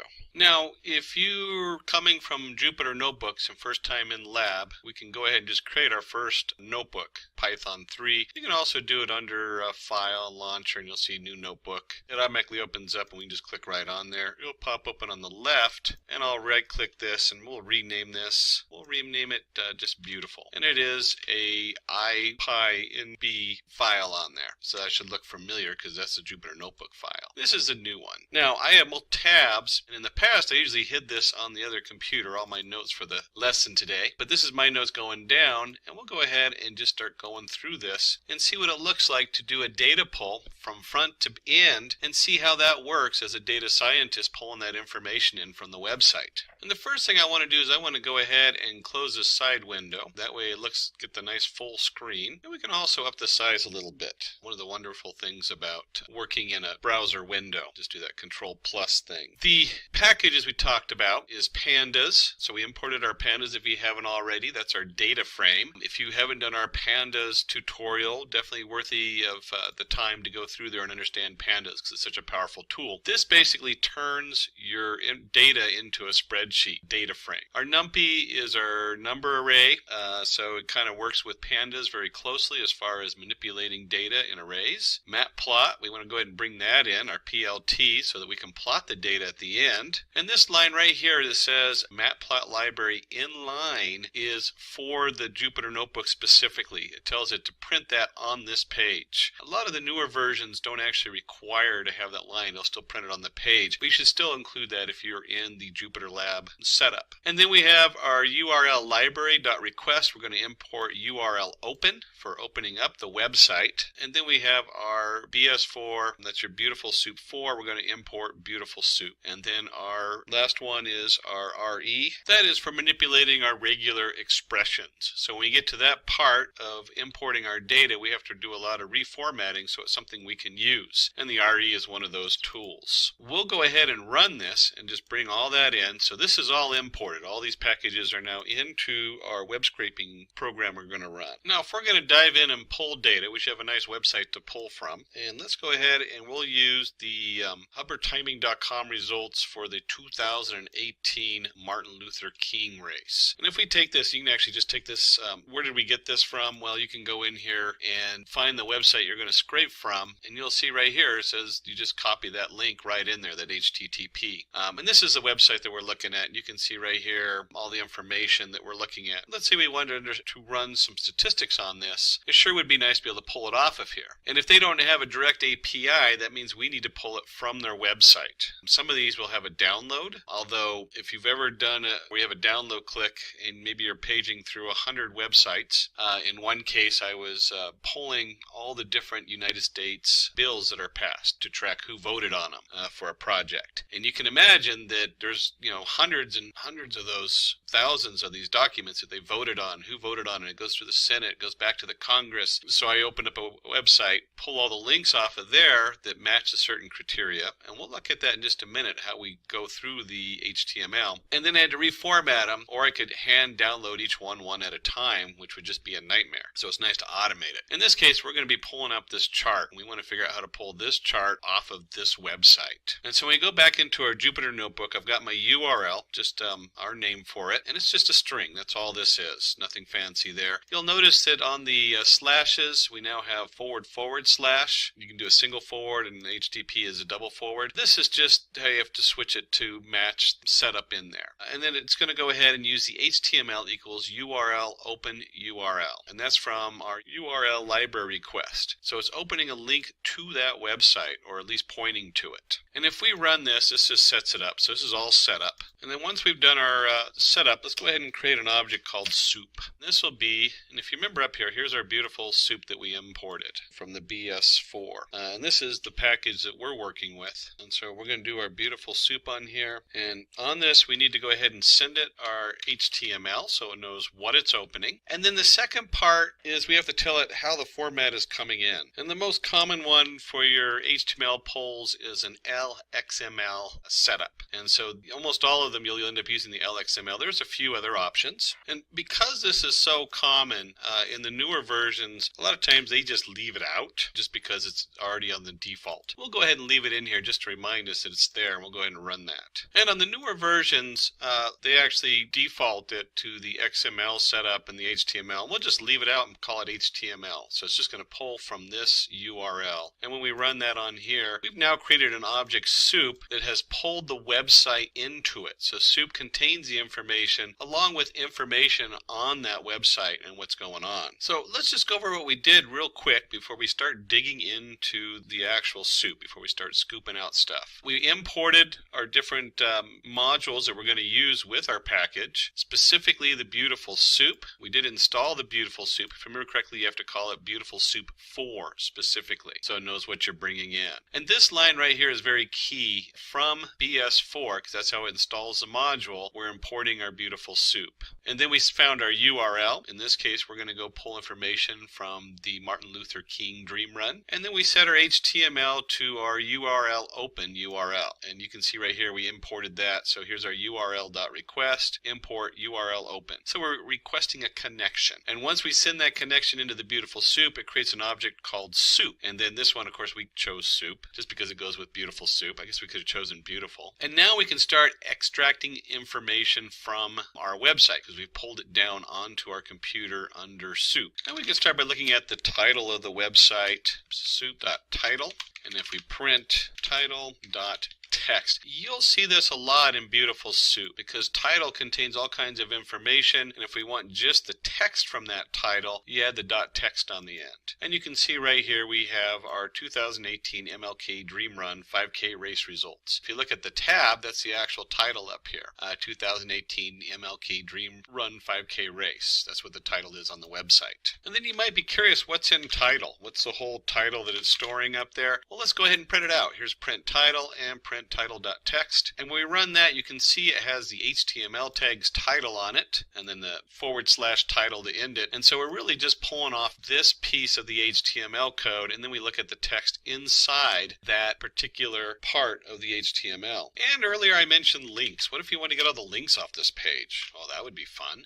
We could do soup dot, and we'll do find _all, put this in bracket, and then quotation marks, we'll go ahead and put A. A is the key find, and you'll start seeing a div and all the different options you have for finding these entities in a website. And then let's go ahead and just print our links, and you can see here that it now shows all the different links in here that are marked by A, because we did a find all A. And then we can also, because this is a little bit hard to pull off the H reference, so we can also add in our find all, fine tune that. In this case, the H reference equals true. We'll actually filter that out. And then finally, we might do a for link in links, and we can simply do something like this for each link. We want to actually find the H reference because we know there's an H reference in it. And if I run this, you can see it just comes through and prints them out one at a time. Some of these are really useful. So you might be looking for something that has HTTPS in it, and you know that's a link running to something else. Or you might be looking for the mail to tag, so you know that's all the mail addresses. But either way, you can easily find all the links in your HTML document that you're paging through. And of course, any packages that have evolved over time, you can also do link.get hrefs, which should do the same thing as our other format. And you can see it certainly does. We get the same printout up here. In this particular case, we really want to get the data off the page. So let's go ahead and do that. Let's see what that looks like. And in data, let's call it all rows. There we go. Equals. And then we have our soup.find _all. There's our brackets. And then if we're looking for each row in a database, you'll remember your HTML code, we're looking for the tag tr. So we want to find all tr. And we can take this, and let's go ahead and just take all our rows and do a print all rows. And about this time, you're going to guess that we're going to get a huge amount of information just dumped onto our page. And sure enough, we do. If you look at this, it just kind of goes on forever. But this is an array. Each row is considered an array. So because of that, we can do something simply as putting brackets and just print the first. Let's do the first 5 rows. So from beginning to 5. And you can see here's our first 5 rows on here. I sometimes like to just do, let's just do row 0. And we see that row 0 is finishers. Finishers 191. And just out of curiosity, if that's 0, what's row 1? Mail. Okay, so we're starting to see titles going across here. So if we come up here and we do rows, we did what, up to 10? Let's just take a look and see what 10 does again. And just take a look at that information that comes across. Place, bib, name, gender, age, city, state, chip paste, gender, and so on. So it comes all the way down here. We kind of have an ending right here, and then we have 1, and then we actually, it looks like we start to have information. So we have our 1, our 1191, Max Randolph, that must be the name, Mel 29, and so on. You can start seeing how the information starts getting displayed going down. So the next thing we want to do with this, and I'll go back up here and just edit the space we're in so it starts to make a little bit more sense. Keep it all together. And so we want to do for each row in all rows, we're looking at, what information are we looking at? Well, we have our TH up here, that's the header, our TD down here, which looks like the individual information. And we really are looking for the actual data. So we're looking for our TD tags in the rows. And we can do that because remember when it stores the row, it also stores the tags underneath that. So all rows have all the different tags in it. And you can see right here as we print each one of those out. And so when we look at each row, we can create another variable and we'll call it row list. And we'll set this equal to, in this case, row, because we've already pulled all the rows out of soup. So now we want to find for each row, and in there we want to find our TD. And if we go ahead and just print, I'm going to do it, if you notice I changed the indent, so I'm just going to print row list. What this does is the last value to go into row list, our last row is going to print now. And of course make sure you have an underscore instead of a period when you're typing. So row.find _all TD, and if we print the last row, you can see I have all the data coming across here. We have our 191, our 1216, Zuma, Okeechobee, I hope I said that right, female, I believe that's age 40, and so on. And then we can take our row list, and there's a lot of things we can do with the row list. But we'll do let's do object, or let's just do cell in row list. And so we're going to look at each cell, because this is, if you look at this, they have commas separated between the different objects. And then we're going to go ahead and print cell.text. Let's just take a look and see what that looks like. And we can see here for each row we get 191. There's our 191. There's our 1216, 1216, our individual who's in the race, and so forth all the way down for those different settings. And let's go ahead and create a new variable up here. We'll call this all, let's just call it data. We'll keep it simple. So here's our data. And then we have our row. We take our row and we break it up into individual cells. So we'll call this data row, and we'll set this empty to an empty row. And we're going to take our cells, tab this, and we know that each cell generates a text. And so what we want to do is I want to take my data row, let's just replace that. And let's take our data row and let's append our cell.text. So I'm going to add each row is going to be a row of the different text on here. And then once I create each row, I want my data, which is going to be everything, to append each row. And here's our data row. And then if we go ahead and come down here, and let's just print data. Now, if we were working with large data, we'd be very careful about just throwing all our data on the page. But you can see here, we throw the data on the page and we get finishers, 199, male, 78, female, 113, 1, and so on. And if you look at this, this is the headers on the file. We have finishers, male, female. It's just like some general statistics on the first one. And then we have actually an empty data set, and then we have our data that continues, which the actual information we're looking for. So we have 1, 1191, Max Randolph, male, 29, Washington, D.C., runtime, 1 of 78, and so on here. So we could really quickly get rid of that. A number of different ways to do that. One of them is just to do, we're going to set, if we do data 2 on, we should get rid of everything, but we want to keep Randolph, so make sure Randolph is in there. Oh, we lost Randolph. Let's try 1 on. There we go. There's Max Randolph on there. So we can just simply redo our data on here, and we can do data. Probably want to do it in all rows from 1 on, but I'm just going to do my data equals data 1 on down here. There's reasons to split it this way.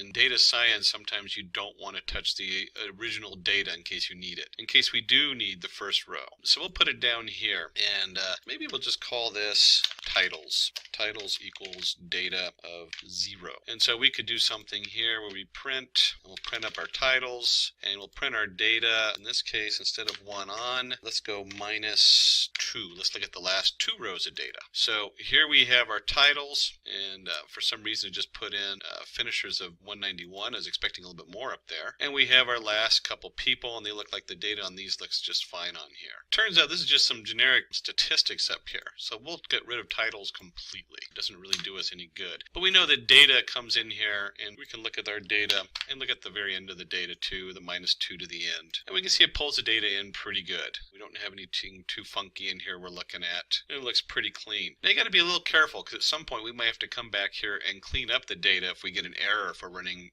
data analysis. We might find out there's some unusual characters or something is misset in the data itself. And you also notice that everything is a string. So when we're bringing it in, we might have to do some conversions to test it out and convert them to whatever kind of data format we're working with. So at this time, we want to go ahead and bring in our pandas.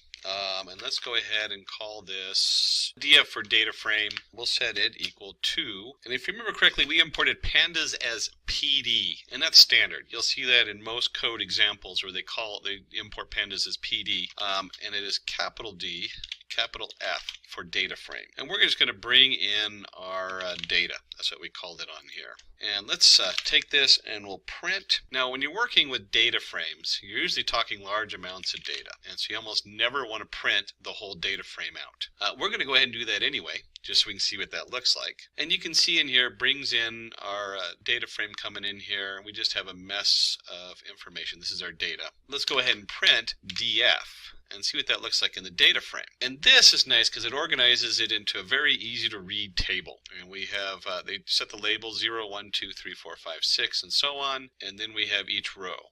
We have Mel, 78, none, none, none, none, none. Going across, when we get all the way down here, we'll see Max Randall about number 3. And the first thing this does is this flags me that I brought in a bunch of information up here that we really didn't want. It's from 3 on that we want. And we can clean this up in one of 2 ways. We can try to clean it up under the data, or we can clean it up under the data frame, depending on what it is we're trying to do. And so to fix this, I want to go ahead and just change it up here in the actual data pull-in. We don't need that information. So I'll rerun it, reload our data from 4 on. And then when I run this, we see we have Max Randolph is right at the top of the list like he should be, and we have all the data going down. Now with the data frame, remember I said we don't usually print the whole data frame. We'll go ahead and do df.head.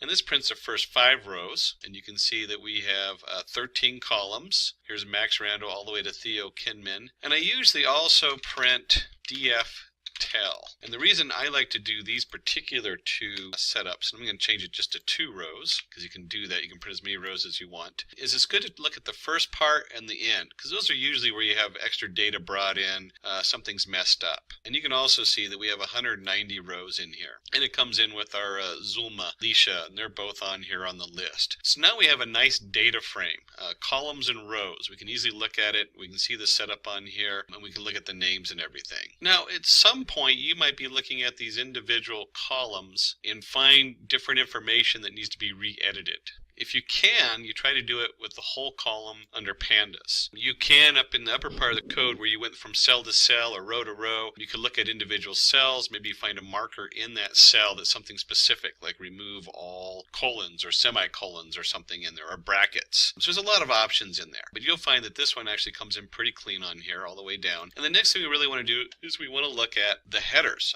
I don't know about you, but it doesn't make any sense to me when I have column 1, I don't know what 1191 is or 1080, need name Kaiser runner. I'm guessing that's column 2 is names. Third one, it looks like male or female, probably age, but I don't want to guess. I want this to bring in my column so I know exactly what I'm looking at. So how can we make Beautiful Soup do that for us? Well, let's take our column headers. We're going to set that equal to our soup find underscore all, and then we're going to look for our headers, our th files. And since we're in Jupyter Lab, in this case Jupyter Notebook, I can just type out column headers. If it's the last variable I have listed, it will automatically print it. So it's kind of a shorthand. And we can see right here we have place, I'm guessing that's bib, name, gender, age, city, state, chip time, chip pace, and so on. So we have all our headers right there. I shouldn't have to type them all in. And we'll go ahead and do it before. We'll go ahead and do a header list equals our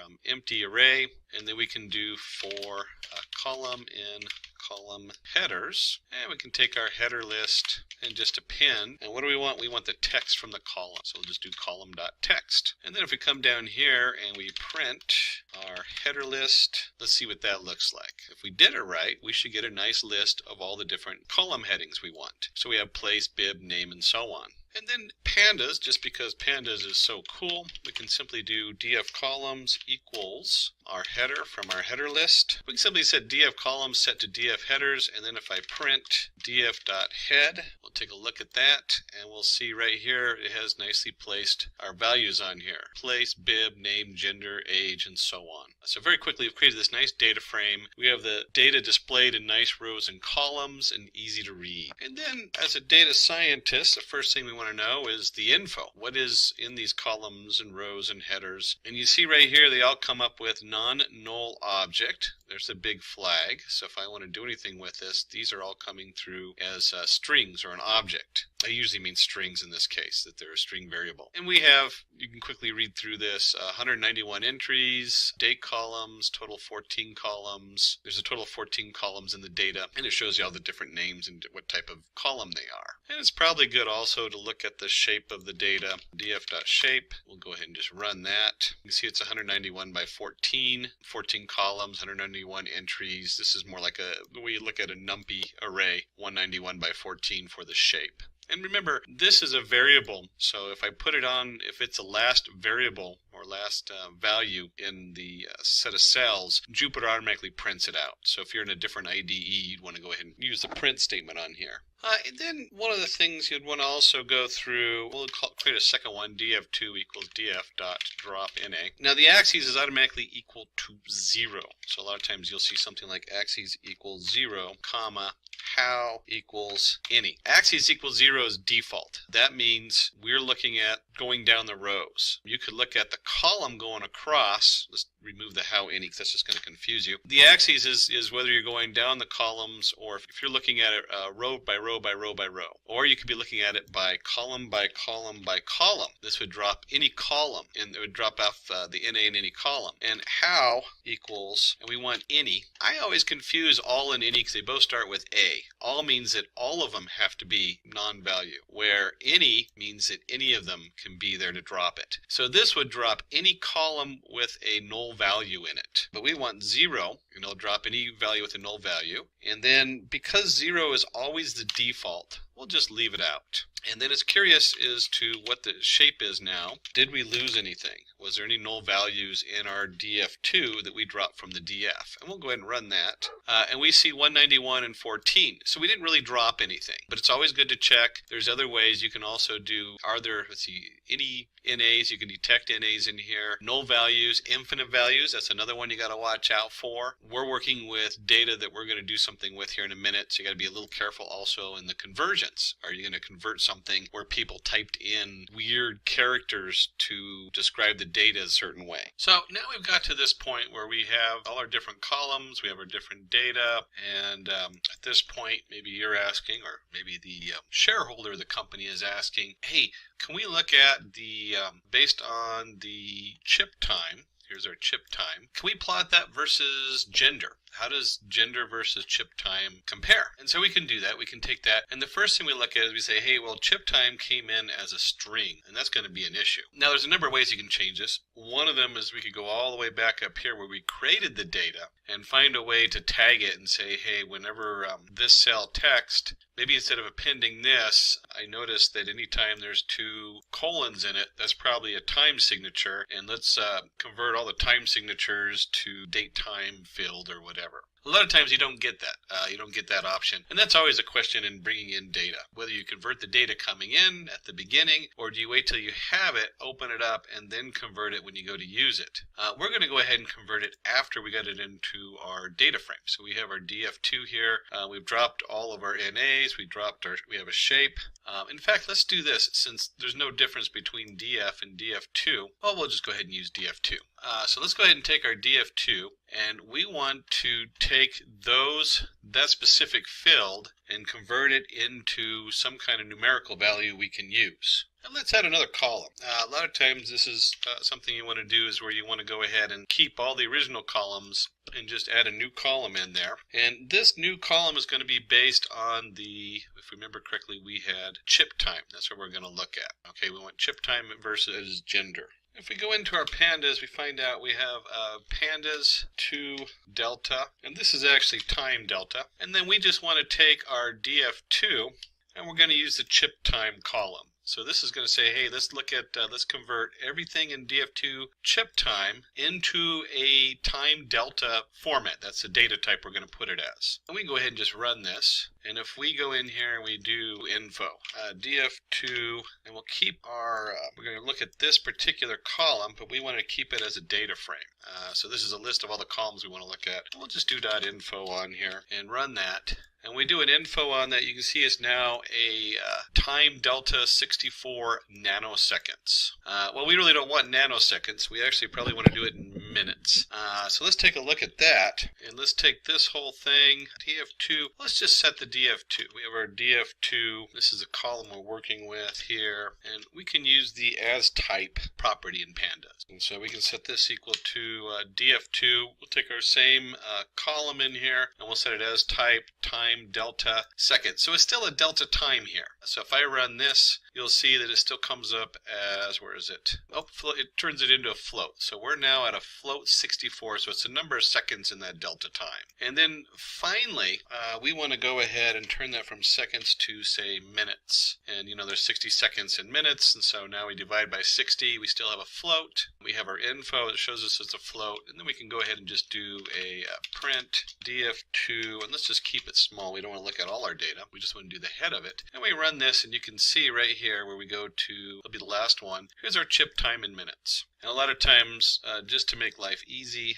for viewing, since we're only looking at this particular element, we can do chip time in minutes, and now we just see that, oops, we take off. We'll go ahead and take off our info. Done with that, and we'll run this, and you can see we have our minutes. 16.8 minutes, 17.51 minutes, and so on. It's a float number. Now keep in mind, this is 0.8. That's not a 16 minutes and 80 seconds. That can always throw you if you're going through so many numbers you forget. So important to remember that. And we're also going to look at, the other one we're looking at is what? Gender. We want to look at gender to chip time in minutes. And so we can see here under the head we get male, male, male, and a number of different setups. And let's switch this to tail real quick and just look at the end of it. And here we have female, female, male, female, female. So we have two different genders, and we have our chip time in minutes. And if you remember, we brought in our PLT. If you haven't used the plot library, the matplot library, you have a drawing place you're putting stuff on. So we have our PLT, we're going to do a bar graph, and we just want to simply use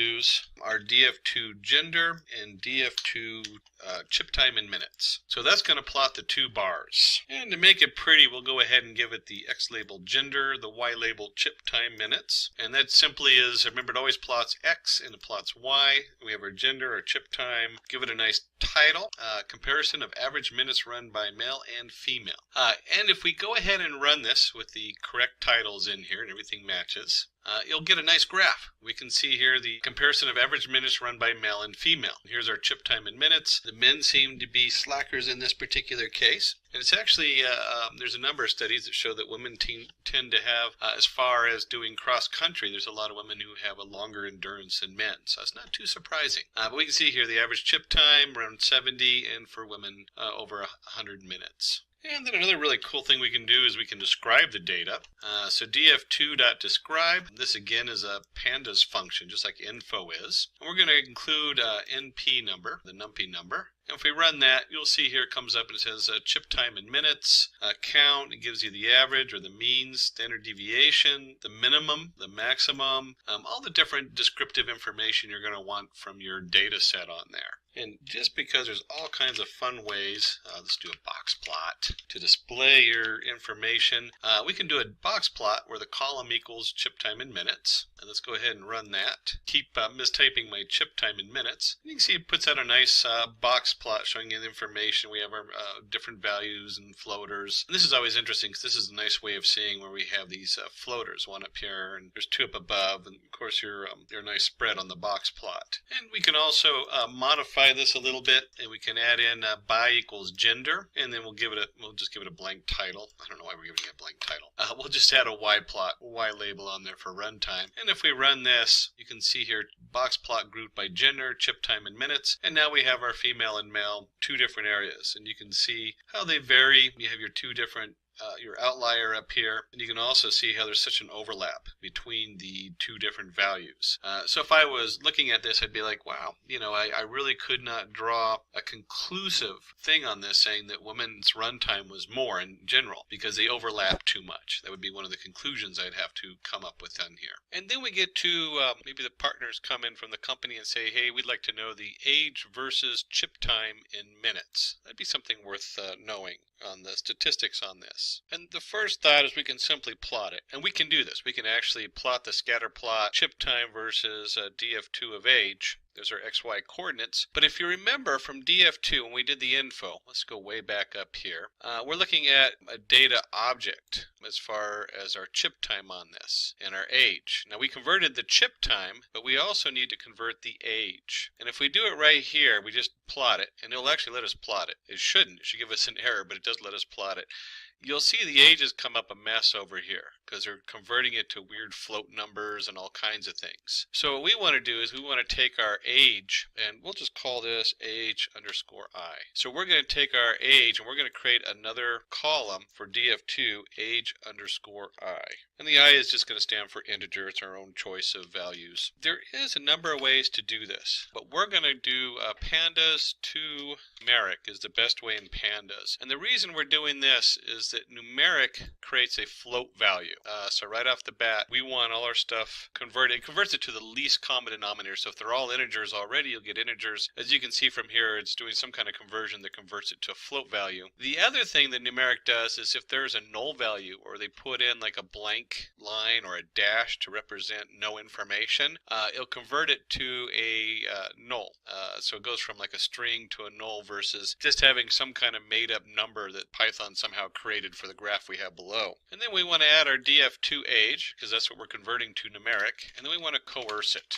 And there's a couple different options on this, like you can have it where it just doesn't process it in pandas, but coerce means that if it gets a weird value, that is a null value now. And since we're dealing with errors, this is what happens when you get an error converting it. We want to coerce it. There we go, and put the end bracket on there. And then finally we want to go ahead and round this off. So I'll put brackets around all the way around it, and this rounds off everything in this series. So what we've done here is I've taken df2 age, which is a d-type object, which in this case is mostly strings with a couple of blank ones in there, and we're going to convert it to a numeric, which will automatically go to float. And then we're going to take wherever there's an error, wherever it says, hey, this doesn't convert, and usually that's a blank string. Like I said, I've worked with so many databases where someone puts down none, someone types in space, some types in a dash to mean none, and you get this really weird conversion coming up. This covers all of that in pandas, so it's really a nice way of just coercing it and saying, hey, if we don't have a number in there, let's make it a null value, and then we're going to round it off. And then finally, let's go ahead and take our df2.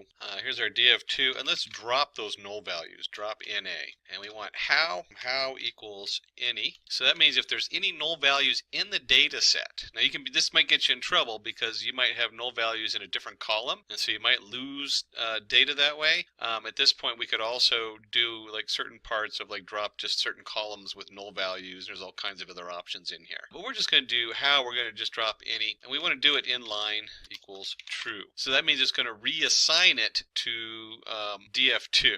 So df2 now has rounded out, so it's rounded to the integer. We didn't do any places. The age, and it's going to be age I, and then we've dropped all our null values. That way we're not going to get any errors when we try to plot a null value. And it also makes sure that data, by deleting out the rows, because that's what this does, it automatically does axis 0, which is your rows, axis 1 is your columns. By doing this, it automatically removes all the rows with null values. So it just cleans out the rows. And then when we go ahead and plot this, we see we have a nice clean data, and we have age all the way up to 70. So we have our chip time set, and then our age going across, and it makes a nice plot that you can easily show for display, and for and you can easily show that to your shareholders or whatever group you're working on. It makes a really nice and quick, easy display. In this session, we will discuss the top tips and tricks in Python that you can use to solve your problems. First, let's understand what Python really is.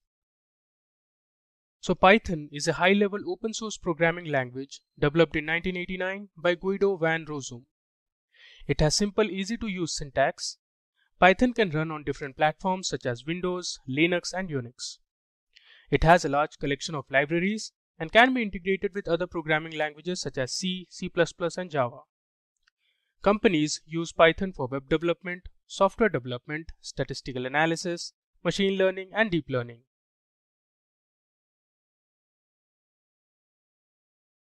Python tips and tricks will help you optimize the code and reduce your time and effort while writing codes for solving problems.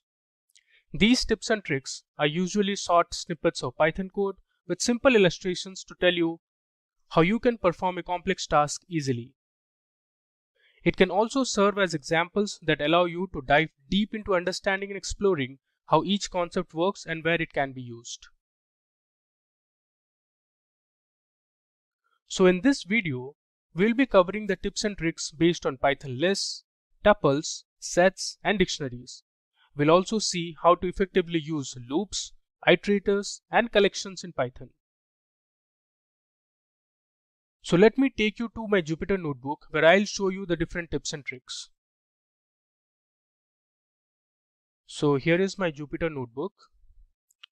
So let's begin with our first trick. If you want to initialize a list or a tuple filled with repetitive strings or numbers written in the form of a string, we can do that using the multiplication operator. So let me show you. So first I'll declare a list. Suppose A is equal to, within square brackets, I'll declare a string, suppose India.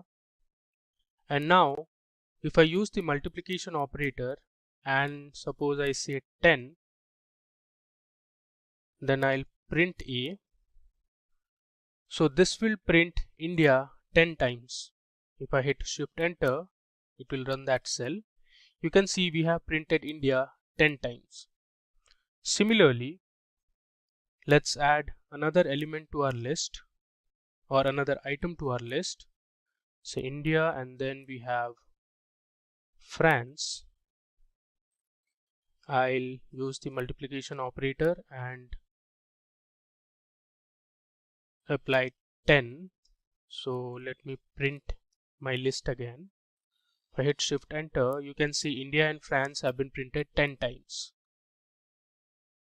Also, you can use an integer as a string and print as many times as you want. Suppose I'm printing 20 5 times.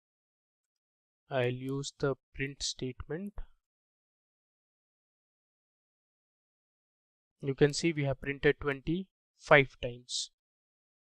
But if I pass an integer as my first operand, it will result in the product of the two numbers. So for example, if I use C equal to 20 into 5, and if I print C, it will give me the product of 20 and 5, that is 100. Next, let's see how you can reverse the elements in a list. For that, we'll use the list slicing method. Let me first show you how you can reverse a string. I'll declare my list as list1 is equal to, and inside this list I'll pass in a few country names such as India, then we have USA, let's say we have France, and then Germany, and finally we have Spain. Now if you want to reverse the order of this list, you can use the slicing method inside the print statement. So I'll write print and I'll pass in my list, that is list1, and I'll use double colon followed by -1. So this will read my list from the end. So if I hit Shift Enter, you can see we have reversed our original list. So now Spain comes first, then Germany, France, USA and India. Likewise, you can also reverse a list of numbers. So let's reverse a list of numbers.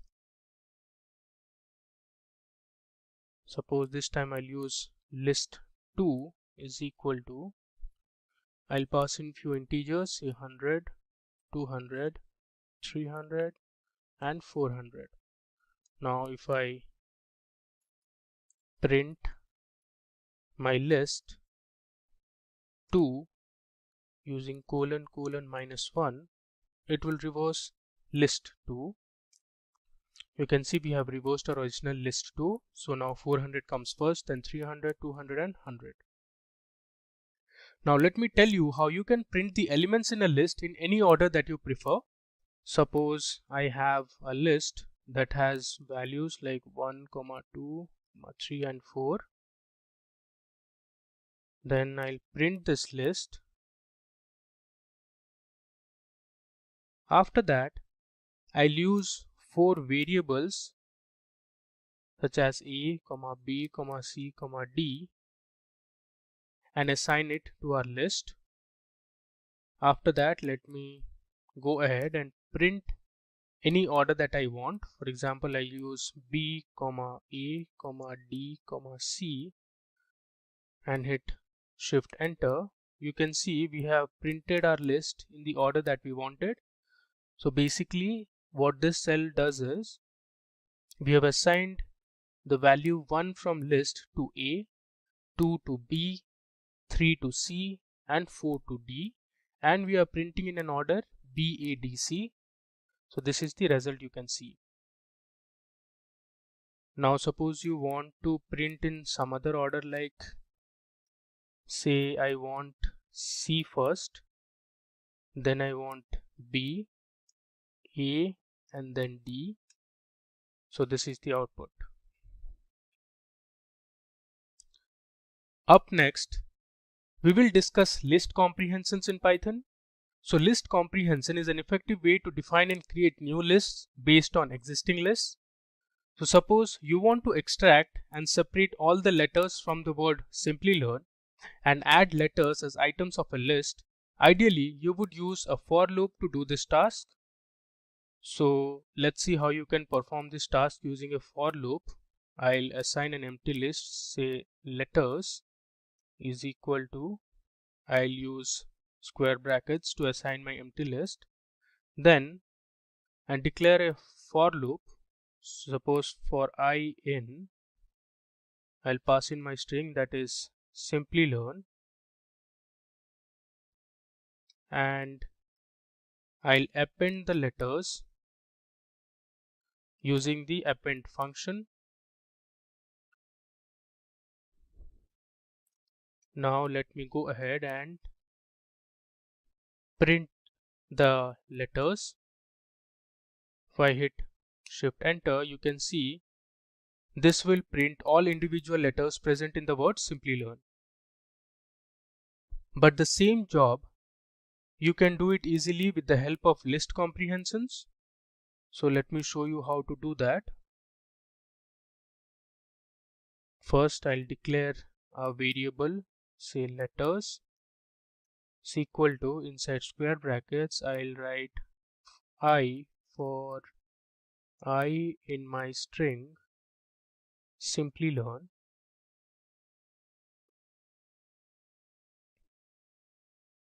Then I'll just print the letters.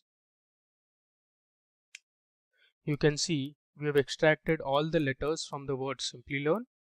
So this is how we use list comprehension. Now similarly, if you were to find the square of numbers, you would like to create a user-defined function or use a for loop to do it. So let me show you how you can proceed. So we were to define a function. So first I'll import the math module present in Python. And then let's say I'm defining a function called square, and I'll pass in a parameter as a. Then I'll write a is equal to, I'll use the power function. So I'll first give in my module name, that is math, and use the power function, that is POW, and I'll pass in my parameter, that is a, and since we want to find the square, I'll give in 2 and I'll return my parameter, that is a. If I hit Shift Enter, now we have successfully run our user-defined function. Now let me call that function. If I write square of a, it has given me 1 by default. Now suppose I want to find the square of integer 5. You can see it has given us the square of 5, that is 25. Now to find the square of a number, you can also create an empty list and use a for loop to iterate through a sequence of numbers and append the square of numbers to that empty list.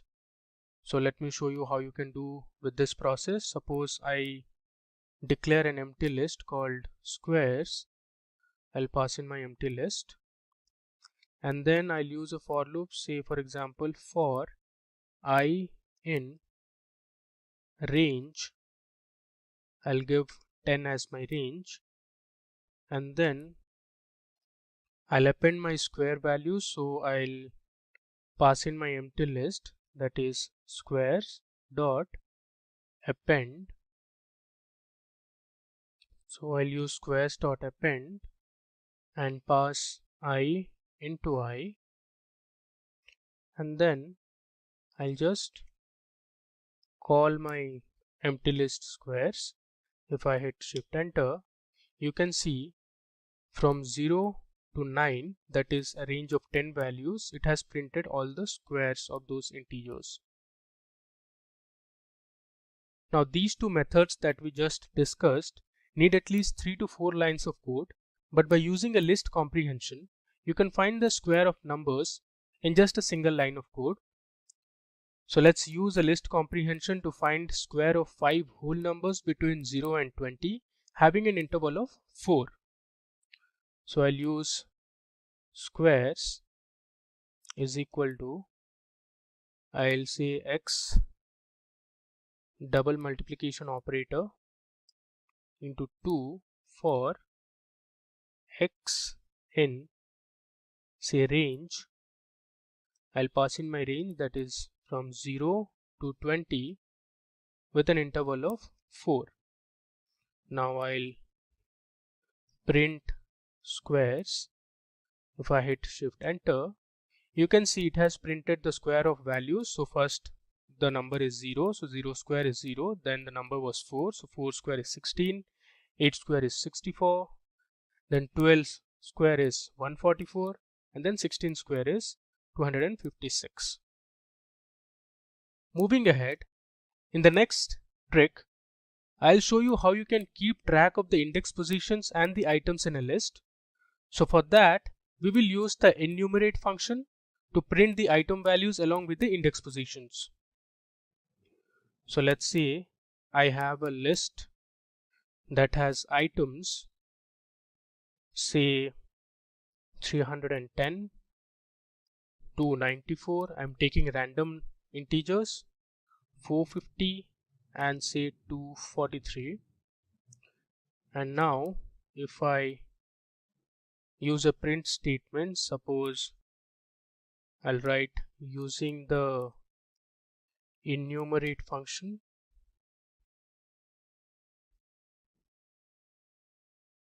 then I'll use a for loop, say for example for index comma element in enumerate. I'll pass in my list, that is list underscore items. After that, I'll use a print statement. I'll pass in index, and then I'll give a list, and that will have my index followed by the value.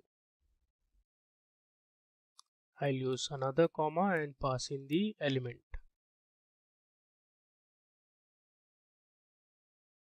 Now if I hit shift enter, you can see we have printed the index position as well as the item value. So at index 0 we have 310, at index 1 we have 294, similarly for index 2 and 3. Now moving ahead, let us understand how we can convert two lists into a dictionary. So a dictionary, as you must be aware, comes with a key value pair. You can use the dictionary method and pass the zip function with our lists as parameters. So let me define our two lists, say item number and names. So I'll use item number and give him some random whole numbers, say 102, 410, and let's say 321. And I'll use my second list, that is names, and let's say this list has some string values like phone, next is laptop, and then we have, say, tablet. Now I'll assign a variable, say item dictionary, is equal to, I'll use the dict function and then pass in zip, and I'll pass in my parameters, say item number and names. Finally, I'll print my newly created dictionary, that is item dictionary. Now let me run it. So you can see we have a dictionary created out of the list. So our keys are 102, 410 and 321, and the item values are phone, laptop and tablet. Now you can check that in the following way. So I'll pass in my dictionary and then I'll use the keys function to get the keys from the dictionary. So you see we have all the keys printed.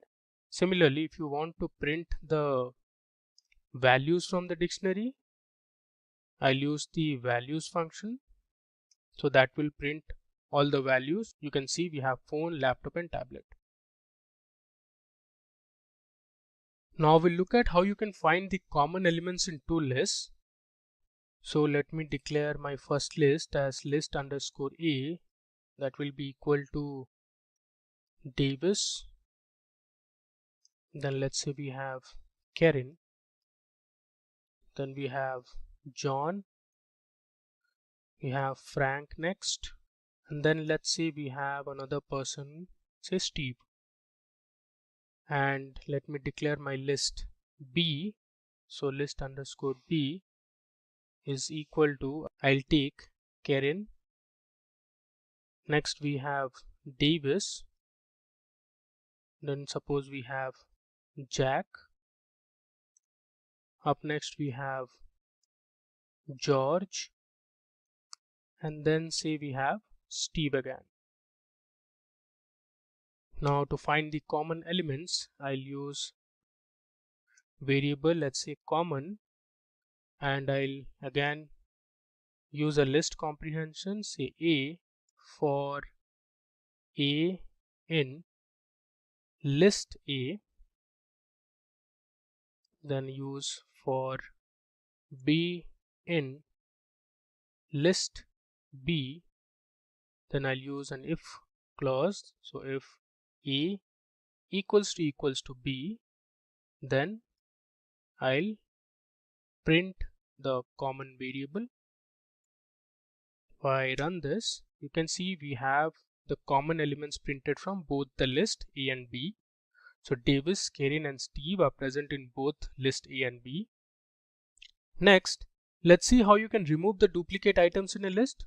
Such problems you would often come across while doing data analytics. So the idea is very simple. You just need to convert the items in a list into a set. So that will remove all the duplicate items in a list. So suppose I have a list of numbers. Let me take random whole numbers 20, 22, 24, so 26. Then we have 28 repeated twice.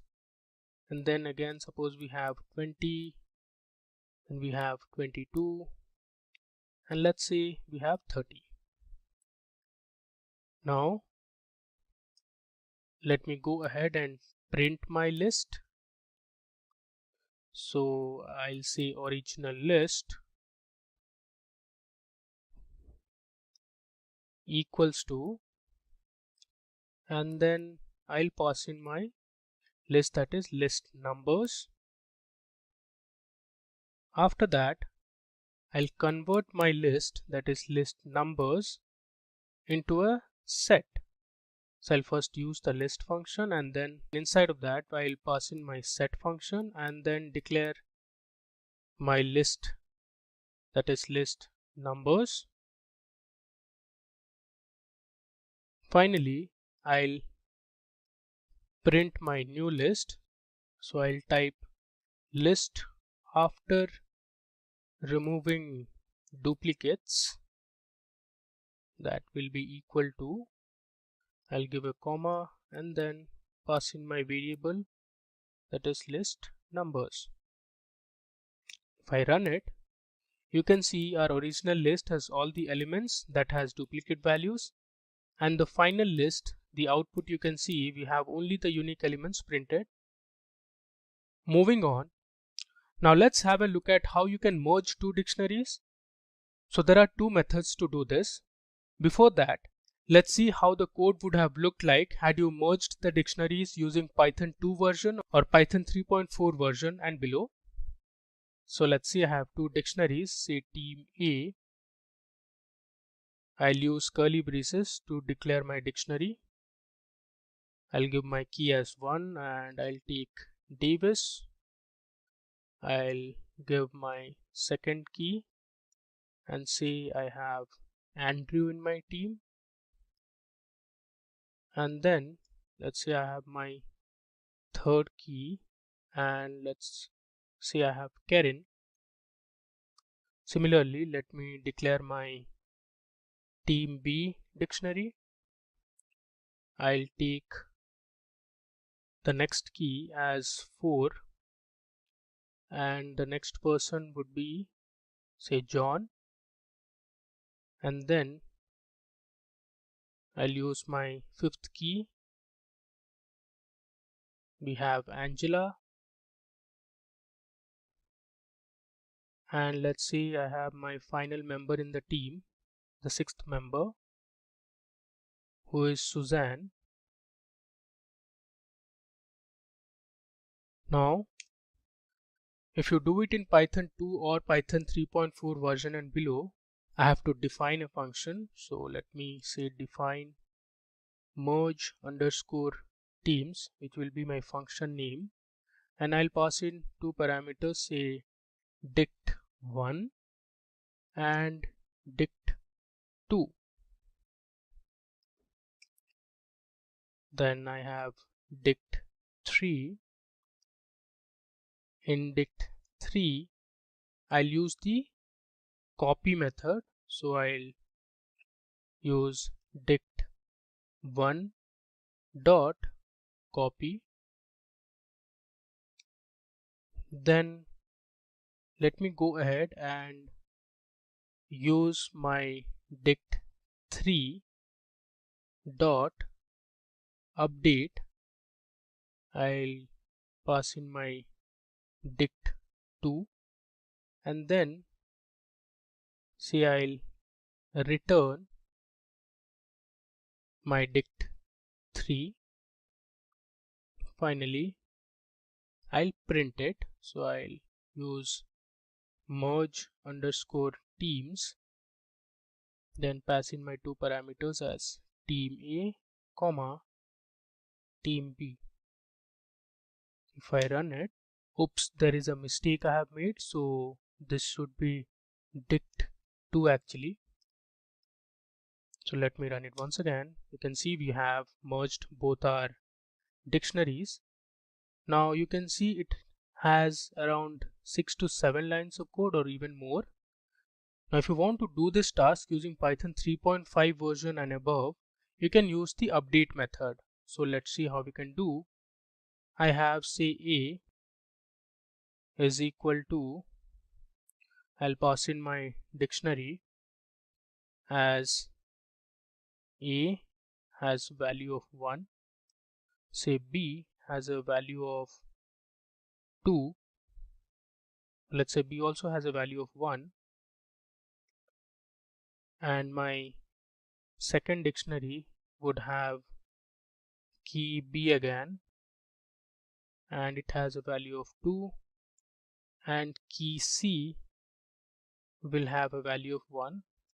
Now if I write A dot update B and if I print A, let me run it, you can see we have merged both the dictionaries here. Now there's one more method which you can use. Let me show you. So I'll copy paste my team A and team B again, and then let's say I'll declare another variable called final team that will be equal to, I'll use curly braces and then say I'll give 2 star and then team A, comma 2 stars again and then team B. Then I'll print my final team. If I run it, you can see we have merged both our team A and B, and this is our final team that has 6 elements. Now before moving to the next trick, if you have enjoyed watching this video so far, then please consider subscribing to our YouTube channel and hit the bell icon to never miss an update. Also, if you want to get the source file I am using in this live session, then please mention your email IDs in the chat section. We'll share the source code with you over email. Now let's move on. Similar to a list comprehension, you can also create a dictionary comprehension. Let me show you the trick.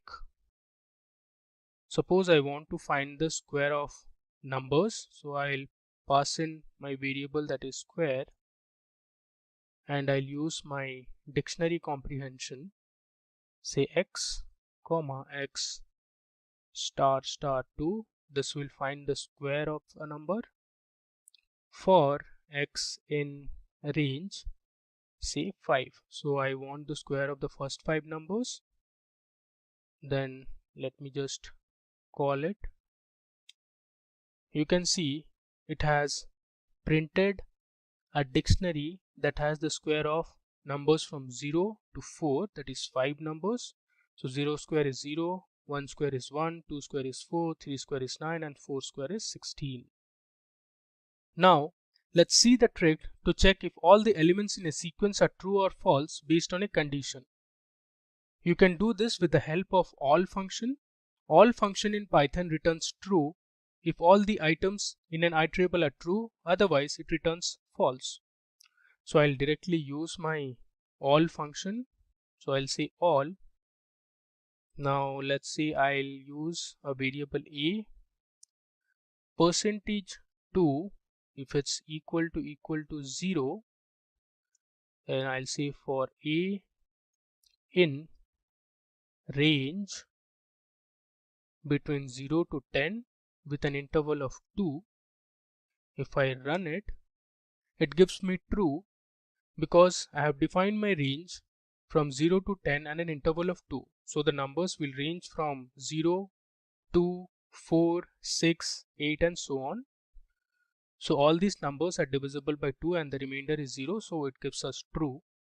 Now if I change the third parameter in my range function, see I'll make it 3 and I run it, it gives me false. Up next, we'll look at a common programming question that you often get to see in any interview or programming test, that is swapping two numbers. Let's see the trick to swap two numbers in a single line of code. So I'll declare two numbers, say x and y. Let's say we have x as 10 and y as 20. I'll use a print statement, say before swap, give a comma, and I'll declare my variables x comma y. Now to swap two variables, I can simply use x comma y equal to y comma x, and then I'll again use a print statement, say after swap, and I'll write x equal to, say x, and y will have the variable y. If I run it, you see before swap x had 10 and 20, and after swap you can see we have x as 20 and y as 10. So we have swapped the values of the two variables successfully. Now moving on, the next trick I am going to show is how you can concatenate a list containing strings. So we'll use the join function for this. Let's say I have a list characters and it has a list of strings, say p, comma y, comma t, comma h, comma o, and we have the final string, that is n. Now if you were to concatenate all the list elements, I'll declare a variable called word and double quotation marks, and then I'll use the dot operator and join function.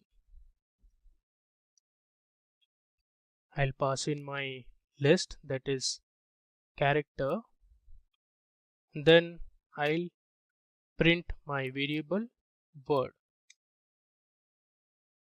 Below you can see the resultant output. So we have successfully combined or concatenated each element or item in the list character.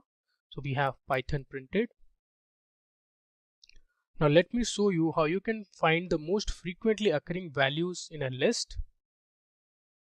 So I'll declare a list called test, and suppose it has some random whole numbers, say 1, 2, 3, 4, 2, 2, then we have 3, 1, 4, 4, 4. I'll use print statement and pass in my max function. Then I'll convert the list into a set, give a comma, and then I'll use key is equal to test.count. So what it basically does is, it will first count the number of times each element is occurring and then find the maximum value out of it. If I hit shift enter, you can see it has given me 4, which means the item 4 has occurred the most number of times in my list. You can see we have 4 times. Moving forward, the next step is how you can use the if-else statement using ternary operators. Ternary operators are commonly known as conditional expressions in Python. These operators evaluate something based on a condition being true or false. So I have my two variables a, b, and it has values 10 and 20 respectively. Now if I use a print statement, say both a and b are equal if a equals to b, else a is greater than b if a greater than b, else b is greater than a. So first I am evaluating this condition. If a is equal to b, then we'll print both a and b are equal. Else if a is greater than b, we'll print a is greater than b. If both the conditions are false, we'll print b is greater than a. So let me run this. We have the output b is greater than a because our b value is 20 and a is 10, so b is greater than a.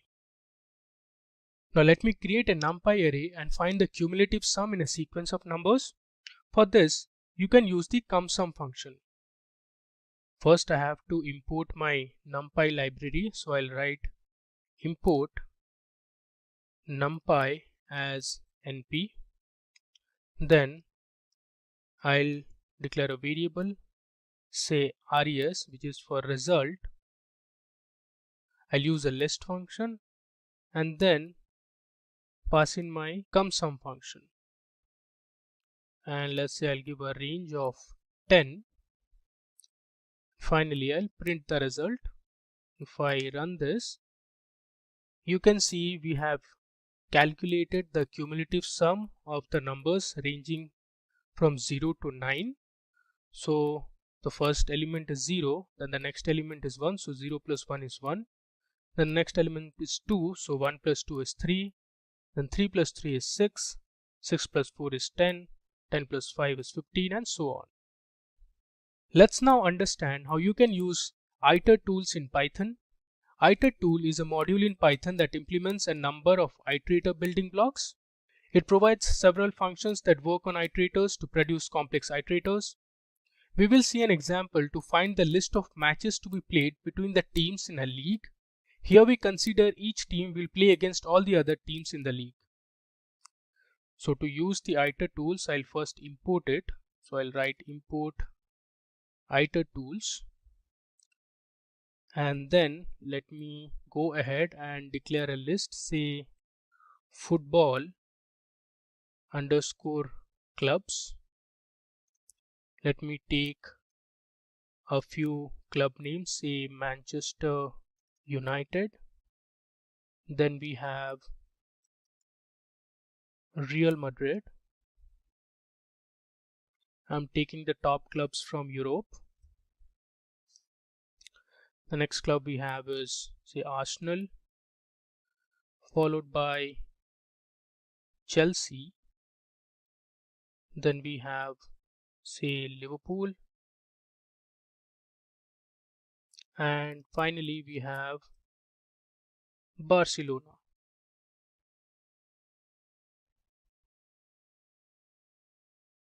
Then I'll use my list function and use another function that is present inside the iter tools library, that is combination. So it will give me all the possible combinations. I'll pass in my list name, that is football underscore clubs, and I'll give another parameter, that is r equal to 2. If I run it, you have all the matches that would be played in this league. As I mentioned, each team will play against all the other teams. Now we will see the trick to print the total permutations in a given set of numbers using the iter tool and its functions. Now to do this, I'll use a for loop. So I'll use for p in iter tools dot, I'll use permutations function. So permutations, and then let's see, I'll pass in my list that has values 1, 2, 3 and 4. I'll print it. I'll use print. Then I'll use the join function, convert it into a string for x in p. If I run it, you can see below we have all the permutations listed. Up next, let me tell you how you can print all the false values present in a list. Now to do this, we can use the filter false function present in the iter tools module. So I'll use list and then use my iter tools dot filter false function. I'll pass in bool as my data type. Let's say we have a list containing none, then we have false, we have 1, 0, 10. If I run it, it will print all the false values present in the list. So we have none, false and 0. So if you have liked watching this video so far, then please subscribe to our YouTube channel and hit the bell icon to stay updated with all the trending technologies. Also, if you want to get the source file that I am using in this live session, then please mention your email IDs in the chat section. Our team will share the source code with you over email. Again, if you have any questions related to the tips and tricks we have discussed so far, then please put your queries in the chat section. Our team will answer it in the chat. Up next, let me show you the trick to perform certain mathematical operations inside a list containing pairs of tuples. First, we look at how to add elements in a list of tuples. So for that, I'll import my Iterators. You can skip this step because we have already imported our Iterators module.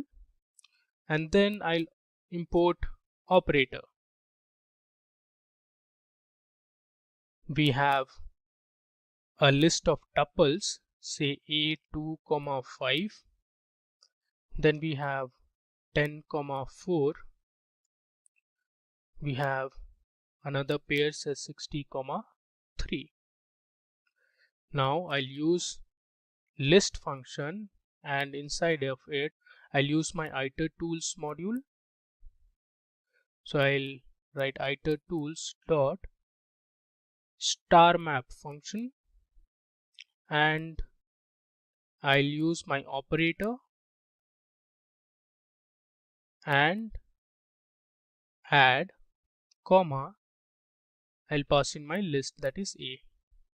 Now if I run it, we have the addition of the pairs of tuples present in the list. So first pair is 2, 5, so the addition is 7. Then 10 plus 4 is 14, and 60 plus 3 is 63. Similarly, you can also multiply the pairs of tuples in a list. I'll just copy paste this code, and here instead of add, I'll use mul to multiply. If I run it, we have the output below. So 2 into 5 is 10, then the product of 10 and 4 is 40, and 60 and 3 is 180. Now let us explore a bit about the collections module in Python. So the collections module implements specialized container data types containing alternatives to Python's general purpose built-in containers such as list, tuple, dictionaries, and set. I'll show you how to change the order of the keys inserted in a dictionary using the orderedDict function. So first I need to import the orderedDict function from the collections module. So I'll write from collections import orderedDict function. Then I'll say d is equal to orderedDict dot, I'll use the from keys, and let's say I have my key as A, B, C, D, E. Then I'll use another function called move to end, and let's say I want to move my key B to the end. Then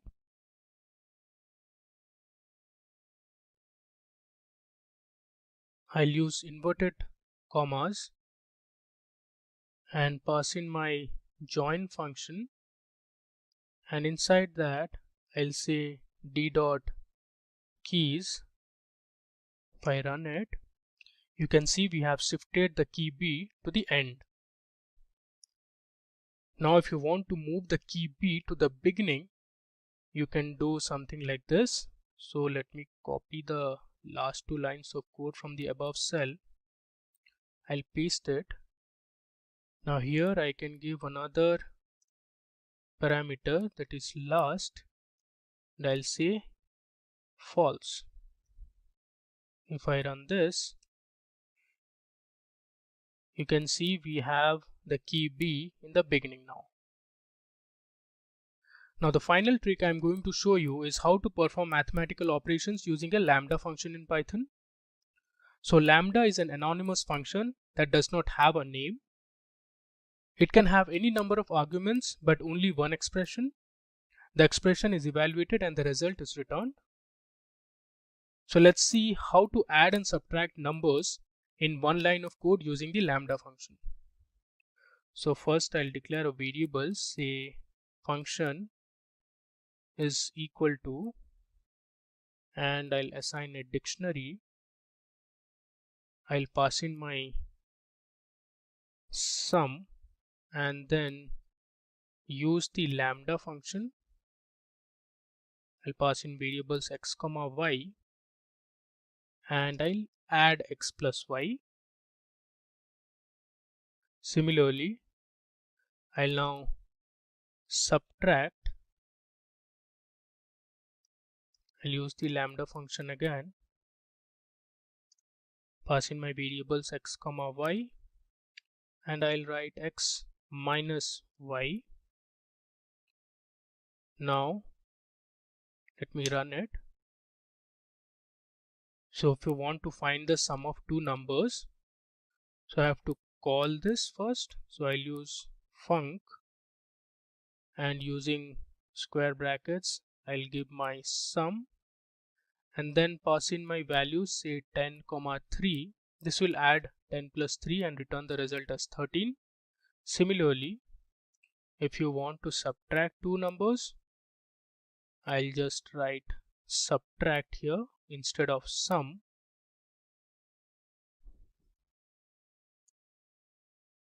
and it will return the result, that is 10 minus 3, which is 7. I think with that we have covered all the important tips and tricks that you should know in Python. Welcome to Python Interview Questions. Certainly the questions we're going to ask in here are very general, with a few specifics towards data science, since that's the main direction that Python's going in. And you'd want to expand your questions for your interview depending on the domain that you're using the Python in specifically. Let's dive in and get started with some Python interview questions. Number 1, what is the difference between shallow copy and deep copy? And you can see with shallow copy we have object 1, which has child 1, child 2, child 3, and so on, and object 2, which has child 1, child 2, child 3. A deep copy creates a different object and populates it with the child objects of the original object. Therefore, changes in the original object is not reflected in the copy. Copy.deepCopy creates a deep copy. Shallow copy creates a different object and populates it with the references of the child objects within the original object. Therefore, changes in the original object is reflected in the copy. Copy.copy creates a shallow copy. And you can look at this. If we make a change to child 1, it's only a pointer. So if you make it in object 1 and a change to child 1 in object 1, it will also make that change in object 2. Number 2, how is multi-threading achieved in Python? Oh, this is a good one. With multiprocessing and multi-threading, this question is actually asking you, do you know the difference between multiprocessing and multi-threading and how multi-threading works? Multi-threading usually implies that multiple threads are executed concurrently. The Python global interpreter lock doesn't allow more than one thread to hold the Python interpreter at that particular point of time. So, multi-threading in Python is achieved through context switching. It's very different than multiprocessing, which actually opens up multiple processes across multiple threads. So, multi-threading. Discuss the Django architecture. So the Django architecture, and the first thing to know is that the Django is a web service, way to build your web pages basically. And so when you look at the architecture, you can see here we have a nice model drawn out where the user initiates the Django, which initiates the URL, which initiates the view, what they're going to view, and you have your model and your template. So the model of data, whatever data model you're pulling, goes into the template and then goes back up the pipeline to the user. And the important thing to note is there's a template, the front end of the web page. This is what they're going to see. There's a model, the back end where the data is stored. So you can keep the template and the looks and everything looks the same, but you can swap out the underlying information that goes into that template. Then you have your view, which interacts with the model and template and maps it to the URL, and then the Django serves the page to the user. So your Django grabs it and says, okay, thank you for the URL, and here you go, user. What advantage does NumPy array have over nested list? So NumPy is a module you import. Almost always see NumPy, import NumPy as NP. NumPy is written in C, such that all its complexities are backed into a simple to use module. Lists, on the other hand, are dynamically typed. Therefore, Python must check the data type of each element every time it uses it. This makes NumPy arrays much faster than lists. I would also add in that NumPy has a lot of additional functionality that you don't have in lists. So there's a lot of things you can automate in the NumPy. quick flip over to our Jupyter notebook. Any IDE will work. If you're going to do a set of interview questions, taking a quick look at code is always important. We have our import numpy as np. We'll go ahead and import time. Here's our list sub for I in range of 100. And all we're doing is we're going to time it. So we're going to create a list, then we're going to create a numpy zeros array. And you can see here, look how quick you can create this numpy zeros array. Here we are appending 1 0 at a time for a regular Python list, and here we are with numpy. They're all zeros, and they're all of type integer. I believe it's either float or integer on this. I'd have to actually do a type on it. And then, so if we take in and we create a TL1 time equals time, and then we do for I in range of 100, for j in range of 100, L of I, j equals L of ij plus 5. So we're just doing a simple calculation on our array and subarrays. This is an array of arrays. And we'll do the same thing with TL2. TL2 time.time, TL1 equals, so here we have our final time on that. And then we'll do this with an array op, and this is what I really love, a equals a plus 10, and then you can just print it right out. So you can see right here with a numpy array, we're doing the same thing. If I run this, our time is significantly different. Here we have 0.09 and 0.003. So you can see that the time drops significantly when you're running this on a numpy array versus a list array. Also important to note, these times aren't going to be, they'll change each time I run it depending on what I have running in the background. So there we go. Number 5, what is pickling and unpickling? Amazes me how many times I pickle and unpickle something. Converting a Python object hierarchy to a byte stream is called pickling. Pickling is also referred to as serialization. Unpickling, converting a byte stream to a Python object hierarchy, is also called unpickling. Unpickling is also referred to as deserialization. So if you just created a neural network model, you can now save that model to your hard drive, pickle it, and then you can unpickle it to bring it back into another software program or to use at a later time.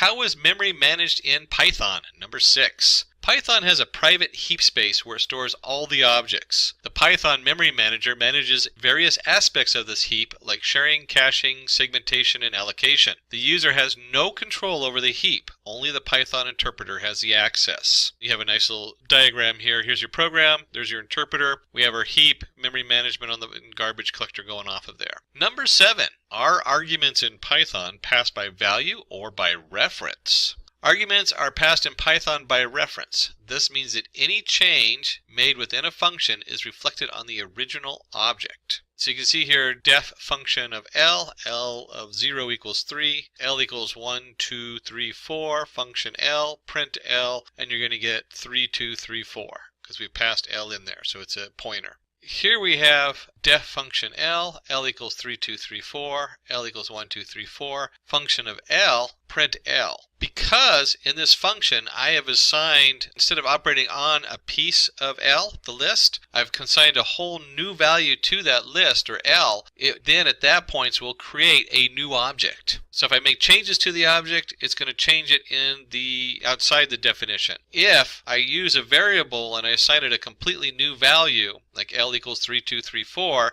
that will not show up when you're outside the function. Number 8. How would you generate random numbers in Python? To generate random numbers in Python, you must first import the random module. The random function generates a random float value between 0 and 1. The random range function generates a random number within a given range. And you can see here 1 is the lower end, 10 is the upper end, and step 2. So it would be 1, 3, 5, and so on as far as the options in the random generation. Number 9. What does the double forward slash operator do? In Python, the forward slash operator performs division and returns the quotient in float. For example, 5 over 2 returns 2.5. To do a double forward slash operator, on the other hand, returns the quotient in integer. For example, 5 double slash returns 2. 5 divided by 2 and you drop the 0.5. Number 10. What does the is operator do? The is operator compares the ID of the two objects. And you can see in here where list1 equals brackets around 1, 2, 3, list1 equals list2 equals true.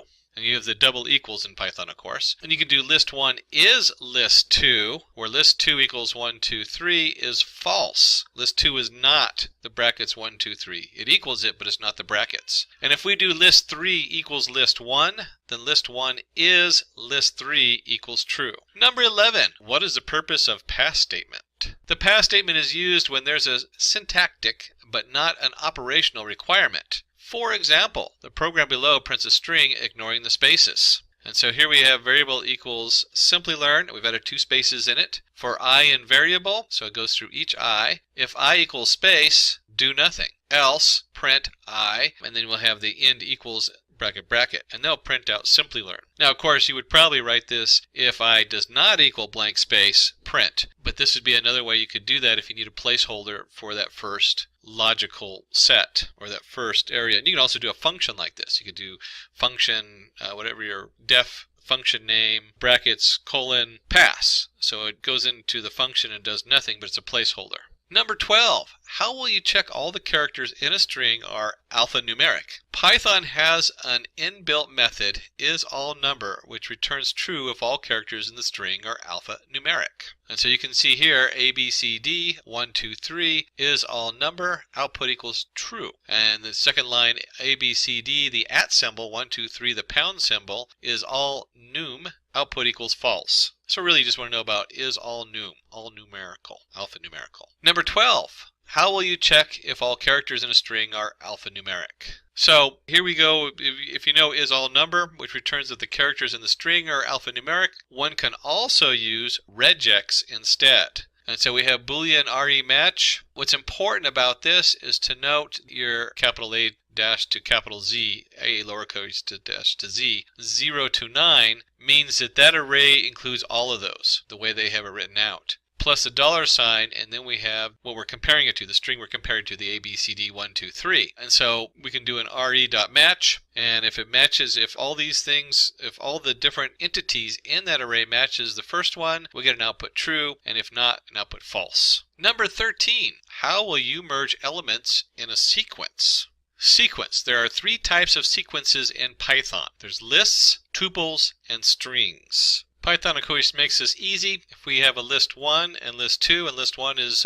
square brackets 1, 2, 3, list 2 is 4, 5, and 6, we can simply do list 1 plus list 2. And our output is 1, 2, 3, 4, 5, 6. If we have tuples, your tuple is the curved brackets designates it, and again, just add them together. Same thing with strings. We have Simplilearn, S1 plus S2 equals Simplilearn. Number 14, how will you remove all leading white space in a string? Python provides the inbuilt function lstrip to remove all leading access from a string. And you can see here, space python dot lstrip, leading strip, Python. And you can also do strip, which relieves leading and ending. Of course, there's also the ending set. Number 15, how will you replace all occurrences of a substring with a new string? The replace function can be used with strings for replacing a substring with a given string. Syntax, string.replace old, new, count. Replace returns a new string without modifying the original string. Hey John, how are you, John? ? Replace John with capital JOHN 1. And then you can see right here, hey John, how are you? And since we designated with the 1, just says we're only going to replace one of these. 16. What is the difference between del and remove brackets on lists? Del for delete. Del removes all elements of a list within a given range. Syntax, del list start to end. Remove. Remove brackets removes the first occurrence of a particular character. Syntax, list, remove, element. And we see a nice example over here. If we delete the list 1 to 3, it will delete the first, in this case B, 1, 2. It doesn't do 3, remember that. 1, 2, so it will delete B and C and you end up with a D. Where if we do remove B from the list and we have an A, B, B, D, it's only going to remove the first B. Number 17, how to display the contents of text file in reverse order. Open the file using the open function. Store the contents of the file into a list. Reverse the contents of the list. Run a for loop to iterate through the list. Number 18. Differential between append and extend. Append adds an element to the end of the list. You can see right here we have a list 1, 2, 3, 4, and we append 4, and we end up with an output 1, 2, 3, 4. And extend adds an element from an iterable to the end of the list. And we have here list equals 1, 2, 3, list.extend 4, 5, 6. Output is 1, 2, 3, 4, 5, 6. So if you want to append an array to the end of another array, you want to use the extend. Number 19. What's the output of the below code? Justify your answer. This is a great interview question because these are the kind of things that come up when you're proofing code. Def, add to list, value, and list. So we have value in and a list in, or list equals an empty, in this case, an empty list. List.append value, return list. List 1 equals add to list 1. List 2 equals add to list 1, 2, 3, empty bracket. List 3 equals add to list A. And then we want to print them. List 1 equals, and you can see the formatting. We have our placeholder, list 1, list 2, and list 3. So when it prints list 1, we get 1, comma A. And what you want to notice here is that list 1 and list 3 are equal. Why are they equal? Well, when we passed the information to the add to list, we passed value without passing the list equals brackets, without passing a second value. What this means is that list, as we have it, if you don't have a list, it'll start off with empty list, which we append the 1 to. The second one, list 2, we appended a value to an empty list. So it's only going to be 1, 2, 3. It doesn't matter what the list was before, we've already assigned an empty list. And then list 3, here's the tricky one. We're adding A to the list, but because we didn't designate the list is a shared value. In other words, it doesn't reset it. And we end up with list 1 equals list 3, 1, comma A. Default list is created only once during the function and not during its call. Number 20. What is the difference between a list and a tuple? Lists are mutable while tuples are immutable. And you can see an example down here where I have list equals 1, 2, 3. Square brackets denote it's a list. List of 2 equals 4, and I print it out and I now have 1, 2, 4. If I do the same thing with the tuple, I get an error, because you can't change the tuple 1, 2, 3 into 1, 2, 4. You have to completely reassign tuple to a new value. What is docstring in Python? Docstrings are used in providing documentation to various Python modules, classes, functions, and methods. And so you can see here we have def for a function, add AB, and this is a docstring. We have the triple brackets on there. You can add carriage return in that so that you can go multiple lines. And it says this function adds 2 numbers. And then sum AB returns sum. And so we have down here 2 different ways of accessing this function. Output, accessing docstring method 1, this function adds 2 numbers. Accessing docstring method 2, help on function add in model main. This function adds 2 numbers. And so you can see the code down here has 2 very different end values. The second one is basically a help menu. There's our help menu. Number 22, how do you use print without the new line? The solution to this depends on the Python version you are using. In Python version 2, you can do print hi and then you add a comma afterwards. Print how are you? And you have hi, how are you? In version 3, print hi, comma, end equals, and it'll add a space on the end there. You can put different characters in there, but generally you just want to put a space on the end. Print how are you, and now we get hi, how are you? Number 23, how do you use the split function in Python? The split function splits a string into a number of strings based on a specific delimiter. So we have string, split, delimiter, comma, max, the maximum number of splits. The character based on which the string is to split by default is space. So here we have an example. We have a variable red, blue, green, orange, and we want to split it by commas, and we only want to do the first 2. So if we print the list now, you'll find it has red, blue. It only split it the first 2 times, and then it gets to the third one and just groups them all together, green and orange. If you leave the 2 off, it'll split the whole thing. Number 24, is Python object-oriented or functional programming? Python follows object-oriented paradigm, and you should really know in depth what they mean by object-oriented paradigm if you're doing any interview for scripting languages. Python allows the creation of objects and its manipulation through specific methods. It supports most of the features of OOPS, which has inheritance on a polymorphism. So you have an object and you can inherit all the traits of that object and then add new traits in or alter some of those traits. That's what object-oriented means. Python follows functional programming paradigm. Functions may be used as first class object. Python supports lambda functions, which are characteristic of functional paradigm. So you can set a variable to a function as opposed to setting it to an object. Number 25.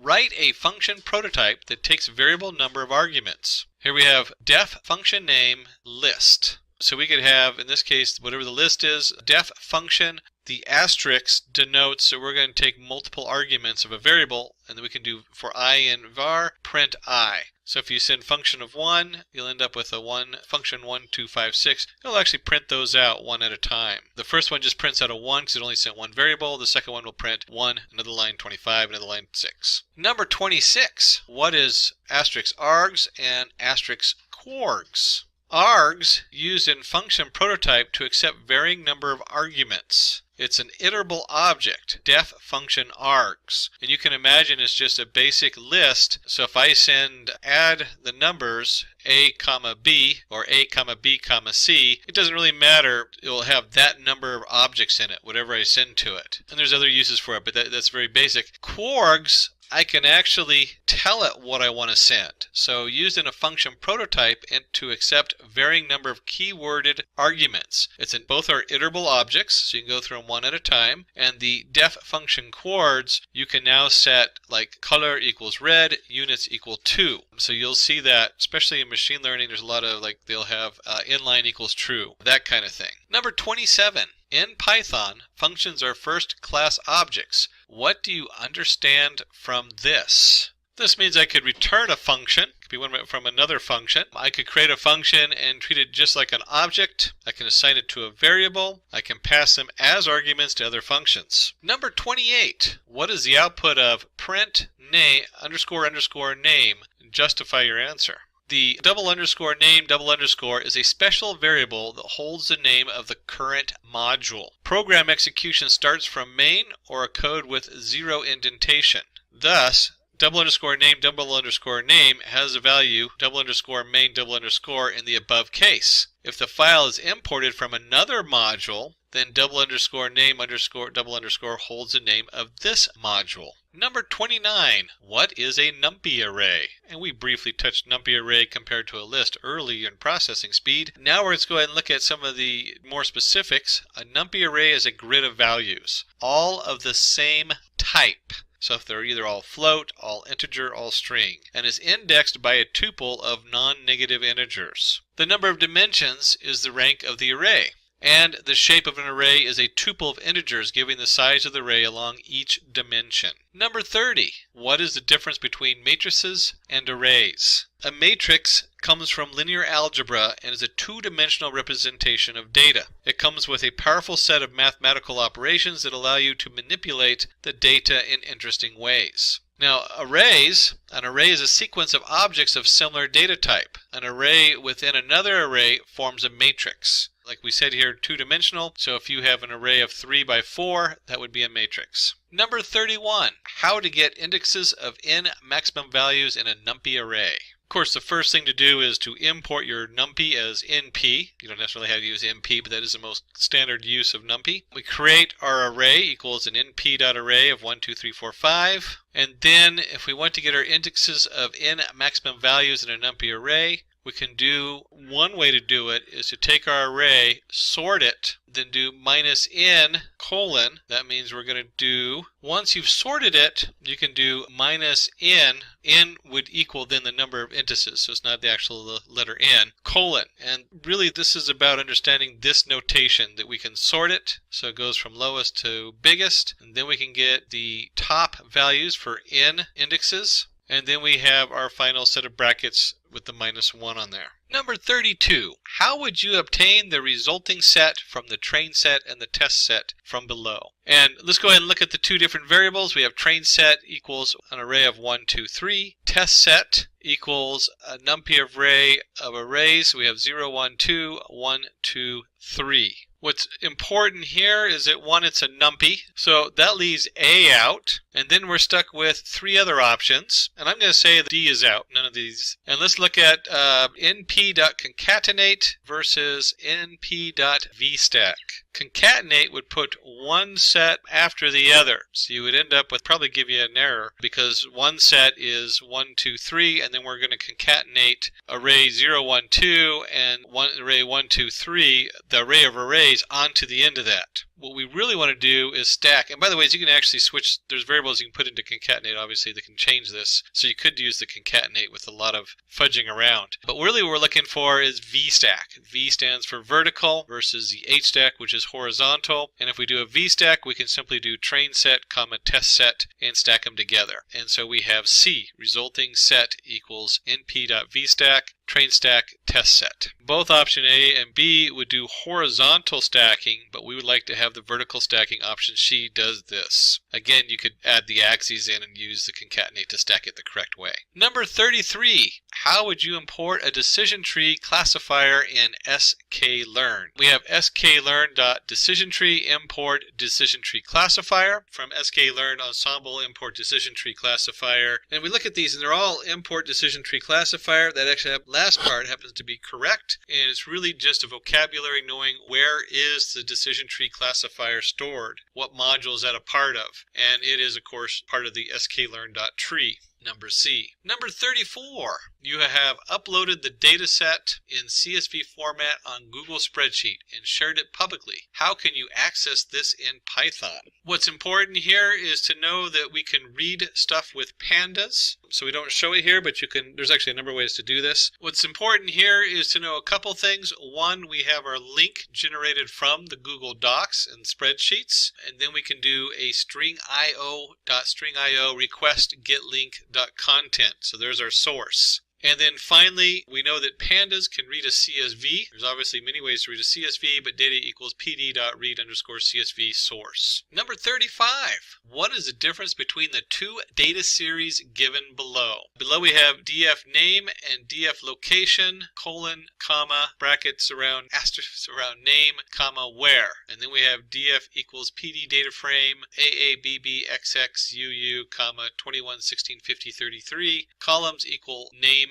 and age. So let's take a look and see what they're looking at. We have, just glancing at the questions, they want to know, is it the original data frame or is it the copy of the data frame? And you can see here that 1 is view of the original data frame and 2 is a copy of the original data frame. 2 is a view of the original data frame and 1 is a copy of the original data frame. Both are copies, both are views. And if you're working with pandas, you know that unless you specifically on certain things tell it to do it inline, and a lot of functions don't allow you, that you're always taking a slice and it is always a copy. So C, both are copies of the original data frame. Number 36, you get the following error while trying to read a file, temp.csv using pandas. Which of the following could correct it? So here's our error, trace back most recent call last, file input, line 1 in module, Unicode encode error. ASCII codecs can't encode character. Ooh, I hate it when that one comes up. And we have 4 different entries. We'll go ahead and just pretend that D doesn't exist unless we really can't fit it into one of the other answers. And the first one is PD read CSV has our file compression equals gzip. Well, gzip is just an unzipping and you actually get a zip error on there. The second one is dialect equals string. Again, not an encoding or coding setup. And then we have encoding equals UTF-8. Well, that would be the encoding error, switching it from the character code. There's UTF-8, there is Unicode. That's the most common two that it goes between. So really this is about understanding the difference between a UTF-8 coding and a Unicode and the error that comes up quite regularly with that. Number C, encoding should be UTF-8. Number 37, how to set a line width in a plot given below. So looking at this, we have import matplot library, pyplot as PLT, and you should know your way around this, how to do a plot in there. PLT.plot 1, 2, 3, 4, plot equals show. And so this is a little bit of a vocabulary test. The vocabulary is it width equals 3, line width equals 3, LW equals 3, or something else. And the vocabulary word that we're looking for is LW equals 3, which stands for line width in pyplot library, pyplot. Number 38, how would you reset the index of a data frame to a given list? So this is a vocabulary challenge in understanding what reindexing is. Reindexing, as we have the different values here, we have the first one, which is reset the index. Well, we're not really resetting the index. Reindex number B means we are double checking our indexes to the column and to the main index, and so the values match correctly. Where reindex like now brings in a new index outside of our data frame to a given list. So this is coming from external, and thus the vocabulary word like is our key word, that it's external, and we have a data frame to a given list. Number 39, how can you copy objects in Python? The functions used to copy objects in Python, we have copy for shallow copying and copy deep copying for deep copy. Number 40, what is the difference between range and xrange functions in Python? Well, this is a good one. We have matrices and arrays. With a matrix, the range returns a Python list object. Xrange returns an xrange object. And with arrays, an xrange returns an xrange object. Xrange creates values as you need them through yielding. The key here is that xrange returns the values as you need them. So it actually processes it post, like if you have for x or for a variable in xrange, it is processing them as you need them, 0 to 9. It doesn't create an array 0 to 9, it just hands you 0, then 1, 2, 3, 4, 1 at a time. Number 41, how can you check whether a pandas data frame is empty or not? The attribute df.empty is used to check whether a pandas data frame is empty or not. And so you can simply create we have down here import our pandas as PD. We create our pandas data frame equal to an empty array, and is df.empty comes out as true. One of the catches you got to remember with these vocabularies is with empty along with some other pandas setup, whether you need the brackets or not at the end. Number 42. Write the code to sort an array in NumPy by the n-1th column. This can be achieved using argsort function. Let us take an array x, then to sort the n-1th column, the code will be x to colon n-2.args_sort. So let's see what that code looks like. We import NumPy as np. We'll create our array, our NumPy array, which is 1, 2, 3, 0, 5, 2, 2, 3, 4. So we have 3 different entities with 3 different columns in there. And we go x of x, and so we take x of all the rows, first entity, or in this case it's actually the second one because it's 0, 1, 2, .argsort. So that would be the second entity, or -2 would also be the same. You could also do, instead of 1, you could also do -2 there instead of the 1. Argsort, and then we get an output of the array 1, 2, 3, 0, 5, 2, 2, 3, 4. Number 43, how to create a series from a list, NumPy array, and dictionary. So we'll go ahead and import our NumPy, our pandas, and have my list.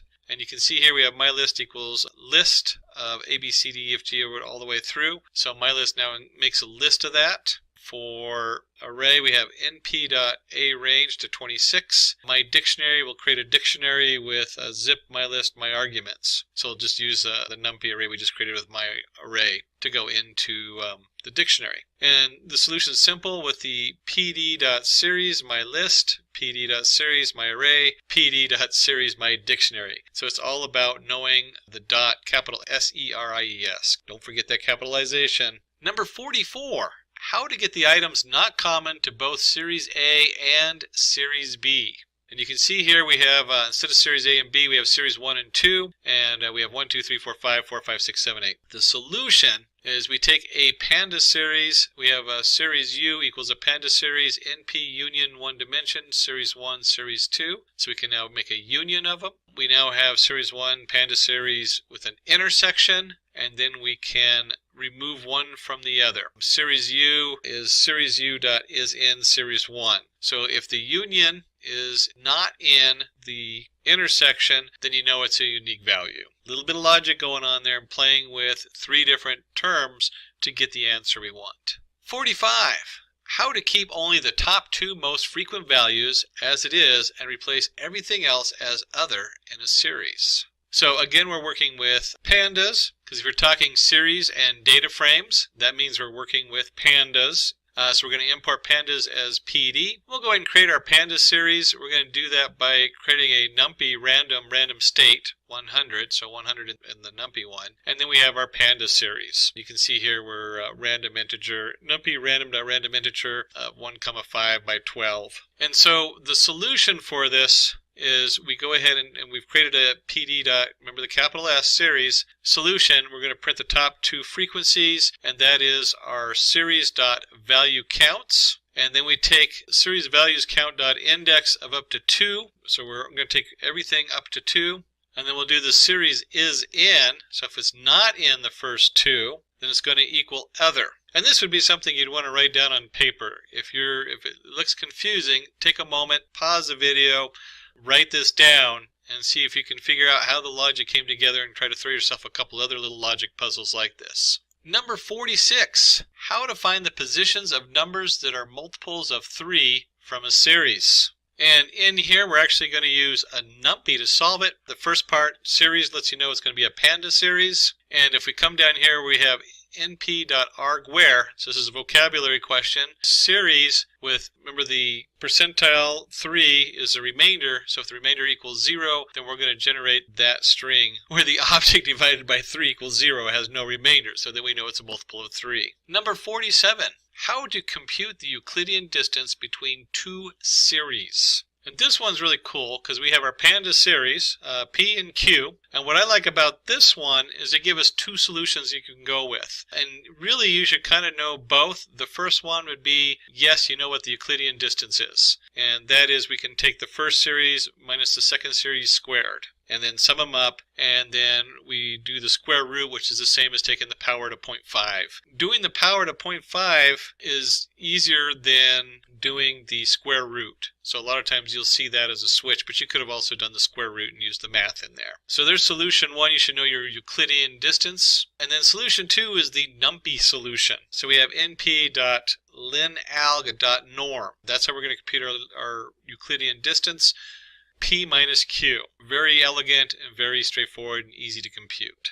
Number 48, how to reverse the rows of data frame. So here we have our data frame. We're going to create a NumPy array by 25, reshape it 5 minus 1. And this creates a 25 by 25 data frame. And so our solution is to do the df iLocation. And this is just understanding how steps work. The steps, you have your colon minus 1. So we're taking all the rows, all the columns minus 1. So our stepping minus 1 going the reverse direction. And then we're just going to use across all the different columns on there. Let me say that again. The first colon is going to be your row, starting row, stopping row, step minus 1. That's all this is about, is that step minus 1, comma, and then all the columns. 49. If you split your data into train test splits, is it possible to overfit your model? And the answer is yes, is definitely possible. One common beginner mistake is retuning a model or training new models with different parameters after seeing its performance on the test set. My favorite example of this is you have your script put together and you keep hitting the rerun button until you get the answer you want, not taking the answer it first gave you, or running it over an array and recording all the answers to see how they vary. Number 50, which Python library is built on top of Matplot library and pandas to ease data plotting? The answer to this is Seaborn. Seaborn is a data visualization library in Python that provides a high-level interface for drawing statistical information informative graphs. So thank you all for watching this session on Python Developer Full Course. I hope this video was useful and informative. If you have any questions, then please feel free to put them in the comment section. Our team will help you solve your queries. Stay safe and keep learning.